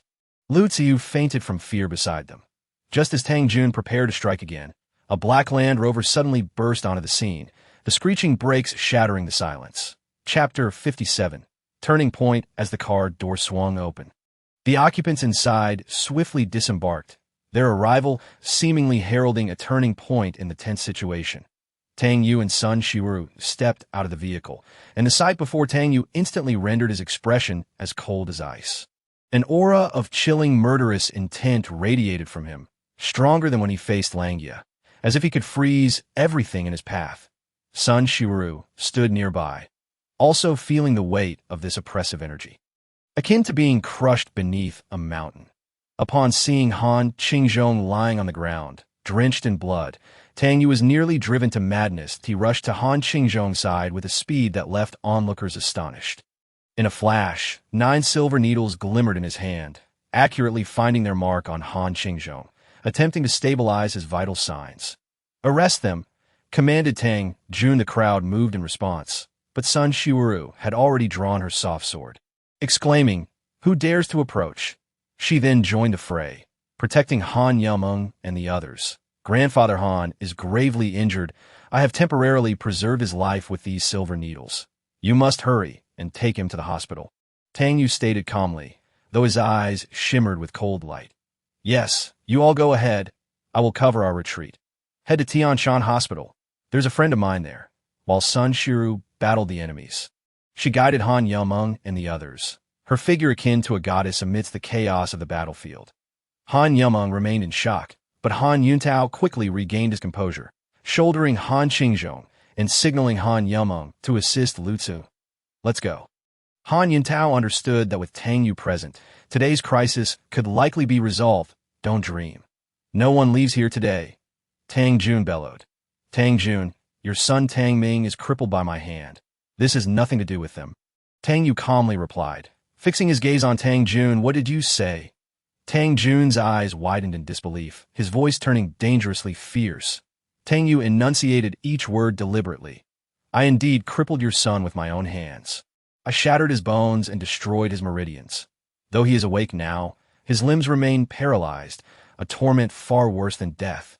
Inside the car, Han Yameng was taken aback by this revelation. So the one whose saver that day was indeed Tang Yue?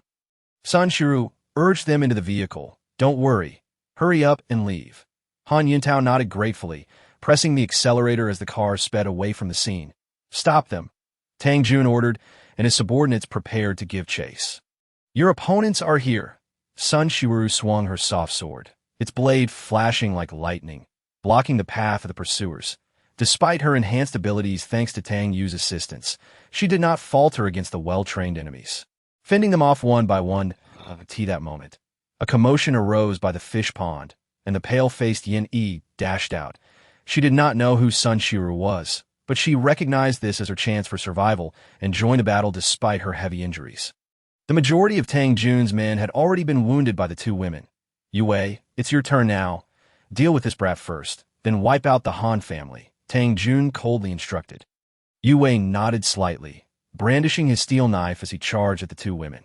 His knife skills were exceptionally fierce, the blade slicing through the air with a ferocious sound. Sun Shiru and Yin Yi's expressions changed dramatically at the sight. Sun Shiru drew her soft sword, while Yin Yi grabbed a steel pipe from nearby, both women uniting to counter Yue's assault. However, when Yue's steel knife clashed with their weapons, a thunderous sound erupted, sending both the soft sword and the steel pipe flying. Yue followed with a sweeping punch, and the 2 women hastily raised their hands to defend themselves. Bang! The impact created a shockwave that reverberated through the air. The force of Yue's attack was astounding, shaking the entire scene with its might. "We are no match for him," Yin Yi lamented, glancing at Tang Yue, who remained stationary, her frustration boiling over. "What are you still doing? Run! We can't hold him off." Faced with such a formidable opponent, even their combined strength seemed inadequate. "There's no need to flee." Tang Yue's voice was eerily calm, a manifestation of his pent-up fury. He slowly advanced towards Yue, each step resolute and steady. Witnessing this, Yin Yi was nearly driven to madness. "Are you insane? How can you possibly contend with him?" She shouted at Tang Yue. "He could incapacitate you with just one hand." "Run!" Though Yin Yi held no fondness for Tang Yue, she did not wish to see him perish here. Tang Yue's actions left her feeling both anxious and exasperated. "Would you like to test my strength?" You truly overestimate your own capabilities. Yue sneered disdainfully at Tang Yue, seemingly unable to detect any aura of a martial artist emanating from him. Tang Jun, standing nearby, commanded, "Kill him. Avenge my son, since you insist on seeking death.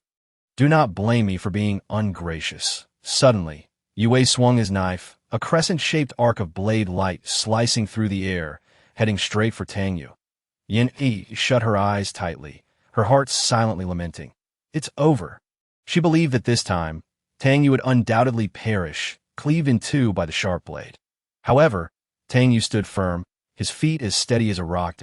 In a flash, he moved with lightning speed, pinching the rapidly approaching steel knife between just 2 fingers. This sight left the onlookers, including Yue, in disbelief, their eyes wide with astonishment. Yue, unwilling to concede, his veins bulging, exerted all his strength to drive the knife down. Yet, no matter how hard he pushed, the blade remained immovable as if held by an invisible force. Yue's face flushed crimson, his hands pressing down with all his might, but still, he could not budge it in the slightest.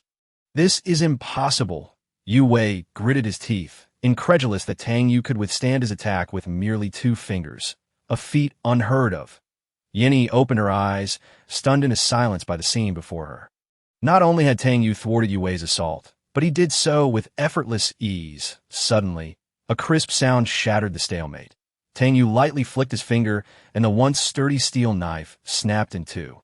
Yue was immediately overcome by a sense of weakness, his body involuntarily leaning forward.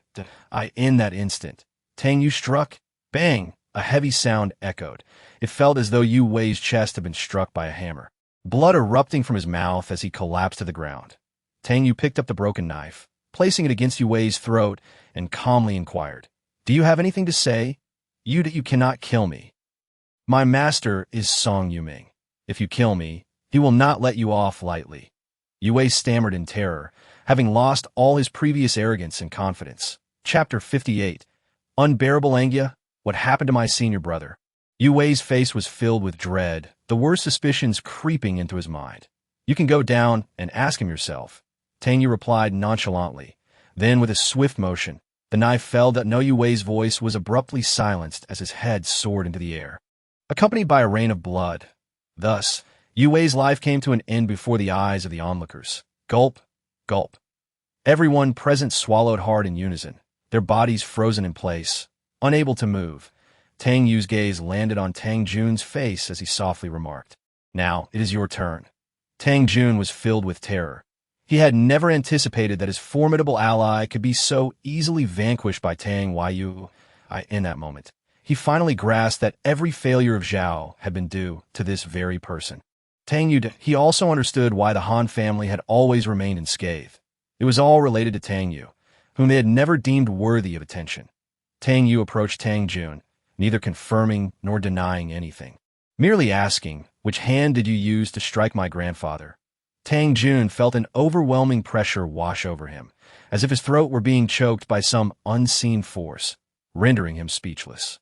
"Since you refuse to speak, I shall consider it both hands," Tang Yue muttered to himself. With a flash of cold light, Tang Jun's hands flew into the air, his screams piercing the air as his wrists were left with nothing but clean, severed ends. "This is not enough."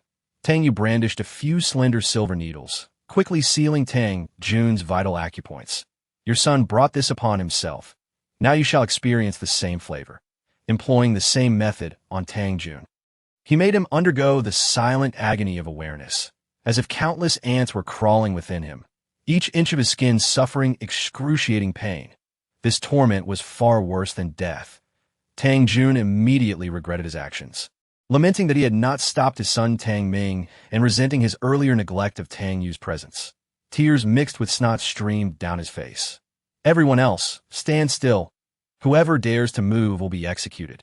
Tang Yue surveyed the surroundings, his tone as icy as frost. He then pulled out his phone and dialed old Li's number. "The opponent you mentioned earlier, his name was Yue, correct? He will not be coming. You should come to Yue Mountain Villa to collect his corpse." This statement left old Li on the other end of the line in shock, unable to believe his ears. Could it be that Yue had met his demise at Yue Mountain Villa? Tang Yue hung up the phone, his tone leaving no room for dispute. You stay here and watch. I will head to the hospital, he instructed Sun Xiu. Han Qingzhong was gravely injured, despite Tang Yue's efforts to stabilize his condition. He remained anxious and unsettled. Sun Xiu nodded obediently, indicating her understanding. However, just as Tang Yue turned to leave, Yin Yi suddenly called out to him anxiously, Tang Yue, she stammered that I'm sorry.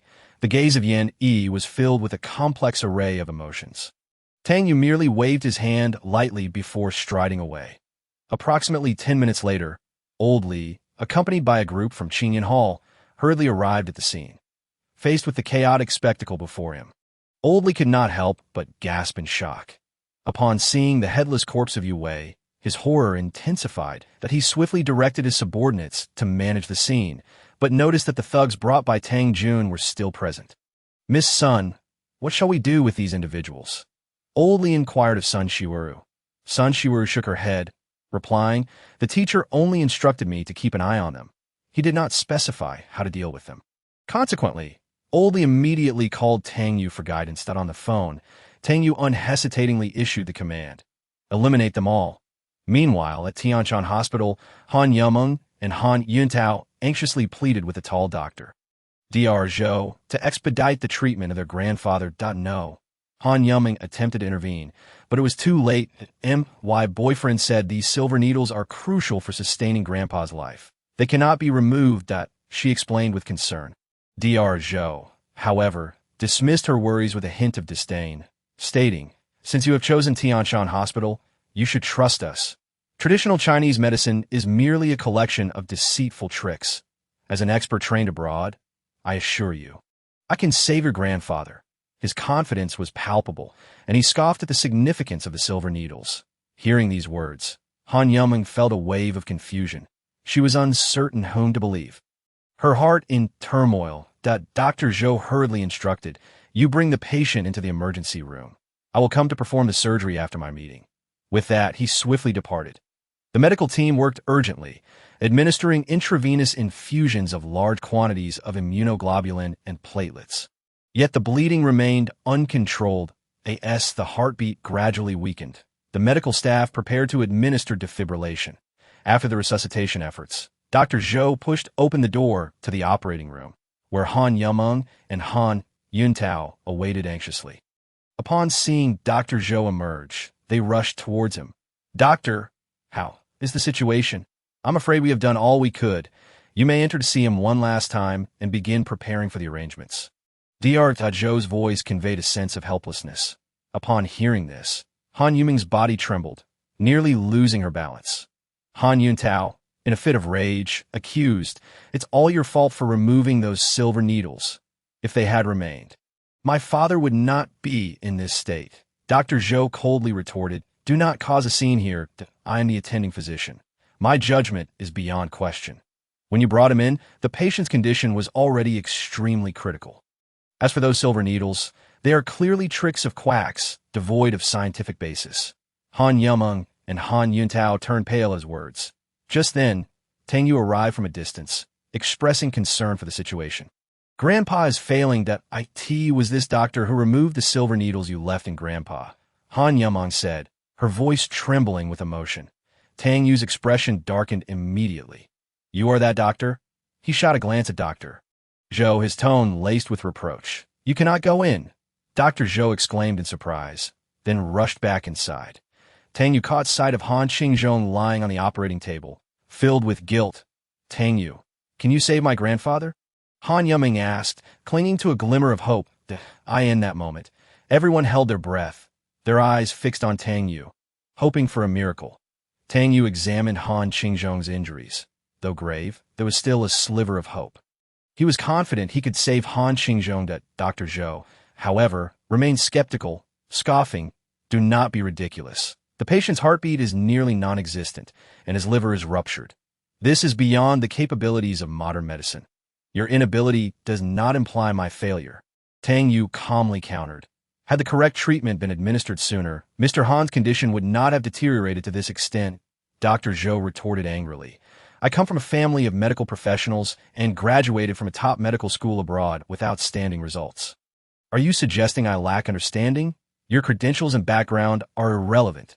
Tang Yue replied, I am not a professional from any hospital. This. The medical staff in the operating room cast derisive glances at Tang Yue, deeming him an arrogant outsider. Han Yumeng and Han Yuntao felt a weight in their hearts. So you admit you are a fraud? Dr. Zhou mocked. Ignoring his provocation, Tang Yue swiftly approached Han Qingzhong, retrieving silver needles to begin treatment. First, I am not a fraud. Second, if you are so capable, why can you not even heal your own ailments? Tang Yue remarked while inserting the needles. This statement left Dr. Zhou momentarily stunned, and those present suddenly realized that he indeed harbored undisclosed ailments. Dr. Zhou's expression darkened with resentment. You are slandering me, he bellowed. Not one to back down, Dr. Zhou declared. If you can save him, I will withdraw from the medical field. If you fail, then you are a fraud and will be forced to work as a janitor in our hospital. Deal? It is a promise, Tang Yue replied, that he then focused entirely on the treatment, the silver needles in his hands moving like agile silver dragons. In less than 10 minutes. He had covered Han Qingzhong's body with a multitude of needles, employing a unique technique known as the earth-rooted yellow commanding needle. This ancient acupuncture skill was a treasure technique that Tang Yue had learned from an esteemed elder. Each needle he placed was precise. Upon piercing the acupoints, the needle tips quivered slightly, emanating a faint yellow glow. Were this scene witnessed by a master of traditional Chinese medicine, it would surely evoke awe alive. Tang Yue commanded, his voice resonating with undeniable authority. With this declaration, the monitoring devices in the operating room erupted into a cacophony, as if celebrating a momentous occasion. Meanwhile, Han Qingzhong, the once great literary figure, slowly opened his eyes. The vital signs displayed on the screen began to stabilize. Grandpa! Grandpa! Han Yumeng cried out with joy, rushing towards the elderly man. Han Yuntao, equally exhilarated, tightly embraced Tang Yue, exclaiming, Thank you so much. Tang Yue's gaze then shifted to Dr. Zhou, his tone calm, yet resolute. Remember to publicly apologize. Had it not been for Dr. Zhou's reckless removal of my silver needles, Mr. Han's condition would not have escalated to such a critical state. Clearly, Dr. Zhou's actions were grossly unprofessional, bordering on negligence. Dr. Zhou's face turned pale. But he quickly countered, Why should I apologize? This patient's recovery is the result of our Tianshan Hospital team's efforts. Your acupuncture was utterly inconsequential. The audacity of Dr. Zhou shocked everyone present, including Han Yumeng, who could not help but challenge him. If you had not removed the silver needles, how could Grandpa have fallen into such peril? Moreover, at his most vulnerable moment, you chose to attend a meeting instead of providing care. Faced with Dr. Zhou's obstinate demeanor, Tang Yue felt profound disappointment. So, are you intent on denying all responsibility? If you publicly apologize and amend your attitude, we can let this matter rest. I do not wish to escalate it further. Tang Yue said softly. Escalate it? Who do you think you are, demanding an apology from me? Dr. Zhou sneered, pointing at Tang Yue. Tang Yue shook his head, feeling exasperated by such a morally bankrupt individual. He understood that sometimes words are insufficient to educate certain people. So he chose to take action. With a gentle push, Dr. Zhou stumbled back a few steps, nearly losing his balance. You stay here with Grandpa. I will handle this, Tang Yue instructed Han Yumeng before leaving the operating room. Outside, Dr. Zhou was vociferously calling for help, claiming he had been assaulted. Medical staff quickly surrounded him, assisting him to his feet. Soon, a crowd gathered in the corridor, creating a scene of chaos. However, Tang Yue chose not to engage further with Dr. Zhou but rather opted for a more formal resolution to ensure the professionalism and accountability of the medical team were upheld. Emotionless, Tang Yue regarded Dr. Zhou and calmly asked, Are you going to apologize? Get lost. Dr. Zhou glared furiously, hurling insults at that moment. A woman in her 40s, wearing a white coat and flanked by several burly security guards, approached. She was Li Mei, the director of Tianshan Hospital. Upon noticing the evidence swelling on Dr. Zhou's face, her expression darkened immediately. Dr. Zhou was not only a tall and handsome doctor within the hospital, but also Li Mei's lover, a relationship that was an open secret within the institution. Now witnessing Dr. Zhou injured, Li Mei would naturally not stand idly by. I am not here to cause a ruckus. I am here for answers, Tang Yue explained to Li Mei. The doctor recklessly prescribed treatment. nearly costing a life. Moreover, he lost a bet with me and refuses to fulfill his promise to publicly apologize. Li retorted arrogantly. Our hospital's doctors are all elite professionals trained abroad. How could they possibly be quacks? You are defaming our physicians, which is illegal.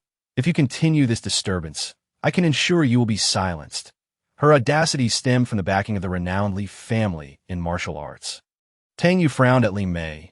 You threaten me without understanding the truth of the matter. Chapter 60. Begging for mercy, there is no need for understanding. I firmly believe that Dr.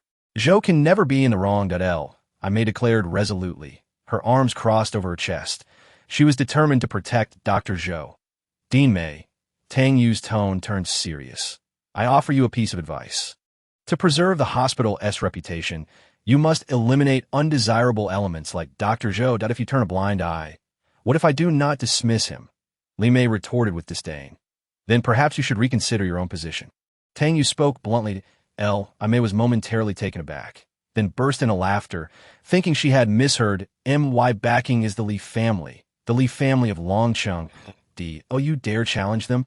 Truly, you are courting death. Tang Yue's expression grew even more complicated. In fact, it was precisely because this was the Li family's enterprise that he felt an urgent need to rectify the management issues here. Li Mei continued to mock. Little brat, who do you think you are? Do you believe I want to send you to a mental institution? Tang Yue was undeterred, instead growing more resolute in his decision. He understood that to effect change here, he must confront the power and prejudice head-on. And he was prepared. Upon hearing those 3 words, a surge of fury ignited within Tang Yue, his gaze sharpening like lightning. Without hesitation, he lunged forward, delivering a powerful kick to Tian Li Mei's abdomen.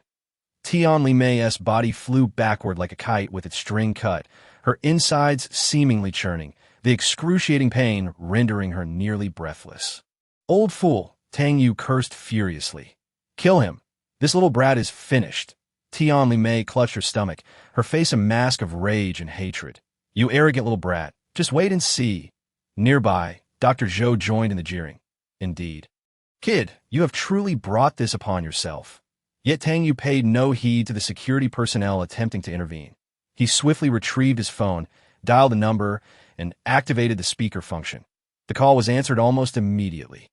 Mr. Tang, came the excited voice of Li Wujie from the other as someone who had always sought to cultivate a closer relationship with Tang Yue.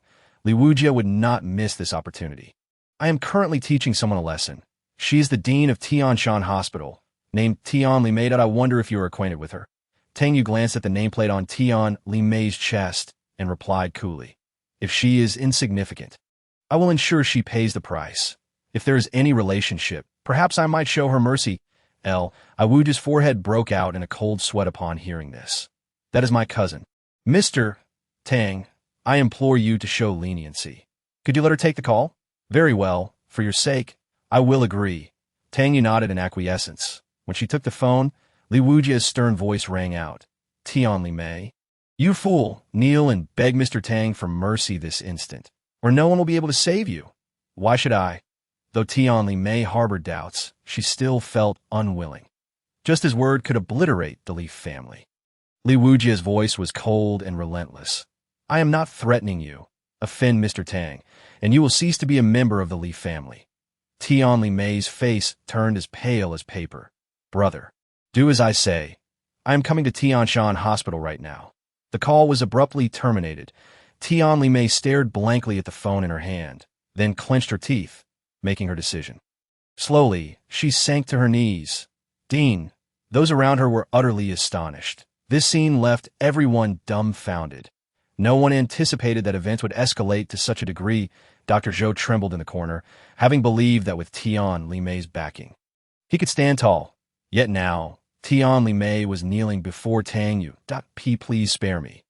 Tian Li Mei's voice quivered, filled with profound shame as she was compelled to plead for mercy before this young man. Recalling Li Wujie's warning, Tian Li Mei dared not provoke further trouble. Tang Yue, standing calmly, spoke with unwavering resolve. Li Wujie will arrive shortly. I demand an explanation from him. This statement sounded rather audacious. Considering the immense power of the Li family in Longcheng, with Li Wujie as the head possessing unparalleled authority. However, Tian Li Mei's fear deepened, for she realized that her cousin might indeed acquiesce to Tang Yue's demands. As expected, within 10 minutes, Li Wujie hurriedly arrived. Upon seeing Tang Yue, he immediately bowed in apology. "Mr. Tang, I am truly sorry. I have come to understand the situation." Li Wujie then approached Tian Li Mei, questioning her angrily. "How dare you offend our benefactor, Mr. Li?" After delivering several slaps, Li Wujie cautiously pleaded for Tang Yue's forgiveness. "Mr. Tang, please, for my sister's sake, grant her one chance." Tang Yue nodded in acknowledgement. And seeing Li Wujie's attitude, his anger began to dissipate. "I do not appreciate her manner of speaking," he remarked. Li Wujie immediately comprehended, promising that Dr. Zhou would no longer appear before Tang Yue and arrange for his subordinates to escort Dr. Zhou away. The entire process left those present in a state of shock. Tang Yue was taken aback by Li Wujie's swift resolution, but ultimately accepted the outcome, waving his hand to signify that the matter was concluded. Dr. Zhou, utterly terrified, cried out in panic as several individuals forcibly lifted him. Don't touch me, Mr. Tian, Mr. Tang. I beg you, please don't do this." Fear caused tears to stream down Dr. Zhou's face, mingling with his snot, rendering him utterly helpless. I could see that moment. He realized the magnitude of the trouble he had stirred. Li Wujie quickly dispersed the surrounding crowd, continually apologizing to Tang Yue. "Mr. Tang, this was all my oversight. I will immediately arrange the best hospital room and the most professional medical team for your family, ensuring there will be no further mishaps." Seeing Li Wujie's sincerity, Tang Yue's anger gradually subsided. "This is not your fault. There is no need for further apologies. However, I do require your assistance. Please, state your request. I am willing to go to any lengths to fulfill it." Without hesitation, Li Wujie displayed utmost humility. "That I hope you can arrange protection for my family," Tang Yue requested. Today, he had consecutively defeated 2 of Song Yuming's prized disciples, and it was clear that Song Yuming would be furious. Although Tang Yue was not afraid of Song Yuming, an individual's strength was limited, and sometimes one could not be everywhere at once. Chapter 61. Unfortunate Demise as a Martial Arts Family. Even though the Li family's skills were insignificant in Tang Yue's eyes, they could still buy him valuable time in critical moments. Li Wujie solemnly promised, "Mr. Tang, rest assured, we, the Li family, will ensure the safety of the Han family." 10 minutes later, all injured members of the Han family were transferred to the top-tier hospital rooms. Despite the internal issues at Tianshan Hospital, it remained the premier medical institution in Longqing. The facilities in the top-tier rooms were as luxurious as suites, with medical staff on standby at all times and the latest medical equipment available. Tang Yue arrived at Han Qingzhong's hospital room, meticulously examining his injuries. After confirming that the elder was out of danger, Tang Yue finally felt a sense of relief. Han Yumiao had also sustained injuries today, yet she chose not to rest, remaining vigilantly by her grandfather's bedside. "Thank you for saving my grandfather. I owe you a great deal today," she softly expressed to Tang Yue. Previously, Han Yumiao had held a less than favorable view of Tang Yue, but as time passed, she gradually altered her perspective, especially after the events of today, leading her to rely on him. "I cannot sleep. Everything that transpired today feels like a nightmare. By the way, how are Tang Jun and the others?" Han Yumiao's eyes revealed a hint of exhaustion. "They will no longer pose any threat," Tang Yue replied gently, though a glint of coldness flashed in his gaze. Had he not arrived in time, the consequences would have been dire, which explained his stern demeanor today. "It was Miss Sun who assisted, right?" Han Yumiao inquired further. She felt that it would be difficult for Tang Yue alone to handle those formidable opponents, while Sun Shiuru, as the daughter of the Sun family, possessed ample capability to manage the situation. "You could say that," Tang Yue replied vaguely. For some reason, he did not wish for Han Yumiao to know that he had personally dealt with those individuals. Han Yumiao furrowed her brow slightly. Upon learning that it was Sun Shiuru who resolved the situation, an odd feeling stirred within her. She couldn't help but recall the day she saw Tang Yue getting into Sun Shiru's car and the mention of going to the hotel together. The Tang Yue she once dismissed now seemed to be quite close to Sun Shiuru, stirring discomfort within Han Yumiao. This social circle is indeed ungrateful. Han Yumiao muttered softly, a hint of acidity lacing her tone. Sun Shiru not only hailed from a prestigious family in the provincial capital, but also surpassed her in both status and beauty. Actually, no need to repay. Tang Yue chuckled lightly upon hearing this.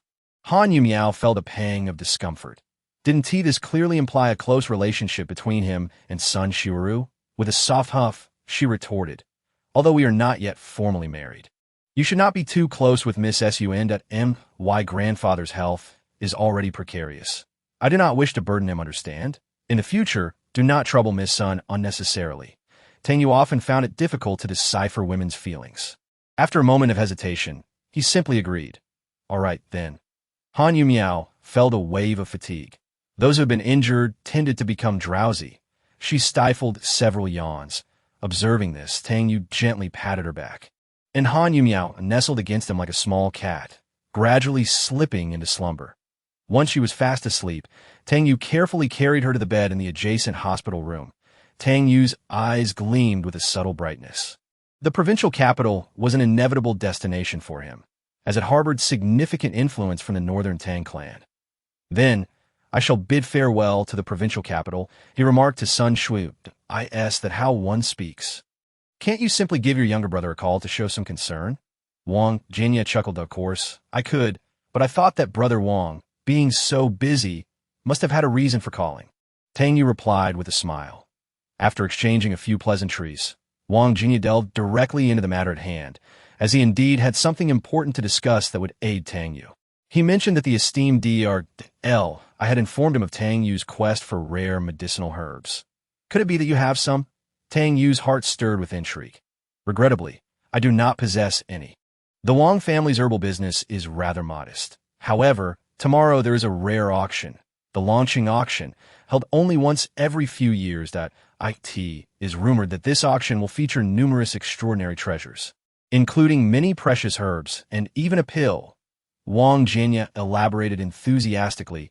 He warmly invited Tang Yue to attend the auction, promising that should Tang Yue find any medicinal herbs of interest, the Wang family would do everything in their power to assist him in acquiring them. This news thrilled Tang Yue, for he was in urgent need of rare herbs to enhance his abilities. Such an opportunity was certainly not to be missed, and he readily agreed. Then we shall meet tomorrow. Let us not part ways, Wang Jinya said with a smile. Wang Jinya was equally elated, as despite the Wang family not having direct contact with Tang Yue recently, they were well aware of his movements. They understood that each opportunity to connect with Tang Yue was invaluable, and this auction served as an excellent occasion to strengthen their relationship. Night fell. Within a lavish villa, Zhao Jianzhong wore a grim expression. The people he dispatched against the Han family had met with utter failure, with all, including Yue, suffering the same fate, and even another disciple of Song Yuming, Langia, perished at the hands of the Li family. Beside Zhao Jianzhong sat a slender yet imposing elder, clad in a long robe, exuding an air of authority that signified mastery. This was none other than Song Yuming. I have failed once again.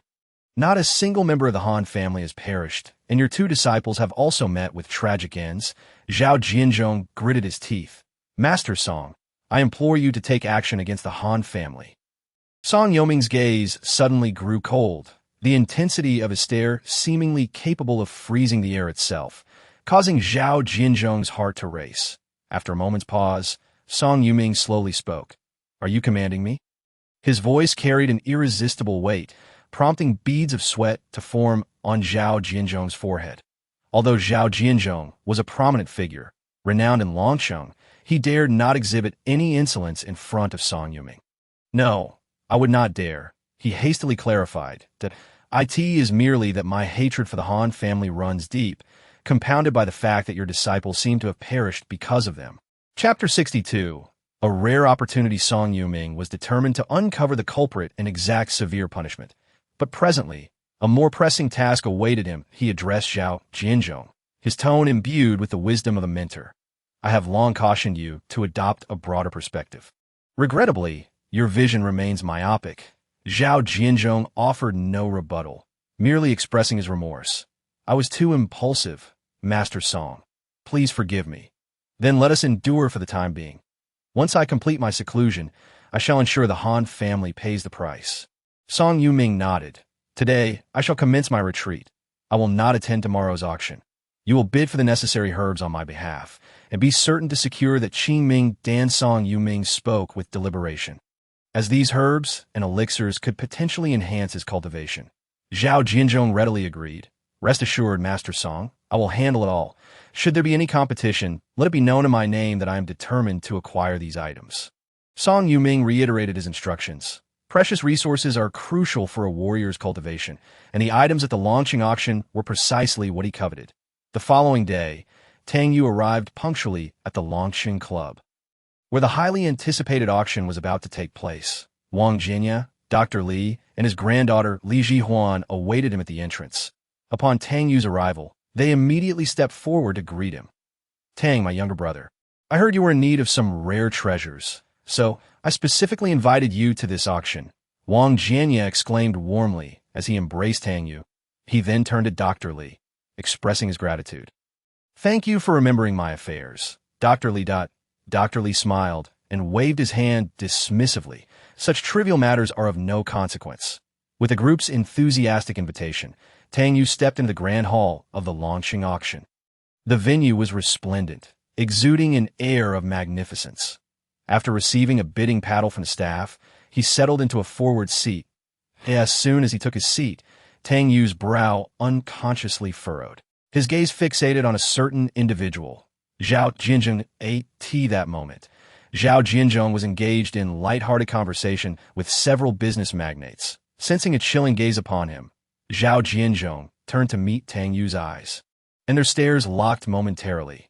What is he doing here? Isn't he affiliated with the Han family? Why is he now aligned with the Wang family?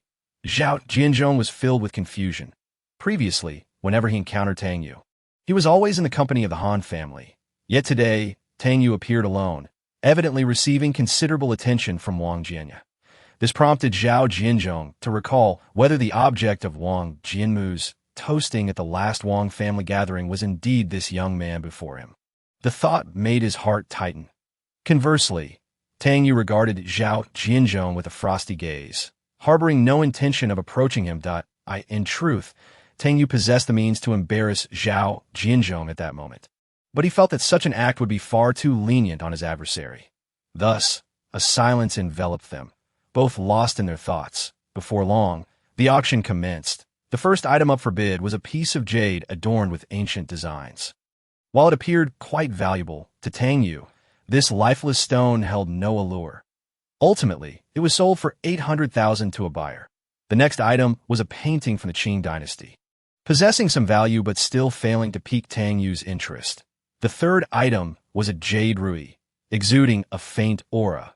Nevertheless, Tang Yue remained unmoved, his thoughts solely focused on the extraordinary treasure Wang Jianya had mentioned. Everything else seemed inconsequential. When the sixth item was presented, Tang Yue's gaze sharpened instantly. It was an extraordinary treasure. He Shou Wu, resembling a child, as if it had emerged from a fairy tale. The auctioneer announced. This He Shou Wu, nurtured by the essence of the sun and moon for a millennium, has gradually taken shape. According to ancient legends, it is an exceedingly rare celestial herb. Following expert appraisal, it was confirmed that this He Shou Wu indeed boasted a millennium of history, rendering it a rare gem. The auctioneer continued. The starting price is set at 1 million. Indeed, this He Shou Wu contained formidable natural power, making it an unparalleled treasure for cultivators. For Tang Yue, this not only represented a crucial means to enhance his own strength, but could also aid his friend Han Qingzhong in healing old wounds. Moreover, when combined with other precious herbs, it could potentially eliminate the toxins within Han Qingzhong's body during pill refinement. Just as the bidding escalated into a fervor, a voice shattered the impasse. 7 million. The words came from Zhao Jinzhong, who surveyed the room earnestly. Ladies and gentlemen, we are all connoisseurs here. This millennium, He Shou Wu, is of utmost importance to me that I hope you will grant me this favor and allow me to acquire it. Zhao Jinzhong held a prominent reputation in Longqing, and his words caused those who had intended to continue bidding to hesitate. Offending such a powerful figure might not be worth the trouble for this celestial herb.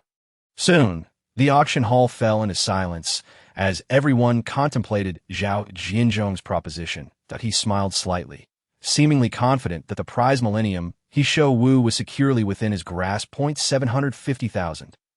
Suddenly, a voice broke the tranquility. All eyes turned to the speaker. Wang Jing. He nodded gently at Zhao Jianzhong, his expression calm and unruffled. Clearly, the Wang family was undeterred by Zhao Jianzhong's reputation. Mr. Wang, might I ask for a favor?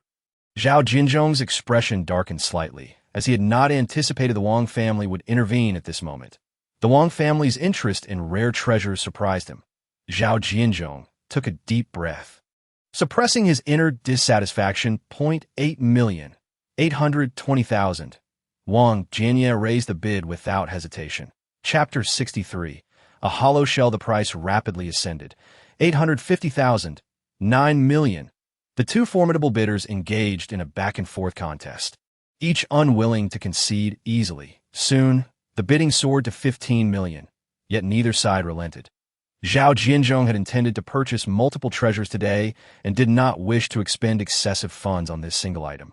Ultimately, after Wang Jianye raised the bid once more, Zhao Jianzhong stood, fixing his gaze on Wang Jianye. Mr. Wang, since you were so insistent, I have nothing further to say. He paused, his tone shifting to seriousness. However, I must remind you that it is not I who desires this treasure, but Master Song Yuming. Competing with me for this millennium, he Shou Wu is tantamount to challenging Master Song's authority. Song Yuming? A murmur rippled through the crowd. I see. They realized that it is said that Master Song managed to escape Longxing years ago, all thanks to Zhao Jianzhong's assistance. And no wonder Zhao Jianzhong was so eager for this Shou Wu. It turned out that it was specifically requested by Master Song. The atmosphere in the auction hall instantly grew tense, with all present holding their breath, their eyes filled with awe and curiosity. If this is indeed the item that Song Yuming specifically desires, then contesting it with Zhao Jianzhong certainly warrants careful consideration. That a cautious atmosphere envelopes the crowd. Even the typically assertive Wang Jianye appears caught off guard. Confronted by the potential resurgence of the formidable Song Yuming, Wang Jianye wrestles with inner turmoil, that he yearns to establish a connection with Tang Yue. Yet if this entangles him with Song Yuming, it would undoubtedly spell disaster for the Wang family. Zhao Jianzhong, do not intimidate me, he gritted through clenched teeth. Intimidate you? Haven't you heard? Several families have been utterly obliterated for opposing Master Song. Zhao Jianzhong replied, his tone imbued with unassailable authority. He initially planned to accompany me today, but he has retreated for a new breakthrough. The weight of Master Song's prowess had already been daunting in years past. Now that he has advanced further, do you truly wish for the Wang family to confront a grandmaster? Zhao Jianzhong's tone was haughty. The mention of a grandmaster sent a chill down Wang Jianye's spine. He understood the unimaginable power of such a being. Offending someone of that caliber would place the Wang family at great risk. He contemplated calling his father for counsel, yet feared that leaving would mean forfeiting the opportunity to bid. Just as Wang Jianye hesitated, Tang Yue gently patted his shoulder and said, Old Wang, you have already assisted me immensely. Leave the remaining matters to me. Tang, Wang Jinye's face was etched with guilt. Tang Yue waved his hand dismissively and resolutely raised his bidding paddle. 20 million. This calm yet electrifying declaration instantly ignited the atmosphere in the room. And one anticipated that after Zhao Jianzhong had invoked the name of Song Yuming, someone would dare to place a bid, especially a stranger of such youth. Zhao Jianzhong's expression turned icy. You are, Tang Yue, you fail to comprehend Master Song's might, daring to bid here. Do you seek your own demise? Zhao Jianzhong sneered. Tang Yue's smile remained unperturbed, seemingly indifferent to the threats posed by Zhao Jianzhong. Ignoring Zhao Jianzhong's displeasure, Tang Yue stated plainly, I too have my sights set on this treasure. I'm unfamiliar with the Song Yuming you mentioned, and I have no interest in appeasing him. Upon hearing this, the crowd erupted once more. Zhao Jianzhong, unyielding, gritted his teeth and shouted, 21 million, 22 million. Tang Yue countered without hesitation. The bidding escalated rapidly, and in no time, the price surged beyond 30 million. This amount had far exceeded Zhao Jianzhong's initial budget, as he had intended to reserve funds for the final crucial item. Observing this, a companion of Zhao Jianzhong leaned in to advise quietly. Zhao, it's not worth contending with him. Even if he acquires it, he may not be able to enjoy it in peace. After the auction, we have ways to procure that item, and we can also investigate his background. Zhao Jinzhong's thoughts shifted, realizing the validity of his companion's words that if Tang Yue was so intent on seeking the limelight, even willing to oppose Song Yuming, why not let him have his way? Taking a deep breath, Zhao Jinzhong suppressed his ire and resolved not to raise his bid further. He turned to Tang Yue and coldly remarked, "Tang Yue, you have indeed made a lasting impression on me today. I concede this item to you." As the auctioneer's gavel fell, Tang Yue successfully acquired the precious millennium-old Hisho Wu. Dr. Li expressed his concern. "Tang, you have now thoroughly offended Zhao Jinzhong." Wang Jin interjected. "Tang, the Song Yuming mentioned by Zhao Jinzhong is no ordinary individual. He is a martial arts master. Provoke him like this may lead to trouble." The auction continued. Shortly thereafter, another rare herb, the snow lingji, made its appearance, boasting a history of nearly 1,000 years. This time, Tang Yue secured the snow lingji for 36 million, a transaction that left him quite satisfied. However, when the final item of the auction was unveiled, it set the atmosphere ablaze. It was an antiquated, elegant little box, and as it was slowly opened, a deep blue pill came into view. Was that the Dan pill? It was rumored that this auction's climax item was extraordinary. Yet it turned out to be a Dan pill. The Qingming Dan, that was the legendary Qingming Dan. The room erupted in excitement. Some martial artists recognized the pill as the ancient Qingming Dan, a rare substance capable of purifying chaotic energies within the body, enhancing the purity of true qi, and elevating a martial artist's cultivation. Such a Dan pill was indeed a treasure of immense value. Even the seasoned Tang Yue was taken aback. He had thought that in this era, aside from himself and an old friend, few could produce authentic Dan pills. The pill not only boasted vibrant colors, but also intricate patterns, exuding an air of mystery. Yet, Tang Yue quickly regained his composure, gently shaking his head. Although this was indeed the ancient Qingming Dan, time had been merciless, and the pill had long lost much of its potency.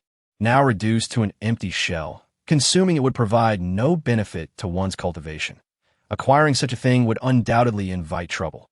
The auctioneer succinctly introduced, "Ladies and gentlemen, the value of this Qingming Dan requires no elaboration. The opening bid is set at 10 million gold coins. No sooner had he finished speaking than the bidding commenced in earnest. 12 million, 13 million, 15 million, 20 million. Chapter 64. Powerlessness, do you truly find this necessary? 35 million, 40 million, 45 million. Zhao Jinzhong inhaled deeply and announced a price of 50 million that he recognized that having missed out on the previous treasures, he could not afford to let the Qingming Dan slip away again. Otherwise, he would struggle to explain to Song Yuming. Upon hearing this figure, the other bidders hesitated. It was not due to the unaffordability of the price, but because they understood the heavyweight figure behind Zhao Jinzhong, Song Yuming. Continuing to contest could provoke this master, with dire consequences. 52 million. A businessman tentatively spoke, his voice laced with unease. For him, the Qingming Dan was equally significant, yet he felt overwhelmed in the face of Song Yuming's pressure. "Old Huang, why persist?" Zhao Jinzhong warned. "Master Song has set his sights on this Qingming Dan. Anyone who opposes him is challenging his authority." Old Huang's complexion paled instantly, as if all courage had been drained from him. Ultimately conceding defeat in the competition, "I won't contend with Zhao anymore," he said helplessly. "Thank you." Zhao Jinzhong felt a surge of triumph, swiftly raising his bid to 55 million, believing victory was assured. Just as everyone presumed the auction was nearing its conclusion, a calm voice shattered the silence. 60 million that you are courting death." Zhao Jinzhong threatened softly, his tone frigid. This statement darkened Zhao Jinzhong's expression further. He had never been so openly ridiculed, since you were so insistent. "Let our strengths speak for themselves." 62 million. Zhao Jinzhong raised his bid, determined not to yield. 65 million. Tang Yue remarked casually. 68 million. 70 million. 73 million. As the bids escalated, the atmosphere in the room grew increasingly tense. Each time, Tang Yue raised the price without hesitation, his audacity prompting curious glances from those present. They whispered among themselves, "Who is this young man? What gives him the audacity to challenge Zhao Jinzhong?" Bidding so swiftly and boldly, when did such a mysterious figure emerge in Longcheng? Conversations buzzed as people sought to uncover the truth. 80 million. Zhao Jianzhong's demeanor began to shift, revealing signs of discomfort. He could not predict Tang Yue's limits, and the calm expression of his opponent proved to be a formidable challenge. 87 million. 90 million. Tang Yue maintained his smile, yet his focus sharpened on Zhao Jianzhong. Even sensing the changes in his heartbeat, 93 million, 95 million, 100 million. As the bid surpassed the 100 million mark, a collective gasp echoed throughout the room. The Qingming Dan had escalated to such an astronomical price. A display of extravagant spending that left everyone astonished. Tang Yue remained unruffled. 101 million. 102 million. 103 million. 150 million. Tang Yue decisively raised his bid once more. This time, Zhao Jianzhong hesitated, his breathing quickening. This figure not only imposed pressure upon him, but also illuminated the substantial expenditures he would incur at today's auction. Besides this bid, he also needed to prepare more precious materials for Song Yuming, which would entail future financial outlays in the hundreds of millions. For Zhao Jianzhong, this was no small burden. After a moment of contemplation, Zhao Jianzhong slowly spoke. 160 million. Tang Yue sensed the quickening of Zhao Jianzhong's heartbeat. Nearing its limit, he understood that this price was likely the psychological ceiling for his opponent. Any further increase might cause Zhao Jianzhong to retreat. Since you were so generous, let the Qingming Dan be yours, Tang Yue said with a smile. Zhao Jianzhong exhaled in relief, his body finally relaxing. However, Tang Yue's next statement left him dumbfounded. After all, I cannot afford it. Zhao Jianzhong's expression darkened instantly. He realized he had been played. Tang Yue had never intended to bid from the outset. His goal was merely to drive up the price. The Dan pill that could have been obtained for a mere 50 million now cost more than double. Zhao Jianzhong was engulfed in a surge of anger and regret. You will pay the price for today's actions, he warned gravely. Upon hearing this, a flicker of unease mixed with his fury. He turned to the auctioneer and inquired, "Can we conclude this?" The auctioneer, slightly disappointed, had anticipated that the bidding would surpass 200 million, but the reputation of Song Yuming instilled caution among the bidders. As the gavel fell, the Qingming Dan was awarded to Zhao Jianzhong. Tang Yue chuckled softly. What a foolish big spender. Li Huan whispered to Tang Yue. Tang Shunsure, is what you said true? This Qingming Dan is truly useless. Tang Yue nodded affirmatively. Indeed, this pill has lost all efficacy. At this revelation, Wang Jianye and Li Shunsure also displayed expressions of surprise. Their unwavering trust in Tang Yue's medical prowess led them to regard Zhao Jianzhong with a tinge of sympathy. Once the auction concluded, Tang Yue utilized the 80 million bestowed by the Tian family to cover the costs of 2 precious herbs. Brother Wang, thank you for bringing me to the Tianshui auction today. Let us gather again another day, Tang Yue expressed to Wang Jianye. Wang Jianye wore a look of regret. He had promised to shoulder all expenses for the day, but his fear of Song Qingming's influence prevented him from assisting Tang Yue in securing the herbs, leaving him feeling profoundly guilty. I'm sorry, Tang Di, Wang Jianye said sincerely in a hushed tone. Shall we go together? You have offended Zhao Jianzhong today. He may not let this slide easily. Chapter 65. Not to be underestimated, Li Shunsure and Li Huan exchanged glances, then simply nodded before departing. I in the car, Tang Yue noticed in the rearview mirror that a vehicle was closely tailing him, containing Zhao Jianzhong and several of his subordinates. Upon the taxi coming to a halt, Tang Yue calmly exited. Shortly thereafter, the pursuing vehicle came to a slow stop in front of him, and the window rolled down to reveal Zhao Jianzhong's malevolent visage. Kid, waiting for me here? 3 of Zhao Jianzhong's skilled fighters swiftly disembarked, the foremost being a burly man known as Dashan, whose physique resembled a moving mountain, serving as Zhao Jianzhong's personal bodyguard, having rescued him from peril on numerous occasions. The trio, all hired by Zhao Jianzhong, had protected the Zhao family for years, their strength not to be underestimated. You're a new face from the Han family? Zhao Jianzhong scrutinized Tang Yue. Previously, he had never bothered to regard Tang Yue, but today's actions had piqued his interest. Zhao Jianzhong pondered silently that the Han family's formidable nature might stem from this very youth, that I am the grandson of Han Grandpa. Tang Yue admitted candidly, having long considered the Han family his own and deeming it natural to refer to himself as one of them. Zhao Jinzhong was momentarily taken aback, then smirked coldly. I see. I did not anticipate that the Han family would produce a young man bold enough to treat me with such disrespect. You certainly have guts, though tinged with a hint of admiration. The underlying hostility was unmistakable. If you were willing to hand over those 2 herbs and bow to me 3 times in apology, I might spare your life, Zhao Jinzhong arrogantly proposed, evidently believing that under the current circumstances, Tang Yue lacked the capacity to oppose him. And what makes you think I would wait for you here? Tang Yue countered.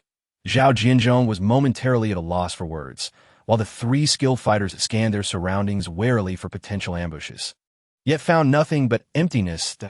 Why presence here signifies that I am prepared, Tang Yue declared confidently. Zhao, you are far from deserving my kneeling. Seeing this, Zhao Jinzhong's expression shifted dramatically. If you seek death, don't blame me for being impolite. With that, he commanded an attack, and the 3 fighters swiftly surrounded Tang Yue. They coordinated seamlessly, launching their assault almost simultaneously, exuding a fierce menace.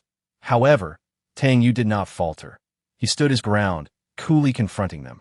Gripping the herbs tightly in one hand, he struck with the other, his movements as swift as lightning. The opponents, fully engaged in defense, felt their inner energy flow, yet Tang Yue's strikes shattered their defenses effortlessly. Landing a heavy blow to one's chest, a dull thud echoed as the man was flung backward, crashing through a roadside railing. The remaining 2 were left in shock as Tang Yue executed a kick. Sending another flying in the span of 2 moves, they were both vanquished. Meanwhile, Dashin seized the opportunity to pounce on Tang Yue, his hands gripping Tang Yue's shoulders fiercely. Dashin roared, his fury akin to a tempest. He believed himself immensely strong, confident he could uproot Tang Yue as easily as pulling out a weed. Yet when he attempted to lift Tang Yue from the ground, he found him as immovable as a mountain. Get up, Dashin bellowed again, his voice booming, as if the earth itself trembled. His arms bulged with veins, muscles taut, but despite his efforts, Tang Yue remained steadfast, unyielding. Are you tired yet? Tang Yue inquired expressionlessly. Now it's my turn. With that, he effortlessly extended a hand, seizing Dashin by the neck and lifting him off the ground with ease. Dashin's expression shifted from fury to terror as he realized he could not budge Tang Yue in the slightest. While Tang Yue held him aloft with just one hand, the disparity was chilling. In Dashin's astonished gaze, Tang Yue tossed him into the air with a gentle flick. Following this, he executed a graceful kick, striking Dashin in the waist. The scream that erupted pierced the air as if his bones had shattered from the force. Dashin crashed heavily to the ground, remaining unable to rise for quite some time. A gentle breeze swept through, leaving the surroundings in silence. Zhao Jinzhong gazed at the 3 fallen fighters, immense shock coursing through him. Although the trio he had brought lacked the power of Yu Sang and others, their synergy was commendable. Even the 4 disciples of Song Qingming would struggle to achieve a swift victory. Yet, in under 20 seconds, Tang Yue had subdued them all. He realized that the prior failures of Tang Jun and others were all due to this mysterious young man before him. Who on earth are you? Zhao Jinzhong retreated 2 steps, questioning. Initially, he had believed that the deaths of Yu Sang and others were the work of the Martial Arts Alliance, not anticipating that the true culprit was this individual. I've already told you who I am, Tang Yue replied with a light chuckle. Oh, you still wish for those 2 herbs? Those are items specifically requested by Master Song. Are you not afraid of offending Song Qingming? Zhao Jinzhong retorted angrily. Tang Yue stepped forward, stating, if you possess the ability, summon Master Song to come and save you right now. Master Song is in seclusion. He has no time for you. Before Zhao Jinzhong could finish, he suddenly drew a pitch-black handgun from his waist, aiming it at Tang Yue. The sound of a gunshot shattered the tranquility, a flash of fire erupting from the barrel. Zhao Jinzhong hesitated not to pull the trigger. Yet Tang Yue appeared to have anticipated this. His figure darted past at a speed so swift it was nearly imperceptible. Moments later, Tang Yue opened his palm, and an unfired bullet clattered to the ground. Save your strength, Tang Yue murmured, a hint of disdain lacing his tone. Witnessing this, Zhao Jinzhong's expression darkened considerably. He clearly had not expected his opponent to be a master unafraid of bullets. Tang Yue, I had long suspected you were no ordinary person.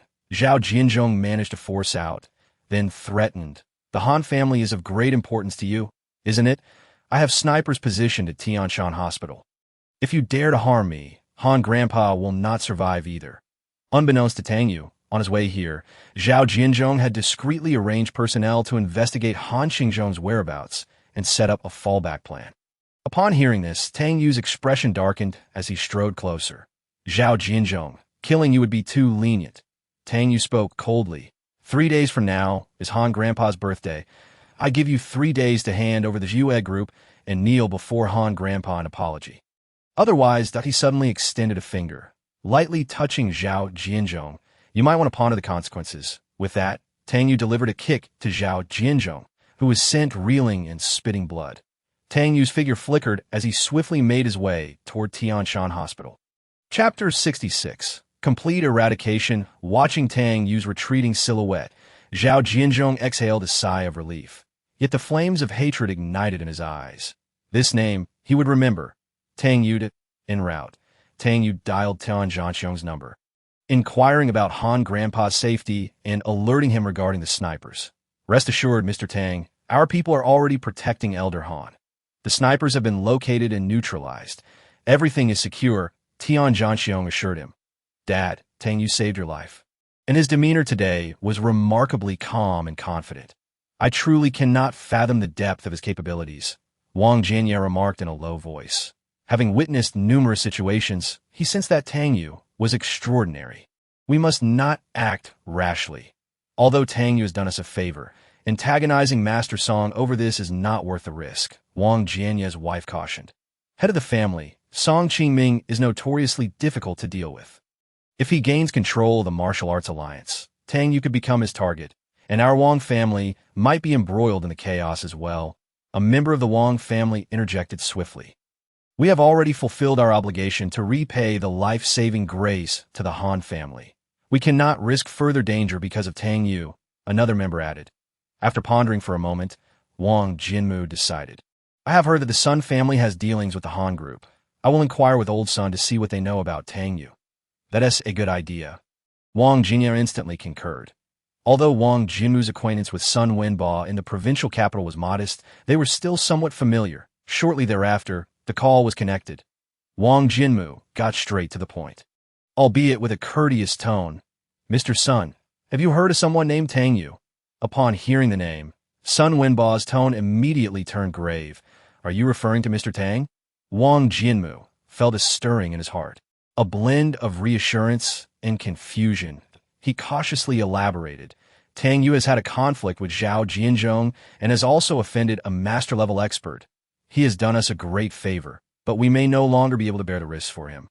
Wang Jinmu was astonished by the Sun family's regard for Tang Yue. It was apparent that Tang Yue had the backing of the Sun family, which was indeed a stroke of fortune for him. No, it should be considered our privilege to be acquainted with Mr. Tang, Sun Wenba corrected him, a statement that left Wang Jinmu even more shocked. Clearly, in Sun Wenba's eyes, it was Tang Yue who was safeguarding the Sun family, rather than the other way around. Sun Wenba continued, Old Wang, as a friend, I advise you that maintaining a good relationship with Mr. Tang is of utmost importance. After the call ended, Wang Jinmu looked at his anxious family members and resolutely declared, Tang Yue is my savior. Regardless of the challenges he faces, the Wang family will stand by his side. From now on, we will fully support Tang Yue. Zhao Jianzhong, feeling flustered, reported a dire piece of news to Song Qingming. Master. The 2 precious medicinal herbs were unfortunately seized by others. Upon hearing this, Song Qingming's eyes widened in shock, an overwhelming aura emanating from him, as if an invisible mountain was pressing down on Zhao Jianzhong, making it difficult for him to breathe. His complexion instantly turned pale. The herbs were taken by someone from the Han family. Zhao Jianzhong continued to explain, he is a martial arts expert, and the 3 companions I brought were all defeated by him. In an attempt to shift blame, Zhao Jianzhong pointed fingers at Tang Yue, claiming that the latter was fully aware the herbs were meant for Song Qingming, yet still forcefully seized them. In truth, Zhao Jinzhong had initially had the opportunity to acquire the herbs at a higher price, but he chose to resort to violence, which was evidently a grave miscalculation that he refrained from mentioning this, merely adding, "He even attacked me and prophesied that I would die without reason within 3 days." Song Qingming snorted coldly and began to employ his techniques to examine Zhao Jinzhong's body. Initially, he appeared relaxed, but soon he furrowed his brow. "This young man has used some peculiar method to leave an indelible aura within you," he remarked. "I will temporarily suppress it, and once I emerge from my seclusion, I will eradicate it completely." The Mad Lion and the Ghostly Phantom were Song Qingming's most trusted disciples, their capabilities far surpassing those of Yu Sang and Iron Face, with the Mad Lion being nearly at the master level. With them present, Song Qingming was confident that the plan was foolproof. Zhao Jinzhong, buoyed by the addition of these two formidable figures, looked forward to delivering a heavy blow during the Han family's birthday celebration. Avenging Song Qingming. Just as Zhao Jinzhong was about to take his leave, he hesitated for a moment before finally reminding, "Master, that young man also mentioned that if the pills in your possession are stored for too long, they might have lost their efficacy." Upon hearing this, Song Qingming scoffed dismissively. What does he know? These ancient pills are crafted using traditional methods. Even after millennia, their potency remains undiminished. That brat is merely trying to deceive you. Saying this, Song Qingming unhesitatingly swallowed a pill. The pill melted in his mouth, releasing a refreshing fragrance that swiftly transformed into a pure energy coursing through his body. Song Qingming circulated his internal energy, attempting to integrate some of the medicinal power within himself in preparation for his subsequent seclusion. However, as the internal energy flowed, he gradually sensed something was amiss. The energy, while pure, dissipated rapidly, providing him no substantial benefit. Song Qingming exclaimed in surprise. "What is it, Master Song?" Zhao Jinzhong inquired anxiously. "It seems that young man spoke the truth. The efficacy of this Qingming pill has indeed faded." Song Qingming's eyes were filled with disappointment. Zhao Jinzhong felt as though he had been struck by lightning. Was Tang Yue's earlier statement actually true? The Qingming pill he had purchased at a high price turned out to be a useless item. This realization left Zhao Jinzhong feeling utterly disheartened. Damn it! After further confirmation, Song Qingming discovered that the Qingming pill had indeed lost its potency. Consuming it yielded nearly no effect. With a sullen expression, Song Qingming resolved to enter seclusion for quiet reflection, leaving Zhao Jinzhong to bear this burden of disappointment alone. Zhao Jinzhong's mood soured tremendously, akin to having swallowed a barrel of bitter water, his heart brimming with rage towards Tang Yue. "Tang Yue, that you bastard!" Zhao Jinzhong seethed, shattering the porcelain in the living room into smithereens. Tang Yue, fully aware that the Qingming pill was ineffective, had deliberately inflated the price, causing Zhao Jinzhong to suffer a significant loss. Over the next 3 days, Zhao Jinzhong traversed the enterprises in Longcheng, conveying Song Qingming's warning. Whoever associates closely with the Han family would be at odds with Song Qingming. This pronouncement sent shockwaves throughout Longcheng. Those enterprises that had previous dealings with the Han family hastily distanced themselves. Everyone was well aware of Song Qingming's influence. No one was willing to risk incurring his wrath, fearing they might face annihilation the very next day. During these 3 days, Tang Yue not only stabilized Han Qingzhong's condition, but also began preparations to counteract the poisoned tea that moment. He was in the kitchen, diligently concocting a special potion in order to treat the elder Han. Tang Yue selected top-tier medicinal herbs, such as premium Ganoderma, Hisho Wu, Millennium Ginseng, and Millennium Snow Lotus, along with 38 auxiliary ingredients. The combination of these rare components emitted a peculiar fragrance. What he was attempting to refine was a pill known as Qingfeng Wanjiedan, specifically designed to combat that rare toxin. The kitchen was a scene of chaos, resembling the aftermath of a minor explosion. The frying pan glowed red. The air was thick with the scent of smoke, utensils lay scattered, and the walls had been blackened. Just then, Han Yuma rushed in, her eyes widening in shock at the sight before her. "Tang Yue, what on earth are you doing?" she asked anxiously, fearing he might set the house ablaze. A Katian auction, a Qingming pill featuring only a single Dan pattern, had already caused quite a stir. Now, The pill Tang Yue held boasted 3 Dan patterns.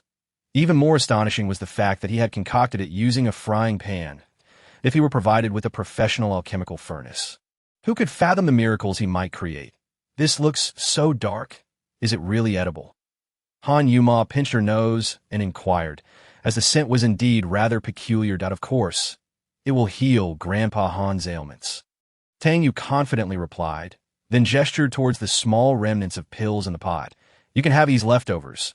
They're quite useful. Despite Han Yuma's initial reluctance to accept the small pills, she was unaware that these seemingly insignificant pills also bore Dan patterns. Each worth a fortune, enough to create a stir within the martial arts alliance. Don't worry, I'll take care of it, Tang Yue assured her, handing over a porcelain bottle containing the inferior pills to Han Yuma. Take it. They're not simple. Although Han Yuma's face bore a hint of discontent, she still tucked the pills into her pocket. She hurriedly exited, her mind racing with 2 thoughts. One was preparing invitation cards for Grandpa Han Qingzhong's birthday, inviting major families to celebrate. The other was to discuss a collaboration with Longqing's renowned medicine king, hoping to obtain his beauty secrets. After Han Yuma departed, Tang Yue promptly took the pills to Han Qingzhong's room. At this moment, although Han Qingzhong had escaped the clutches of death, he still relied on a wheelchair for mobility, his head wrapped in thick bandages, appearing somewhat frail. Grandpa Han, this pill can help you regain your health, Tang Yue said softly, presenting the pill in his hand. Han Qingzhong accepted the pill and consumed it without hesitation. The pill melted in his mouth, a refreshing aura swiftly spreading throughout his body, invigorating his spirit and making him feel significantly lighter. With some additional care and the use of medicinal herbs for auxiliary treatment, not only will your body fully recover, but you may even be better than before, Tang Yue stated earnestly. Han Qingzhong smiled and nodded. With you by my side, I feel much more at ease. I still have unfulfilled wishes. Hearing this, Tang Yue inquired curiously, is it about wanting grandchildren? Han Qingzhong chuckled and waved his hand, indicating it was not. Actually, what I want to say is something else. Did you know that our Han family has another main branch? Tang Yue shook his head, indicating he was unaware. Upon hearing this, Tang Yue felt a surge of respect. He realized that this elderly man bore many burdens unknown to others, and even his granddaughter Han Yintao might be oblivious to these matters for many years. The main branch had exerted pressure on the Han family, and even my granddaughter Han Yuma was not spared. Han Qingzhong's voice carried a hint of helplessness and heaviness. My greatest wish is to see the Han group flourish, compelling the main branch to reevaluate our lineage. The wishes I could not fulfill, my son could not achieve either. Now that I'm old, I hope Yuma can take up the mantle. Seeing the increasingly gaunt face of Han Qingzhong due to his illness, Tang Yue resolutely said, Grandpa Han, please rest assured, I will do my utmost to support the Han family. Han Qingzhong nodded slightly, then explained, do you know why I've been urging you and Yuma to marry as soon as possible? Tang Yue paused for a moment, having initially thought it was due to Han Qingzhong's health concerns. However, it seemed there was more to it. I'm not quite sure. The main branch has taken an interest in Yuma's beauty and wishes to arrange a marriage for her. This year they have sent people twice to make requests, both of which I have declined. However, the main family continues to exert pressure, hence the urgency of the situation. It was then that Tang Yue understood that there was indeed a deeper story behind this. Clearly, the main family's actions were exceedingly forceful, yet he believed that as long as Han Yuma did not agree, no one could compel her. Grandpa Han, do not worry.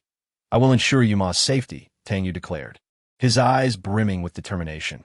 Han Qingzhong chuckled softly and shook his head, saying, Xiao Yu, I am merely expressing a few thoughts, not attempting to pressure you. Did I understand? Grandpa Han, Tang Yue replied, moving behind the elder to gently massage his shoulders. Meanwhile, Han Yuma was occupied negotiating with a renowned apothecary from Longqing. This esteemed elder, residing in the ancient city, was now 70 years old. In response to Han Yuma's request, the apothecary adjusted his glasses and regarded her with a hint of amusement. You wish to acquire my ancient formula? He inquired.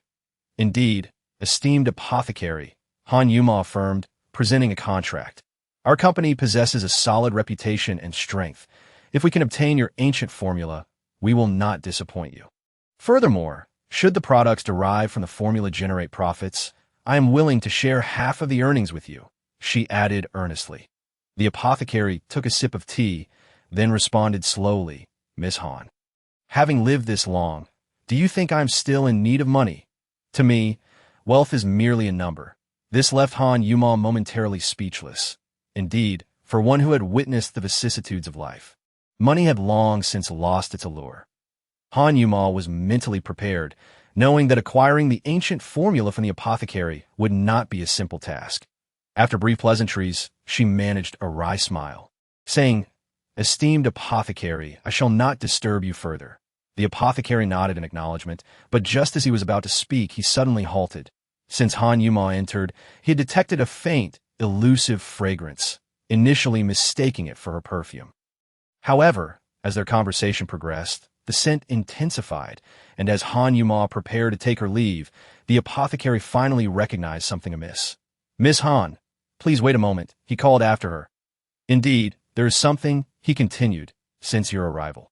I have noticed a particularly unique fragrance emanating from you. Initially, I thought it to be perfume, but now I can discern it as the refreshing aroma of medicinal herbs. Quite delightful. I am curious. What herb could exude such a complex scent? The apothecary inquired with intrigue.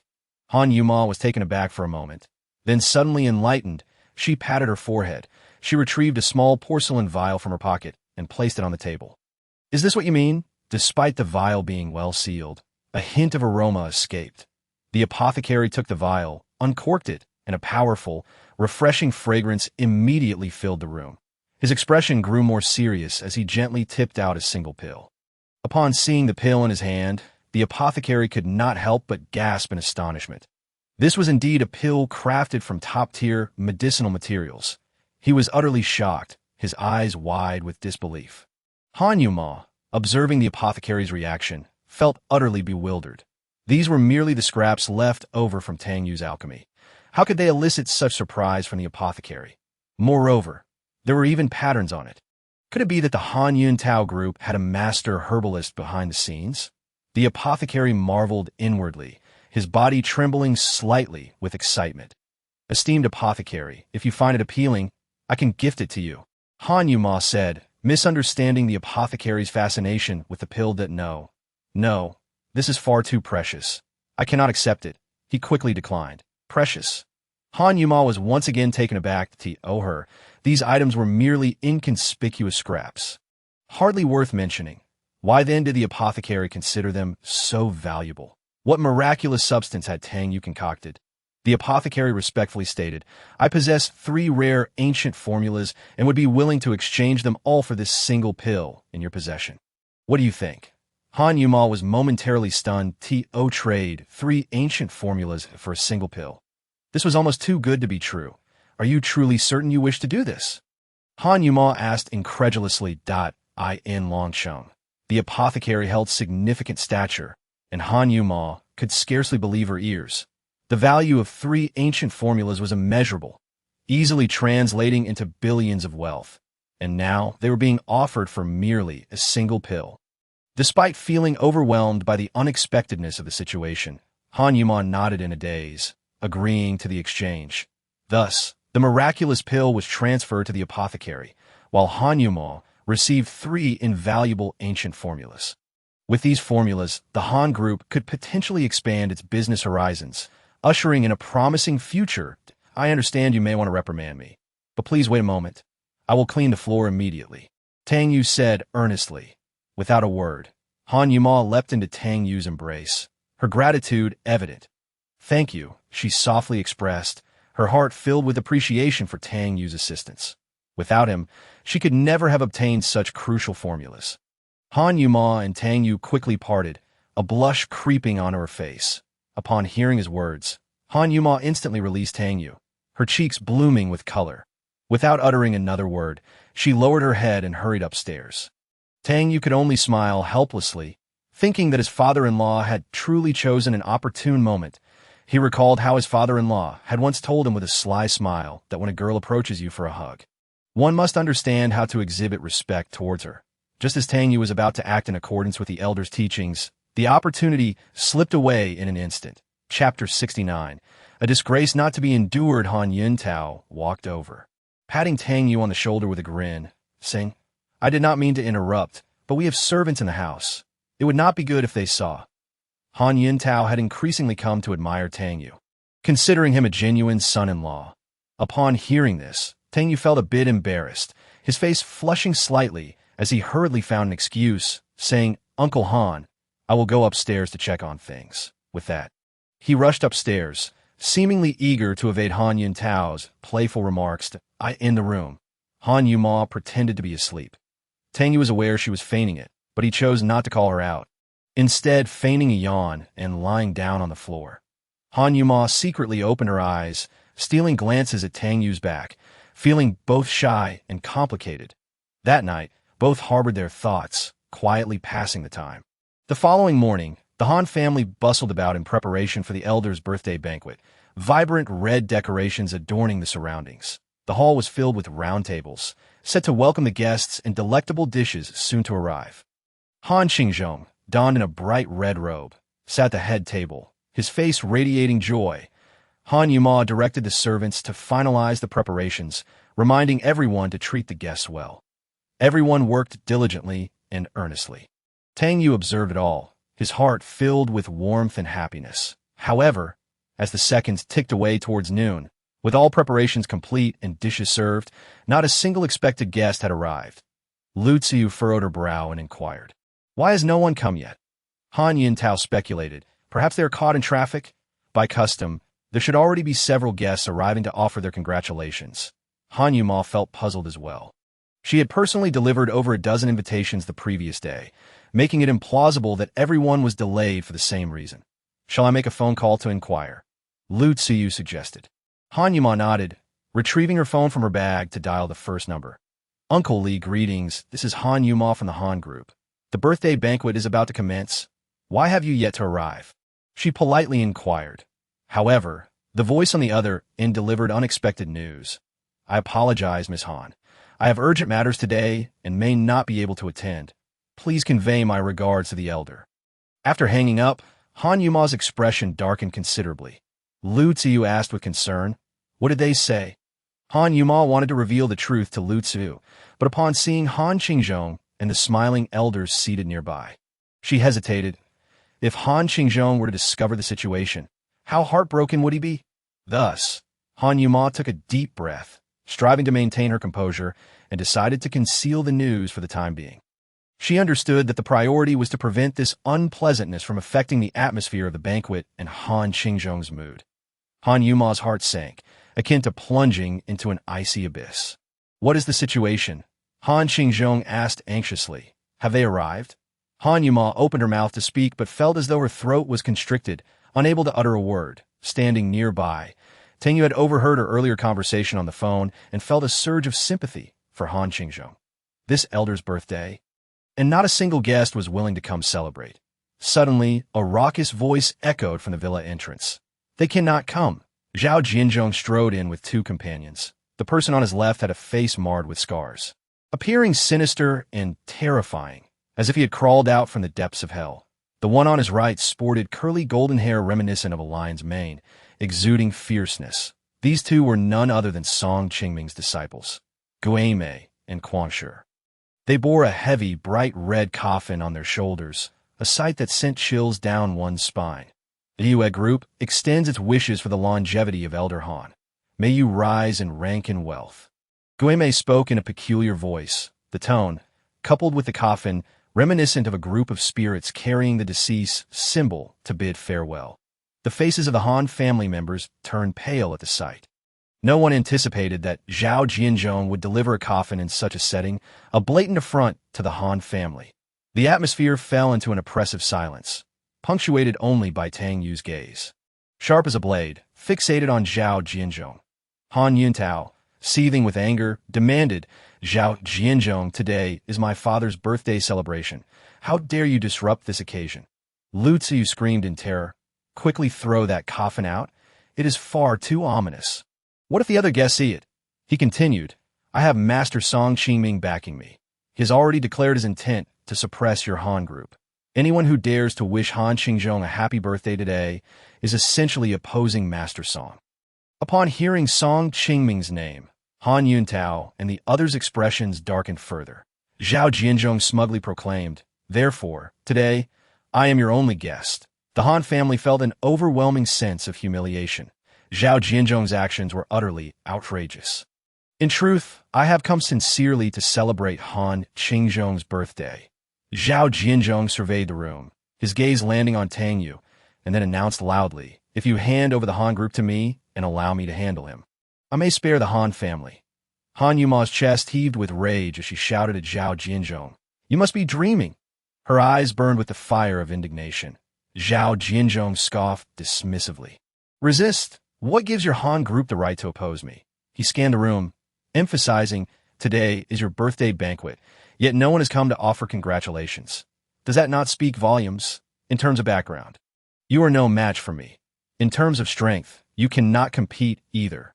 Zhao Jianzhong stood tall, exuding an undeniable confidence. "Follow my lead, and perhaps the Han family may retain a sliver of hope. Otherwise, the consequences will be yours to bear, and no one will dare to lend a hand." The expressions of the Han family members grew grave, the tension in the air reaching a boiling point. Just then, the sound of an engine shattered the silence. Several luxurious Land Rovers pulled up outside, and the father-son duo from the Wang group, Wang Jianmu and Wang Jianye, entered. The Wang group congratulates Chairman Han on his birthday, presenting a cash gift of 88 million yuan. Wang Jianmu's voice rang out, filled with sincerity. Following him, several bodyguards wheeled in large suitcases brimming with cash, an astonishing spectacle. Then more documents were handed over, revealing that the Wang group was gifting the Han group 10 commercial properties. "May the old Master Han be blessed with longevity and boundless fortune."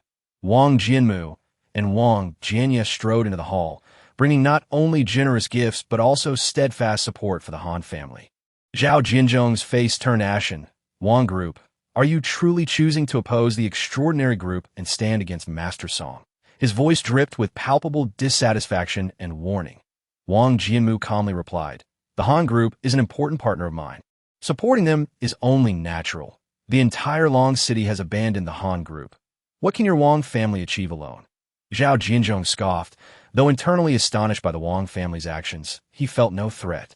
"In that case, let us await the outcome." Zhao Jianzhong's tone turned frigid. "Happy birthday, Director Han." Wang Jianmu ignored Zhao Jianzhong, making his way directly to Han Qingzhong to extend his congratulations. "Thank you for your support."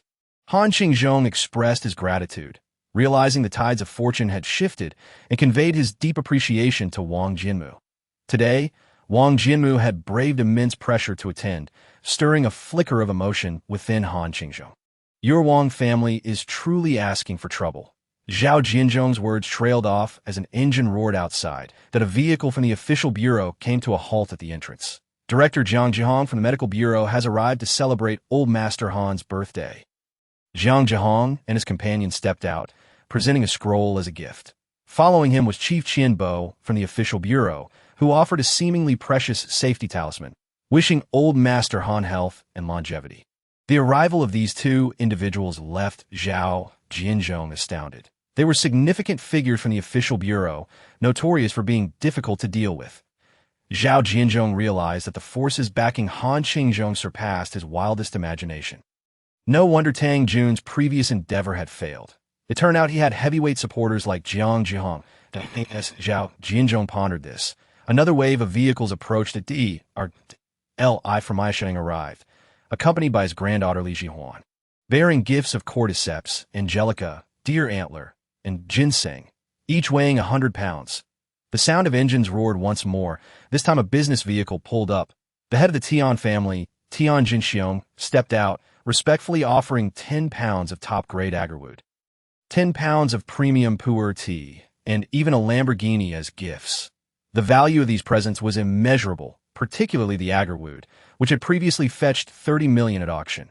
Tian family's generous gift left Han Qingzhong and the others utterly astonished.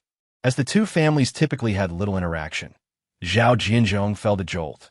The unfolding events were entirely beyond his expectations. He had assumed no one would dare attend today, yet within such a short span, So many influential figures had arrived, each one pivotal in Long City, as more vehicles rolled in.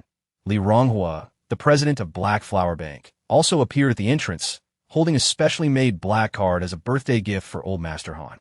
Upon hearing this, Zhao Jianzhong's body jolted. The black card from Black Flower Bank was exceedingly rare, rumored to be able to purchase anything, even an aircraft.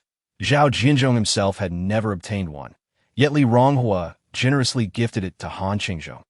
This left him filled with confusion. How had things turned out this way? A crowd had gathered around the Han residence, quietly observing everything that transpired.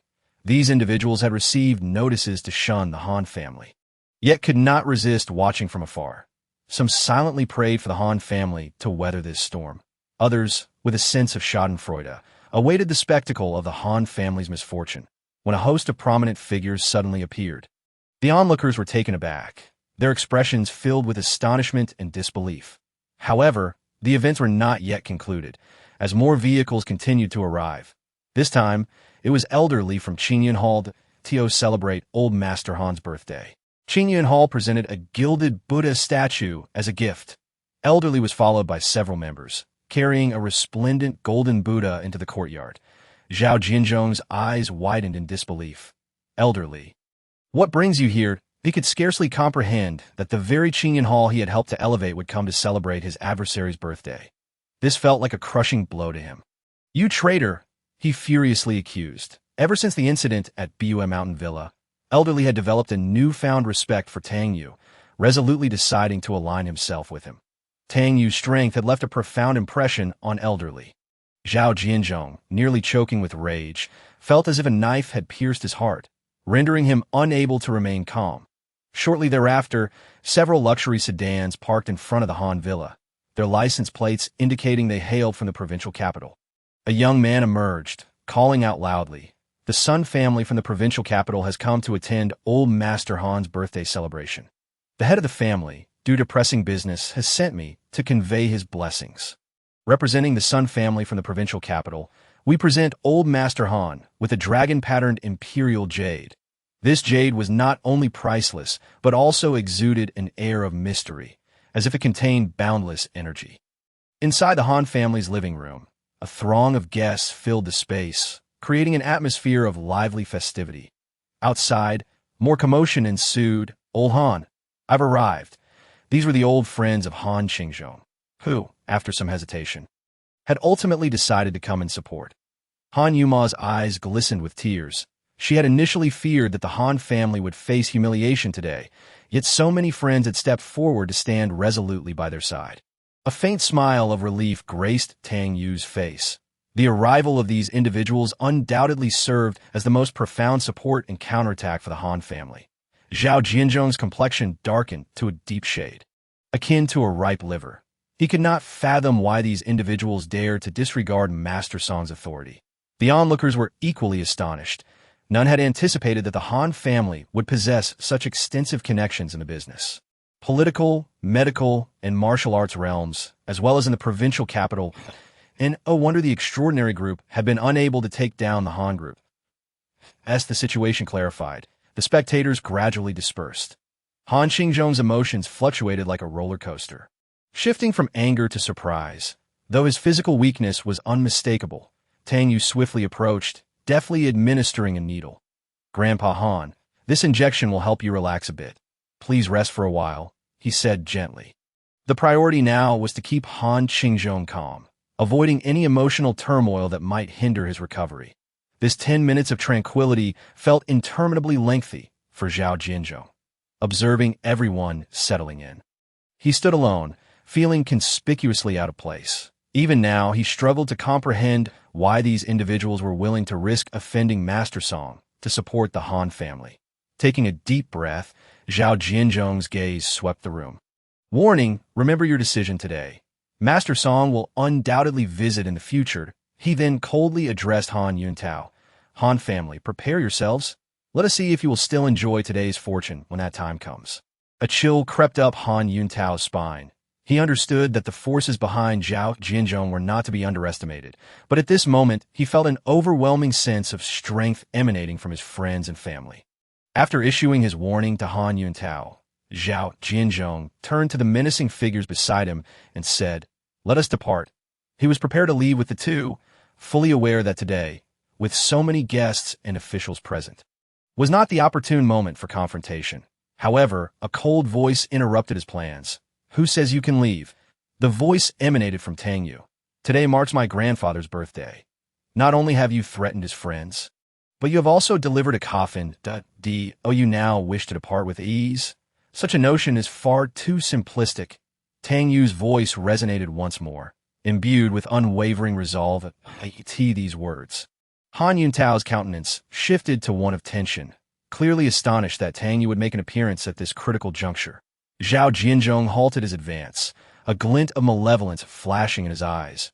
"What more do you desire? Kneel and apologize, and take the coffin away." Tang Yue calmly articulated his demands. The Han family lacks the capacity for such things. Zhao Jianzhong bellowed with laughter, convinced that Tang Yue was merely courting his own demise. "We shall see about that." Upon concluding his statement, Tang Yue stepped forward. Despite the distance of over 10 meters separating them, that single stride seemed to collapse the space, and in an instant he stood directly before Zhao Jianzhong. This was the legendary Fuyo technique, reputed to enable one to move with the grace of flowing water. "You seek death." Realizing that Tang Yue truly intended to engage, Zhao Jianzhong felt a surge of delight within. For this provided him with a justification to retaliate. He turned to Guangshi and Guimei, saying, "Gentlemen, I implore you." Guangshi and Guimei immediately advanced, with Guimei sneering derisively. "Boy, are you not simply asking for punishment?" In a flash, he darted toward Tang Yue like a bolt of black lightning. Guangshi followed suit, roaring, his golden mane dancing wildly in the wind as he extended his claws directly toward Tang Yue's heart. This seemingly simple strike concealed immense power, capable of rending steel, its potency astonishing. "Tang Yue, be careful," Han Yuntao shouted, fully aware of the exceptional prowess possessed by the two adversaries. Ilao and Tian Jinxiong paled, instantly recognizing that these two were no ordinary foes. Could they be other disciples of Song Qingming? Had they truly reached the threshold of half-step grandmaster? Tian Jinxiong gasped quietly, his gaze fixed intently on Guangshi. In the face of the onslaught, Tang Yue exhibited no trepidation. Instead, he met the attack head-on with a punch. The force was so tremendous that it generated a sonic boom, showcasing his formidable strength.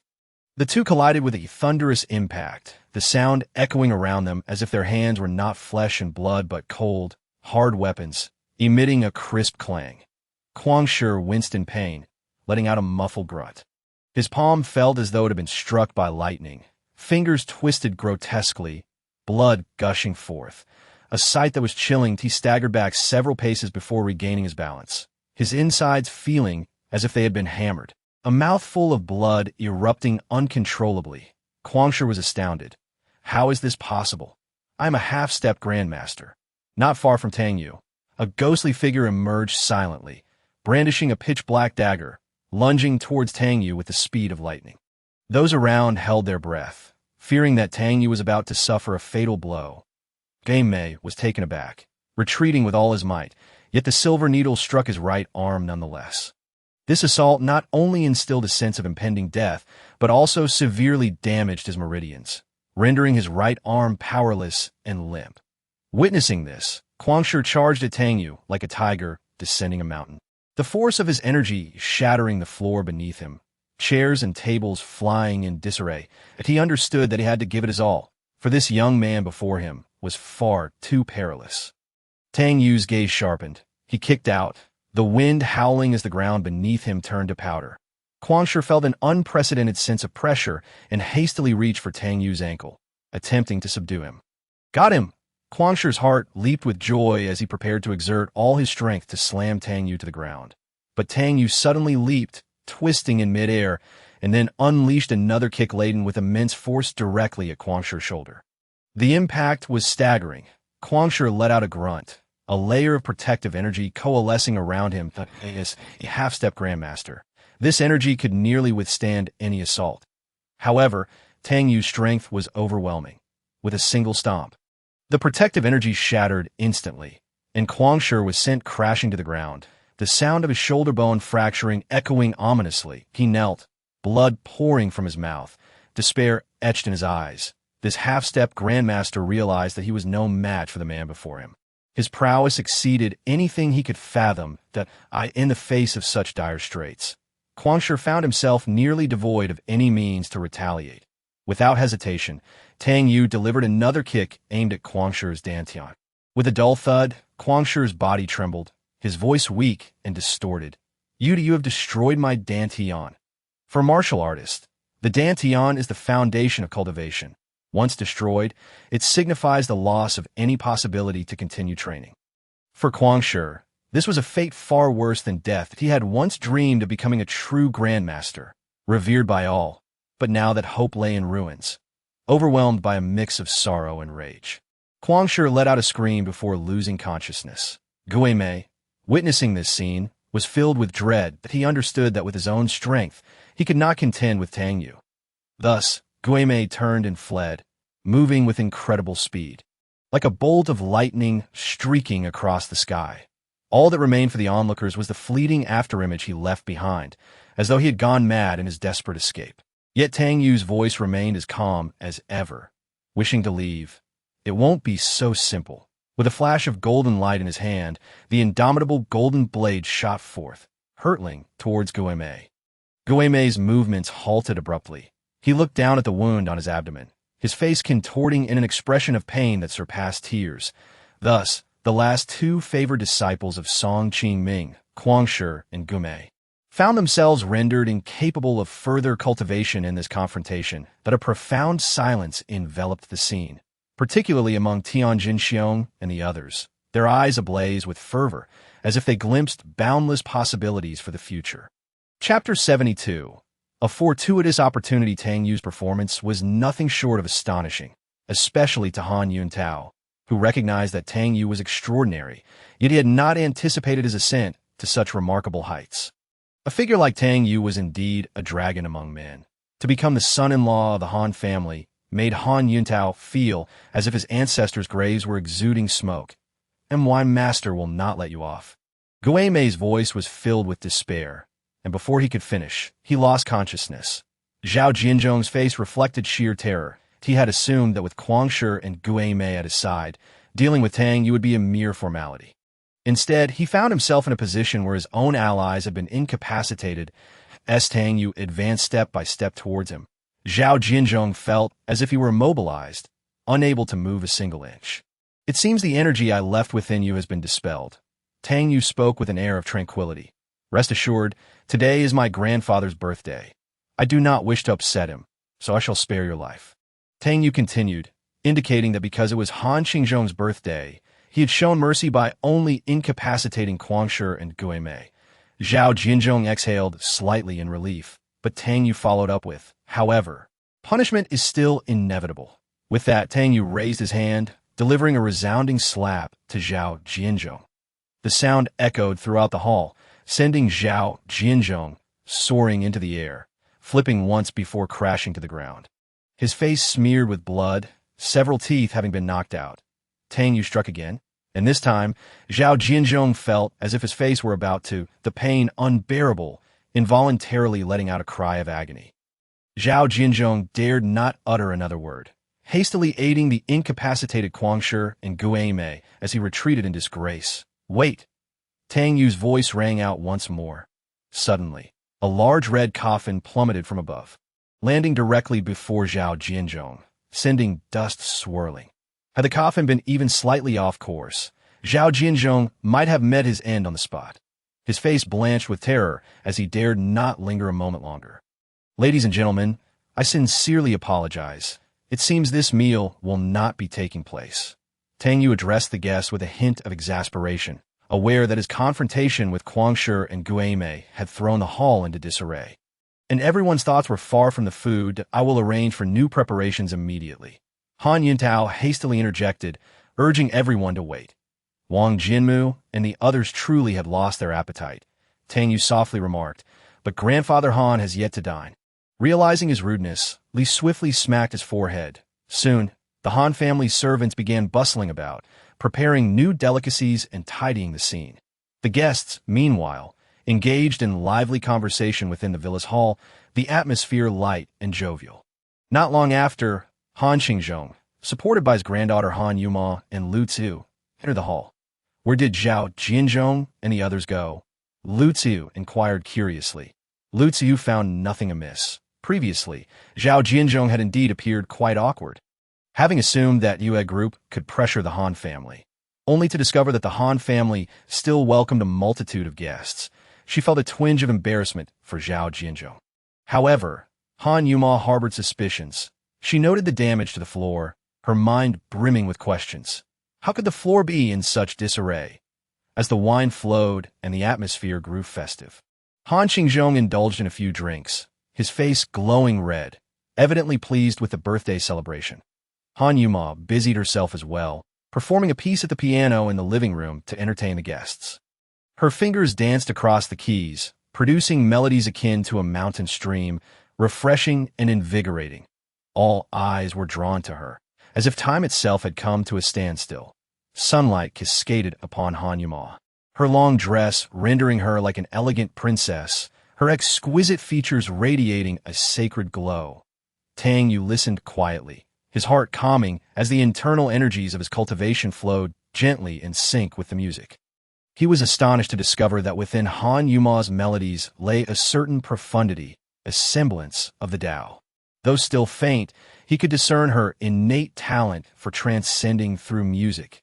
Yet, to truly comprehend this realm, a catalyst was often required, something that was more often encountered than sought. Tang Yue softly marveled. This piece is truly beautiful.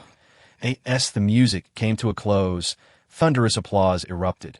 Han Yuma, her face adorned with a touch of shyness, discreetly cast a glance at Tang Yue, only to find his eyes brimming with admiration, causing her cheeks to flush even deeper. The banquet concluded around 3 in the afternoon. Han Yuntao, having indulged a bit too much, slurred his words as he addressed his daughter. Yuma, this young man Tang Yue is truly remarkable, far surpassing those so-called talented individuals. You must seize this golden opportunity and ensure he doesn't slip away. Dad, what on earth are you talking about? Han Yuma responded, her face a picture of embarrassment, stealing glances at Tang Yue, who appeared oblivious to the conversation. Steadying himself, Han Yuntao asserted with gravity, what I say comes from the heart. I am serious. Lu Zi, exuding impatience, interjected, Han Yuntao, have you had too much to drink again? If you keep babbling nonsense, I shall throw you out. She had never been fond of Tang Yue and felt quite uncomfortable hearing Han Yuntao praise him so lavishly. The usually mild-mannered Han Yuntao suddenly raised his voice. Enough. What do you, an outsider, understand? Yuma's future does not require your meddling. Remember to treat my future son-in-law with respect. Lu Zi's expression darkened, taken aback by Han Yuntao's defense of Tang Yue. With a cold huff, she took Han Yuntao away. Once they had departed, Han Yuma timidly inquired of Tang Yue, what kind of magic did you cast on my dad? He has been singing your praises at the dinner table, and I can hardly bear it. What magic could I possibly wield? Perhaps it is simply my inherent excellence. Tang Yue replied with a smile. Oh, come on. Han Yuma rolled her eyes and continued, lately, I've been quite busy and might not have time to take care of you, so you must behave yourself. Curiously, Tang Yue asked, what have you been busy with? The Han Corporation has several product lines in need of endorsements, and additionally, Zhao Jianzhong has invited the martial arts master Song Qingming. If Song Qingming truly unifies the martial arts realm of Longcheng, it would not bode well for the Han family. Han Yuma explained, her expression grave, I am considering hiring a skilled protector for the Han family. She added, there's no need to worry so much. Song Qingming will not pose a problem, Tang Yue said earnestly. Chapter 73. An unexpected visitor, however, Tang Yue soon realized a pressing reality. Possessing insight was merely the first step. Acquiring rare treasures required sufficient funds. His savings had nearly all been spent on purchasing medicinal materials, and now he not only yearned to enhance his strength, but also desperately needed wealth. That old man truly infuriates me. He only gave me 500 on my way down the mountain. The rewards for my previous tasks amount to astronomical figures. Each time he recalled the paltry remuneration from that elder, Tang Yue couldn't help but grit his teeth. After all, he had assisted a prominent family in earning over 80 million, and the difficulty of his previous tasks was no less than that one. As night fell, Tang Yue arrived at Longqing's famed traditional Chinese medicine clinic, Maya Shouting. This place was not only a prime location for procuring medicinal materials, but also one he frequented lately. Physician Li welcomed him warmly, informing him that they had just unearthed several old ginseng roots from the deep mountains, which, while not the finest treasures, were still exceedingly valuable medicinal herbs. Xiaoling, prepare some dishes. Tonight, Dr. Tang and I shall share a drink. Physician Li instructed. Li Jihuan promptly complied, nimbly preparing dinner. In recent days, she had spent more time with Tang Yue and discovered that he was not only exceptionally skilled in medicine, but also humble and courteous, leading her to develop a fondness for him. Unfortunately, Tang Yue was already married, which left Li Jihuan feeling somewhat regretful. Once dinner was ready, the three gathered around to discuss medicine and pathology, the atmosphere warm and congenial. Just as they were enjoying their meal, a sudden knock echoed at the door. Shortly thereafter, a stylish woman wearing sunglasses entered the clinic. Her figure was nothing short of perfect, her curves captivating, even with the sunglasses obscuring much of her face. Her fair skin, delicate nose, and small lips hinted at a beauty that would be stunning when revealed. Upon the door opening, Li Jihuan nearly failed to recognize the unexpected guest that we are no longer accepting new clients. She politely informed the uninvited visitor. However, the woman seemed not to hear, her eyes fixed intently on Physician Li. You are the renowned Dr. Li, correct? I have traveled from afar just to meet you, she exclaimed urgently, her tone laced with a hint of desperation. Please, you must save me. As her words fell, she removed her sunglasses, revealing an astonishingly beautiful face. Li Jihuan gasped. Isn't that the superstar Kong Rui? On this tranquil evening, the sudden appearance of such a stunning face left everyone astonished. Kong Rui was not only a successful singer, but had also ventured into the film industry, having numerous works to her name at a young age. And her acting was highly acclaimed. Li Jihuan, being one of her devoted fans, felt a surge of disbelief at the sight of her idol. Ms. Kong, greetings. Physician Li, too, appeared somewhat taken aback, for while he often treated notable figures, encountering a celebrity of Kong Rui's stature was rare. I have come upon hearing of your esteemed reputation. I am in dire need of your assistance. Kong Rui approached Physician Li, earnestly pleading for help. Physician Li nodded. Ms. Kong, what health issue do you face? Kong Rui's gaze flickered between Li Jihuan and Tang Yue, hesitation evident in her eyes. Her problem was too personal to voice, sensing her discomfort. Physician Li quickly reassured her. Ms. Kong, rest assured, both individuals here are trustworthy. Despite this, Kong Rui hesitated, until Li Jihuan took a gentle breath, seemingly guessing her plight, prompting Kong Rui to finally whisper her secret. I have body odor. Upon hearing this, Li Jihuan's expression turned complex. Who would have thought that this radiant star harbored such a hidden torment? Kong Rui felt an overwhelming sense of embarrassment, hating this aspect of herself more than anyone else. To mask it, she often showered multiple times a day on set, employing various ointments and perfumes in a futile attempt to eliminate the bothersome odor. Kong Rui's issue with body odor had long instilled fear regarding her acting career and endorsement opportunities. She worried that if the public discovered her secret, it would not only tarnish her image, but also alienate her fans. Thus, despite being a talented actress, she had only dared to accept a limited number of television roles over the years, mostly in supporting capacities, rarely taking on leading roles or participating in advertisements. This undoubtedly restricted her professional growth and personal life. In her quest to rid herself of this affliction, Kong Rui had tried countless methods and consulted numerous esteemed doctors, yet had found no effective solution. Even the experienced physician Li expressed that while traditional Chinese medicine offered methods to treat body odor, the results were slow and required long-term commitment. Likewise, surgical treatments in Western medicine might not fully resolve her situation. On the brink of despair, a young man named Tang Yue suddenly proposed that he could completely cure her body odor within a month using a unique concoction and acupuncture therapy. Faced with this young doctor's audacious promise, Kong Rui felt a flicker of hope, yet was unable to suppress her skepticism. After all, even the seasoned physician Li lacked absolute confidence in a cure. Could this young man truly deliver? However, when physician Li introduced Tang Yue as his esteemed master, Kong Rue began to reconsider. Tang Yue's calm demeanor and profound knowledge of medicinal materials gradually eased her reservations. Even so, doubts lingered in her heart. 50 million as a consultation fee was no trivial sum, and she was reluctant to endure disappointment once more. Ultimately, Kong Rue resolved to give this young healer a chance, to see if he could indeed resolve her long-standing affliction. Tang Yue swiftly named several medicinal ingredients, prompting physician Li to instruct Li Jihuan to gather them. Tang Yue said little, heading directly to the pharmacy. Shortly thereafter, he returned, cradling a bowl of pink liquid exuding a faint floral fragrance, which he gently placed on the table before Kong Rue. Drink this bowl of medicine, and in 10 minutes, your body odor will markedly improve. You may step outside and see if anyone can still detect it. Chapter 74. The fragrance of plum blossoms. Kong Rue was filled with trepidation, though she was somewhat skeptical of Tang Yue's abilities. The issue of body odor had troubled her for far too long. Since there was little to lose by trying, she took a deep breath and downed a concoction in one go. The floral aroma melted on her tongue, prompting her to exclaim, "So fragrant," although she found her own words a bit jarring. As a popular star, she was more concerned with the efficacy of the remedy and hastily stepped outside to test it. In the square, a group of women were dancing gracefully to the music.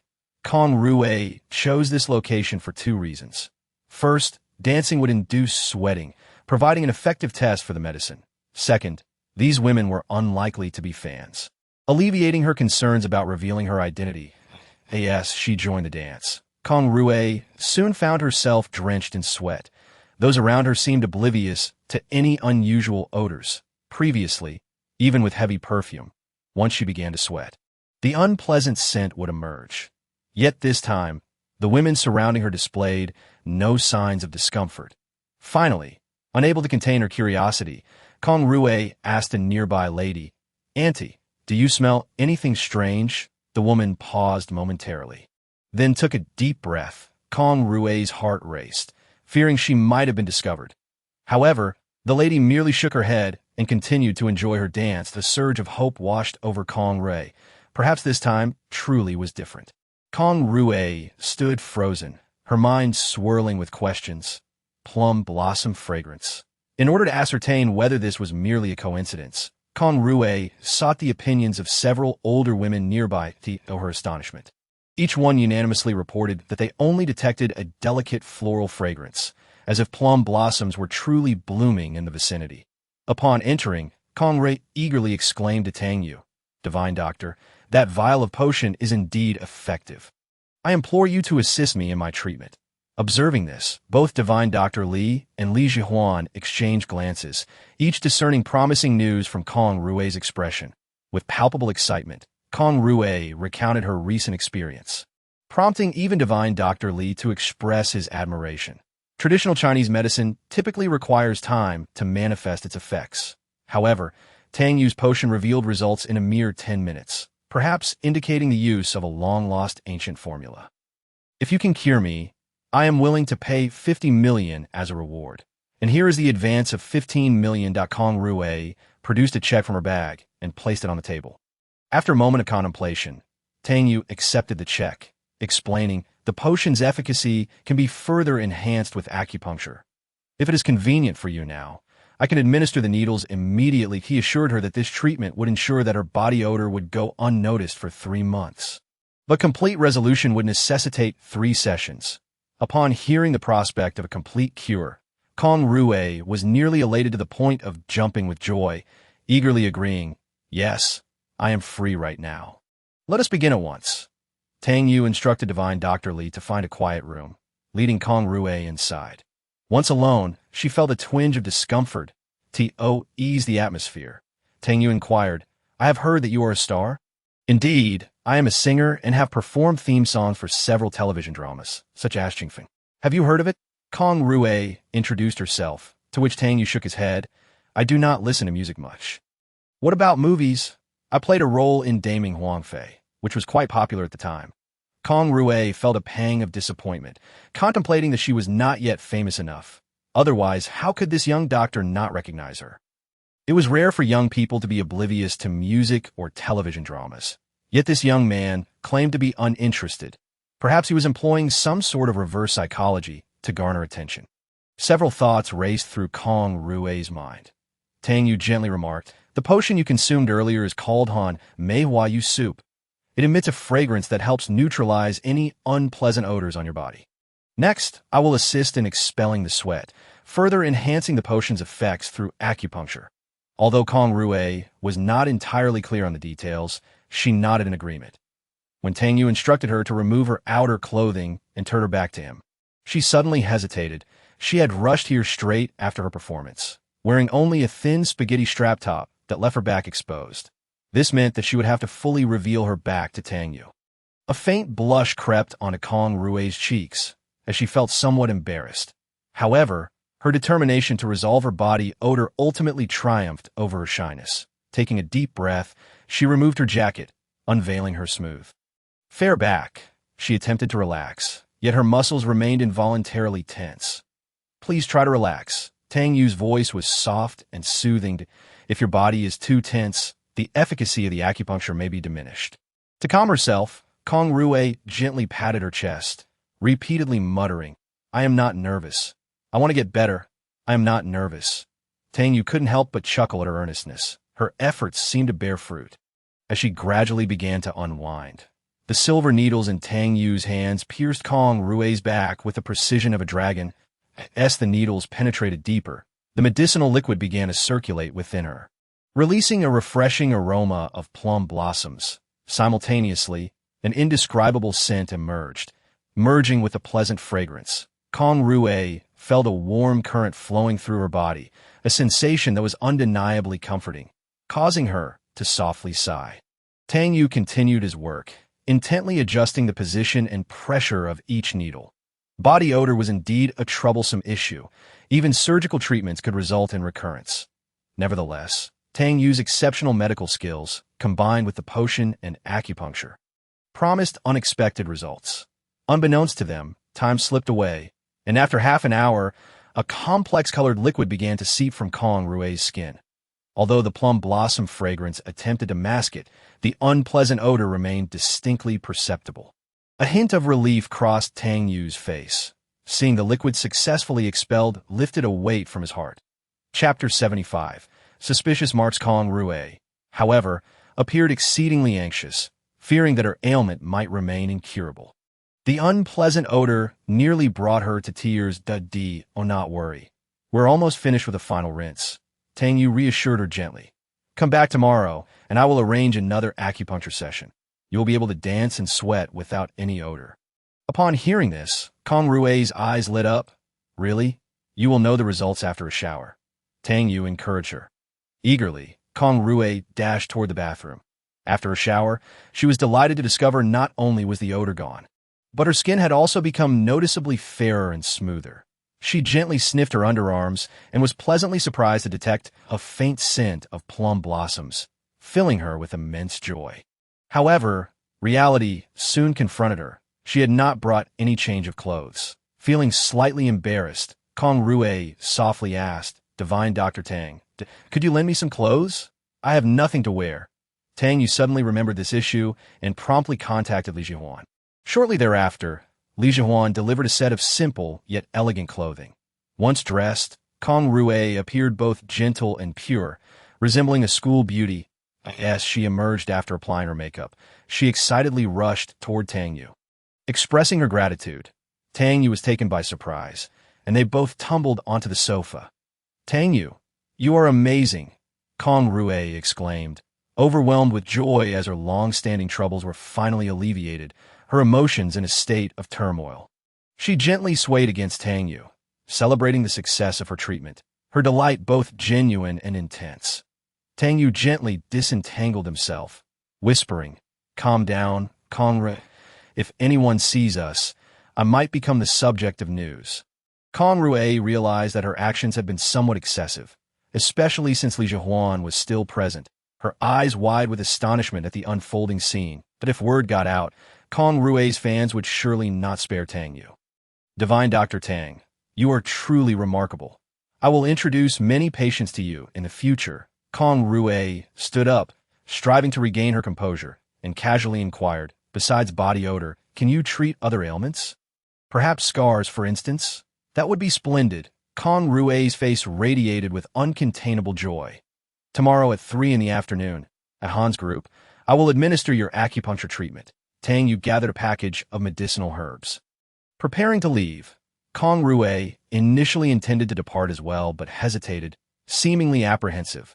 After a moment, she turned to Li Jihuan and awkwardly asked, "May I stay here for the night? I might be spotted by reporters at a hotel." Of course, Li Jihuan readily agreed, thrilled to host her idol and Maya shouting, "What a mess!" Tang Yue questioned, perplexed.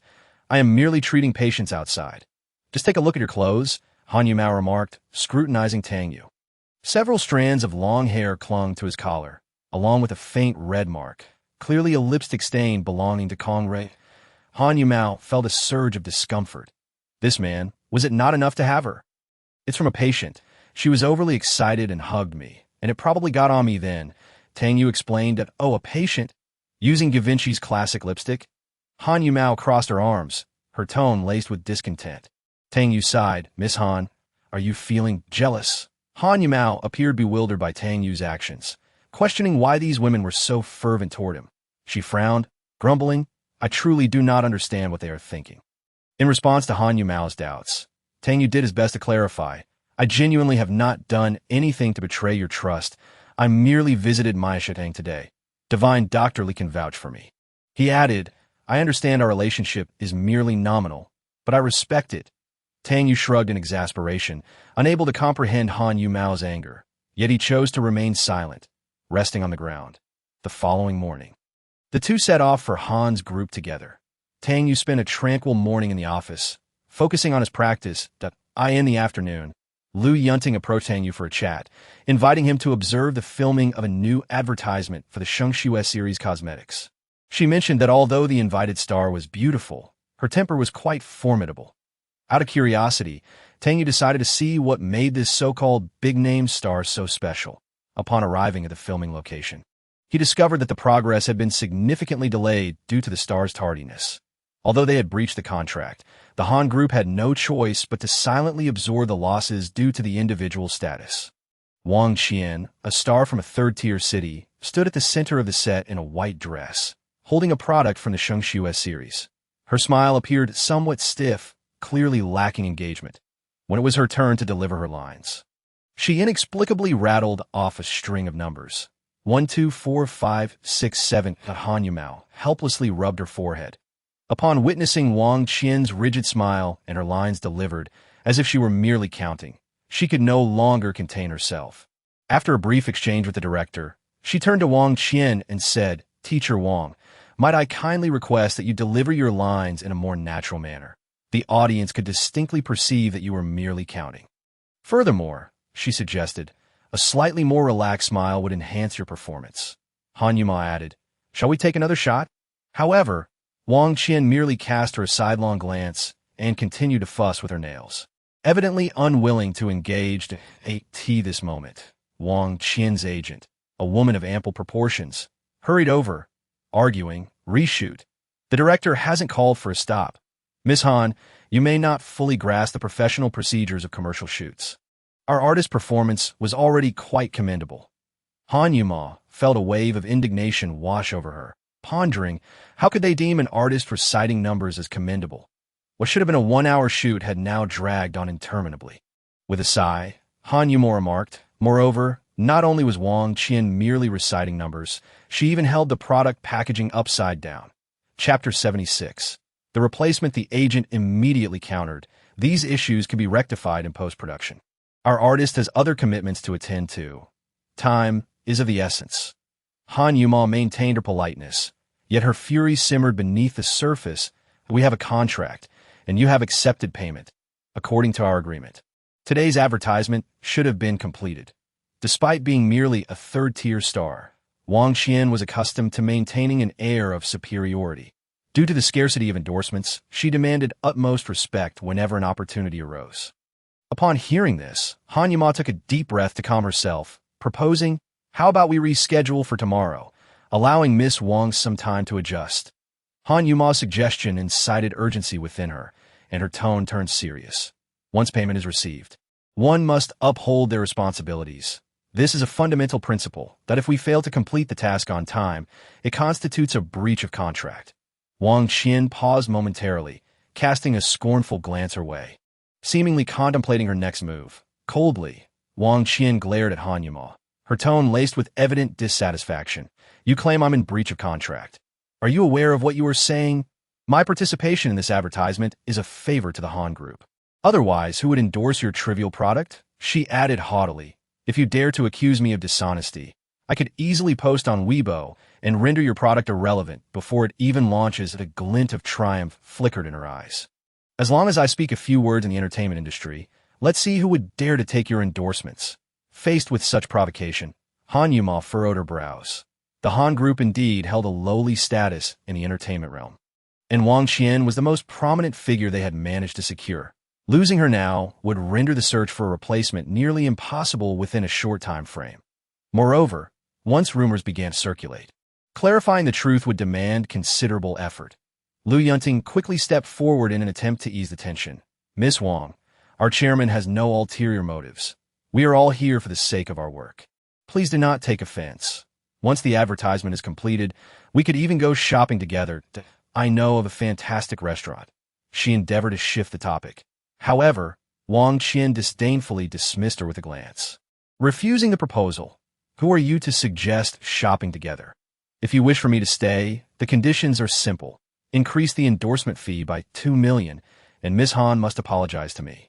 She crossed her arms, her expression sharp. To question my professional abilities is the gravest insult to an actor. Observing this scene, Tang Yue could not suppress a sigh. He had previously assumed that all celebrities were as amicable as Tang Yue. But Wang Qian's demeanor proved to be quite the contrary. Han Yuma inhaled deeply, striving to maintain composure. If you are willing to continue shooting, I am prepared to apologize. Apologize for what? Tang Yue interjected suddenly. She does not merit such courtesy from us. If she wishes to leave, let her go. Han Yuma hurriedly tugged at Tang Yue's sleeve, signaling him to remain calm. This matter involved too much. A hasty decision was ill-advised. Wang Qian furrowed her brows at Tang Yue, sneering. Since you say so, let's part ways. Even if I am in breach of contract. What of it? I'd like to see where you find another spokesperson.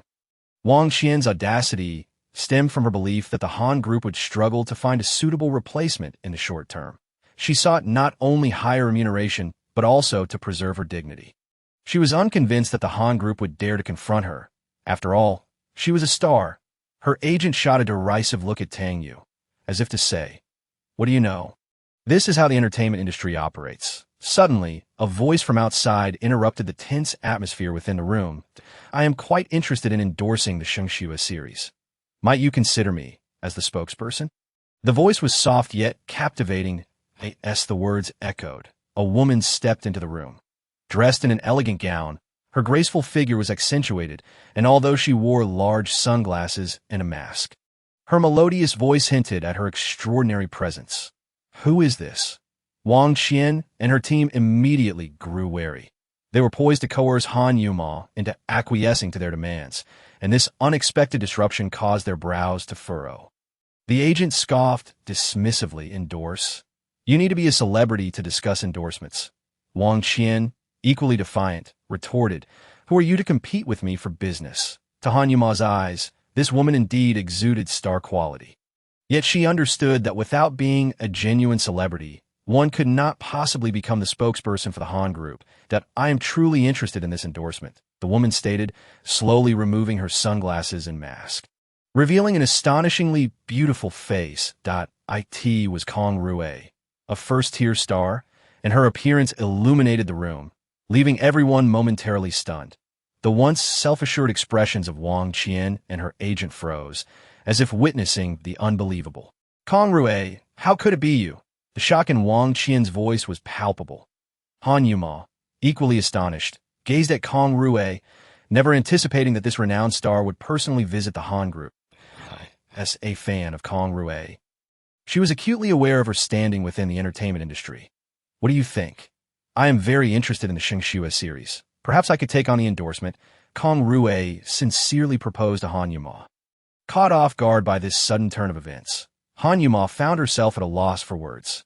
Even Tang Yue, standing nearby, appeared somewhat surprised, though he had long harbored intentions of inviting Kong Rue as the spokesperson. Never expecting her to take the initiative. Your endorsement fee. Despite her excitement, Han Yumao remained composed enough to pose the pivotal question. After all, the endorsement fees for first-tier stars were not trivial sums. The figure of 2 to 3 million left everyone in the room dumbfounded, as it was far lower than their anticipated quote for a first-tier celebrity. The price was unexpectedly low.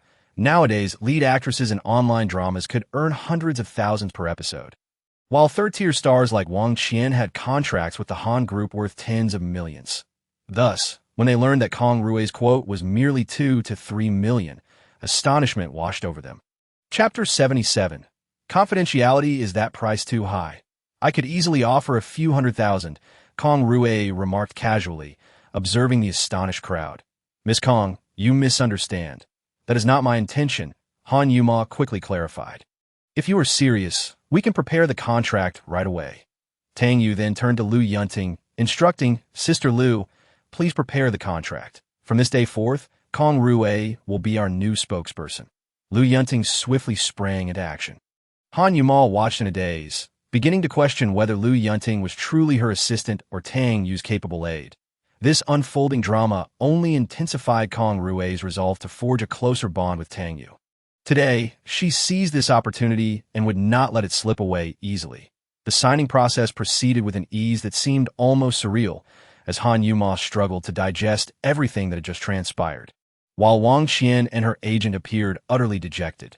Miss Wang, since we have secured a new spokesperson and you have previously acknowledged the breach of contract, please expedite the termination process, Tang Yue calmly addressed Wang Qian and her agent. Chairman Han, grant me another chance. Otherwise, Wang Qian attempted to argue. Otherwise, what? Do you intend to slander the Han Group? You would do well to consider the consequences, Kong Rue interjected coldly, prompting Wang Qian's agent to quickly stifle her. After signing the termination agreement, Wang Qian and her agent left in disgrace. Outside, Wang Qian furiously kicked a BMW, her mouth spewing curses. She felt an overwhelming sense of regret. Once considered a big shot in front of the company, she had now been unceremoniously dismissed. All of this was due to the Han Group's resources and Kong Rue's intervention, leaving her feeling utterly humiliated. Clenching her teeth, Wang Qian felt the flames of vengeance ignite within her. I will have my revenge. However, her agent doused her fervor with a dose of cold reality. Forget it. Kong Rue is a major star. Her willingness to sign with the Han Group at such a low price undoubtedly stems from a powerful background we are unaware of. The agent's voice trembled slightly. If we provoke them now, we may both be forced to exit the entertainment industry. This loss, they could only endure. With a heavy sigh, her agent appeared utterly resigned. Wang Qian, upon hearing these words, gradually regained her composure, her eyes unwittingly reddening. Had she known better, she would have heeded my advice and focused on acting. Instead, she insisted on demanding more money. And now look where we are. Wang Qian chided. I was merely considering your best interest. The agent began to express dissatisfaction. For your interests? I suspect you're doing this deliberately. Wang Qian exclaimed, her emotions flaring. Your words are exceedingly excessive. The agent retorted. The two engaged in a heated argument on the street. Meanwhile, within the Han Group, everything proceeded remarkably smoothly. Ever since Kong Rue took over as the spokesperson, the advertisement shoots progressed at an astonishing pace. Kong Rue was both professional and efficient, completing several high-quality commercials in less than a day.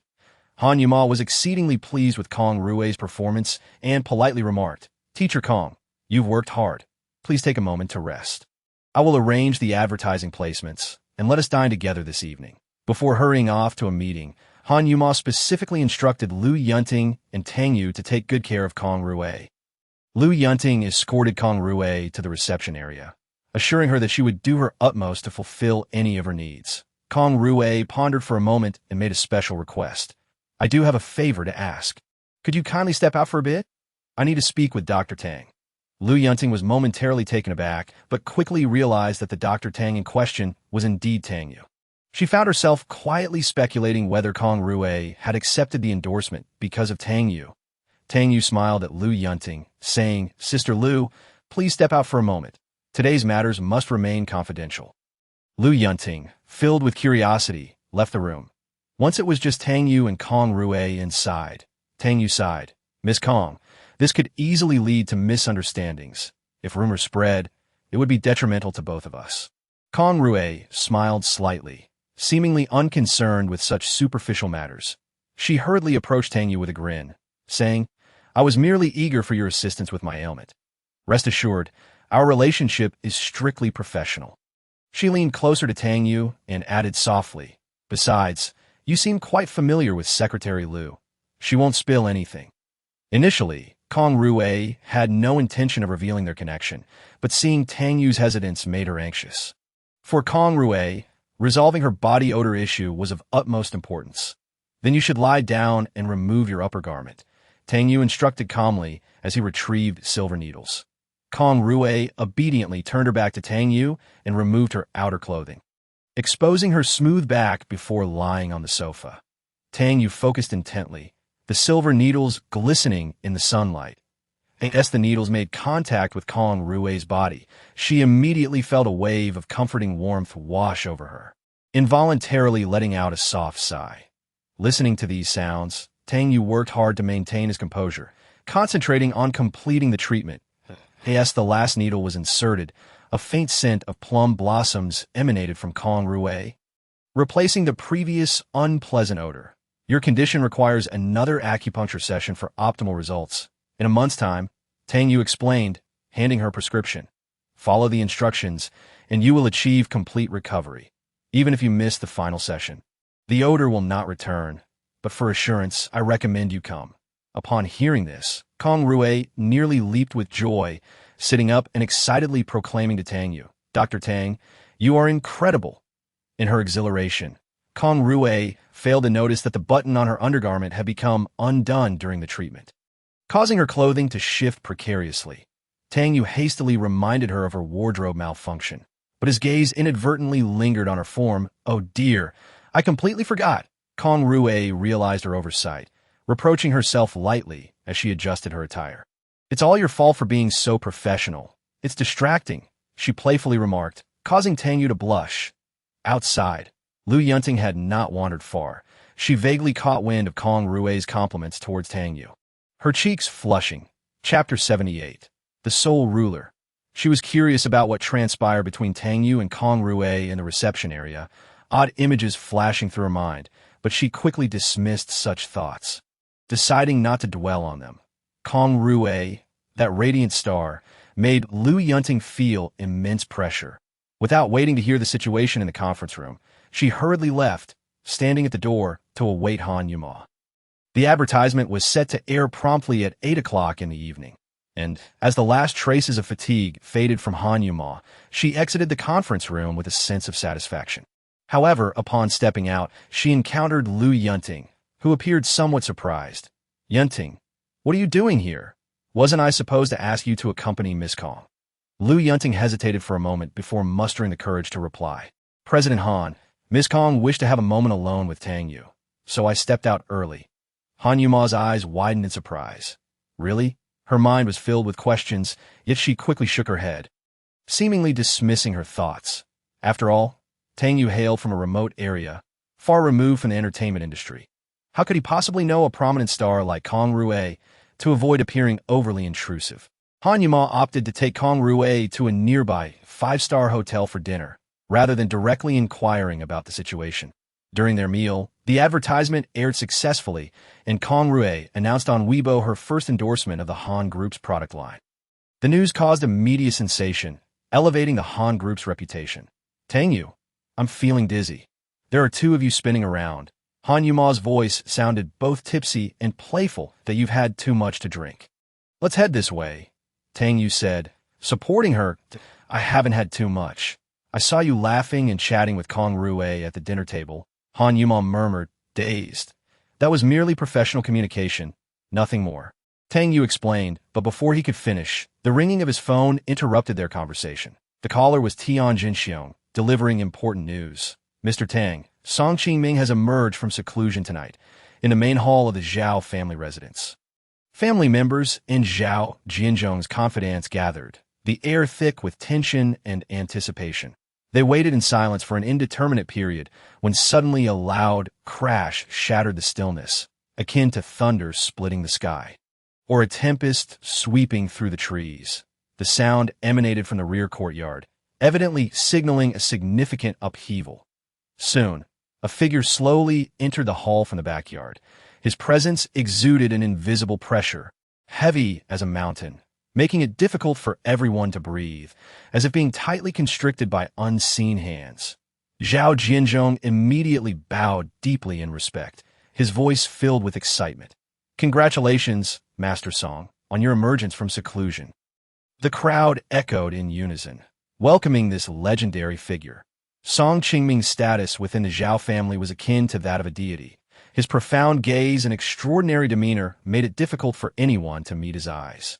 Clad in a flowing gray robe, he seemed to still the very air around him but a decade ago. An accident had stripped him of his master title, but after 10 years of secluded cultivation, he not only regained his former strength but also advanced further. Yet, a flicker of dissatisfaction crossed Song Qingming's gaze. "Where are my disciples, the wild lion and the phantom? Why have they not come to greet me?" His voice held an undeniable authority. Zhao Jianzhong's expression turned grave as he quietly explained, "Master Song, they have fallen victim to the Han family's experts." This news fell like a bucket of cold water, instantly igniting Song Qingming's fury. His wrath swept through the hall like a storm, shattering the surrounding wooden tables under the pressure. "What did you say? They are dead." His voice roared like thunder, causing discomfort in the ears of those present. "Indeed, it is so," Zhao Jianzhong continued. "The Han family expert seems to possess extraordinary power. Your 4 disciples were unable to escape." Flames of vengeance ignited in Song Qingming's eyes as he growled, "Very well. Once the martial arts tournament concludes tomorrow, I shall make the Han family pay in blood, leaving none alive." Although Zhao Jianzhong cautioned that the opponent might also possess master-level skills, Song Qingming was unfazed. He confidently asserted that even if the opponent was also a master, they could not contend with him. After all, he had once been a master. Those insights and experiences had never faded. Now that he re-entered the realm of mastery, his strength far surpassed his previous self. In this city, I am invincible," Song Qingming proclaimed proudly, his confidence well-founded. There exists a hierarchy even among masters, and he firmly believed he stood at the pinnacle. Hearing this, Zhao Jianzhong felt a surge of hope that if Song Qingming could truly unify the martial arts world of Longchen, then as a supporter, Zhao Jianzhong would also usher in a new era of glory. At that time, not just the Han family, but the entire power structure of Longchen would bow in submission. The martial arts tournament was set for tomorrow. Song Qingming had chosen this moment to emerge, clearly with intentions tied to the event, and he would undoubtedly take action. Tian Jinxiong earnestly requested, "We hope you will lend us your strength tomorrow." Tian Jinxiong placed all his hopes in Tang Yue. "Of course, we have made ample preparations, even going so far as to invite powerful allies." Tang Yue nodded. Though he harbored his own considerations, he recalled that the Han family was also seeking assistance. Yet he remained unaware of their progress. Tang Yue informed Tian Jinxiong, "I will intervene, but I shall not appear as Tang Yue." "Why?" Tian Jinxiong queried that if Mr. Tang were to defeat Song Qingming on the arena, it would be a tremendous honor, he said, perplexed. "I seek not fame," Tang Yue explained. His chaotic true dragon technique had yet to break through, revealing his prowess too soon might draw the attention of the northern Tang family. Although he held no fear of the Tang family, he had to consider the safety of the Han family. Should the Tang family set their sights on the Han family, the repercussions would be dire. Thus, Tang Yue resolved to maintain a low profile at the martial arts tournament scheduled for the following day. Tian Jinxiong nodded in understanding, refraining from further inquiries that "I trust your judgment," he remarked. The two continued their conversation. And subsequently, Tang Yue spent the night at the Tian residence. On the morrow, as the martial arts tournament was poised to commence, Han Qingzhong and others gathered in the Han family hall to deliberate strategies. The presence of Song Qingming, invited by Zhao Jianzhong, instilled a sense of unease among them. Not only they, but other business leaders also planned to attend, apprehensive that should Song Qingming unify the martial arts alliance, The commercial landscape would undergo a seismic shift, potentially allowing Zhao Jianzhong to dominate. Chapter 79. Extraordinary skills. Han Yumyao, having overindulged in libations the previous night, felt a lingering dizziness and hurried to the hall to inquire. "Grandfather, has Chen Jun from outside the province arrived? He promised to assist us." Chen Jun was a martial arts master hired by the Han family at great expense, possessing a certain rapport with Han Qingzhong. Yet he resided outside Longcheng. Han Qingzhong stood on the streets of Longcheng, addressing his companions. "If the martial arts alliance does not perform well today, we may need to enlist the aid of that master." Although he had some connection with Chen Jun, the cost of securing his assistance would not be trifling. Upon hearing this, Han Yumyao inexplicably felt a wave of discomfort wash over her. The martial arts tournament was set in the underground third level of the Martial Arts Alliance's headquarters, featuring a ring hewn from colossal stones, etched with the scars of past duels. Tian Jinxiong and Tang Yue arrived early, with Tang Yue donning a specially crafted mask that concealed his visage. Under the influence of a peculiar technique, his physique appeared more robust, exuding a rugged aura. Odd. Why haven't the Li family and the Shangwan family arrived yet? Tian Jinxiong surveyed the surroundings, perplexed. The Longqing Martial Art Alliance was led by the four prominent families, the Tian, Li, Shangwan, and Hua families a decade prior. These four families had united with numerous external allies to expel Song Qingming from Longqing. During that tumultuous period, Tian Jinxiong's father tragically lost his life, leading to Tian Jinxiong assuming the role of family leader. Since then, his cultivation had significantly declined, and he had yet to regain his former prowess. Only a few members occupied the Hua family section. One elder explained, perhaps they encountered traffic delays on the way. As more individuals arrived, including many entrepreneurs, the atmosphere in the venue gradually became vibrant. Tang Yue noticed a contingent from the Han family entering through the main entrance, among whom was a man clad in martial arts garb. Is that the master invited by the Han family? Tang Yue speculated inwardly, but chose not to approach. Instead, he nestled into a corner, closed his eyes to meditate, and prepared for the imminent challenge. Within him, the power of the Chaos True Dragon technique surged, and he stood ready to act the moment Song Qingming made his entrance. Shortly thereafter, heavy footsteps broke the silence as a figure clad in a gray robe strode into the venue, emanating an aura as formidable as a beast in a cage, causing all in his path to feel his overwhelming presence. This was the very Song Qingming they had been awaiting, and he brought with him not only immense power, but also an intangible pressure that commanded the attention of those present.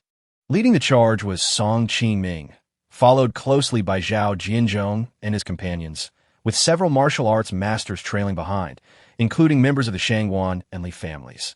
This sight prompted Tian Jinxiong to rise abruptly, his expression a complex tapestry of emotions. "Shangwan Jian, Li Buxi, why do you accompany Song Qingming?" Tian Jinxiong inquired, his voice laced with confusion and trepidation. "Brother Tian, the world is like a chess game. Change is inevitable. My father has passed, and Master Song's magnanimity in not pursuing past grievances is the greatest mercy for my Shangwan family." Shangwan Jian elucidated, a hint of helplessness glimmering in his eyes. "Our Li family has also resolved to follow Master Song." Respecting his character and strength, Li Buxi concurred, his tone resolute. Upon hearing these words, the assembly erupted in tumult. Among the four great martial arts families that had once united to expel Song Qingming from Longqing, two had chosen to submit to him. This revelation struck like a thunderclap, sending chills through those who supported Tian Jinxiong. How can you treat the sacrifices of our ancestors with such disdain? How can you betray the honor of our families? Tian Jinxiong's eyes widened in fury, his voice trembling with indignation that a decade prior, the elder generation of the four martial arts families had paid a hefty price to repel Song Qingming, some even losing their lives in the process. Yet now, Shangwan Jian and Li Buxi easily renounced their past oaths. "We understand Song Qingming's strength and character, but we choose to stand on what he deems the correct path." Li Buxi added, seemingly justifying their decision to at this moment. Song Qingming slowly interjected, "Do you believe I have coerced you?" Shangwan Jian and Li Buxi immediately shook their heads. "Master Song has not coerced us. We are here of our own accord," Shangwan Jian declared, kneeling before Song Qingming to pledge his loyalty. Seeing this, Li Buxi also knelt without hesitation, both men simultaneously expressing their fealty. This spectacle left all present in shock and humiliation. Tian Jinxiong, nearly rendered speechless by his rage, was met with a member of the Hua family who could not contain his disdain, exclaiming, "You have brought shame upon the martial arts alliance," standing there with composure. Song Qingming calmly proclaimed, "These two are now my allies. I understand that many may view their current predicament as dishonorable. But in truth, the situation is far from what you perceive." He chuckled lightly and continued, "Even as my companions, they will still wield significant influence in Longsheng, second only to me." Then his tone turned severe as he addressed those unwilling to follow him. "I will show no mercy to those who wish to resist." With hands clasped behind his back, he surveyed the crowd. "You have 60 seconds to decide. 10 seconds. 20 seconds. Time slipped away unnoticed until someone finally broke the silence. "The Sunlin Martial Arts Academy is willing to follow Master Song. Henceforth we shall heed his every command." Several voices soon joined in. "The Iron Fist Dojo also wishes to submit. The Flowing Fist Arena likewise chooses to surrender." Within a minute, numerous martial artists opted for submission. A profound sense of shame engulfed Tian Jinxiong, while the Hua family members seethed with rage. As the final second ticked away, Song Qingming's voice rang out once more. "Time's up. It is too late to change your mind now. I shall settle past grievances today." With that, he gracefully leaped, landing on the martial arts stage as silently as a falling feather, showcasing extraordinary prowess. The audience gazed on in awe as Song Qingming awaited the appearance of challengers, assured that his reputation alone would deter most ordinary masters. Chapter 80. Aiding hands. Not long after, a voice shattered the stillness. "Song Qingming, do not be so arrogant. While many proclaim you to be a master-level figure, I remain unconvinced." No sooner had the words left his lips than a figure soared from the crowd, agile as a bird in flight. Upon landing, the ground cracked under the force of his impact. It was Zhang Qing. Making his move, whispers spread through the assembly. Zhang Qing had once reigned as the king of Longqing's underground boxing arena, renowned for his prowess, with many martial arts schools having tasted his might. Rumor had it that he had reached the realm of transformation, his strength unfathomable. The crowd placed great hopes on Zhang Qing, who had carved out a formidable reputation with his iron fists. As he emerged from the throng, the audience erupted in enthusiastic applause and cheers. "I am here to test your skills," Zhang Qing proclaimed loudly to Song Qingming, his voice brimming with challenge. However, Song Qingming merely smiled faintly, standing quietly as if indifferent to the impending battle. Aware of his opponent's formidable nature, Zhang Qing resolved to act swiftly, striving to seize the initiative. He stomped fiercely, shattering the ground into dust, his eyes ignited with fervent fighting spirit. He then launched himself towards Song Qingming like an arrow released from a bow, delivering a remarkably powerful punch, the wind from his fist howling as if capable of obliterating all in its path. "Witness the Zhang family's martial arts," Zhang Qing shouted, his garments billowing as he unleashed a blow potent enough to crush steel and stone alike. Even from several meters away, Song Qingming could sense the oppressive force of the strike. Yet for him, it was merely a minor test. With unruffled composure, Song Qingming raised his hand. The motion appeared leisurely, yet was astonishingly swift, and in an instant, he countered with a palm strike. A thunderous crash erupted as their clash generated a powerful shockwave, sending gusts of wind scattering and rendering the ground a wreck. Moments later, a pained scream pierced the air. Zhang Qing's arm was bloodied, his bones shattered, and he was sent reeling, crashing heavily against the edge of the stage. Song Qingming remained as steady as a mountain, his gaze tranquil, yet his aura enveloped the entire venue. With but a single move, he had vanquished a renowned martial artist of the city, affirming his mastery. The spectators, having witnessed the event, felt their reverence for Song Qingming deepen. Tang Yue, observing from the sidelines, shook his head gently, fully aware that Song Qingming's strength was immeasurable. Apart from himself, none present could hope to compete. "Allow me to conclude this contest," Tang Yue whispered. Tian Jinxiong quickly shook his head, murmuring to Tang Yue, "Mr. Tang, now is not the time to intervene. Clearly, Song Qingming's power has reached the master level. It is better to let our experts weaken him first before we take action." Upon hearing this, Tang Yue furrowed his brow, finding such a strategy underhanded and unwilling to seize an advantage against a fatigued opponent. Moreover, he was acutely aware that a master-level martial artist far surpassed an ordinary warrior in strength, rendering it nearly impossible to deplete his stamina through encounters with average experts. This is futile. I see no one here capable of challenging him, Tang Yue remarked, shaking his head as he prepared to ascend the arena. However, the head of the Hua family interjected, "Young man, do not speak so recklessly. Our Dragon City Martial Alliance is replete with talent. This is merely a temporary setback. Today, Song Qingming is destined to falter." Zhang Qing was knocked down by a single punch, losing the ability to continue fighting, and the entire venue was instantly engulfed in silence. Song Qingming, arms crossed behind his back, exuded an aura of invincibility as he arrogantly surveyed the crowd, inquiring, "Is there truly no one in the Dragon City Martial Alliance brave enough to challenge me?" A bunch of cowards. His words ignited the ire of the onlooker. At last, someone summoned the courage to step onto the platform, only to be swiftly defeated by Song Qingming in a flash. Subsequent rounds of challenges followed suit, with those invited by the Tian family also falling short. As failures mounted, the audience's anxiety escalated, and no one dared to ascend the stage again. Han Qingzhong and his companions began to feel a sense of dread, for if Song Qingming triumphed over the entire martial alliance, the Han family would bear the brunt of the repercussions.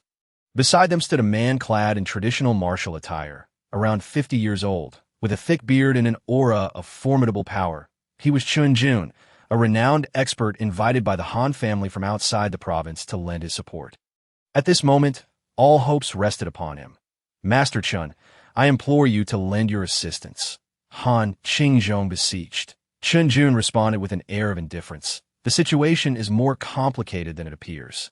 Had I known my opponent was also a master-level martial artist, I might have refrained from coming." This statement caused Han Qingzhong and the others to feel a tightening in their chests. "I previously mentioned that, to repay your past kindness, I would be willing to intervene for a sum of 100 million. However, circumstances have changed, and my price must be adjusted," Chun Jun added. Han Qingzhong was taken aback. While Han Yumao could not help but retort, "Mr. Chun, wasn't the price already agreed upon? You should have been aware of your opponent's strength upon your arrival. Why the sudden hike in fees?" Chun Jun cast a glance at Han Yumao and replied casually, "Little girl, it seems no one in the Dragon City Martial Alliance dares to challenge now that if I do not step in, Song Qingming will undoubtedly claim victory. That it is entirely reasonable for me to raise my terms. I have not asked for you to surrender any precious medicinal materials, which I believe is quite generous." Han Qingzhong quickly weighed the pros and cons, gritting his teeth as he inquired, "Master Chun, what is it that you truly desire?" He understood that if Song Qingming emerged victorious, the Han family would face annihilation. In that moment, he was prepared to acquiesce to any demands Chun Jun might make. Chun Jun smiled slightly, holding up 3 fingers, 300 million, and furthermore, I require the Han family to assist me with a matter. The mention of such a sum caused the faces of the Han family members present to pale dramatically. Producing 300 million would necessitate the abandonment of critical projects, placing their financial situation under immense strain. Yet to rid themselves of the threat posed by Song Qingming, this expenditure warranted consideration. After a moment of contemplation, Han Qingzhong nodded in agreement. "Very well, Master Chun, 300 million is acceptable. However, what is it that you need us to do?" "I initially intended to request at least 1 billion before agreeing to intervene, but considering the assistance you have provided me previously, I shall make an exception this time." Before he finished speaking, Chun Jun had gracefully leaped down from the high platform, landing with the lightness of a feather, causing no damage to the martial arena.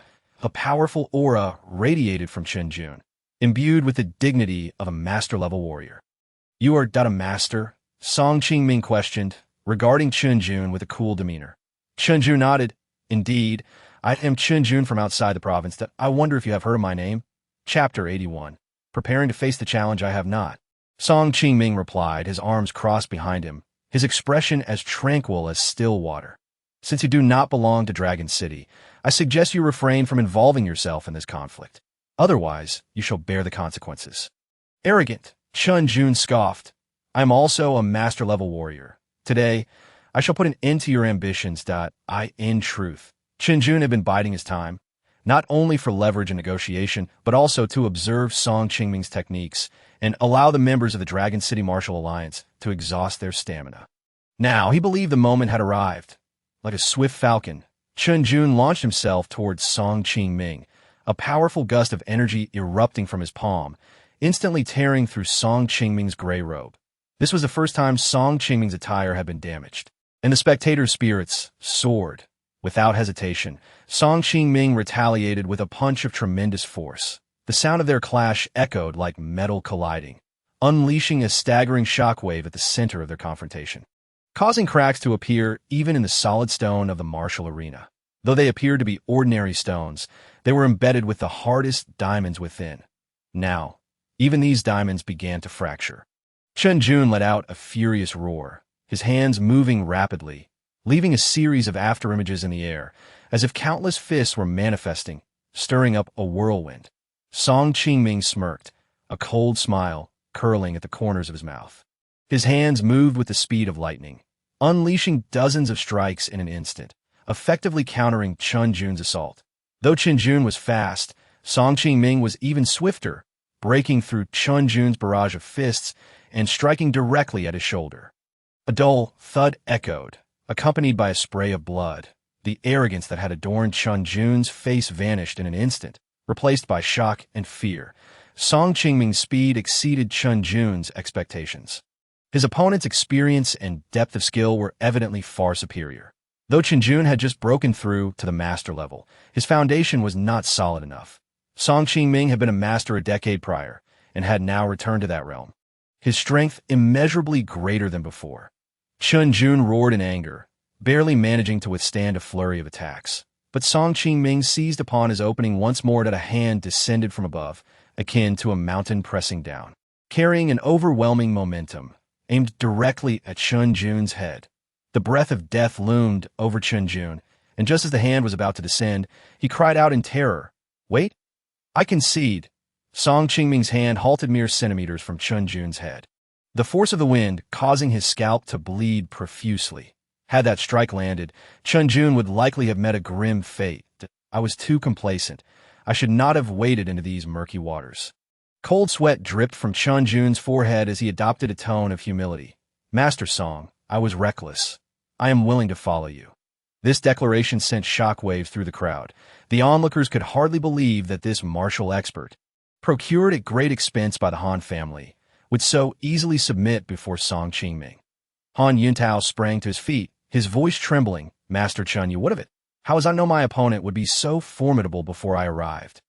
Chen Jun replied, exasperated. "Your Han family nearly led to my demise. From this day forth, I am willing to follow Master Song." The once imperious Chen Jun finally comprehended that he was no match for Song Qingming. His shaky foundation could not withstand the might of a true master. "Thank you, Master Song." Chen Jun hastily bowed in gratitude.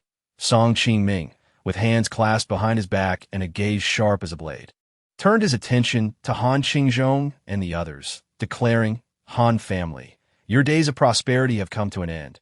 Once I reclaim the Dragon City Martial Alliance, the first to be eradicated shall be your Han family." His voice resonated like thunder, leaving Han Qingzhong and the others pale and trembling. That a glimmer of despair flickered in Han Qingzhong's eyes. If Chen Jun had already bowed to Song Qingming, what fate awaited the Han family? "Old Han, today marks your demise." Ha ha, Zhao Jianzhong proclaimed, laughing maniacally. "But where's Tang Yue? Why has he not appeared?" Zhao Jianzhong inquired further. Han Yumao frowned in confusion, unsure why Tang Yue was being mentioned at such a moment. Han Qingzhong's expression darkened ominously. "Zhao Jianzhong, this is none of your concern." "None of my concern? Old Han, do you still not grasp the situation at hand? If your Han family submits to me and hands over Tang Yue, you may live to see another day as my subordinates." Zhao Jianzhong sneered. "Dream on." Han Qingzhong roared in anger. Zhao Jianzhong's grin only widened. Meanwhile, Song Qingming ceased his prattling and surveyed the crowd. "Is there anyone else who wishes to court their own demise? From this day forth, the Martial Alliance shall bear the surname Song." Song Qingming's mere presence left all members of the Martial Alliance present feeling suffocated. His aura was akin to a ferocious tiger prowling through the mountains. And no one dared to meet his gaze.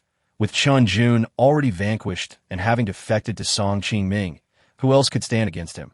Allow me to experience your prowess. An aged voice rang out from the stands as an elderly man dressed in family attire slowly stepped forward. It was Hua De, who was said to have passed away 3 years prior. Yet now he stood before them, very much alive. Old man Hua is still among us. The crowd erupted in astonished gasps. A decade earlier, Hua De had been one of the key figures in driving Song Qingming out of Dragon City, revered for his virtue and unparalleled strength. Now, this octogenarian had re-emerged as the last glimmer of hope for the people. "Welcome, old Master Hua." The crowd cheered exuberantly, their eyes filled with anticipation and excitement. Hua De, bearing the weight of the last vestiges of hope for the Dragon City Martial Alliance, had finally made his appearance. Upon seeing Hua De, Song Qingming's eyes ignited with the flames of hatred. "You old fool, how are you still alive?" He spat through gritted teeth. "Today, since my comrades have perished, let me bring an end to your reign of terror." Hua De declared, his voice brimming with resolve. "Those who violate the Dragon City Martial Alliance shall not meet a good end." The surrounding crowd erupted in fervent applause and cheers, rallying behind Hua De's words, bolstering his courage with their unwavering support. Hua De was invigorated by the fervent enthusiasm of the crowd, leaping onto the martial arts platform with the swiftness of an arrow, ready to embrace the challenge. Tang Yue observed the scene quietly from the sidelines, letting out a soft sigh. This solitary exhalation stood in stark contrast to the jubilant atmosphere, eliciting the displeasure of the Hua family patriarch. "Young man, what troubles your mind?" he queried, brow furrowed. Tian Jinxiong, standing nearby, broke into a cold sweat, acutely aware of Tang Yue's formidable prowess, while the Hua patriarch remained oblivious to his strength. Such admonishment could potentially lead to unwarranted complications. Chapter 82. The Agony of Pain Nonsense. The Hua patriarch exclaimed, his eyes wide with indignation. My father was capable of contending with Song Qingming a decade ago. He has been preparing for this day all these years. 2 years ago, he reached the master level. How could he possibly be inferior to Song Qingming? Tian Jinxiong could not restrain himself from interjecting. "Oh, brother, please temper your words." Hua's daughter, a strikingly beautiful young woman, also joined the fray, asserting, "Grandfather is invincible. He will undoubtedly defeat Song Qingming." Nevertheless, Tang Yue maintained his composure, analyzing the situation coldly. Old Mr. Hua harbors a hidden ailment, hastening his aging process. Typically, those at higher realms enjoy longer lifespans. But due to his advanced age and poor health at the time of his breakthrough, coupled with his concealed afflictions, it is likely he has but 3 to 5 years left. If he were to engage in combat with Song Qingming now, he would probably succumb due to fatigue and weakened vital energy. The Hua patriarch's face flushed with fury. "How dare you curse my father? He is our last hope." His daughter echoed his anger. "Grandfather will surely prevail." Amidst their heated debate, the battle between Hua De and Song Qingming had already erupted fiercely on the martial arts platform.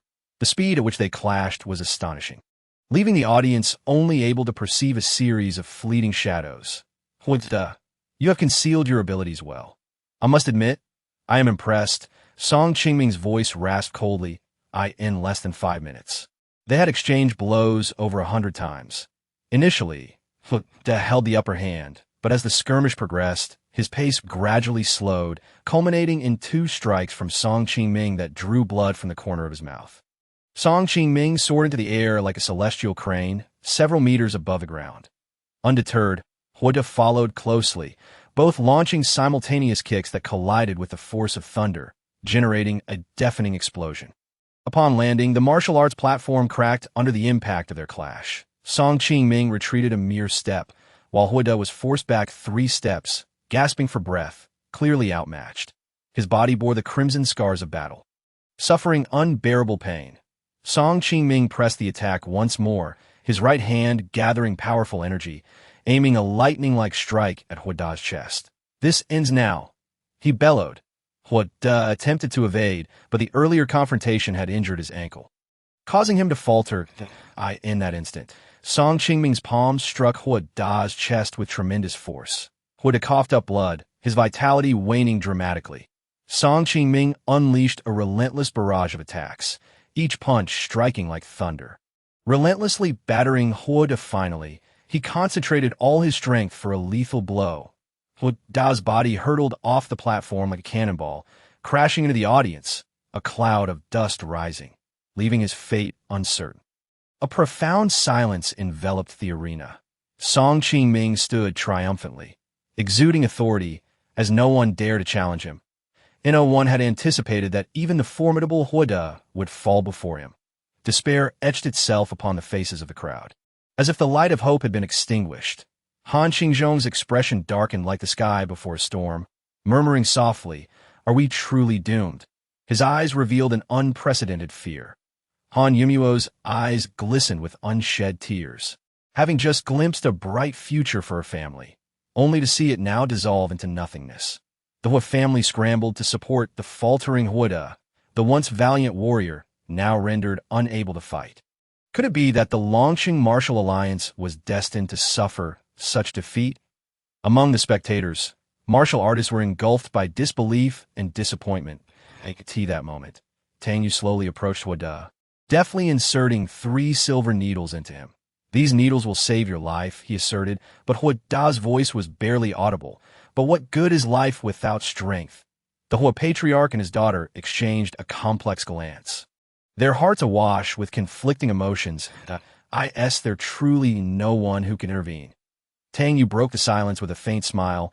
Had I intervened sooner, Song Qingming would have been an inconsequential adversary. However, I chose to wait to preserve the dignity of your martial alliance. With that, Tang Yue sprang into action, alighting onto the platform as gracefully as a swallow, landing silently. A murmur of astonishment rippled through the crowd as some recognized the young face obscured by a mask. "Isn't this akin to walking into a trap?" they whispered among themselves. Song Qingming's gaze fixated on the new challenger, a cold smirk curling his lips. "Another fool who knows not the danger.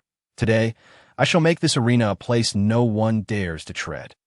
Tang Yue regarded his opponent calmly, his tone serene yet commanding. "You have 10 breaths to prepare." This pronouncement, the audience was left in stunned silence, granting the enemy time to regroup. A master-level expert could regain their optimum state within mere breaths. This young challenger exhibited audacity, even offering his opponent a moment of respite. Tang Yue ascended the platform. The air remained thick with the crowd's despair over victory. Even old Mr. Hua had failed. What could this young man possibly achieve? "You, young man, are the most audacious individual I have ever encountered," Song Qingming sneered, fury igniting in his eyes. Tang Yue's earlier words had thoroughly provoked him, as if mocking his impotence. The specter of death loomed over Tang Yue, yet he stood resolute, unwavering in his resolve. Time slipped away. When Song Qingming once again summoned his strength, Tang Yue calmly declared, "Come forth, or you shall lose this opportunity forever." This statement left the audience breathless, speculating about the young man's identity and background. "Regardless of who you are, you have successfully provoked my ire," Song Qingming roared, his gray robes billowing as he launched a thunderous punch. Before the fist could reach its target, Tang Yue's clothing was torn by the force of Song Qingming's gale. The punch held tremendous power, surging towards Tang Yue's chest. The audience gasped, believing Tang Yue had been paralyzed by fear, immovable as a mountain. Yet, in a heartbeat, Tang Yue sprang into action. His movements were as swift as lightning, imbued with formidable momentum, landing a decisive strike against Song Qingming. That blow crashed upon him like a tumultuous wave upon the rocks, sending Song Qingming reeling, his body involuntarily flipping backward, nearly dislodged from the platform. Chapter 83. The fall from grace. Just as he was about to plummet, Song Qingming exerted every ounce of strength, his fingers embedding deep into the stone surface of the platform, leaving long gouges as he barely steadied himself. How is this possible? I struck first. Why am I the one wounded? Shock and fury flooded Song Qingming's mind. He felt as though a colossal weight pressed upon his chest, the metallic taste of blood rising in his throat, nearly forcing him to retch. Song Qingming understood that had he not utilized his secret technique, to dissipate a portion of the impact. He would have been unceremoniously hurled from the platform. The audience stared wide-eyed, the scene before them exceeding their wildest imaginations. The recently arrived stranger had nearly forced Song Qingming off the platform with a single blow. Among the Hua family, many instinctively covered their mouths, rendered speechless by astonishment. Tian Jinxiong wore an expression of disbelief. He had initially thought that even if Tang Yue were strong, defeating Song Qingming would not be an easy feat. Yet now, it was evident that Tang Yue's power surpassed that of Song Qingming. Could it be that Tang Yue had achieved a realm beyond that of a master? No. Tian Jinxiong quickly dismissed the thought. A master in their early 20s was almost a mythical existence. Who on earth are you? An air of unease flickered in Song Qingming's eyes, his face flushed with rage, as if sensing his impending defeat. You think I will lose to you? Song Qingming retorted, rapidly retrieving several precious pills from his pocket. These were treasures he had amassed over the years, meticulously prepared for this very battle that I admit. I underestimated you earlier. Let us start anew.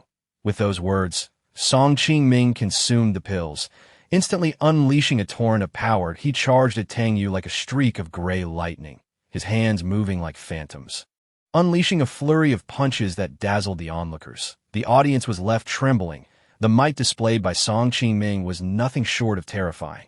However, Tang Yue moved like a specter, deftly evading each of Song Qingming's strikes. Die! Song Qingming leaped high, his form plummeting like a meteor, aimed directly at Tang Yue. Yet, Tang Yue merely took a gentle step, his figure seemingly folding space itself. A resounding crash echoed as Song Qingming's powerful assault struck the empty platform. The tremendous force scattering debris, fissures spreading across the stone. Even the innermost diamond core of the martial arts platform began to show cracks. Dust billowed, and the entire arena seemed to tremble on the brink of collapse. Tang Yue stood at the edge of the martial arts platform, effortlessly avoiding Song Qingming's onslaught. Young man, if you have the guts, stop dodging. Song Qingming's gaze resembled that of a ravenous beast, utilizing every lethal technique he had acquired overseas. Yet each move was deftly sidestepped by Tang Yue. The effects of the drug were waning, and Song Qingming understood that he must expedite the conclusion of the battle. You have forced my hand. Tang Yue's voice was as calm as still water. In a swift, elusive motion, he approached Song Qingming with remarkable speed and then unleashed a powerful punch. This blow was accompanied by a tremendous gust of energy, as if it could penetrate any obstacle. With Tang Yue's movement, an astonishing aura emanated from him, causing the arena to tremble and fracture, dust swirling around. Faced with this sudden onslaught, Song Qingming felt cornered, as if there were no escape. Tang Yue's presence resembled that of a battle-hardened demon, instilling a chill within him. Song Qingming realized that despite having endured life-and-death trials abroad, his experiences paled in comparison to the threat posed by Tang Yue. Wait, my daughter is from the Li family in the provincial capital. Fear filled Song Qingming's eyes as he attempted to halt Tang Yue's advance. He was stunned to comprehend that this individual before him might have profound ties to the Han family. However, before he could dwell on this revelation, Tang Yue's fist struck him with formidable force. A deafening sound echoed as the arena succumbed to the overwhelming impact, collapsing in an instant, amidst the billowing smoke. Song Qingming's bloodied body soared towards the distant spectator stands. When the dust settled, the audience beheld Tang Yue standing resolutely, unscathed and undeterred. His gaze remained tranquil, as if the chaotic events that had just transpired were mere trifles to him. Is that really Song Qingming? A voice quivered among the spectators, incredulity lacing their words. In the brief span of 10 minutes, since Tang Yue had stepped onto the stage, the once mighty master, Song Qingming, had been thoroughly defeated and sent flying from the arena. This spectacle caused the hearts of all present to momentarily halt. Tian Jinxiong, witnessing the scene, was rendered nearly speechless with excitement. Who on earth was this young man? So youthful, yet capable of vanquishing a master-level expert.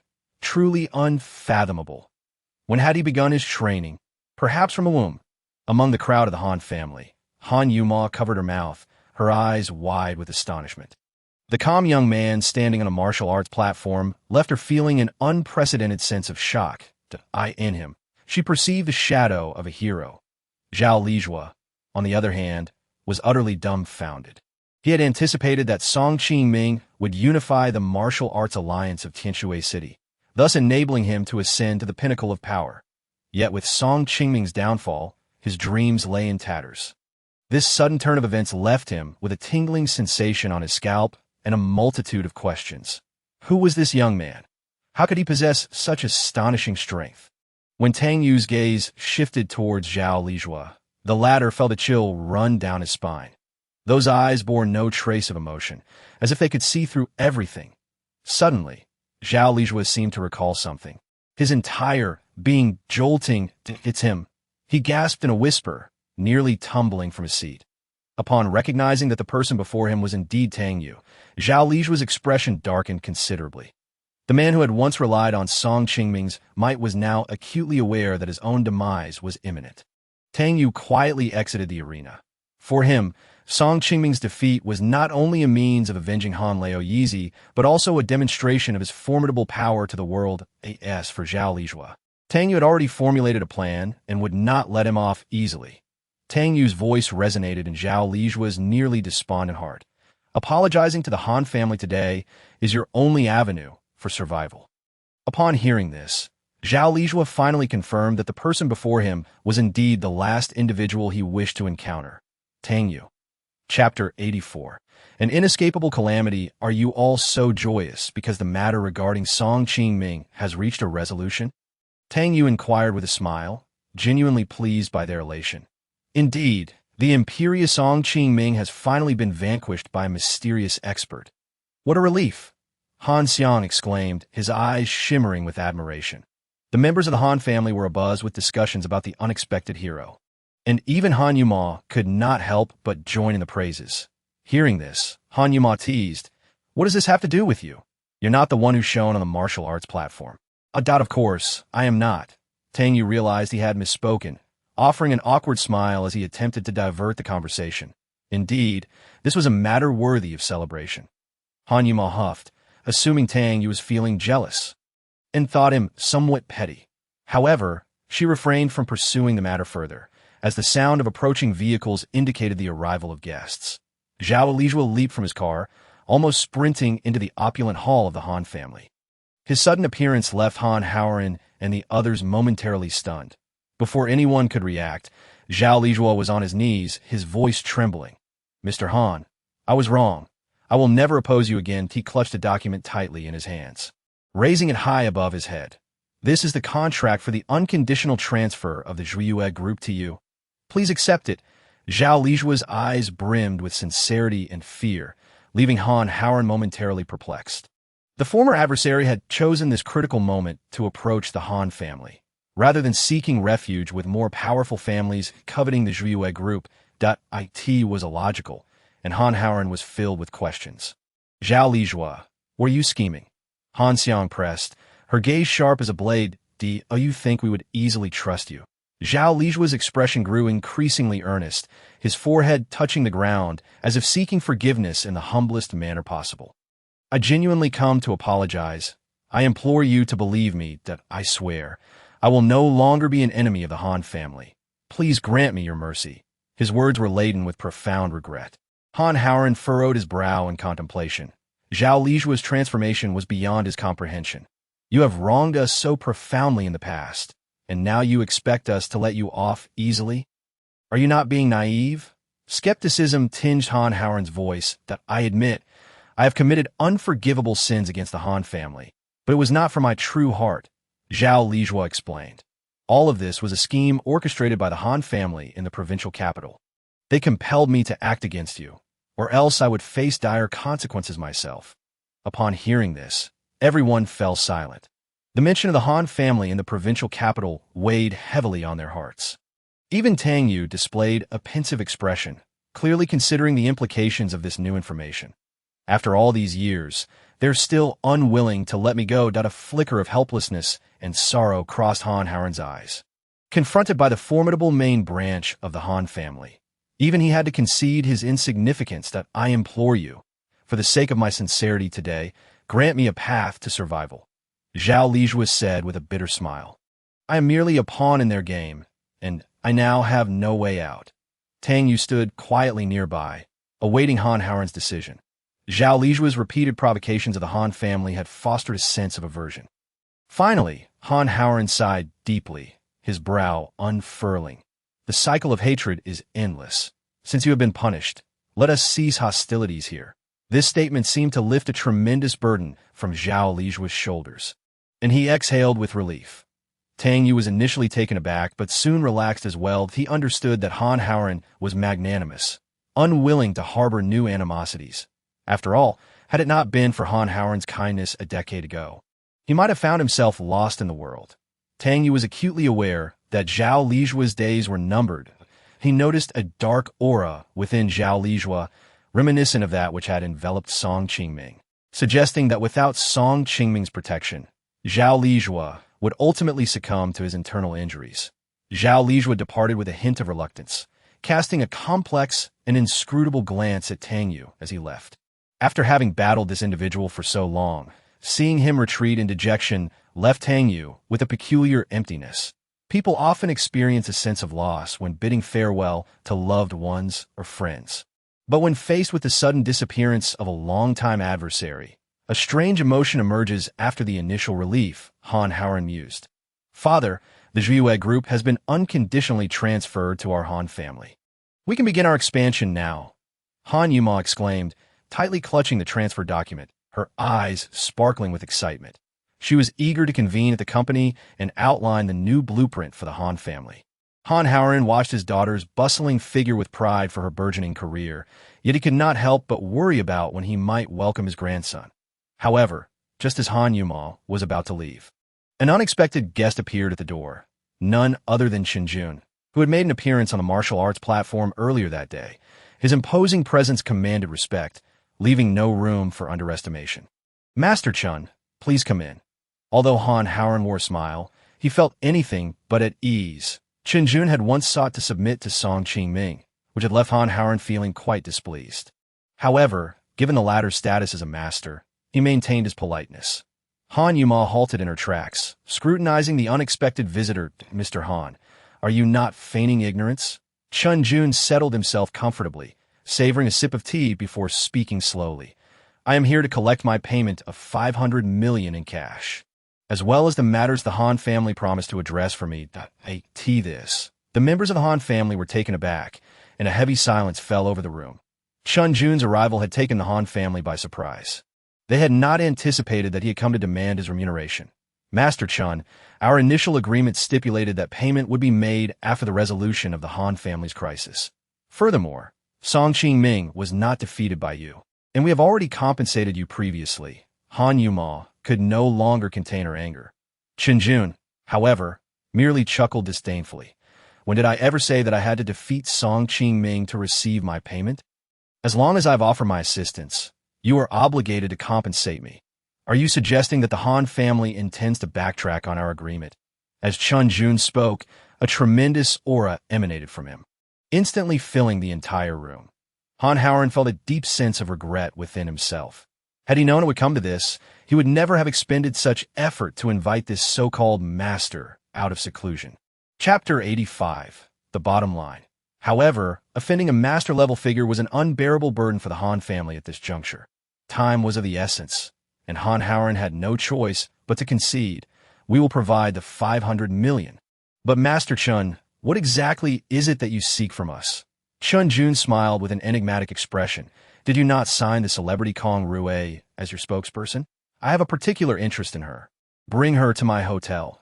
Upon hearing this, Han Yuma was infuriated, stamping her foot in anger. Who could have imagined that this seemingly ethereal figure harbored such base intentions? The members of the Han family unanimously rejected the proposal. That is absolutely out of the question. We will not place Kong Rue in jeopardy. Han Haoren also stated firmly. Master Chun, we cannot comply with such a request. I, Han Haoren, have principles. Seeing the situation unfold, Qinjun's tone turned icy. Do not pretend before me. As long as you hand over Kong Rue, I will offer you a year of free protection. Otherwise, his words trailed off as a more intense aura enveloped the room, nearly suffocating everyone present. Han Haoren and the others changed their expressions dramatically. fully aware that once a master was enraged, the consequences would be dire. Just as the atmosphere grew increasingly tense, a calm voice interjected. Tea is not wine. Master Chun would do well to remain sober. It was Tang Yue's voice, imbued with undeniable conviction. It was him. Chun Jun's heart jolted, his body instinctively slipping from his chair. Yes, I have indeed had too much to drink. Chun Jun hastily backpedaled, the authority of the master evaporating in an instant. He wore a bitter smile. Old Master Han, I was merely joking. I came here specifically to visit you. Seeing Han Howren unharmed, Chun Jun breathed a sigh of relief. Yet he appeared exceedingly uneasy. Since you are well, I shall take my leave. He hurriedly stood, spilling tea all over himself in his nervousness, appearing quite disheveled. Han Howren and the others exchanged bewildered glances, unable to comprehend why Chun Jun had so suddenly altered his demeanor. Just moments ago, he had been imposing, and now he was so humble and courteous. It was as if he were a different person entirely. And what of the money? Han Howren inquired. It was merely a jest. How could I possibly take your money? Chun Jun waved his hands repeatedly, his expression so humble it was hard to believe. I suddenly recalled some pressing matters. I must take my leave. With that, Chun Jun rushed towards the exit. Allow me to see you off, Master Chun. Tang Yue's voice called from behind as he approached Chun Jun. No need, truly. Chun Jun quickened his pace, employing light in his skills, his form vanishing through the door at an astonishing speed. Tang Yue sauntered to the doorway, and out of sight from the others, he lightly leaped, employing a technique that allowed him to close the distance in an instant. Catching up to Chun Jun abruptly halted, panic-stricken as he beheld Tang Yue. When did you catch up to me? Tang Yue smiled. Master Chun, where are you in such a hurry to go? Chun Jun, upon hearing Tang Yue's words, suddenly slapped his forehead and hurriedly retrieved a check from his pocket, handing it to Tang Yue. This is the payment the Han family previously provided me, and an additional 10 million from my personal funds as an apology to the Han family. Observing this scene, Tang Yue nodded slightly in approval. You have acted commendably, but your earlier disrespect towards my family necessitates a minor punishment. Tang Yue spoke softly, then flicked his finger, causing a tiny silver needle to shoot forth with astonishing speed. Despite Chun Jun's attempts to evade, the needle's velocity was overwhelming, effortlessly piercing through his defenses and accurately embedding itself in his body. Chun Jun immediately experienced an unbearable pain, his internal energy becoming chaotic. This punishment shall last for 3 days, Tang Yue stated expressionlessly. Chun Jun's countenance darkened in an instant, but he quickly forced a smile. Understanding, I am willing to accept this lesson. Had it not been for Chun Jun's nefarious intentions towards Kong Rue, Tang Yue would not have taken action against him, but he knew that if he did not teach Chun Jun a harsh lesson, this individual might instigate greater trouble in Tianxue City. These 2 checks were given by Master Chun.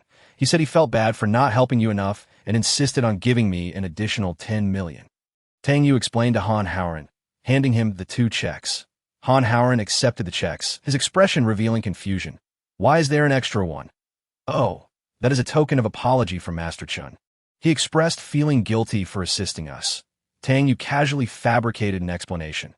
After hearing this, Han Howren appeared even more puzzled. He understood Chun Jun's character. He was not one to easily compromise, and now he was not only apologizing but also giving money, which was entirely inconsistent with the behavior pattern of a master-level figure. Han thought to himself, it seems we have misjudged Master Chun. He is a good person. Han Yumon nodded in agreement. Not only did he come to help, but he also generously offered an additional 10 million. Perhaps Master Chen's initial desire to submit to Song Qingming was merely one of his strategies. Tang Yue suppressed a smile and refrained from continuing the discussion. Night descended. A jeep slowly departed the city, within which Zhao Lizhu was speaking on the phone. Miss Song, your father has passed away. And it was the Han group that caused it. On the other end of the line, Song Min's voice conveyed a hint of anger. What madness are you speaking? My father is a master-level expert. Song Min was the cherished daughter of Song Qingming. Although her father was elderly, he welcomed her into the world during his later years, before embarking on his quest for vengeance in Tianxue City. Song Qingming had placed her in the provincial city. Not long after, Song Min caught the eye of the Li family in the provincial city, becoming the wife of the Li family's young master. This marriage not only provided Song Min with a sense of belonging, but also forged an alliance between the Li family and Song Qingming. Chapter 86. Unfortunate Demise. However, the good times were short-lived. Song Qingming's endeavors in Tianxue City ended in failure, leading to his untimely death. Upon receiving the news, Zhao Lizhu called Song Min to inform her of this cruel reality, that it is as such. Miss Song, perhaps we shall not meet again. With that, he hung up the phone, feeling a profound sense of helplessness. Zhao Lizhu gazed out at the fleeting scenery, lost in thought. Years of effort had gone to waste. And the sense of loss was difficult to bear. The driver, noticing his demeanor, could not help but inquire.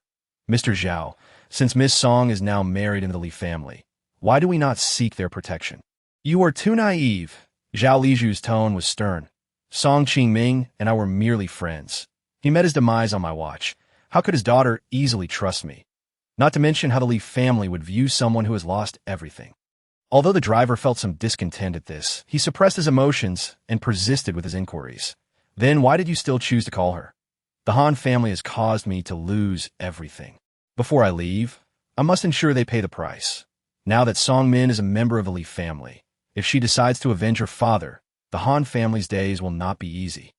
This will be my final blow against them. A glimmer of ruthlessness flashed in Zhao Lizhu's eyes. Although he had lost everything domestically, he had no intention of conceding that he still possessed some savings abroad. And with years of accumulated experience, he was confident in his ability to make a comeback. Just as he was deep in thought, he suddenly felt a sharp pain and blood surged from his mouth. Mr. Zhao, you are bleeding, the driver exclaimed as he caught sight of the scene through the rearview mirror. Zhao Lizhu attempted to speak, but blood gushed forth, eventually coalescing into blackened clots. His body rapidly weakened. His vision blurred, and with a final agonized scream, he lost consciousness. Until his last moments, he remained oblivious to the fact that he believed he was using Song Qingming to enhance his own power, unaware that Song Qingming had long since detected his schemes and had planted a controlling energy within him. With Song Qingming's demise, that power also claimed Zhao Lizhu's life. That night, he departed this world on the road to the provincial outskirts, forever losing the opportunity for a resurgence. As the ancient saying goes, good and evil will be repaid. The cycle is unerring. Zhao Lizhu's fate was a true reflection of this adage. Meanwhile, Tang Yue was preoccupied with another crisis. He was entirely unaware of Zhao Lizhu's sudden demise and was presently responding to an invitation from Tian Jinxiong to visit the Hua family. This was due to the fact that the Hua family's elder, Hua De, had sustained severe injuries in a martial arts duel. Although Tang Yue had temporarily stabilized his vital signs with silver needles, complete recovery would require further treatment, considering he had just dealt with Song Qingming. And with the Han family currently facing threats from the main city, Tang Yue believed it was crucial to establish connections with martial arts families like the Hua family. He understood that relying solely on his own strength would not adequately protect the Han family. Thus, forging alliances was of utmost importance. Upon Tang Yue and Tian Jinxiong's entrance into the Hua family's gates, the current family head, Hu Yu, immediately rose to welcome them. Upon seeing this astonishingly young master, Hu Yu was filled with astonishment. Who would have thought that a mere 20-something could defeat a powerhouse like Song Qingming? Master Tang, Mr. Tian. Hu Yu respectfully addressed them, his voice tinged with evident reverence. Hu Yu then arranged for someone to assist Hua De out. The once formidable martial arts master now appeared frail, resembling an ordinary elderly man. Elder Hua, Tang Yue greeted softly, please lie down. I shall administer treatment for you. Hua De complied and lay down. As Tang Yue began carefully inserting silver needles into his viewpoints, as the silver needles fell one by one, Hua De's breath gradually steadied. Yet Tang Yue understood that true recovery would demand further effort. He hesitated for a moment, a flicker of reluctance flashing in his eyes. Subsequently, he retrieved a small porcelain vial from his bosom and carefully poured out a verdant pill. This elixir had been meticulously crafted by him atop the mountain using an alchemical furnace, far surpassing those he had concocted with a frying pan at the Han family residence. Each pill was a hard-won treasure, yet he resolved to bestow this precious remedy upon Hua De. Is that a pill? Hua De's voice trembled with excitement, almost causing him to rise. nearly disturbing the silver needles embedded in him. "Please, calm yourself, Elder Hua," Tang Yue hastily soothed. "If the needles shift, I shall have to commence the treatment anew." Upon consuming the pill, Hua Da's body shuddered slightly. His complexion instantly revitalized. "Thank you, Master Tang," he expressed with profound gratitude. The Hua family conveyed their endless appreciation for Tang Yue's kindness, seizing the opportunity to present their own request. "Elder Hua, Mr. Tian has said you are a man of integrity. I hope that in the future, when the Han family encounters difficulties, you might lend your support." A flicker of understanding crossed Hua Da's gaze. As he recognized Tang Yue's affiliation with the Han family, without hesitation, he nodded. "Rest assured, Tang Yue. The Han family are my kin. I shall vow to protect them with my life." With the task completed, Tang Yue prepared to depart. Hua called out to him, offering a finely crafted jade ornament. "This is our Hua family's token. Please present it to the Han family." Tang Yue accepted the token without demur. After leaving the Hua residence, with the assistance of his son Hua Yu, Hua slowly rose, reflecting, "This Tang Yue is remarkable. His medical skills and martial prowess are unparalleled, that we must cultivate a good relationship with him." Hua Yu readily agreed. Indeed, if only Hua Tian possessed half of his abilities. Hua Yu's countenance darkened as he muttered, "Who knows what that lad is truly thinking?" He then hurried off to execute Hua Da's instructions. Chapter 87. The coveted treasure. Hua Da instructed, "Call him and inform him that I have recovered, and warn him to exercise caution in Tianxue City. He should avoid provoking Tang Yue." Outside, Tang Yue stood shoulder to shoulder with Tian Jinxiong, who appeared to have something to say but hesitated. Noticing his unease, Tang Yue smiled and jested. "Mr. Tian, if you have something on your mind, feel free to speak. Your demeanor is making me somewhat anxious." After hearing this, Tian Jinxiong finally spoke. "Mr. Tang, I am merely curious about that pill. In truth, he felt a twinge of discomfort, as Tang Yue had given the precious pill to another while he had received nothing in return. Though he understood it was for Hua Da's salvation, jealousy still stirred within him. That pill, should it appear at an auction, would undoubtedly fetch an astonishing price, a veritable treasure for cultivators. Tang Yue saw through his thoughts and gently replied, "Mr. Tian, there is no need for concern. The Sun family and I share a deep friendship, and the Tian family has always supported me. Thus, I shall not show favoritism." As he spoke, Tang Yue handed him an ancient tome. "I have studied the Tian family's techniques and discovered areas for improvement. This manuscript can assist the Tian family in advancing further. Moreover, I hope the Tian family will continue to safeguard the Han family." Tian Jinxiong received the manuscript, his eyes brimming with gratitude, astonished by Tang Yue's generosity. "Thank you, Mr. Tang," he exclaimed excitedly. Just as he was about to continue their conversation, Tang Yue's phone suddenly rang on the other end. Lu Yunting's sweet voice resonated. "Tang Yue, are you free tonight? I need your assistance." T turned out she had a close friend wishing to introduce a young man to her, yet she was not inclined to pursue a romantic relationship at the moment. Nor did she want to hurt her friend's good intentions. Hence, she sought Tang Yue to impersonate her boyfriend at the gathering. Lu Yunting promptly provided the specifics of the event, which was to be held at a high-end establishment named Rual Lawn Club, a frequent haunt for the affluent of Tianxue City. "Mr. Tang, where are you headed? Do you require a ride?" Tian Jinxiong inquired from the side. Tang Yue gently shook his head, replied to his friend, "You drank quite a bit this afternoon. Allow me to take a taxi for safety's sake." He had not waited long by the roadside when a taxi came to a halt before him. Inside, the driver, upon hearing the destination, engaged him cheerfully.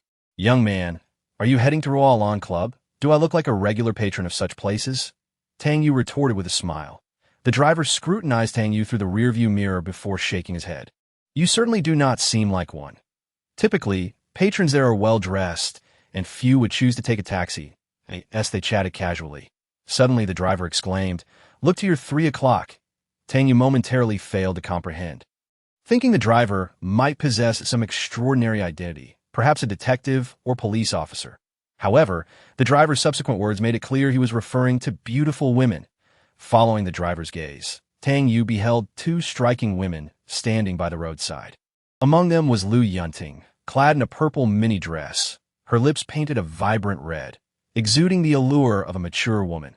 Her long legs appeared exceptionally fair in the night, captivating the attention of many passersby. The other woman was dressed in a deep V-neck gown, cut high, her makeup exquisite, undeniably beautiful yet somewhat ostentatious. "Oh, they are waiting for me," Tang Yue remarked calmly. The driver nearly burst into laughter, thinking the young man was jesting. The two stunning women before him seemed far from the acquaintance of an ordinary student. However, as the taxi came to a stop and Tang Yue exited, Lu Yunting immediately spotted him and hurried towards him. "Tang Yue, over here!" This scene left the driver astounded. The seemingly ordinary student was, in fact, the one awaited by such striking beauties. "Your friend is dressed rather lightly. She shouldn't tea catch a cold," the driver commented. Lu Yunting waved her hand dismissively, then turned to Tang Yue. "By the way, Tang Yue, could you refrain from calling me Sister Lu today?" Tang Yue instantly understood. Today he was to play the role of Lu Yunting's boyfriend, making it indeed inappropriate to call her Sister Lu. "What shall I call you then, my dear?"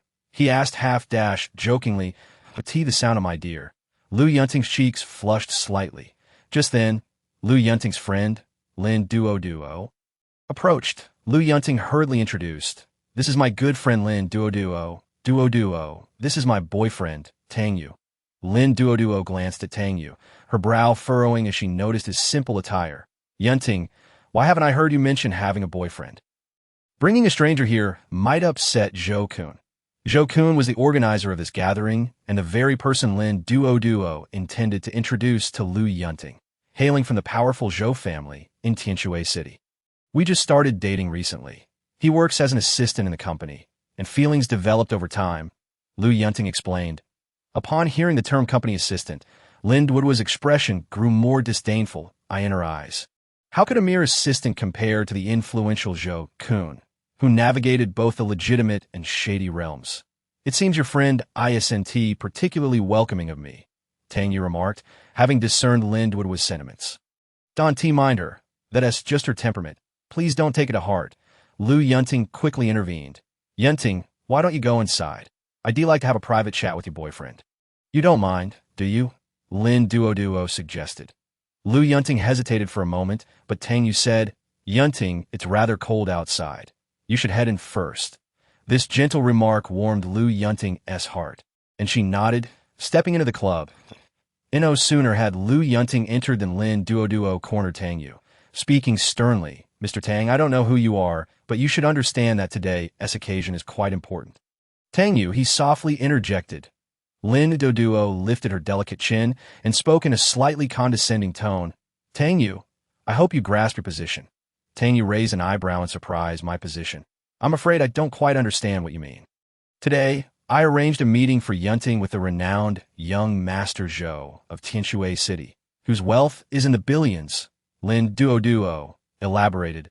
"If Yunting could be with him, her future will be filled with infinite possibilities, becoming an enviable lady of high society. This is all for her happiness," she continued, her eyes glinting with unwavering determination. Chapter 88.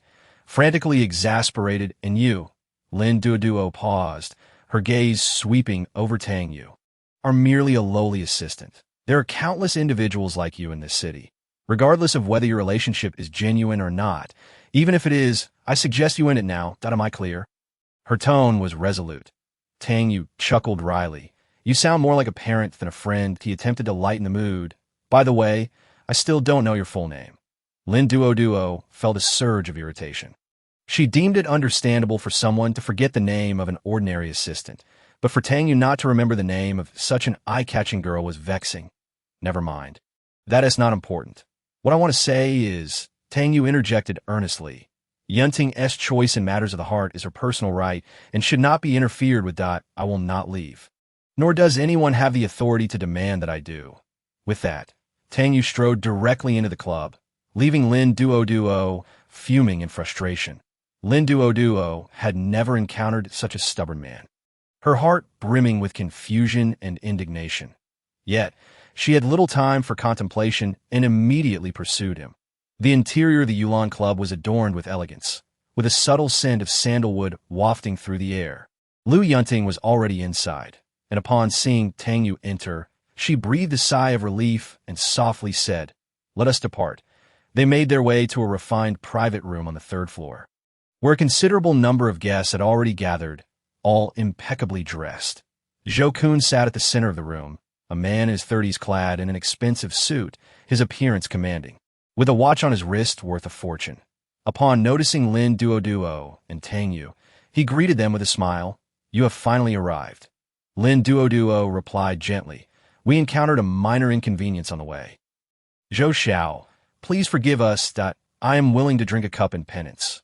Hastily, Lin Duoduo moved to the side, poured herself a glass of fine liquor, and downed it in one gulp. When faced with Tang Yue, she always bore the pride of a celestial being. Yet in Zhou Kun's presence, her demeanor shifted to one of utmost humility, her face adorned with a flattering smile.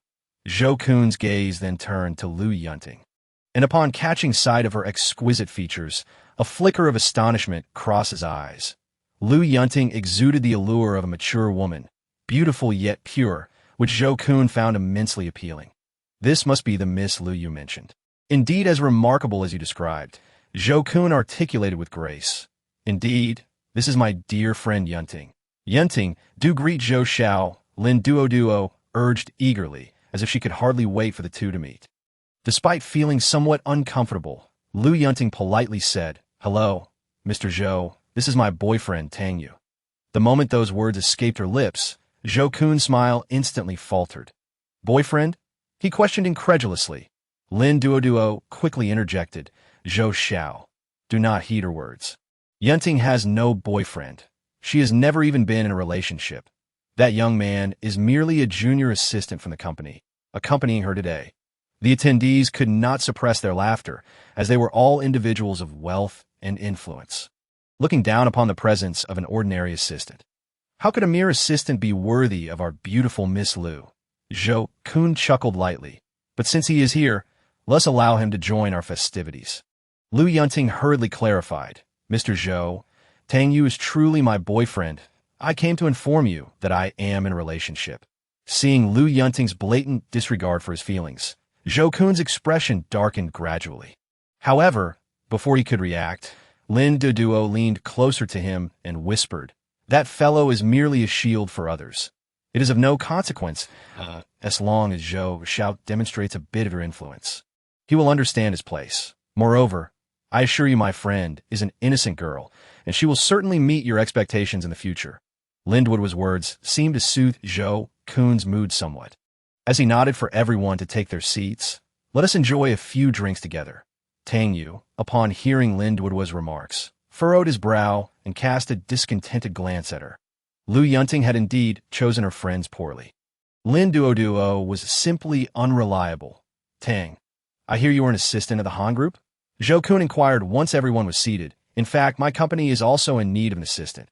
How does 15,000 a month sound?" Zhou Xiao is indeed generous. "It is astonishing that an assistant can earn so much." Someone chimed in from the side. In Tinshui City, the average salary hovered around 6,000, while 15,000 was nearly 2.5 times that figure. Zhou Kun, accompanied by a group of friends, found Tang Yue's words hard to believe and erupted into laughter, as if they considered him to be jesting. Lin Duoduo shot Tang Yue a disdainful glance and mockingly said, "Tang Yue, why not express your gratitude to Zhou Xiao? With just a word, he could secure you a job." Lu Yunting felt uncomfortable witnessing Tang Yue being ridiculed. However, Tang Yue gently pressed her hand, preventing her from speaking, and calmly replied, "Thank you, Zhou Xiao, but I am not interested in a 15,000 a month position. Oh, you certainly have high aspirations. How much do you earn as an assistant now?" Zhou Kun queried nonchalantly, clearly skeptical, and oh sooner had he spoken than the room fell into a brief silence, followed by a burst of laughter. "20,000 a month? Are you an assistant or the company CEO?"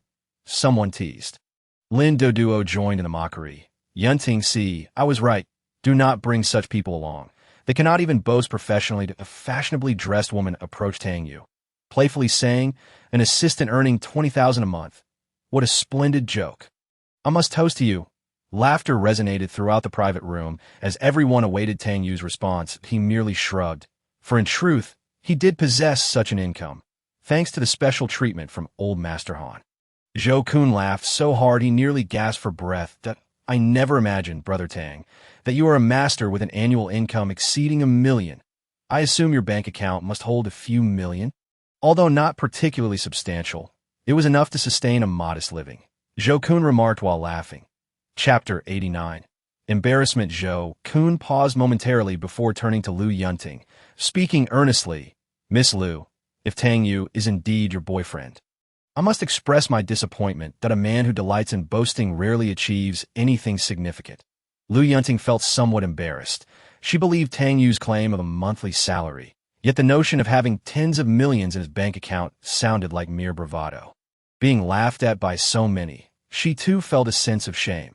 Just as the atmosphere grew awkward, Tang Yue's phone rang. He answered on speakerphone. Mr. Tang, my illness has completely healed, and I will transfer the 40 million remaining balance to your account immediately. The voice on the other end belonged to Tang Yue, who seemed to be busy on a film set, with a cacophony of background noise, and hurriedly hung up after delivering her message. The room fell silent in an instant, all eyes fixed on Tang Yue, dumbfounded. Lin Duo contemptuously remarked, Tang Yue, how shameless of you to have someone assist you in your charade, all to show off before everyone.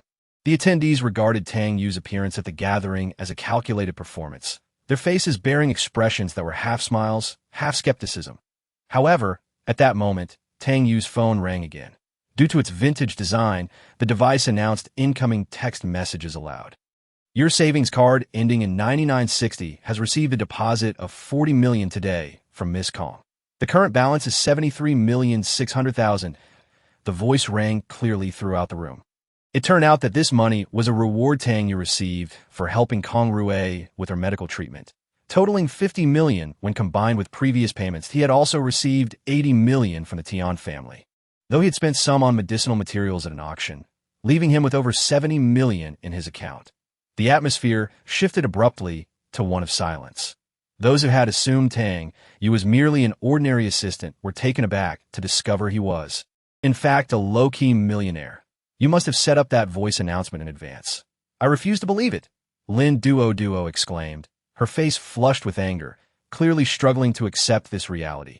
Even Lu Yunting appeared somewhat astonished. A few million is trivial compared to Zhou Xiao. His annual expenses likely exceed your entire fortune, scoffed the woman who had previously made the toast, clearly unwilling to acknowledge Tang Yue's capabilities. Others joined in, attempting to belittle Tang Yue's achievements. It was indeed uncommon for an assistant to accumulate such wealth, but in Zhou Xiao's presence, it paled in comparison. Zhou Xiao's projects often exceeded $1 billion in scale. Amidst the derision, Lu Yunting rose, her expression dark. You all doubted Tang Yue earlier, yet now that he has proven his worth, you continue to scoff. Since we are not of the same ilk, let us take our leave. Tang Yue remained remarkably composed, showing little concern for the individuals in the private room. Wait, Miss Lu, we were merely joking. Brother Tang is not so petty, right? Zhou Kun hastily attempted to retain her. Lin Duo quickly added, Yunting, do not be upset. Everyone was just having a bit of fun. Lu Yunting's expression softened slightly as she resumed her seat. Guests are always welcome. Let us raise a glass. Zhou Kun tried to ease the tension, signaling his subordinates to open a few bottles of expensive wine. Yunting, it has been a while since we gathered. Let us drink more. This fine wine costs more than 10,000 a bottle, and only Zhou Xiao has such a collection. Lin Duo urged, furthermore, it has been ages since we enjoyed each other's company. You must accompany me for a few more drinks. Soon, the table was laden with an array of high-end beverages. Lu Yunting raised her glass with the others. Miss Lu, a toast to you, Zhou Kun exclaimed warmly. Out of courtesy, Lu Yunting drank a glass. The wine, blended with fruit juice, was smooth yet potent. Yunting, it has been too long. I must toast you as well, Lin Duo added. Amidst the laughter, Zhou Kun suggested, since everyone is in such high spirits today, let us drink a few more rounds. After several rounds, the atmosphere grew even more exuberant. Zhou Kun suddenly brought up the martial arts competition that day, recounting the heroic deeds of a masked master. Did you all know? Today there was a martial arts competition in Tianjue City, where a masked master defeated his opponent with just a few moves. It has come to my attention that a certain master is unparalleled in the world, having even defeated grandmasters in combat. Tang Yue quietly sipped his drink nearby. He couldn't help but perk up his ears upon hearing this. This group was astonishingly discussing his own remarkable feats that in fact, allow me to share a secret with you all. Zhou Kun interjected with a chuckle after taking a sip of his drink. That master is, in truth, an old friend of mine. This revelation left everyone utterly astounded.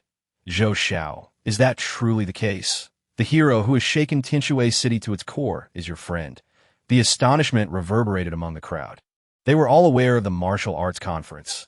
Yet now they discovered that this enigmatic figure was indeed a friend of Zhou Kun.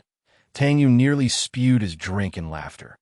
Zhou Kun certainly had the audacity to boast. When did he become friends with him? Zhou Xiao is truly remarkable. Oh no, such an individual is indeed impressive. Come, let us raise our glasses once more. Everyone busied themselves with flattery towards Zhou Kun. Unable to contain himself, Tang Yue interjected, I have never heard of him having a friend like you. Pretending to be so familiar with him, Zhou Kun shot Tang Yue a disdainful glance. His tone laced with condescension. How many times must I tell you? He is my brother, having grown up together. His demeanor has always been modest, believe it or not. Tang Yue had long harbored dissatisfaction towards Zhou Kun's various antics, as he often found ways to make him feel uncomfortable, and this time was no exception. If you, as an assistant, are unaware of the situation, it would be wise to refrain from speaking out of turn. Zhou Xiao never tells lies, chimed in a woman beside Zhou Kun, her voice dripping with sarcasm. Although Tang Yue's mention of 70 million had startled those present, in comparison to Zhou Kun's wealth, it was but a trifling sum. Faced with such a situation, Tang Yue could only shake his head in resignation, finding everything both absurd and laughable. Zhou Kun raised his glass, boldly proclaiming, Rest assured, as long as I am in Tang Yue City, your affairs are my affairs, and no matter who comes, I can handle them. Come, let us continue drinking. Miss Liu, why have you stopped drinking? Zhou Kun noted that Liu Yunting's face had flushed from the effects of alcohol. I am sorry. I'm feeling a bit dizzy and would prefer not to drink anymore. Liu Yunting gently waved her hand to refuse. Miss Liu, to not drink is to disrespect Zhou Xiao. He is usually so busy and rarely has the chance to socialize, a guest urged. Chapter 90. A grave situation. Liu Yunting found herself in a dilemma, unsure of what to do. Tang Yue, however, coldly glared at Lin Duo, thinking to himself that if Liu Jie truly got drunk, she would likely be exploited by these people. Thus, Tang Yue stepped forward and said, Ladies and gentlemen, I apologize, but my girlfriend cannot handle her liquor very well. Allow me to drink in her stead. With that, Tang Yue prepared to take Liu Yunting's glass. This action evidently infuriated Zhou Kun, whose expression darkened. I do not wish to drink with you. Out of respect for Miss Liu, I had no intention of saying much, but your repeated interruptions are quite disrespectful. Today, I intend to drink with Miss Liu, and I hope you understand your limits, or you may find yourself in trouble. After a few drinks, Zhou Kun's temper had noticeably worsened, completely losing his previous elegance. Observing this, Liu Yunting worried that Tang Yue might get into trouble and quickly said, Zhou Xiao, I will drink this glass. No. Tang Yue swiftly snatched the glass from Liu Yunting's hand. Firmly stopping her, he stared directly at Zhou Kun and provocatively asked, What if I insist on causing trouble? Upon hearing this, the atmosphere in the room erupted. Everyone glared at Tang Yue, eyes wide with disbelief. Then I will make it so you wish you were dead. Zhou Kun gritted his teeth, hurling threats. Kid, don't you think you can disrespect me without consequences? I have no interest in your face. Tang Yue refused to back down, retorting, I am curious to see how you will make my existence more unbearable than death. At that moment, a woman clad in a revealing backless outfit was kicked into the hall, her face bloodied. Though she had once been presentable, her cheeks were now swollen beyond recognition. Ying, the people in the private room gasped in shock. This woman was indeed a friend of Zhou Kun's. Ying, how did you end up like this? Zhou Xiao, you must stand up for Ying. The crowd began to stir. Just then, a group of assailants strode in from outside. Leading them was a robust man in his early 20s, exuding an undeniable aura of authority. He was followed by a group of men and women. The women dressed flamboyantly, while the men were all elegantly attired, exuding charisma. Upon seeing these individuals, Zhou Kun's brows knitted together immediately, realizing that they were not to be trifled with. This woman was causing a ruckus in our private room, so I gave her a little punishment. The burly man said nonchalantly. It turned out that Ying had mistakenly entered the wrong room, leading to a confrontation. Believing she had Zhou Kun's backing, she had spoken out of turn, resulting in her current state. Even in a drunken stupor, one should not be beaten to such an extent. Is there no law?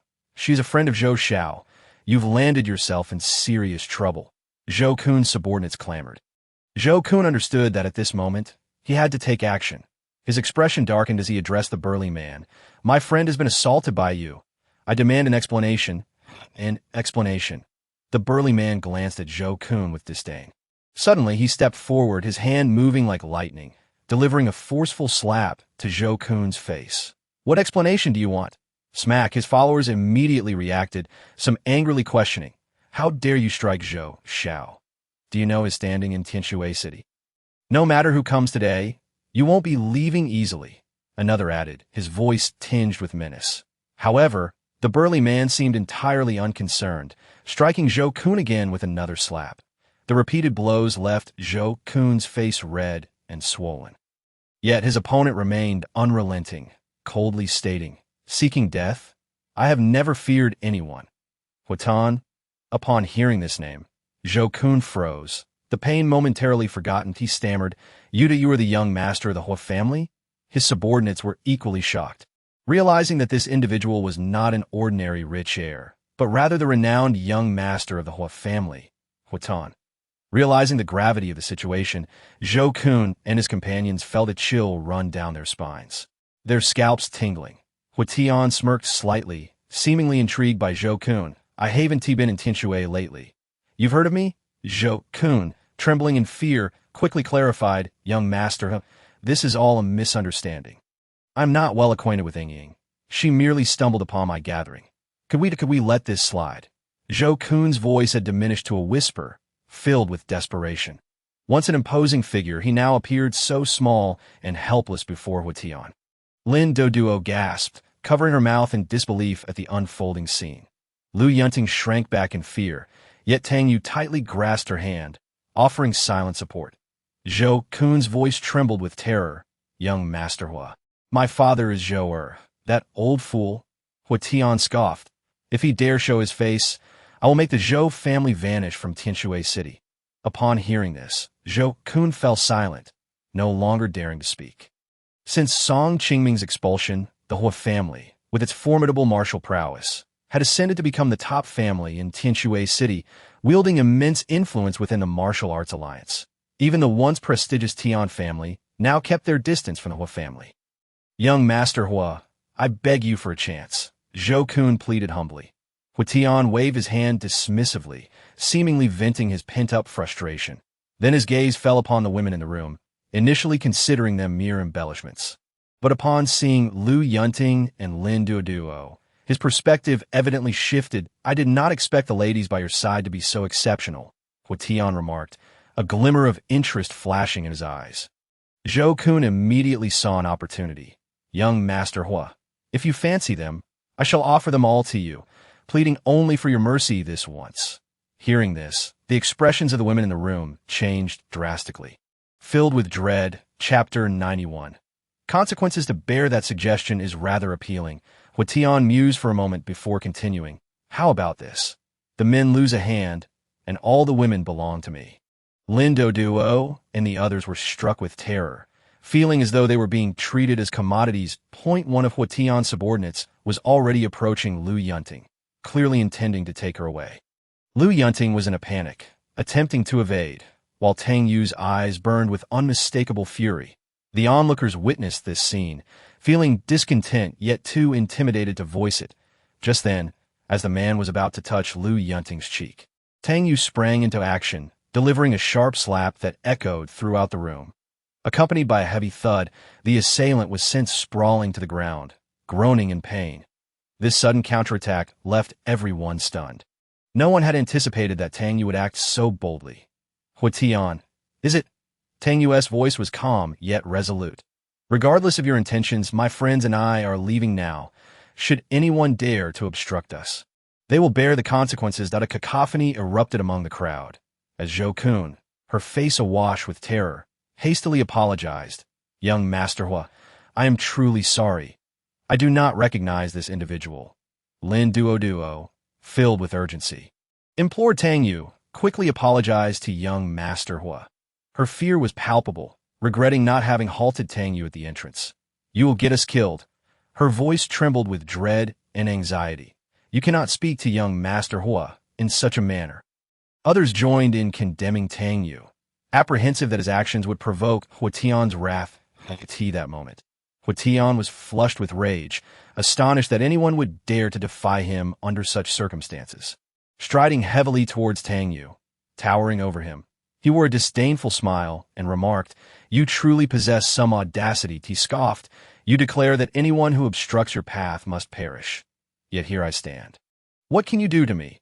However, as Hua Tian feigned indifference, Tang Yue's hand swiftly struck out once more, landing a precise blow upon his face. Hua Tian involuntarily staggered, the contempt in his eyes instantly replaced by shock.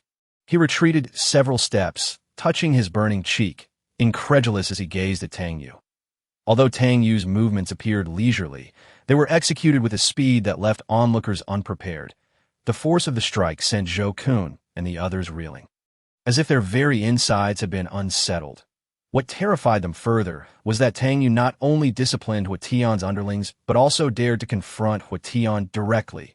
The spectators held their breath, not due to Tang Yue's martial prowess, but out of astonishment at his audacity. Was this man truly unafraid of death? "You dare!" Hua Tian spat out blood, his voice chillingly cold. Tang Yue disdainfully snorted, followed by another strike. Hua Tian's face received another brutal impact, causing him to stumble backward. Anger ignited in his gaze. The successive blows had dealt an unprecedented blow to his pride. "Do you even comprehend whom you are defying?" Hua Tian's voice was as frigid as ice. "I care not who you are." Tang Yue's eyes were as tranquil as still water. "Do you truly believe yourself so formidable?" Zhou Kun and the others felt their hearts nearly cease. Their faces etched with terror. In a panic, they began to distance themselves from Tang Yue. "Young Master Hua, we are in no way related to him. I have never even seen him before," Zhou Kun exclaimed, collapsing to her knees. "Please, spare us." The others quickly followed suit, their pleas echoing around them. Lu Yunting, paralyzed by the unfolding scene, felt an overwhelming gratitude towards Tang Yue, although she recognized that today's events would likely not end well. Tang Yue's willingness to stand up for her filled her with warmth. Observing the once arrogant individuals now reduced to such cowardice, she couldn't help but remark, "Weren't you all quite bold just a moment ago? Why has each of you become a turtle withdrawing into its shell? What do you know? This is the eldest son of the Hua family. If he seeks death, we cannot accompany him to doom." Zhou Kun retorted angrily, blaming Tang Yue for the chaos that ensued, fearing they would all be implicated. "Yunting, cease speaking for him. He will bring about your demise. Kneel quickly," Lin Duo urged frantically. Yet Tang Yue's voice remained calm. "Yunting, do not fear. He lacks the capability to force you to kneel." Hua Tian, upon hearing this, felt an inferno of rage nearly consume him. It had not been long since he had left Tianxue City, and now someone dared to challenge his authority in Tianxue, who did not know that Hua Tian was notoriously difficult to provoke. Even Zhao Lijua, who had once kept a wary distance from Song Qingming, never dared to cross him. Yet now, a young man in his 20s boldly stood against him, which greatly displeased Hua Tian that if he did not impart a profound lesson to this young man today, Hua Tian feared his hard-earned reputation would suffer, and who would dare regard him with respect in the future.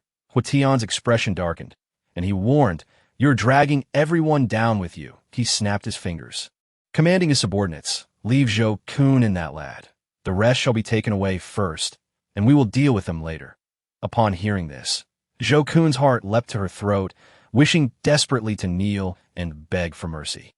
Meanwhile, Lin Duo and the others, realizing they were to be taken away, felt their legs weaken in fear.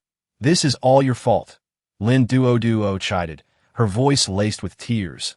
Lu Yunting was also taken away, and Tang Yue did not intervene. In truth, her presence had restricted his actions.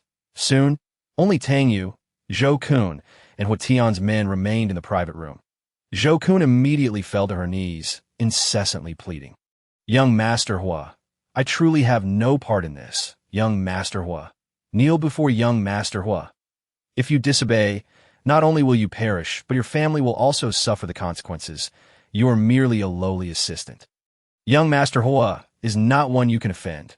Zhou Kun begged for mercy while simultaneously scolding Tang Yue. Yet Tang Yue stood calmly, while Hua Tian's accompanying women looked at him with disdain. Believing he was merely putting on an act. I see you have trained in martial arts. Yet you should understand, there are mountains beyond mountains and people beyond people. Hua Tian declared, kneel now, and kowtow to me 500 times. Sever your right hand, and I may spare your life. And if I refuse, Tang Yue coolly countered, then you shall see what awaits you. The consequences will be dire. Hua Tian, feeling humiliated, ceased his words. It was truly a disgrace to struggle against a mere assistant for so long. Chapter 92. Incredulity Su Shu. It is time. Hua Tian called out. A short man emerged from the crowd. It was Su Shu, a formidable expert invited by Hua Tian, although not a direct member of the Hua family. He held a high status within the clan, his martial prowess unfathomable. Disable his limbs and use his head as a chamber pot, Hua Tian ordered. Su Shu nodded, casting a cold glance at Tang Yue before darting forward, launching a palm strike at him. The force of the palm was like thunder, shattering the wine bottles on the table and sending liquids splattering everywhere. In the face of this sudden assault, Tang Yue merely responded with a nonchalant punch. His fist effortlessly pierced through Su Shu's palm strike, landing directly on his right hand. A tremendous noise erupted, akin to thunder crashing indoors, as Su Shu's body was propelled backward by the overwhelming force.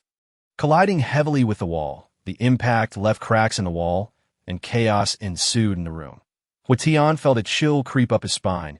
He attempted to leverage his family's name to intimidate Tang Yue. Do not approach. I am a member of the Hua family. My grandfather is Master Hua.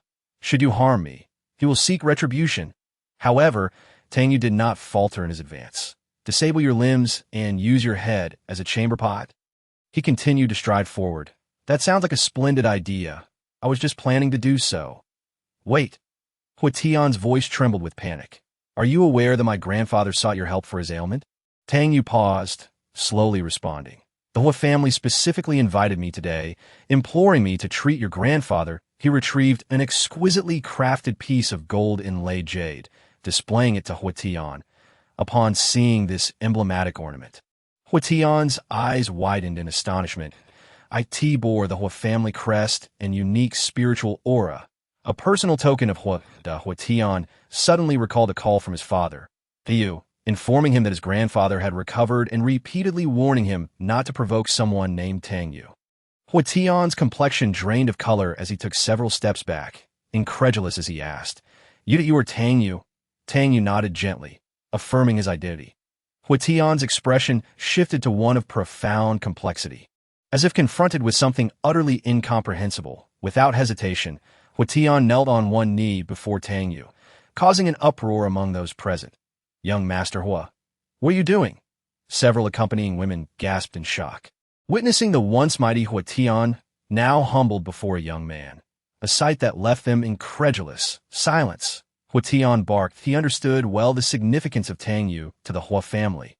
He had not only saved grandfather Hua, but also defeated Song Qingming, averting disaster for the Hua family. His absence from Tianjue City today was due to the family's arranged refuge for his protection. Zhou Kun's eyes widened, unable to fathom the scene before her. What kind of background did this young man, named Tang Yue, possess? Mr. Tang, please forgive my transgressions. Hua Tian sincerely apologized, fully aware of the formidable presence confronting him, one capable of extinguishing his life with ease.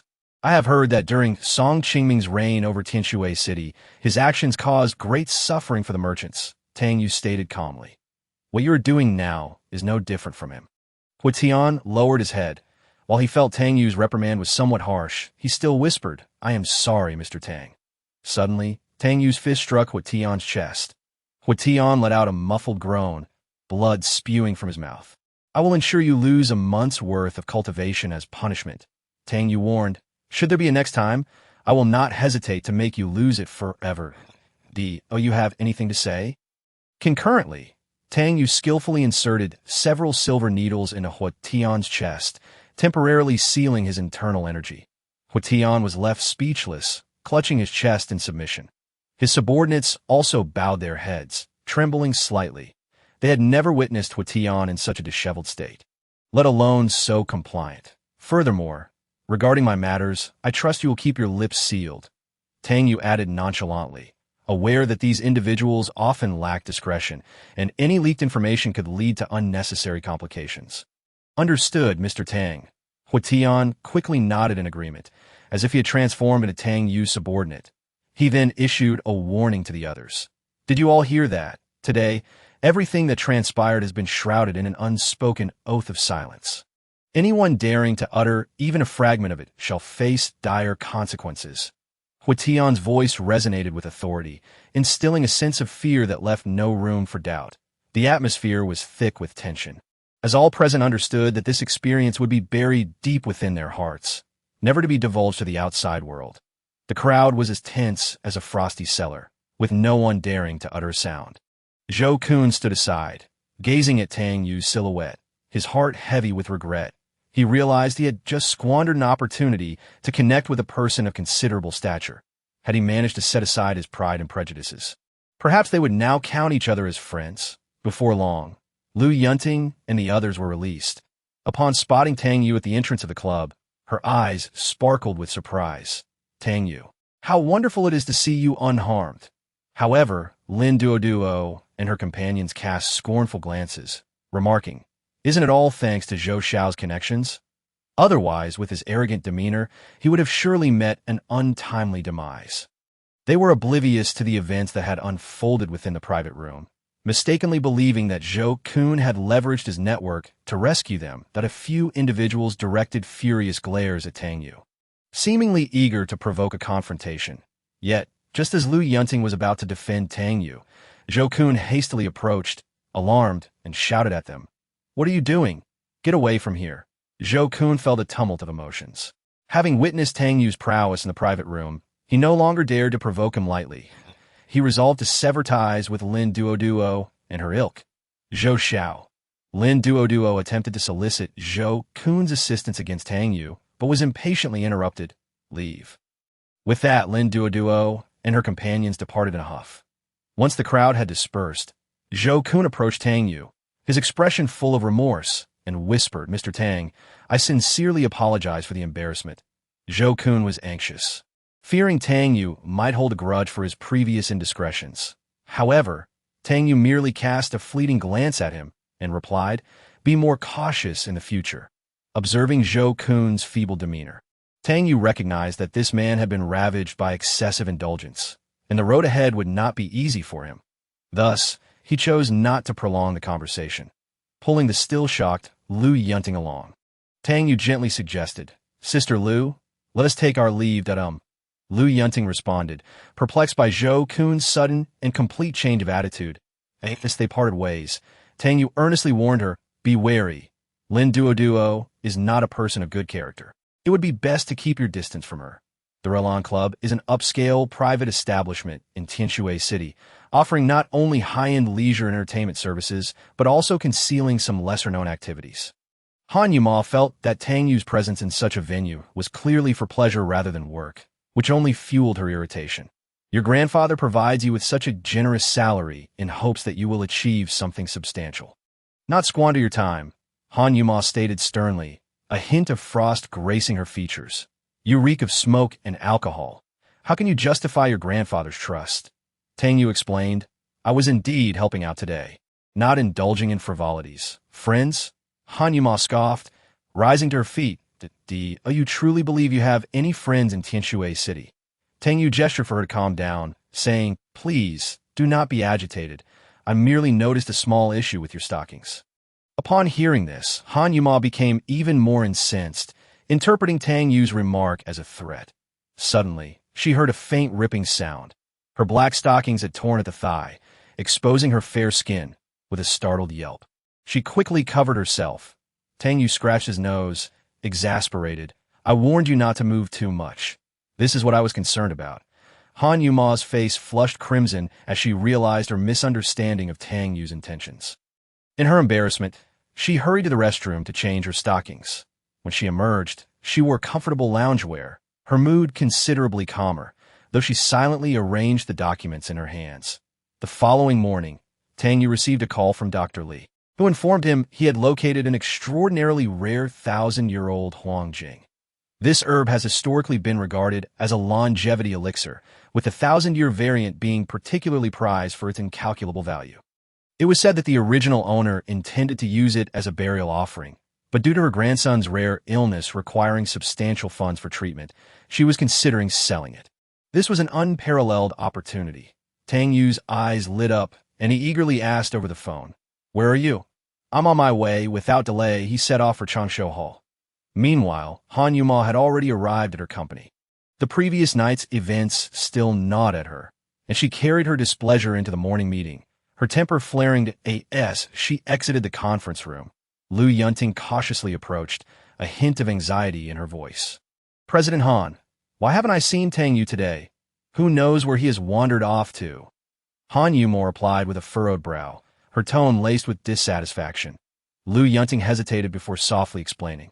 "Actually, because of my situation last night, Tang Yue may have encountered some trouble, which is why I'm concerned for him." "Because of your situation?" Han Yuma responded, taken aback. Lu Yunting proceeded to recount the events of the previous night. Although she was unaware of the specifics, having merely waited outside until Tang Yue resolved the issue. Nevertheless, she felt a sense of worry for his safety. Upon hearing this, Han Yuma's expression shifted to one of complexity. She realized she had misjudged Tang Yue. Feelings of guilt welling up within her, it turned out that Tang Yue had been assisting her secretary rather than indulging in leisure as she had presumed. "President Han, President Han." Lu Yunting called softly, noticing Han Yuma's distracted state. That moment, Tang Yue had arrived at Changshu Hall. Upon entering, he spotted Dr. Li seated with a sprightly elderly lady. The lady, with her snow-white hair and rosy complexion, appeared to be in excellent health. "This is Ms. Zhang Zulian, the seller of the Huangjing," Dr. Li warmly introduced. Tang Yue politely greeted Ms. Zhang. "Hello, Ms. Zhang," Dr. Li continued. "And Zulian, this is the buyer we discussed. The price we agreed upon is 15 million. Upon hearing the figure of 15 million, Tang Yue's heart soared, as this was a serendipitous windfall. Previously, he had spent over 3 times that amount to acquire a 1,000-year-old Hisho Wu. This favorable price was the result of considerable negotiation on Dr. Li's part, who understood Tang Yue's financial situation. Such a deal would have been impossible without the deep-seated friendship between Dr. Li and Zhang Zulian. However, when Ms. Zhang realized that Tang Yue was the buyer, her expression abruptly soured, and she corrected him in a gravelly voice. "Old Li, you misunderstood. I meant 150 million, not 15 million." The mention of this astronomical figure, Tang Yue's brow furrowed in disbelief. Such a price was utterly preposterous, far beyond his means. Dr. Li, equally astonished, exclaimed, "Zulian, did we not agree on 15 million? How did it suddenly escalate to 150 million? While the 1,000-year Huangjing was indeed rare. Such a price was simply untenable." Tang Yue interjected, attempting to ease the tension. "Perhaps we can reconsider." But Ms. Zhang remained steadfast in her stance. "I said, if you find it too expensive, then do not buy." Clearly, her attitude towards the transaction had hardened. Tang Yue scrutinized the obstinate elderly woman and ventured a guess. "Dr. Zhang, is it true that if the herb were purchased by Dr. Li, it would remain at the original price of 15 million, but for me, it has now escalated to 150 million. Ms. Zhang's eyes glimmered slightly as she conceded this point. Dr. Li, perplexed, inquired about the reasoning.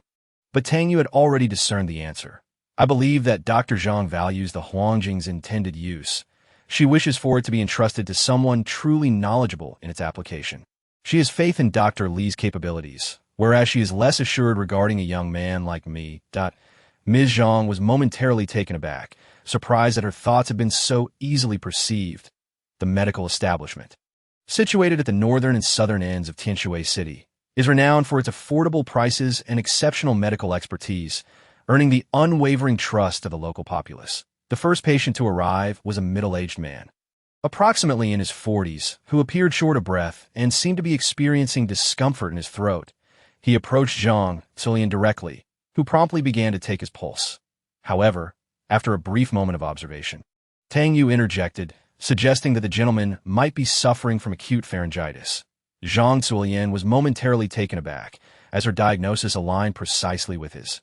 What astonished her further was that Tang Yue had accurately described the patient's symptoms and even deduced the cause to be long-term smoking coupled with the harsh conditions of his workplace, all without having touched the patient. You are absolutely correct. I have been smoking for over 10 years, and my throat has been particularly uncomfortable lately, especially since starting work at the new site, where dust is pervasive, the patient readily affirmed. Zhang Zuolian, intrigued, picked up her pen to write a prescription but then decided to test Tang Yue. Young man, while you can identify the ailment, do you know how to treat it? Upon hearing this, Zhang Zuolian's face displayed a flicker of astonishment. The prescription she had just written matched Tang Yue's recommendations perfectly, even down to the precise dosages. You truly are a physician. Zhang Zuolian exclaimed in admiration. A young Chinese medicine practitioner of such caliber was indeed rare. After the patient accepted the prescription, Tang Yue reminded him to wear a mask while working, and he departed with satisfaction. Not long after, the second patient entered, a robust man in his 30s, clutching his waist and appearing to be in considerable pain. This time, Zhang Zuolian refrained from rushing in and instead turned her gaze towards Tang Yue, seemingly awaiting his next move. Understanding that Zhang Zuolian was putting him to the test, Tang Yue immediately began to take the pulse of the man before him. The young man nodded in astonishment. Yes, I have all the symptoms you mentioned. How did you know, doctor? Zhang Zuolian silently observed, acknowledging the young man's reaction with a slight nod.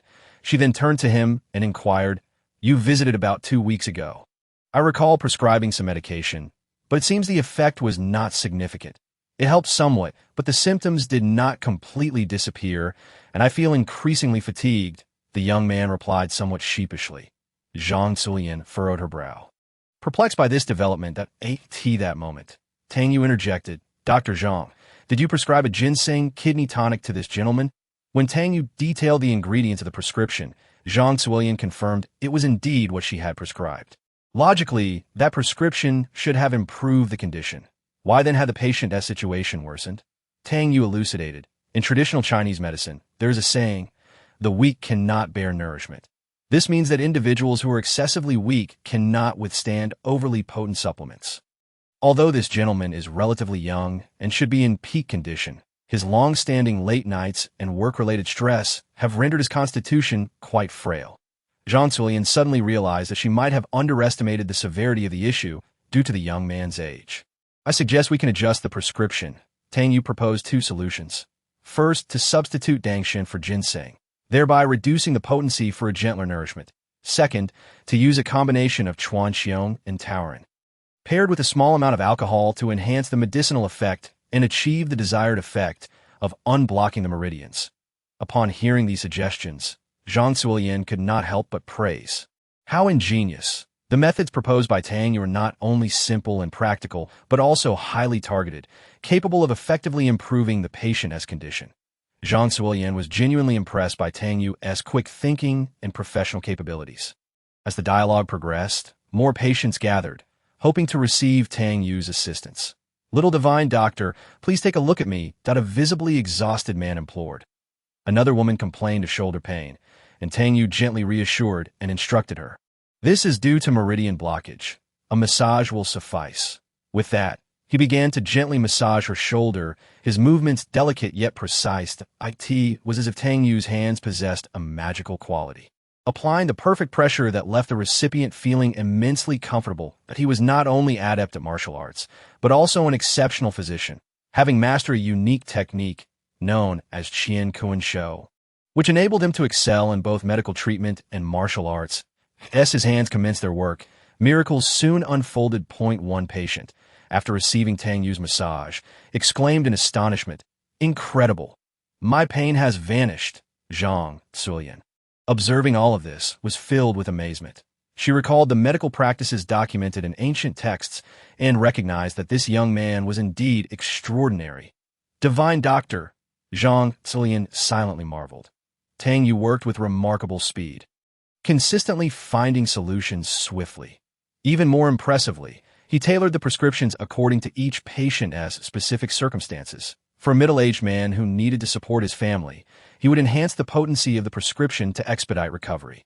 Conversely, for elderly patients with frail constitutions, he would prescribe gentler remedies to aid their peaceful recuperation.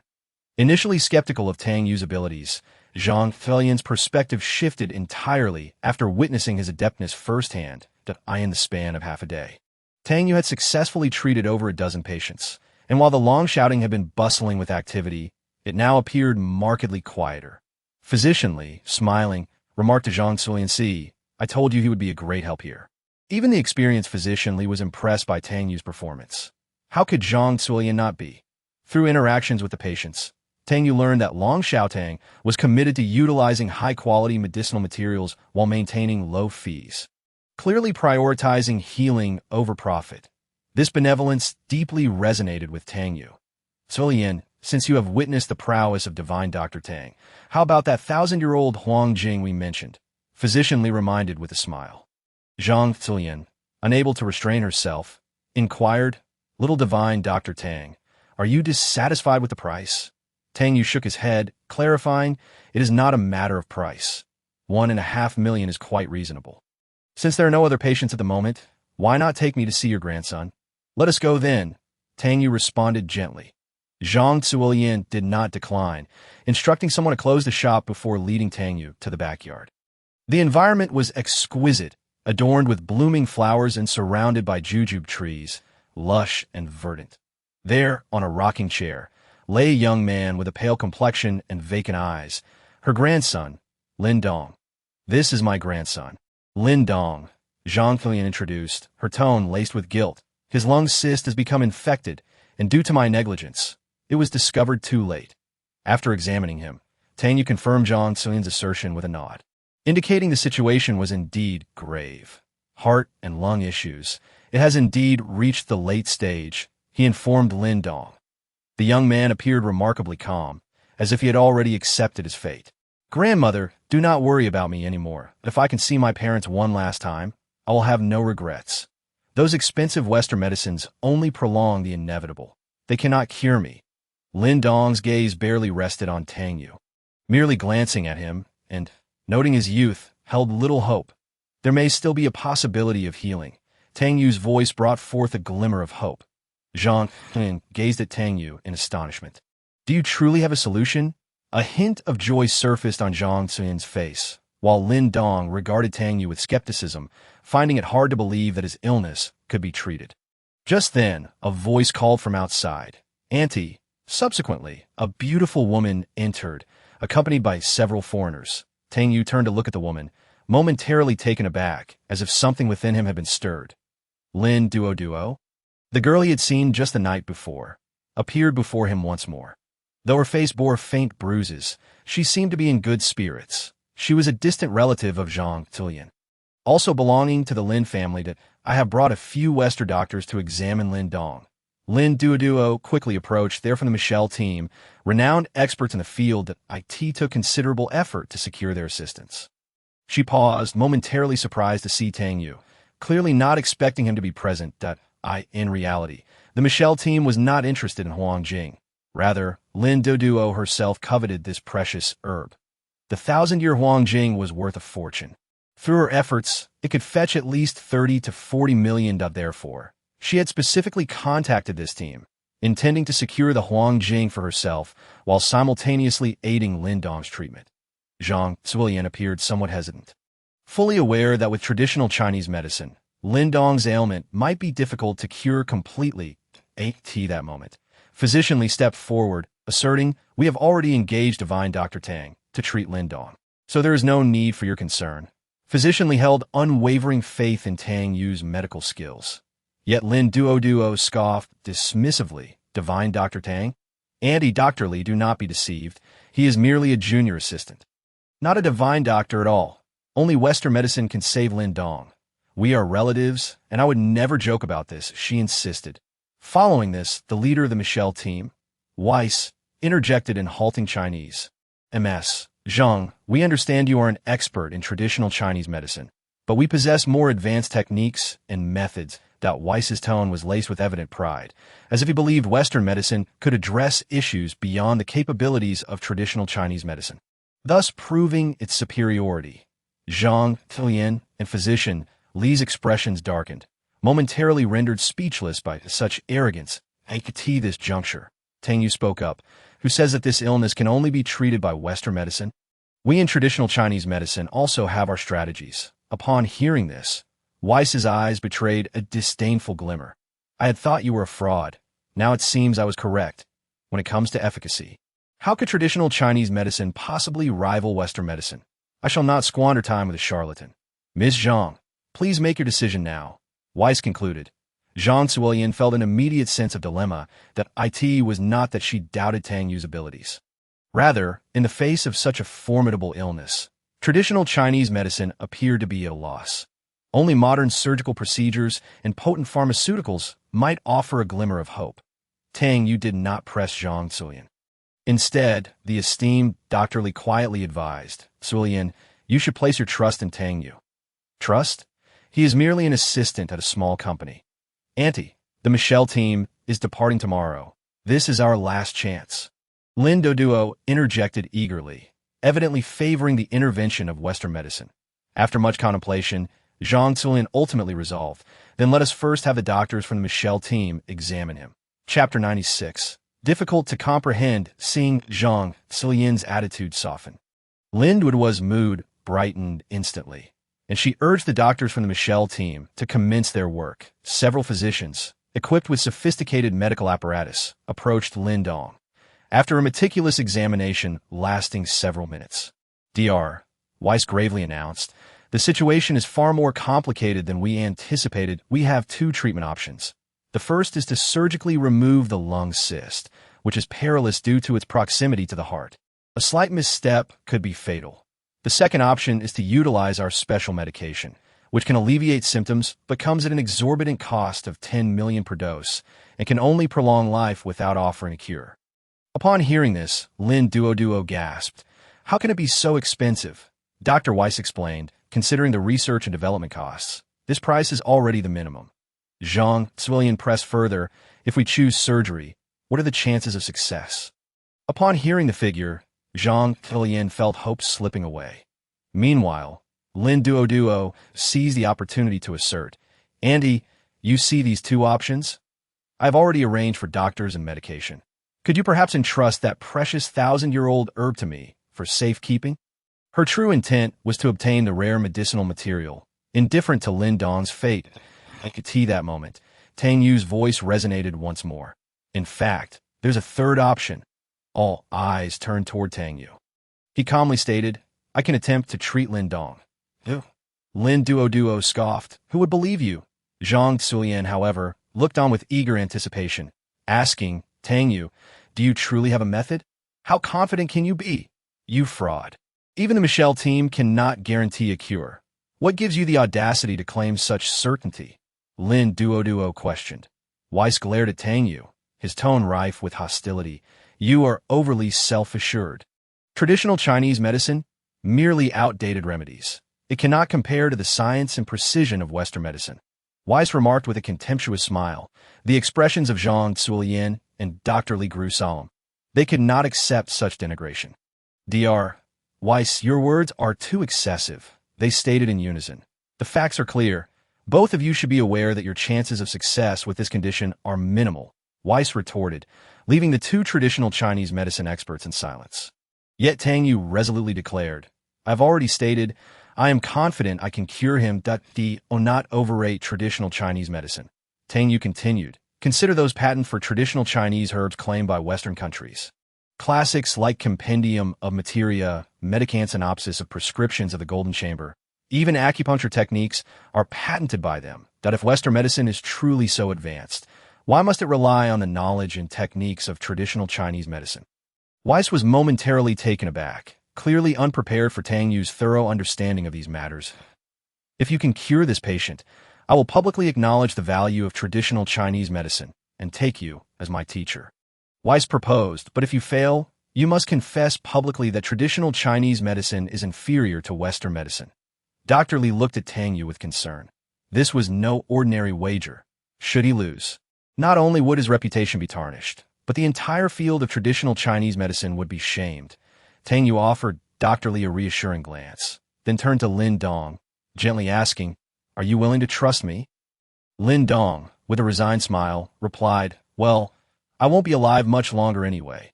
What harm in trying? Tang Yue retrieved a length of rope from a corner and approached Lin Dong. Before Lin Dong could react, he was tightly bound. He stared at Tang Yue in astonishment, bewildered by this unexpected action. Weiss frowned in confusion, questioning the methods of traditional Chinese medicine. How curious. You bind patients while treating them. Tang Yue shot him a glance and replied coolly. The wisdom of traditional Chinese medicine may be difficult for a foreigner like you to comprehend. Weiss also scoffed dismissively, finding Tang Yue's approach nonsensical. Once it was confirmed that Lin Dong was immobilized, Tang Yue's gaze sharpened, that a glimmer of gold flashed in his hand as a golden knife appeared, but just as everyone anticipated harm to Lin Dong, the knife swiftly transformed into a silver needle, piercing Lin Dong's chest with remarkable speed. Pus and blood erupted forth, leaving Lin Dong pale and gasping. The onlookers were aghast, particularly Lin Duo, who screamed accusations at Tang Yue, branding him a murderer and demanding that nearby individuals restrain him and summon Dr. Weiss for emergency aid. However, everyone, including Dr. Weiss, stood frozen in shock, watching the purged pus with astonishment. What the Michelle team had only a 1 in 10 chance of accomplishing, Tang Yue had effortlessly achieved. Dr. Li and Zhang Zulian exchanged glances, finally grasping Tang Yue's intent. Even Dr. Weiss, taken aback, had to concede that Tang Yue's skills exceeded his expectations. Dr. Li marveled, I never knew it could be done this way. Zhang Zulian slapped her forehead in frustration, lamenting, why didn't I think of that? Dr. Weiss's curiosity was piqued to the point of bursting, and he eagerly inquired, what exactly just happened? Dr. Li explained to Dr. Weiss, have you heard the idiom to be on tenterhooks? Of course, Dr. Weiss replied. Dr. Li continued, Dr. Tang just employed that very technique, using fear to momentarily elevate the heart, thus creating a brief gap between the heart and lungs, allowing him to swiftly insert the silver needle and expel the pus. Dr. Weiss was incredulous. How is that possible? In such a fleeting moment, who could react and accurately administer the needle? Tang Yue smiled gently. Nothing is impossible. Sometimes the techniques of traditional Chinese medicine are more precise than Western medical equipment. Though Dr. Weiss was filled with doubt, he had no choice but to acknowledge Tang Yue's accomplishment. After deep contemplation, he realized that Tang Yue had not only found a solution, but had executed a precise maneuver in the blink of an eye. A skill that left him in awe. Minutes later, Dr. Weiss sincerely stated, I apologize for my previous words. Traditional Chinese medicine is indeed remarkable and deserves our respect. Chapter 97. A foreboding sense, Mr. Tang, I concede. From this day forth, you shall be my teacher. With that, Dr. Weiss bowed deeply. The tradition of apprenticeship in traditional Chinese medicine involves formal rituals. Dr. Li chuckled. Usually, one must kneel and bow 3 times, and own need for such formality. Simply calling me teacher will suffice. Tang Yue waved his hand dismissively. I hope Mr. Weiss understands that traditional Chinese medicine is by no means inferior to Western medicine. Tang Yue added, tea this moment. Zhang Zulian approached, extending the 1,000-year-old herb to Tang Yue. Dr. Tang, I owe you my gratitude. Please accept this precious herb as a token of my appreciation. Thank you, Tang Yue replied with a smile, contemplating how this would enhance his abilities and bring him closer to his goals of vengeance. Meanwhile, Lin Duo observed with a flicker of jealousy as Tang Yue accepted the herb, yet she said nothing. This rare 1,000-year-old herb was a coveted treasure she had long desired, now slipping through her fingers into Tang Yue's possession. Auntie, this is your most cherished treasure. How can you so easily give it away? Lin Duo urged anxiously. Shortly thereafter, Lin Duo left the courtyard with a dark expression, promptly dialing a number and speaking sweetly. Young Master Zhou, could you do me a small favor? As long as you teach this person a lesson, I shall grant you whatever you wish tonight. Lin Duo exited the vehicle, haughtily declaring, surrender the herb, and I might spare your life. Otherwise, I shall break your limbs and leave you to beg on the streets of Longcheng. Tang Yue frowned, softly warning, Lin Duo, out of respect for your connection to Sister Lu, I do not wish to complicate matters. Do not force my hand. Spare me. Who needs your charity? Lin Duo scoffed, tilting her chin disdainfully. Seeing her unrepentant demeanor, Tang Yue snorted coldly. Choosing not to engage further at that moment, a group of burly men emerged from their vehicles, and a luxurious sports car came to a halt beside Lin Duo, from which Zhou Kun stepped out. Young Master Zhou, this is the one. It was forgivable yesterday, but today he dares to snatch my herb. Truly, he is courting death. Lin Duo pouted, casting flirtatious glances at Zhou Kun. However, upon seeing Tang Yue, Zhou Kun's expression shifted dramatically, and he respectfully inquired, "Young Master Tang, is it truly you?" Zhou Kun paid no heed to her doubts and swiftly approached Tang Yue, humbly stating, "Young Master Tang, I apologize, I did not realize it was you, kneel." Tang Yue commanded calmly. Without hesitation, Zhou Kun knelt before him, her demeanor exceedingly submissive. This scene caused Lin Duo, who stood nearby, to widen her eyes in astonishment. She could hardly comprehend how the typically arrogant Zhou Kun, who had just bowed to Huatian the previous day, could now bow down to Tang Yue. With a sorrowful expression, Zhou Kun declared, "Young Master Tang, this is truly a misunderstanding." Lin Duo felt a sense of foreboding. She had not disclosed Tang Yue's identity over the phone, believing this confrontation was directed at an inconsequential figure. Upon witnessing Zhou Kun's attitude, she quickly interjected, "Zhou Xiao, what are you doing? He is merely a lowly assistant, not Huatian. You have mistaken him." Yet Zhou Kun was already seething with rage, bellowing, "Shut up! Young Master Tang is now my superior. I cannot afford to offend him." His gaze was filled with both fear and a desperate plea for forgiveness directed at Tang Yue. With a sigh, Tang Yue replied calmly, "I do not wish to waste words with you. I simply hope you will act wisely. From now on, I do not wish to see Lin Duo again. You shall handle this matter. If you fail, do not expect to continue your life in Longqing." With that, Tang Yue turned and departed the scene. Zhou Kun waited until Tang Yue's figure had completely vanished before daring to rise. His fury erupted like a volcano as he turned to the stunned Lin Duo, delivering several resounding slaps to her face. "Lin Duo, even if you seek death, do not drag me down with you." Zhou Kun roared, then commanded his subordinates, "Break her legs, ensuring she disappears from Longqing forever."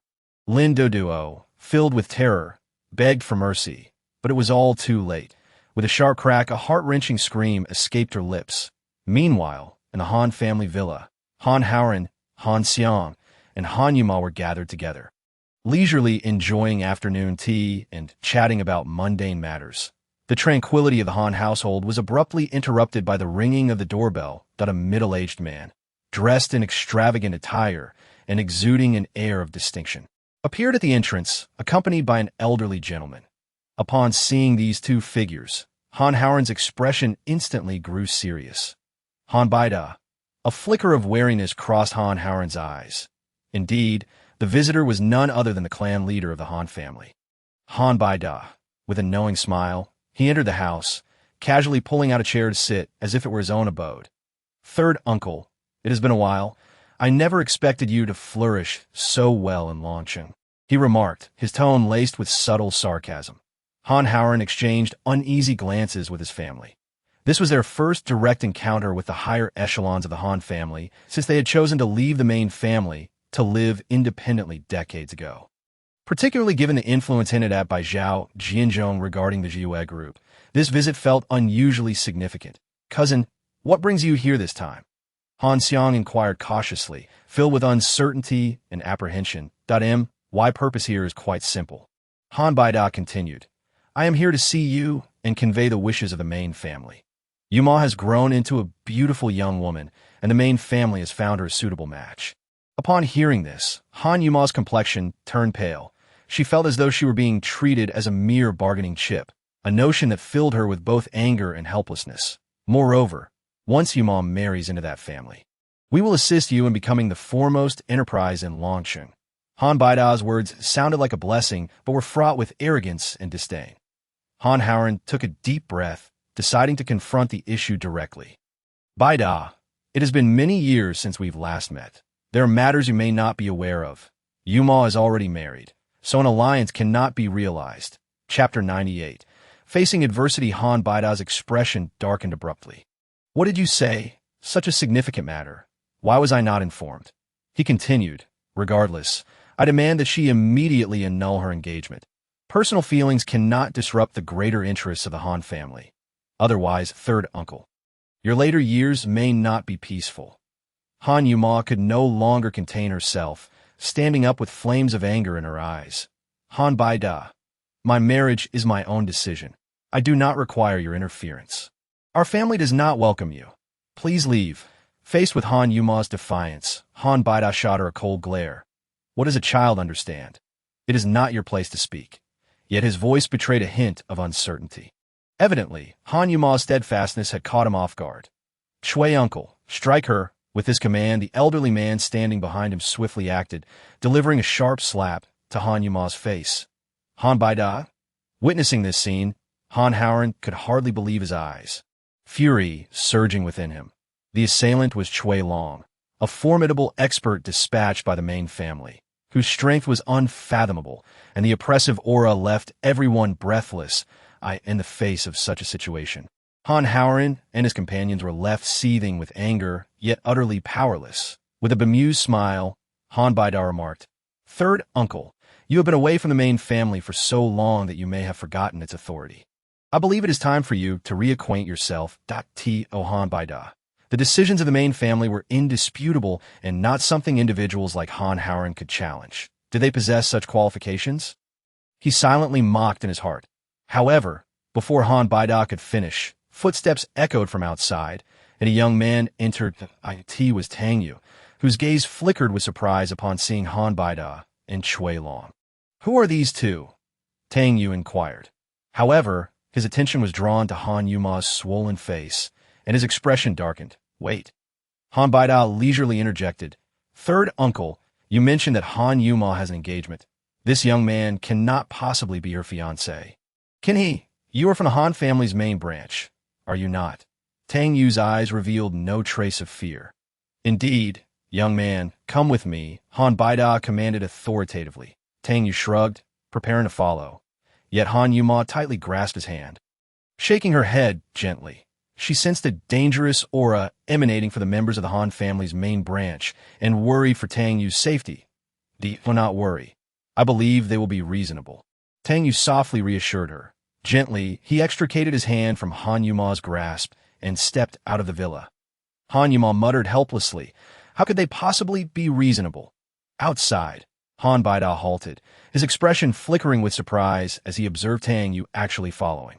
He had not anticipated that this young man would dare to confront him, demonstrating considerable audacity.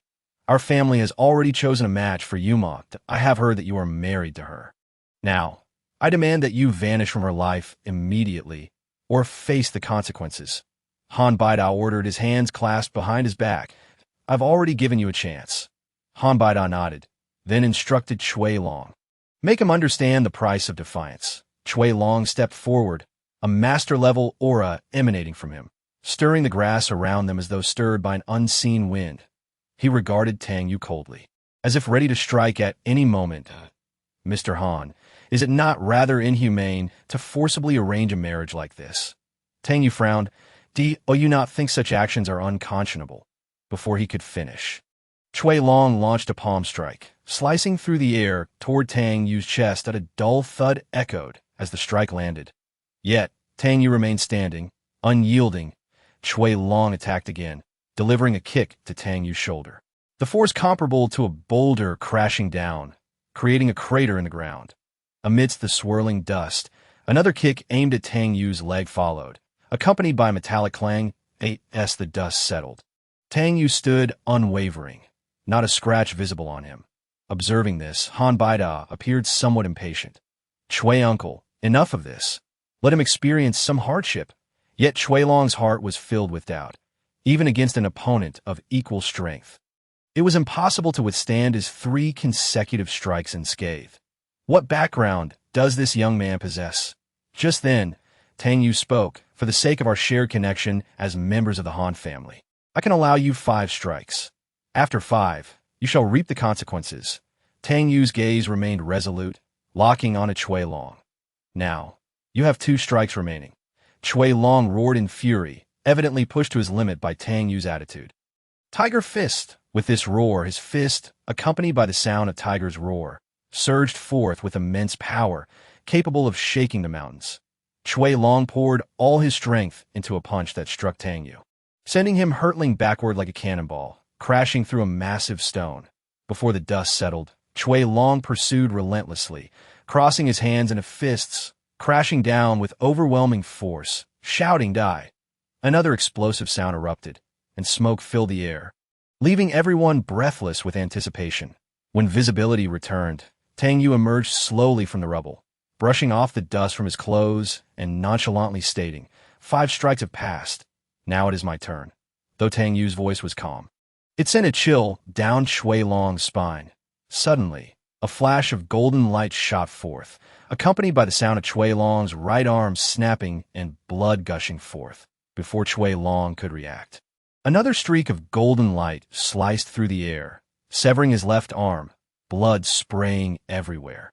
Uncertain of which hand you use to inflict injury upon Rue Amo, it seems that both hands must be rendered useless. Tang Yue explained, his tone remaining composed. Chui Long, unable to bear the pain, turned pale instantly, and after a mournful cry, he lost consciousness. Tang Yue gazed at Chui Long, remarking, "Your abilities are on par with Song Yuming, perhaps even inferior in terms of murderous intent." Han Baida, who had been observing from the side, wore a grim expression.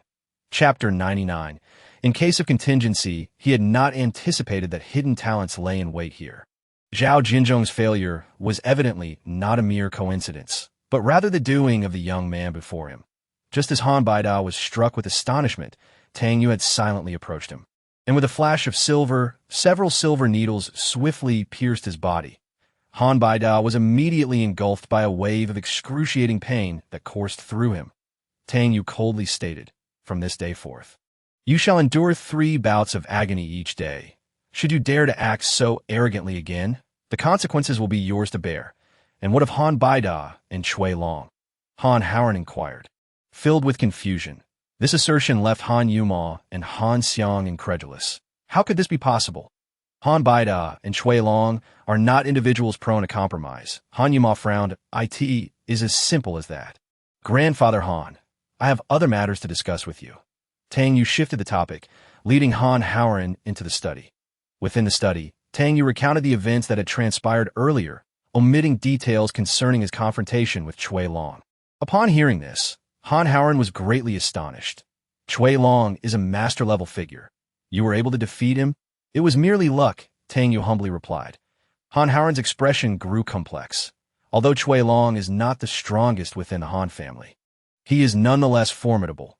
This incident will likely not be easily brushed aside by the head of the Han family. Let us hope they know their place and refrain from causing further trouble. Tang Yue reassured, "Grandfather Han, you have always protected me. Now it is my turn to safeguard you." The two continued their conversation in the study, deliberating future strategies. As night fell, Tang Yue sought out a secluded spot and retrieved a millennium-old Huangjing. As he channeled the energy within him, a drop of pure spiritual liquid coalesced within the Huangjing. With a gentle inhalation, that drop of spiritual liquid slid into his mouth. As the Chaos True Dragon technique circulated, Tang Yue began to absorb and refine the power of that drop of liquid. A powerful aura emanated from him, as if he had merged with the surrounding air, exuding a mysterious and commanding presence. Encountering some trouble, Han Baida's countenance darkened. "Where is father?" This expedition to Longshang proved far more troublesome than Han Baida had anticipated, his heart ablaze with fury, wishing to uproot Han Howard's family at once. Shortly thereafter, an elderly man with graying hair and dignified demeanor entered the hall. None other than Han Yuran, the head of the Han family. Observing this, Han Baida stepped forward respectfully, saying, "Father, I visited the Han family in Longsheng, intending to propose a marriage alliance between Han Yuma and the Ning family, only to find that she's already married. Even worse, Han Howard has inexplicably gained the company of a master-level expert. Not only did he incapacitate Uncle Chui, but he also injured me." Han Baida continued, "Father, I wish to request Master Wang and Master Li to accompany me to teach Han Howard a lesson." Upon hearing this, Han Yu ran, expressionless as he leaned on his dragon-headed cane, spoke calmly. "I suspected that old fellow would not easily relent. Zhao Jinzhong's failure and the cause of Song Yoming's death now makes sense. Evidently, there are hidden protectors watching over him. Yet even so, Han Baida insisted, offending the head of our Han family. Even with the protection of 3 masters, he cannot escape death.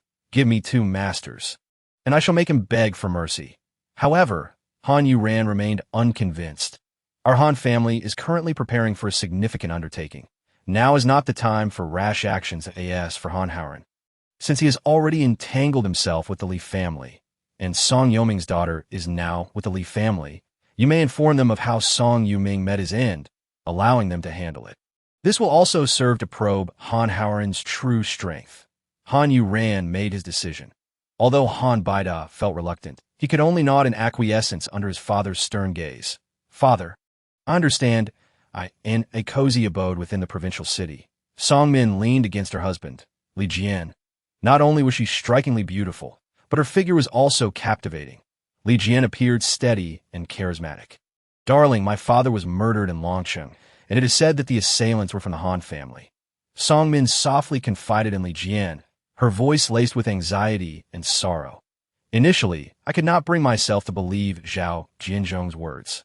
But now even the Han family has acknowledged it. She continued, I hope the Li family can lend a hand to help me avenge my father.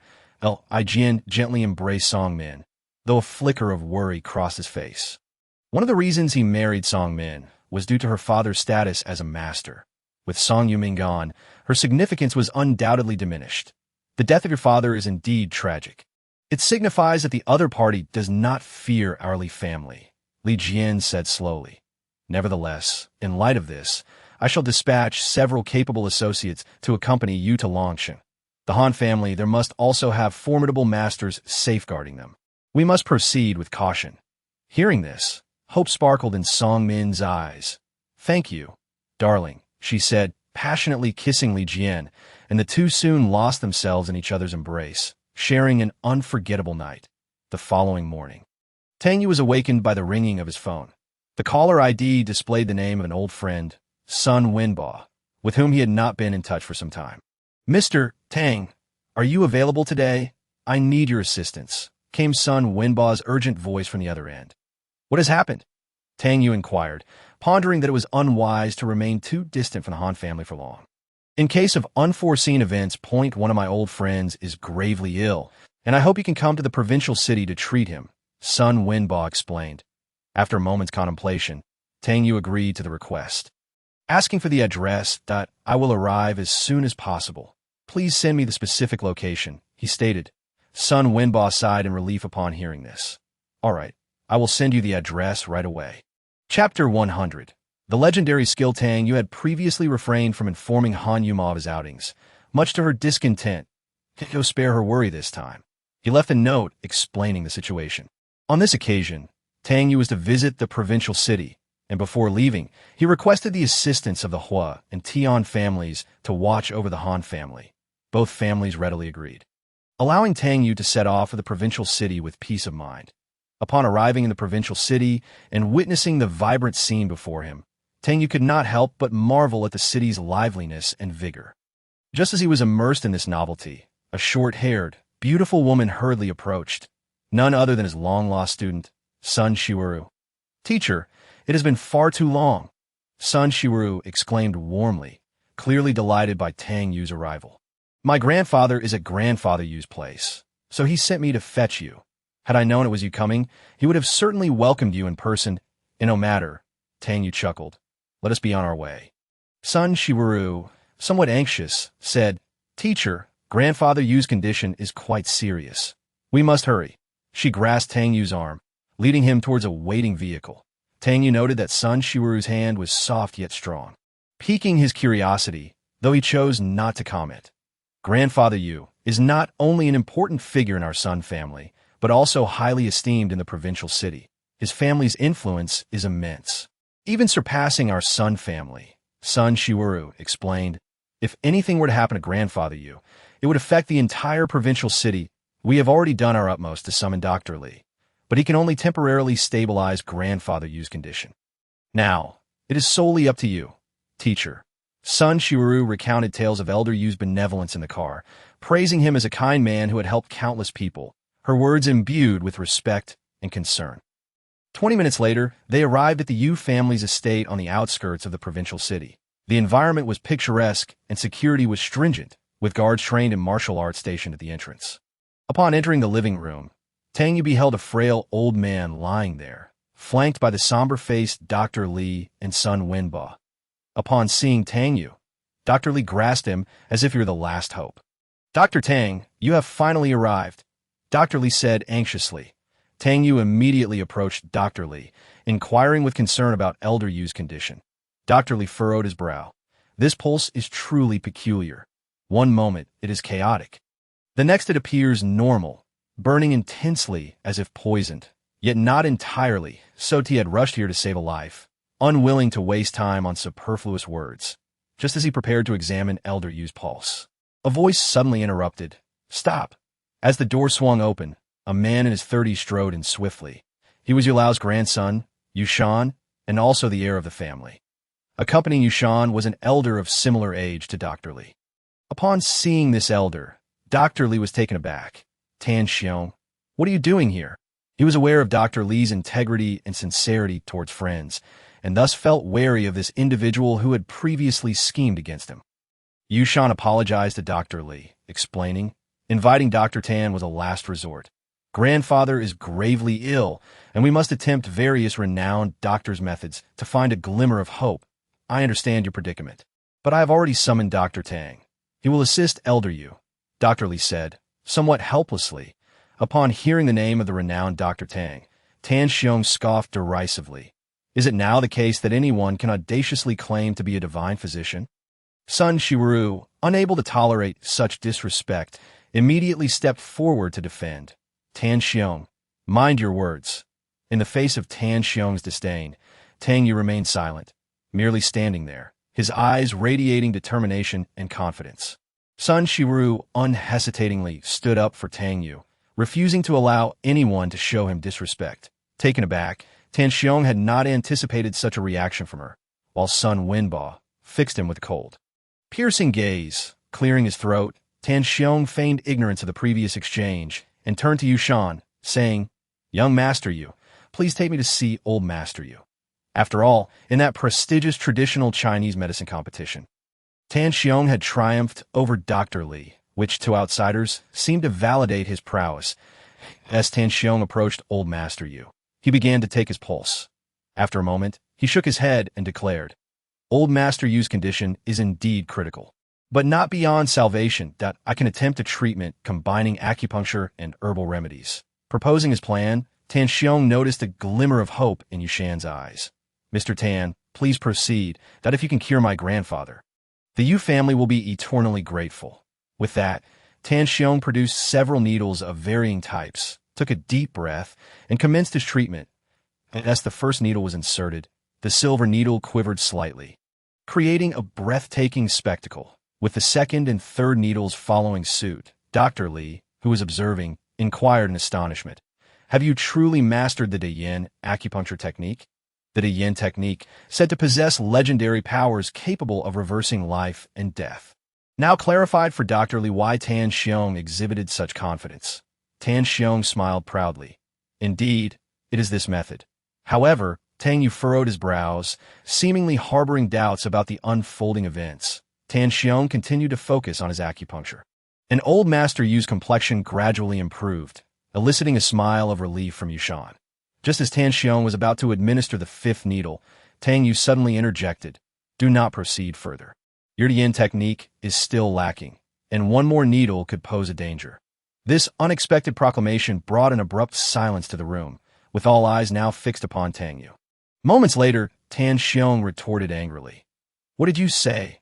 I have dedicated over a decade to mastering this art. How dare you claim I only possess a superficial understanding? Give me just a few more needles, and I shall completely cure Old Master Yu's ailment." "What do you mean by interrupting me?" Tan Xiong demanded, casting a hopeful glance at Yushan for support. Yushan frowned, evidently perplexed by Tang Yu's assertion. "Nonsense!" Tan Xiong exclaimed passionately. "Young Master Yu, these two individuals have been nothing but a distraction to my work. If you do not remove them, the consequences of my distraction could be catastrophic." Caught in a dilemma, Yushan felt torn. Though Dr. Li had not fully cured his father, he had been making efforts to alleviate his condition. It seemed excessive to expel Dr. Li and Tang Yue, yet he did not want to take any risks. "You are talking nonsense," Sun Shiru declared, hands on her hips, defending Tang Yue. Yet Tan Xiong did not engage with her, instead continuing to beseech Yushan for a decision. "You go." Sun Shiru attempted to interject again. But Yushan had already made his choice. "Mr. Li, and you as well, sir," Yushan said gently. "I know you both wish to assist my father, but at this moment, Dr. Tan requires a quiet environment to complete his treatment. Please, would you kindly step outside for a while? As compensation, I will pay double the fee."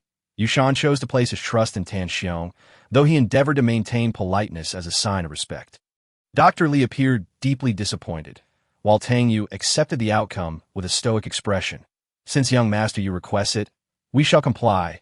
Tang Yue paused before offering a warning, "But I must remind you, if Dr. Tan continues with his acupuncture, old master Yu's symptoms will worsen. First, his complexion will turn purple, followed by rapid breathing, then chest discomfort and coughing. After the third needle, he may cough blood. And the fourth needle could be life-threatening. I hope you will consider this carefully."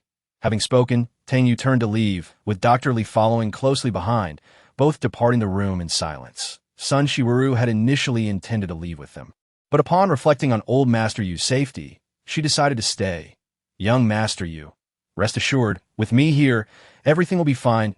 Do not take that young man's words to heart," Tan Xiong declared confidently. He then pinpointed the acupuncture points and administered the second needle. However, old Master Yu's complexion, which had previously been somewhat rosy, now turned a shade of purple. Tang Yu's earlier prediction had come true. Tan Xiong was startled, but quickly regained his composure, explaining, "This is normal. I have temporarily sealed old Master Yu's meridians with this needle, hence the purplish hue." Yushan breathed a slight sigh of relief. Meanwhile, Tan Xiong proceeded with another needle. Tang Yue had warned that this particular needle would provoke severe coughing, yet initially, old Master Yu showed no reaction. "See, this needle is intended to facilitate circulation. There should be no issue," Tan Xiong remarked with a smile. "Truly, he is the divine physician." Yushan nodded in agreement, feeling as though a great weight had been lifted from his shoulders. However, suddenly cough, cough, cough. Old Master Yu began to cough violently. His expression contorted with pain. The sound of his coughing reverberated through the room, startling everyone present. "Look, he truly is coughing. My mentor was absolutely right." Sun Shu urgently alerted the others if the effects of the first needle could be dismissed as coincidence. The second needle's results were far too significant to be mere happenstance. "I refuse to accept this." Tan Xiong's face turned pale, and in defiance, he once again employed the Yin technique, administering a third needle. As this needle was inserted, old Master Yu's coughing intensified, followed by a muffled thud as he coughed up blood. Tang Yu's predictions had now come to fruition thrice, even if Yushan held unwavering faith in Tan Xiong. His expression shifted at this moment. Tan Xiong, visibly shaken, gazed at the bloodied old Master Yu, murmuring in disbelief. "How could this be? How is this happening?" Tan Xiong's hands trembled slightly, filled with confusion and unease. He had strictly adhered to the ancient texts, employing the trembling needle technique. So how could such an outcome occur? The situation before him deterred him from proceeding with further needles, as he understood that any further misstep could cost old Master Yu his life, a consequence he could not bear. Fortunately, Tang Yue and Dr. Li remained outside, engaged in quiet conversation, not having strayed far. Feeling reassured that they were still present, Yushan thought perhaps Tang Yue was waiting for an opportunity. Tang Yue softly stated, "It should be you who comes to invite us, not the other way around." Yushan, astute as ever, quickly grasped Tang Yue's intent, that Tan Xiong should offer a personal apology. Consequently, he turned back into the room and soon emerged with a reluctant Tan Xiong in tow. "Dr. Tan, please extend your apologies to Dr. Li and this gentleman," Yushan instructed Tan Xiong. Though Tan Xiong felt a sense of dissatisfaction within, he recognized that failing to resolve old Master Yu's predicament would place him squarely in the line of responsibility. Should Dr. Li or Tang Yue take over the treatment? Even if old Master Yu were to tragically pass, the blame would not rest upon his shoulders. Tang Yue's brows furrowed slightly, clearly displeased with Tan Xiong's demeanor. Dr. Li urged hastily. The priority is to save a life. Upon hearing this, Tang Yue nodded in agreement and swiftly made his way to the main hall. Upon entering, he was met with the alarming sight of old Master Yue in dire straits. Coughing up blood incessantly, Tang Yue sighed softly, his tone tinged with exasperation. I warned you to be cautious. Now the situation is even worse. Yushan, filled with remorse, murmured, I am sorry, that lamenting his failure to heed Tang Yue's counsel earlier. In a flash, Tang Yue reached old Master Yue's side, his movements swift as lightning, as he deftly inserted several silver needles into the elderly man's body. Miraculously, the once bleeding old Master Yue ceased his hemorrhaging. As Tang Yue continued to administer acupuncture, the gentle vibrations of the needles gradually restored old Master Yue's complexion to its normal hue, dispelling the previous pallor. The onlookers were left in stunned silence, particularly Tan Xiong, who could not fathom how such a transformation had occurred. Grandfather, Yushan rushed to the elder's side. It is this young divine physician who saved you. He pointed at Tang Yue. Grandfather, how do you feel? Old Master Yue managed a faint smile, gently stroking his grandson's head. Much better. I have never felt this comfortable. He gazed at Tang Yue gratefully, saying, Thank you, young sir. Yushan expressed his profound gratitude. Thank you, young sir, for saving my grandfather. The Yue family will be eternally indebted. However, Tang Yue shook his head. There is no need for thanks. I have merely alleviated his symptoms temporarily and have not truly cured his ailment. Upon hearing this, the joy on Yushan and the others' faces gradually faded. I must caution you. The next episode may be even more severe, Tang Yue added. Tan Xiong, growing impatient, remarked, I had thought you could completely cure him. It appears that is not the case. Stop. Yushan's eyes widened in anger, unable to suppress his inner fury. If anything were to happen to my father, you would bear full responsibility. Tan Xiong immediately lowered his head, unable to meet Yushan's gaze. Falling into a profound silence, he was acutely aware that if anything were to befall the esteemed elder Yue today, not only would he not receive the gratitude of the Yue family, but he could very well become their adversary. Young sir, is there truly no way? Yushan implored earnestly. No matter the condition, as long as it can save my father, we of the Yue family are willing to comply. He even expressed a willingness to apologize or to kneel in a gesture of sincerity. Yushan remained undeterred. In such a critical moment, you were able to restore grandfather's consciousness. Why is it not possible now? Just as Tang Yue was preparing to depart, the venerable elder Yue suddenly spoke in a faint voice. Young sir, please wait a moment. Tang Yue halted his steps. The elder continued, I wish to understand why you are unwilling to extend your hand in aid once more. Everyone was taken aback, and Tang Yue offered a wry smile. Elder Yue, it's not that I do not wish to help, but rather that I truly lack the capability. He added, I am not pressuring you. I simply wish to comprehend why you have chosen not to seek my assistance. Tang Yue furrowed his brow, surprised that elder Yue had seen through his thoughts. It was not a matter of ability, but a matter of will. The onlookers gazed at Tang Yue in astonishment, uncertain whether elder Yue's words held any truth. After a moment of silence, Tang Yue remarked, perhaps elder Yue is a bit muddled due to his illness. Yu Rongshuan, known as the Eye of the Yue family for his keen insight, had always held firm belief in his instincts. Tang Yue fell into contemplation. Young sir, what on earth has transpired? Why are you reluctant to treat my grandfather? Yushan could not contain his confusion and urgency. Sun Shiru and Sun Wenba mirrored his gaze towards Tang Yue, with Sun Wenba asserting, Tang Yue, I have faith in your abilities. My views align with elder Yue's. Faced with their persistent inquiries, Tang Yue finally spoke. Elder, do you truly wish for me to unveil the truth? It is because elder Yue once betrayed a vow, he stated candidly. The revelation struck the assembly like a thunderclap, shocking all present. Yushan angrily challenged, Young sir, how can you utter such nonsense? Sun Shiru interjected in disbelief. Teacher, this must be a misunderstanding. Elder Yue had always been known for his kindness, having performed countless good deeds, and to be accused of injustice was simply incomprehensible. Yet, Tang Yue remained unfazed by their reactions, continuing to explain, Elder Yue, do you know that your condition is not merely an illness, but rather the result of an affliction known as the love goo? This enchantment, originating from the Miao region, only takes effect when two individuals are truly in love. That it does not require them to be born on the same day, but mandates that they depart this world on the same day. If one party betrays, or if a lover passes away, the love goo will turn against its master. Tang Yue's gaze was sharp as a blade. Based on your symptoms, it is evident that you are suffering from the backlash of the love goo. Had there been no betrayal, your beloved would surely have released you from this curse before her departure. Therefore, I surmise that this backlash is a consequence of your betrayal. Is my assessment correct? Elder Yu's countenance shifted dramatically, clearly unearthing a deep-seated secret within. There may have been misunderstandings, but the truth in young Sir's words was undeniable. I have indeed fallen victim to the love goo and am now enduring its repercussions. Yu Rongshuan admitted. Tang Yue nodded in understanding. Since you acknowledge the truth, I shall take my leave, and my master taught me to save lives and alleviate suffering.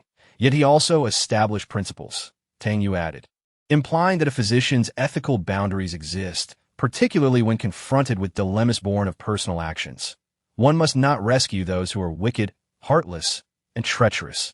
This principle, set forth by my esteemed predecessor, has always been my steadfast guideline. The despair enveloping Yushan was palpable. There must be some misunderstanding, he murmured, struggling to accept the possibility of his grandfather's death if Tang Yue's words were indeed true. Chapter 103. The key to victory, Yu Rongshuan inhaled deeply, candidly addressing Tang Yue. Young sir, you speak the truth. I did wrong by her. She departed this world burdened by endless suffering that I do not wish to excuse my actions, but rather share a story with you. I was not born in the Miao region. I ventured there in search of business opportunities, and it was during that time that I encountered my beloved. She was exceedingly kind to me, and we fell in love, planting the love goo as a symbol of our affection according to local custom. Upon returning to the provincial capital, our lives were filled with happiness, yet in my position, it was inevitable to make enemies, some of whom sought my demise.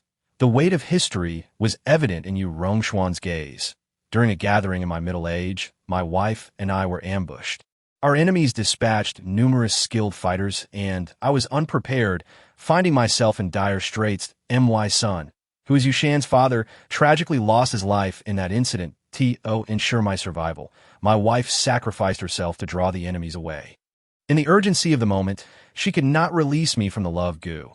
Tang Yue meticulously observed Yu Rongshuan's expressions and demeanor, ultimately confirming that the elder spoke the truth.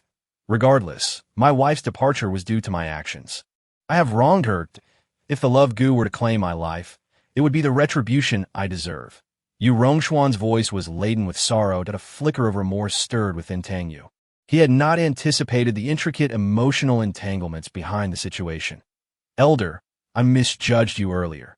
Since you are not devoid of compassion and loyalty, I am willing to assist you in your treatment and alleviate your suffering.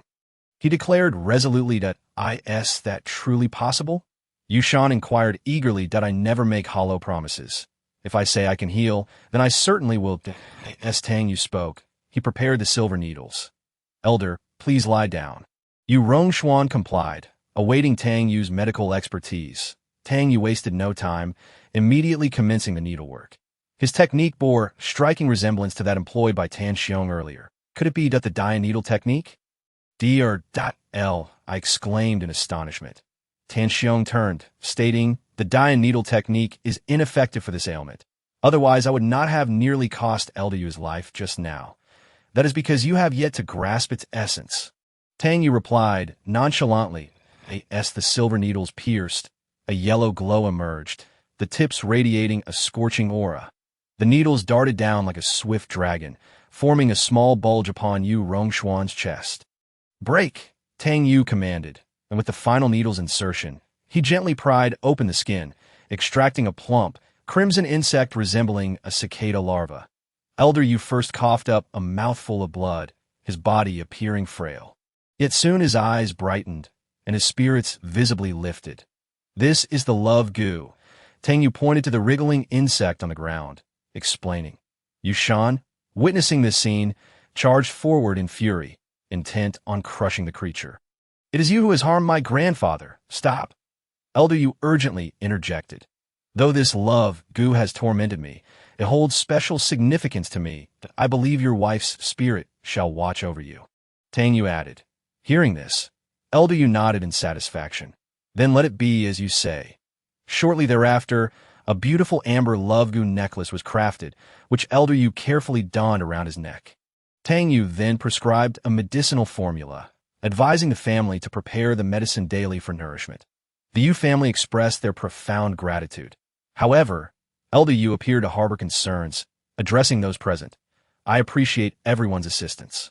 But I have a request. I hope this matter of treatment remains confidential. What does Elder require? Dr. Li inquired. Please, I ask you all to keep this secret and not disclose it to outsiders, Elder Yu implored. The assembly readily agreed to his request. As Elder Yu concluded his statement, puzzled expressions crossed the faces of those around him. Yet Sun Wenbo remained composed, as if he had anticipated this all along. Rest assured, I shall remain tight-lipped about today's events, Tan Xiong promptly affirmed, clearly not wishing for the day's embarrassment to become fodder for gossip. Tang Yue and the others were also men of their word and would not speak out of turn. The Yu family hosted a banquet in gratitude, but Tan Xiong, unable to bear the embarrassment, discreetly departed shortly thereafter. Yushan expressed his gratitude to Tang Yue, promising to offer full support should the need arise in the future. Amidst the gratitude, Tang Yue raised a query regarding the Han family in the provincial capital, for he understood that future confrontations with them were inevitable, and understanding one's adversary was key to victory. The Han family is indeed formidable, Yushan explained. They hold significant influence in the provincial capital, standing on equal footing with our Yu family, boasting numerous skilled practitioners and formidable strength. That he then provided a brief overview of the family dynamics in the provincial capital. The Yu, Han, and Zhou families were the top-tier powers. The Sun and Li families occupied the middle tier, while the Cui and Yu families fell slightly behind. Upon hearing this, Tang Yue realized that the Han family's influence in the provincial capital exceeded his expectations. Yushan curiously inquired about Tang Yue's relationship with the Han family from Longcheng, to which Tang Yue denied any amicable ties, hinting at potential actions against the Han family in the future. As the banquet progressed, Yushan succumbed to inebriation, while Yu Rongshuan, having just undergone treatment, required rest. Thus, the banquet concluded prematurely. Just after Tang Yue departed, a middle-aged man bearing a long sword quietly entered Yu Rongshuan's room. This man was none other than Xiao Wu Wei, the foremost master of the Yu family. Renowned as the sword saint, he addressed Yu Rongshuan, stating, Patriarch, that young man is certainly not an ordinary individual. Initially, I did not discern this until he administered treatment to you. It was then that I sensed a pure force within him. His strength is unfathomable. Xiao Wu Wei further elaborated, and Yu Rongshuan nodded in agreement, acknowledging that Tang Yue possessed not only exceptional medical skills, but also remarkable cultivation. Warranting special attention, he added, had it not been for his assistance today, I fear I would no longer be here. In the future, should he encounter difficulties, the Yu family will surely extend a helping hand. Xiao Wu Wei nodded slightly and exited the room. He had stumbled upon Tang Yue's extraordinary abilities and felt compelled to report them. Yu Rongshuan gazed into the distance, murmuring softly, Tang Yue, that name sounds somewhat familiar. There appears to be a prominent family in the north with a member named Tang Yue as well. Outside the villa, Sun Wenbo warmly addressed Tang Yue, saying, Mr. Tang, since you have arrived in the provincial city, why not linger a little longer and enjoy the few days here? I shall have my granddaughter take you around. Upon hearing this, Tang Yue consented. Very well, but I can only stay for 2 more days. Tang Yue entered the vehicle, while Sun Wenbo pulled Sun Shiuru aside, whispering, My dear granddaughter, you must make a good impression these next 2 days. Such opportunities are rare. Make a good impression? Sun Shiuru questioned. Puzzled by his words, Sun Wenbo replied earnestly, I have learned that Mr. Tang's marriage with Miss Han is merely a temporary arrangement, lacking profound feelings between them. Hence, you still have hope to gather this information. He had even inquired through a friend of Lu Tzu. Such a fine gentleman. You cannot afford to let him slip away, Sun Wenbo encouraged. Sun Shiuru's cheeks flushed, and she shyly retorted, Grandpa, what are you saying? I can see through your little schemes. Sun Wenbo chuckled, ruffling her hair. Upon hearing that Tang Yue was coming today, you were as excited as an uncontainable little rabbit. I have never seen you so eager about a man. Before long, the trio arrived at the Sun family's villa, located on the outskirts of the provincial city, an exquisite establishment. The amenities were complete, and the DCOR was opulent. Upon entering the spacious 300-square-meter living room, Tang Yue was taken aback that it was evident that the Sun family's wealth exceeded his expectations. The living room was adorned with elegant decorations and lush greenery, creating a beautiful environment. However, Tang Yue noticed a temple faintly visible in the distance, and the surrounding emptiness due to its secluded location raised his concerns regarding the feng shui of the place. Tang Yue inquired of Sun Wenbo, "Old Sun, you must have moved here recently, correct? This house has been purchased for over a decade, but it is seldom occupied. Today, I hoped you would take some time to rest here. How does it fare for you?" Sun Wenbo asked with a hint of smile. Tang Yue shook his head lightly. "I have no particular demands, but from a feng shui perspective, the surroundings are rather barren, and the house faces a temple, which may not be ideal. Since you moved in, have you experienced poor sleep, occasional headaches, or gastric discomfort?" The two pondered for a moment, and indeed acknowledged feeling unwell at times, though they had not paid much attention to the mild symptoms. Sun Shiru curiously asked, "Why would facing a temple have an effect? Shouldn't temples be places of blessings?" Tang Yue explained, "People often visit temples to seek peace, especially during times of difficulty or misfortune. The negative emotions brought by these visitors may leave some impact around the temple. Additionally, the frequent comings and goings can affect the energy of the home, potentially causing discomfort for its residents. However, this may also be a psychological effect. To alleviate this situation, it is quite simple. One could use an old pot or hang a bagua mirror facing the direction of the temple. As he spoke, Tang Yue produced a small bagua mirror from his pocket and affixed it to the window with a string. The moment the bagua mirror was hung, both Sun Wenbo and Sun Shiru felt a lightness in their bodies. As if an invisible pressure had dissipated, they exchanged glances, astonished. Sun Wenbo suggested, "Perhaps I should arrange for you to change rooms?" Sun Wenbo nodded in agreement. "It was my oversight. I did not anticipate your understanding of feng shui to this extent. In the future, should any feng shui issues arise, we must seek your assistance." They continued conversing until evening, when Sun Wenbo suddenly recalled a meeting he had to attend, hastily departing while instructing Sun Shiru to take good care of Tang Yue. With Sun Wenbo's departure, the living room was left with only Tang Yue and Sun Shiru, creating a somewhat delicate atmosphere. Sun Shiru's heart raced. Being alone with Tang Yue made her somewhat anxious. Her thoughts began to wander. Tang Yue, too, could detect her faint fragrance, stirring an unusual feeling within him. "Teacher," Sun Shiru broke the silence. "After practicing the methods you taught, my skills have indeed improved, but recently my back has been persistently aching." Her voice was soft and melodic. Tang Yue nodded, attentively listening, ready to provide guidance. Upon hearing this, Tang Yue's brow furrowed slightly as he expressed concern. "Have you been practicing too intensely? Overtraining may injure your meridians. Come, lie down. I shall examine you." Sun Shiru promptly complied, but as she wore a short skirt, the action caused it to rise slightly.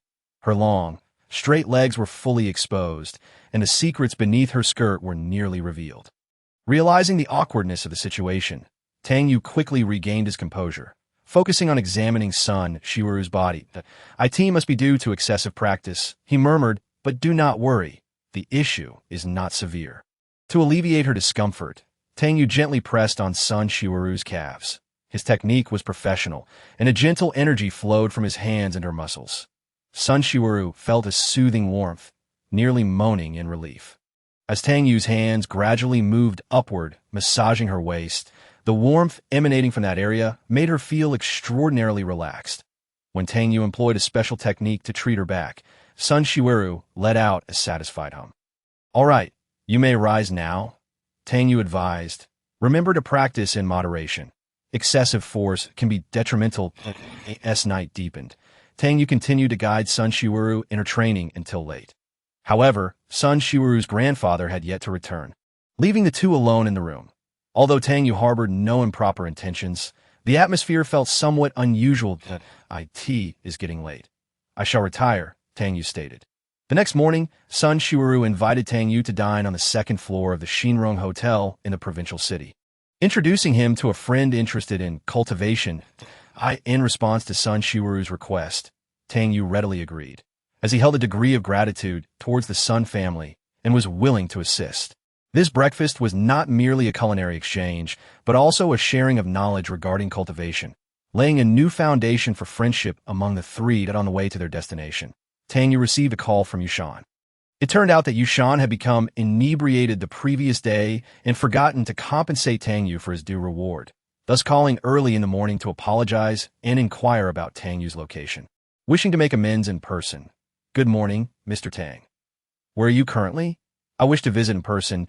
Yushan's polite voice came through the line. "I am about to enjoy breakfast on the second floor of the Shinrong Hotel. I presume you have not dined yet. Why not join me?" Tang Yue proposed. "That sounds splendid." Yushan readily accepted.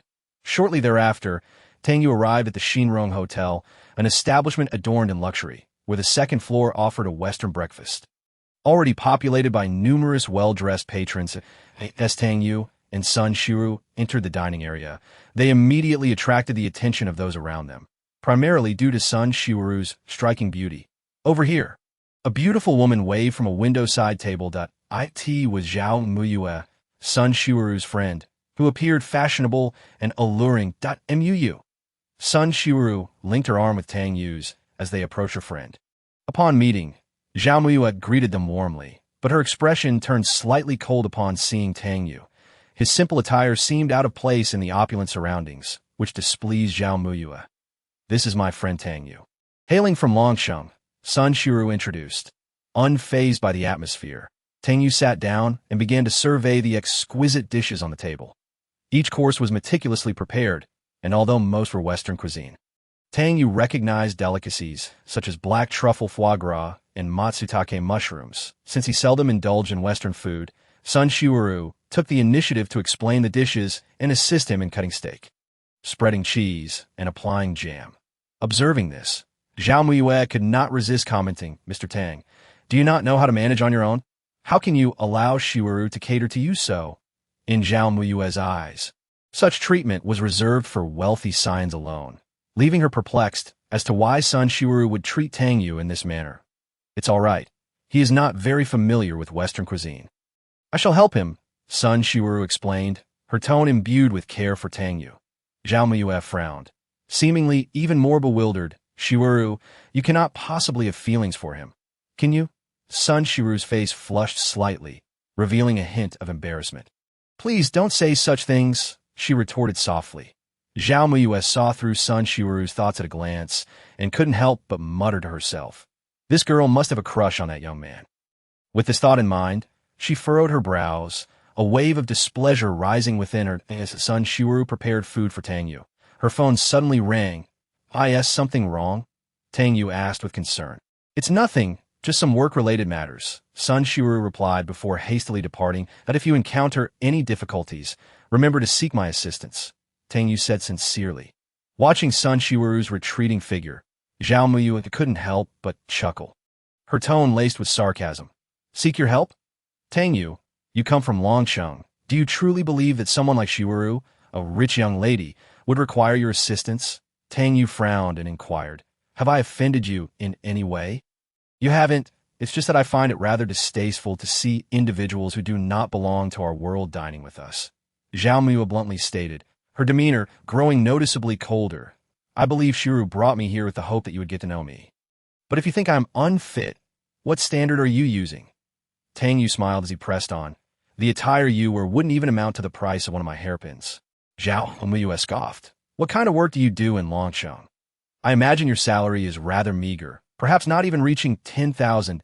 She continued her mockery. "I am unsure how you manage to win Shiwuru's affection. But she is quite innocent. Do not let her down. Someone like you entering our circle is simply a dream." "Could you elaborate on what your circle entails?" Tang Yue asked curiously, setting aside the wealth of others. "Do you have any idea how much this breakfast costs?" Zhao Muyue pointed at the food on the table. "A few hundred," Tang Yue guessed. Zhao Muyue laughed disdainfully. "A few hundred? This breakfast costs 888 yuan per meal, probably equivalent to your monthly salary. That if you're wise, it would be best for you to leave now, that I have no desire to converse or dine with those of a lower class," she added arrogantly. Tang Yue listened quietly, maintaining a calm smile, seemingly unfazed by Zhao Muyue's words. He understood that true worth cannot be measured by money, but lies in a person's character and inner self. Suddenly, a voice interrupted. "Mr. Tang, I have arrived."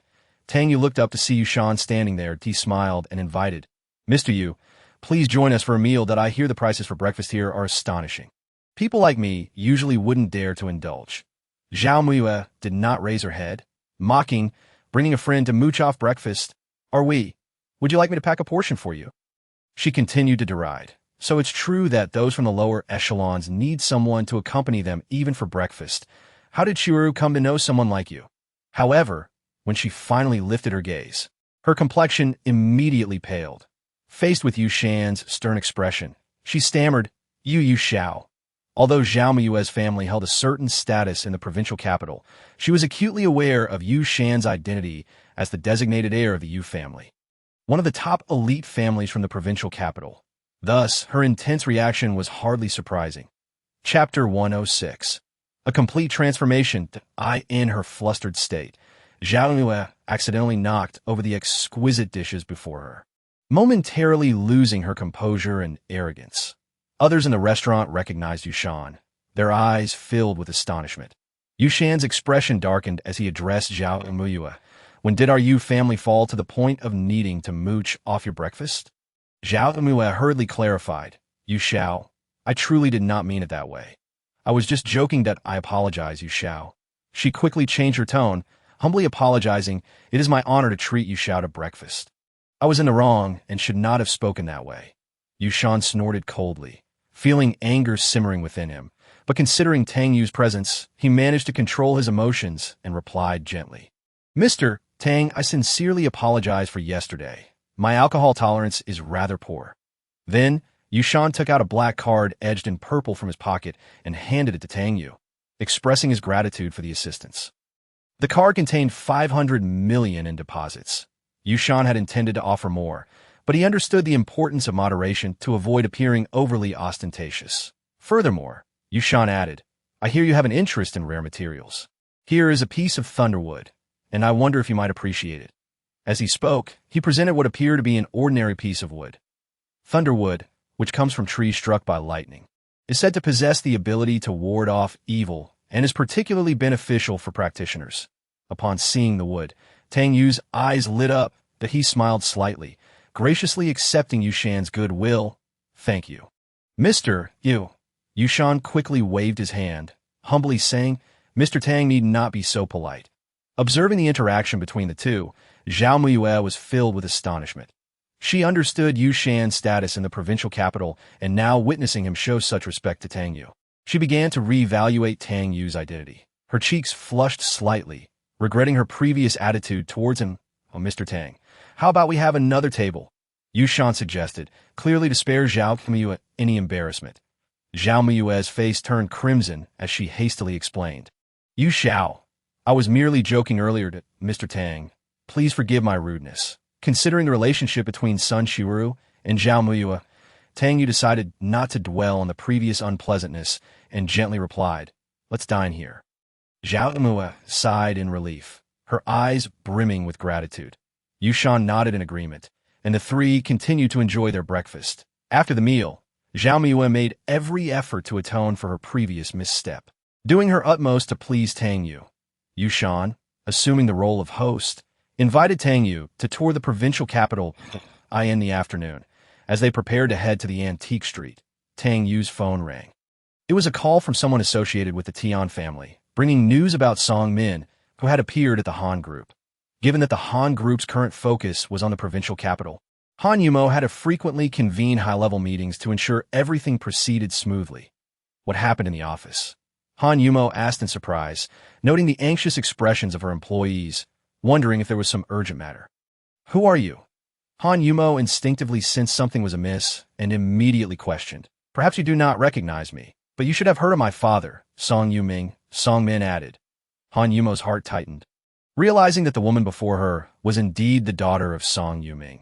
She exuded a powerful aura, carrying an undeniable arrogance. "What is your purpose in coming to see me? You have taken my place. If you do not leave, I shall call security. Han Yumo frowned, her tone cold. Your security is no longer present. Song Min scoffed. Why father died in Longcheng, and investigations reveal that your Han family is implicated. Hence, I have come to pay a visit today. Although Han Yumo held no fondness for Song Yuming, she was aware that he was not killed by the Han family. I do not know what you are talking about. Your father was murdered by an unidentified assailant, and that was his own doing. It has nothing to do with our Han family. She countered why father was close with Zhao Jianzhong, who is indeed your Han family's enemy. Moreover, on the day of your grandfather's birthday banquet, 2 of my father's disciples were crippled by your people, and you still claim this has nothing to do with you. Song Min pressed, crossing her legs, as if presiding over the situation. Han Yumo felt increasingly perplexed. She had never heard of such matters. Could it have been Tang Yue's doing? Song Min continued to exert pressure. I say this matter concerns you. Then it does concern you. I have come to Longcheng to demand blood for blood from your Han family. Why noon tomorrow? All of you must kneel in People's Square. From this day forth, your Han family shall become my slaves. Only in this manner will I grant you a chance at survival. Do you understand? Han Yumo gritted her teeth. You are dreaming. No matter how powerful you are, I will never submit. Although Han Yumo's heart raced with caution, she resolutely refused to bow down in the face of such outrageous demands. Han Yumo's heart nearly stopped when Song Min uttered those words with a light laugh. She stood up, her smile radiant. But the coldness in her eyes seemed to freeze the air in the room. You will soon find out whether this is a dream. As Song Min's words fell, she moved toward Han Yumo, gently raising her hand as if to caress her face. However, Han Yumo felt an invisible pressure immobilizing her, leaving her helplessly watching as Song Min's hand approached. Your beauty is enviable. Even I, as a woman, cannot help but feel jealousy. Imagine how amusing it would be if you became the object of public scorn. Song Min's voice carried a chilling mirth, and after speaking, she turned to leave, imparting not just fear, but a heavy sense of oppression. It was only when Song Min's figure vanished from the doorway that the pressure gradually dissipated. Han Yumo took a deep breath. Realizing she had narrowly escaped death, she quickly composed herself and dialed the security department, only to learn that all security personnel of the Han group had been severely injured, indicating that someone had already taken action.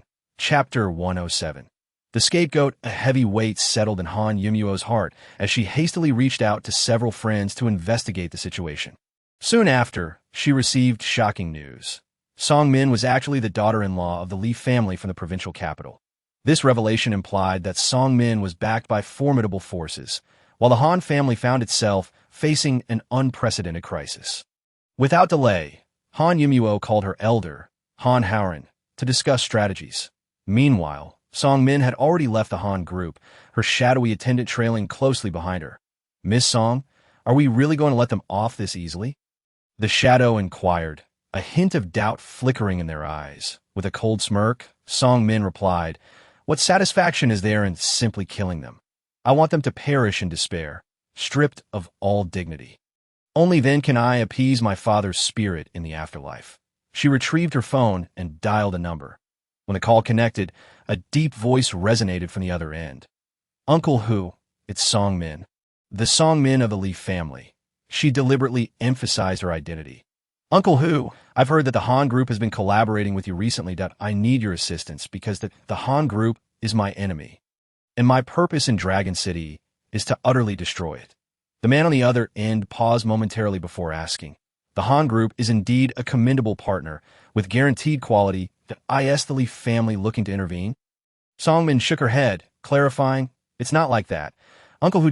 I merely hope you can assist me in dealing with the Han group. Mr. Hu, you understand this would result in significant losses for both sides. The voice on the line carried a tinge of hesitation. It belonged to Hu Yuanhang, a cosmetics mogul in the provincial capital. He had partnered with the Han group for years, profiting immensely from their star product, the Shueshua secret formula. Uncle Hu, the Li family is willing to shoulder double the losses, just so you can lend us a hand. Song Min's voice was resolute and chilling, her eyes burning with the flames of vengeance.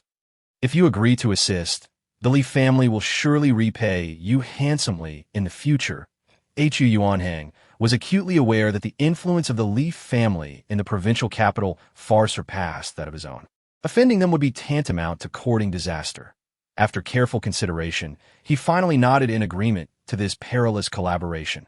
After hanging up, a cold smile crept across Song Min's lips. She had already discerned the strategic layout of the Han group in the provincial capital. Now, with a gentle push, she could make this small company crumble instantaneously. Han family. This is merely the beginning, she murmured softly, a glimmer of imperceptible malice flickering in her eyes. Hu Yuanhang acted swiftly, convening a high-level meeting and contacting partners. Within a mere 2 hours, a series of chain reactions swept through like a tempest. Not good. Lu Yunting rushed into the conference room, her face ashen. The cosmetics in the provincial capital were found to contain harmful ingredients. And all goods have been seized. The provincial project has completely collapsed. Lu Yunting's voice was nearly choked with emotion. Han Yumuo slammed her fist on the table in fury, exclaiming, "Our products were clearly free of any issues. This is clearly a deliberate frame-up." Han Xiang's expression turned grave.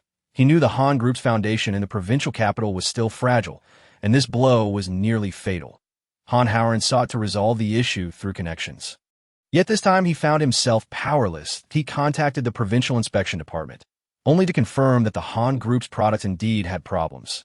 Han Howard understood that the provincial drug regulatory agency was likely closely tied to the rival Song Min, who could easily frame the Han Group without needing any evidence. Faced with the overwhelming pressure from the Hu family of the provincial capital, the Han Group, an enterprise in Dragon City, appeared exceedingly vulnerable.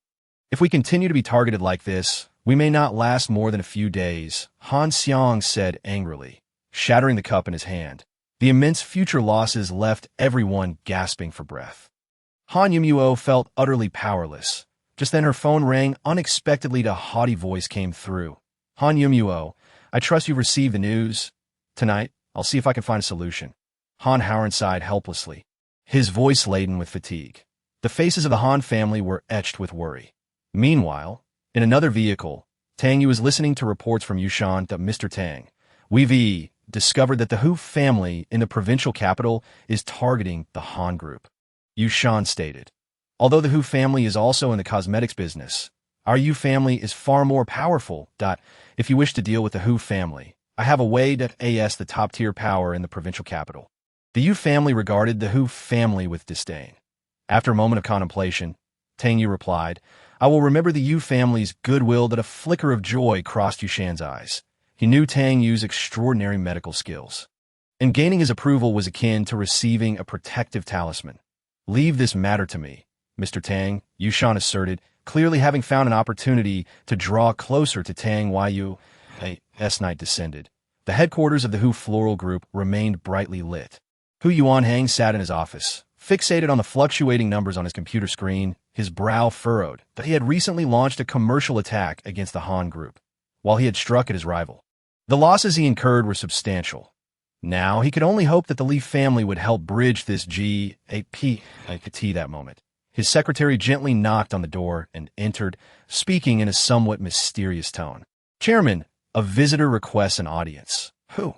Hu Yuanhang's voice bore a hint of impatience. "It's someone sent by the Han family," the secretary replied. Upon hearing the name of the Han family, Hu Yuanhang scoffed coldly. They had come at this juncture, likely seeking to plead for mercy. "I disdain such displays of weakness," he said, picking up the phone to instruct security to expel the visitor. After hanging up, he turned to his secretary, who had been working alongside him for years, sensing his fatigue from a day filled with tension. The elegant woman seemed to be the perfect remedy for his weariness. She noticed her boss's thoughts immediately, smiling slightly as she began to remove her coat, revealing meticulously selected outfit beneath, the black stockings accentuating her graceful curves. She cast a flirtatious glance at Hu Yuanhang, preparing to continue her performance, only to be abruptly embraced from behind. Chapter 108. The powerful force tonight. "You shall not leave. Stay and keep me company," Hu Yuanhang said with a smile, completely disregarding the secretary's excuse about her boyfriend waiting. However, at that very moment, the office door was thrust open. A young man strolled in confidently, heading straight for the sofa. This unexpected interruption infuriated Hu Yuanhang. "Who are you? Get out." The secretary hurriedly adjusted her clothing, embarrassment and anger flooding her face. Tang Yue, the young man stated simply, his voice calm, yet powerful, as if imbued with an undeniable authority. Sitting firmly on the sofa, Tang Yue fixed his gaze steadily on the two before him. Mr. Hu, you seem to be enjoying yourself, but the Han Group is facing a grave crisis that you still have the leisure to indulge in such frivolities? You are from the Han family? Hu Yuanhong's voice suddenly escalated. A quick glance outside revealed a group of fallen bodyguards sprawled on the ground. Young man, your ability to intrude here is commendable, but do you think this can thwart my attack on the Han Group? Hu Yuanhong attempted to regain his composure, his tone laced with threat. The Han family should be on their knees begging for my forgiveness. However, Tang Yue merely shook his head. I am not here to plead for mercy, but to present you with a choice. If you cease your attacks on the Han Group now, I assure you that your company will face bankruptcy. As soon as Tang Yue finished speaking, both Hu Yuanhong and his beautiful secretary erupted in laughter. The secretary derisively mocked, what makes the Han Group capable of bringing down Mr. Hu's company? Their strength. They are simply no match. Seeing this, Hu Yuanhong quickly pulled a weapon from beneath the table, aiming it at Tang Yue. Kid, think you can show off in front of me? Let's see whether your speed or my weapon is faster. Just as Hu Yuanhong believed he had the upper hand, his private phone unexpectedly rang. This was a rarely used number. Typically, it would only ring in the event of a major incident. While holding the gun on Tang Yue, Hu Yuanhong hastily answered the call. Hu Yuanhong, what have you done? Because of you, I've lost nearly 800 million in just a few minutes. Our partnership ends here. The furious voice on the other end roared, followed by a harsh disconnection. Hu Yuanhong was left in shock. The voice belonged to an old friend with whom he had built trust over many years. How could such words come from him? Mr. Hu, things are not looking good. Several of our key partners have unilaterally canceled their collaborations. Furthermore, our online store has been hacked, and the prices of our products have been altered to 1 cent, resulting in over 100,000 orders. With the numbers still rising at this moment, the gun in Hu Yuanhong's hand felt unbearably heavy, as if his world had collapsed in an instant. The resignation of the chief herbalist was merely the beginning of the storm. Calls poured in one after another, each bringing dire news. Mr. Hu, the bank has suddenly notified us that the previous loan agreement has been canceled. Without this funding, the company's financial situation may become exceedingly precarious. The heads of various departments surged into the office, each carrying new problems and crises. Hu Yuanhong,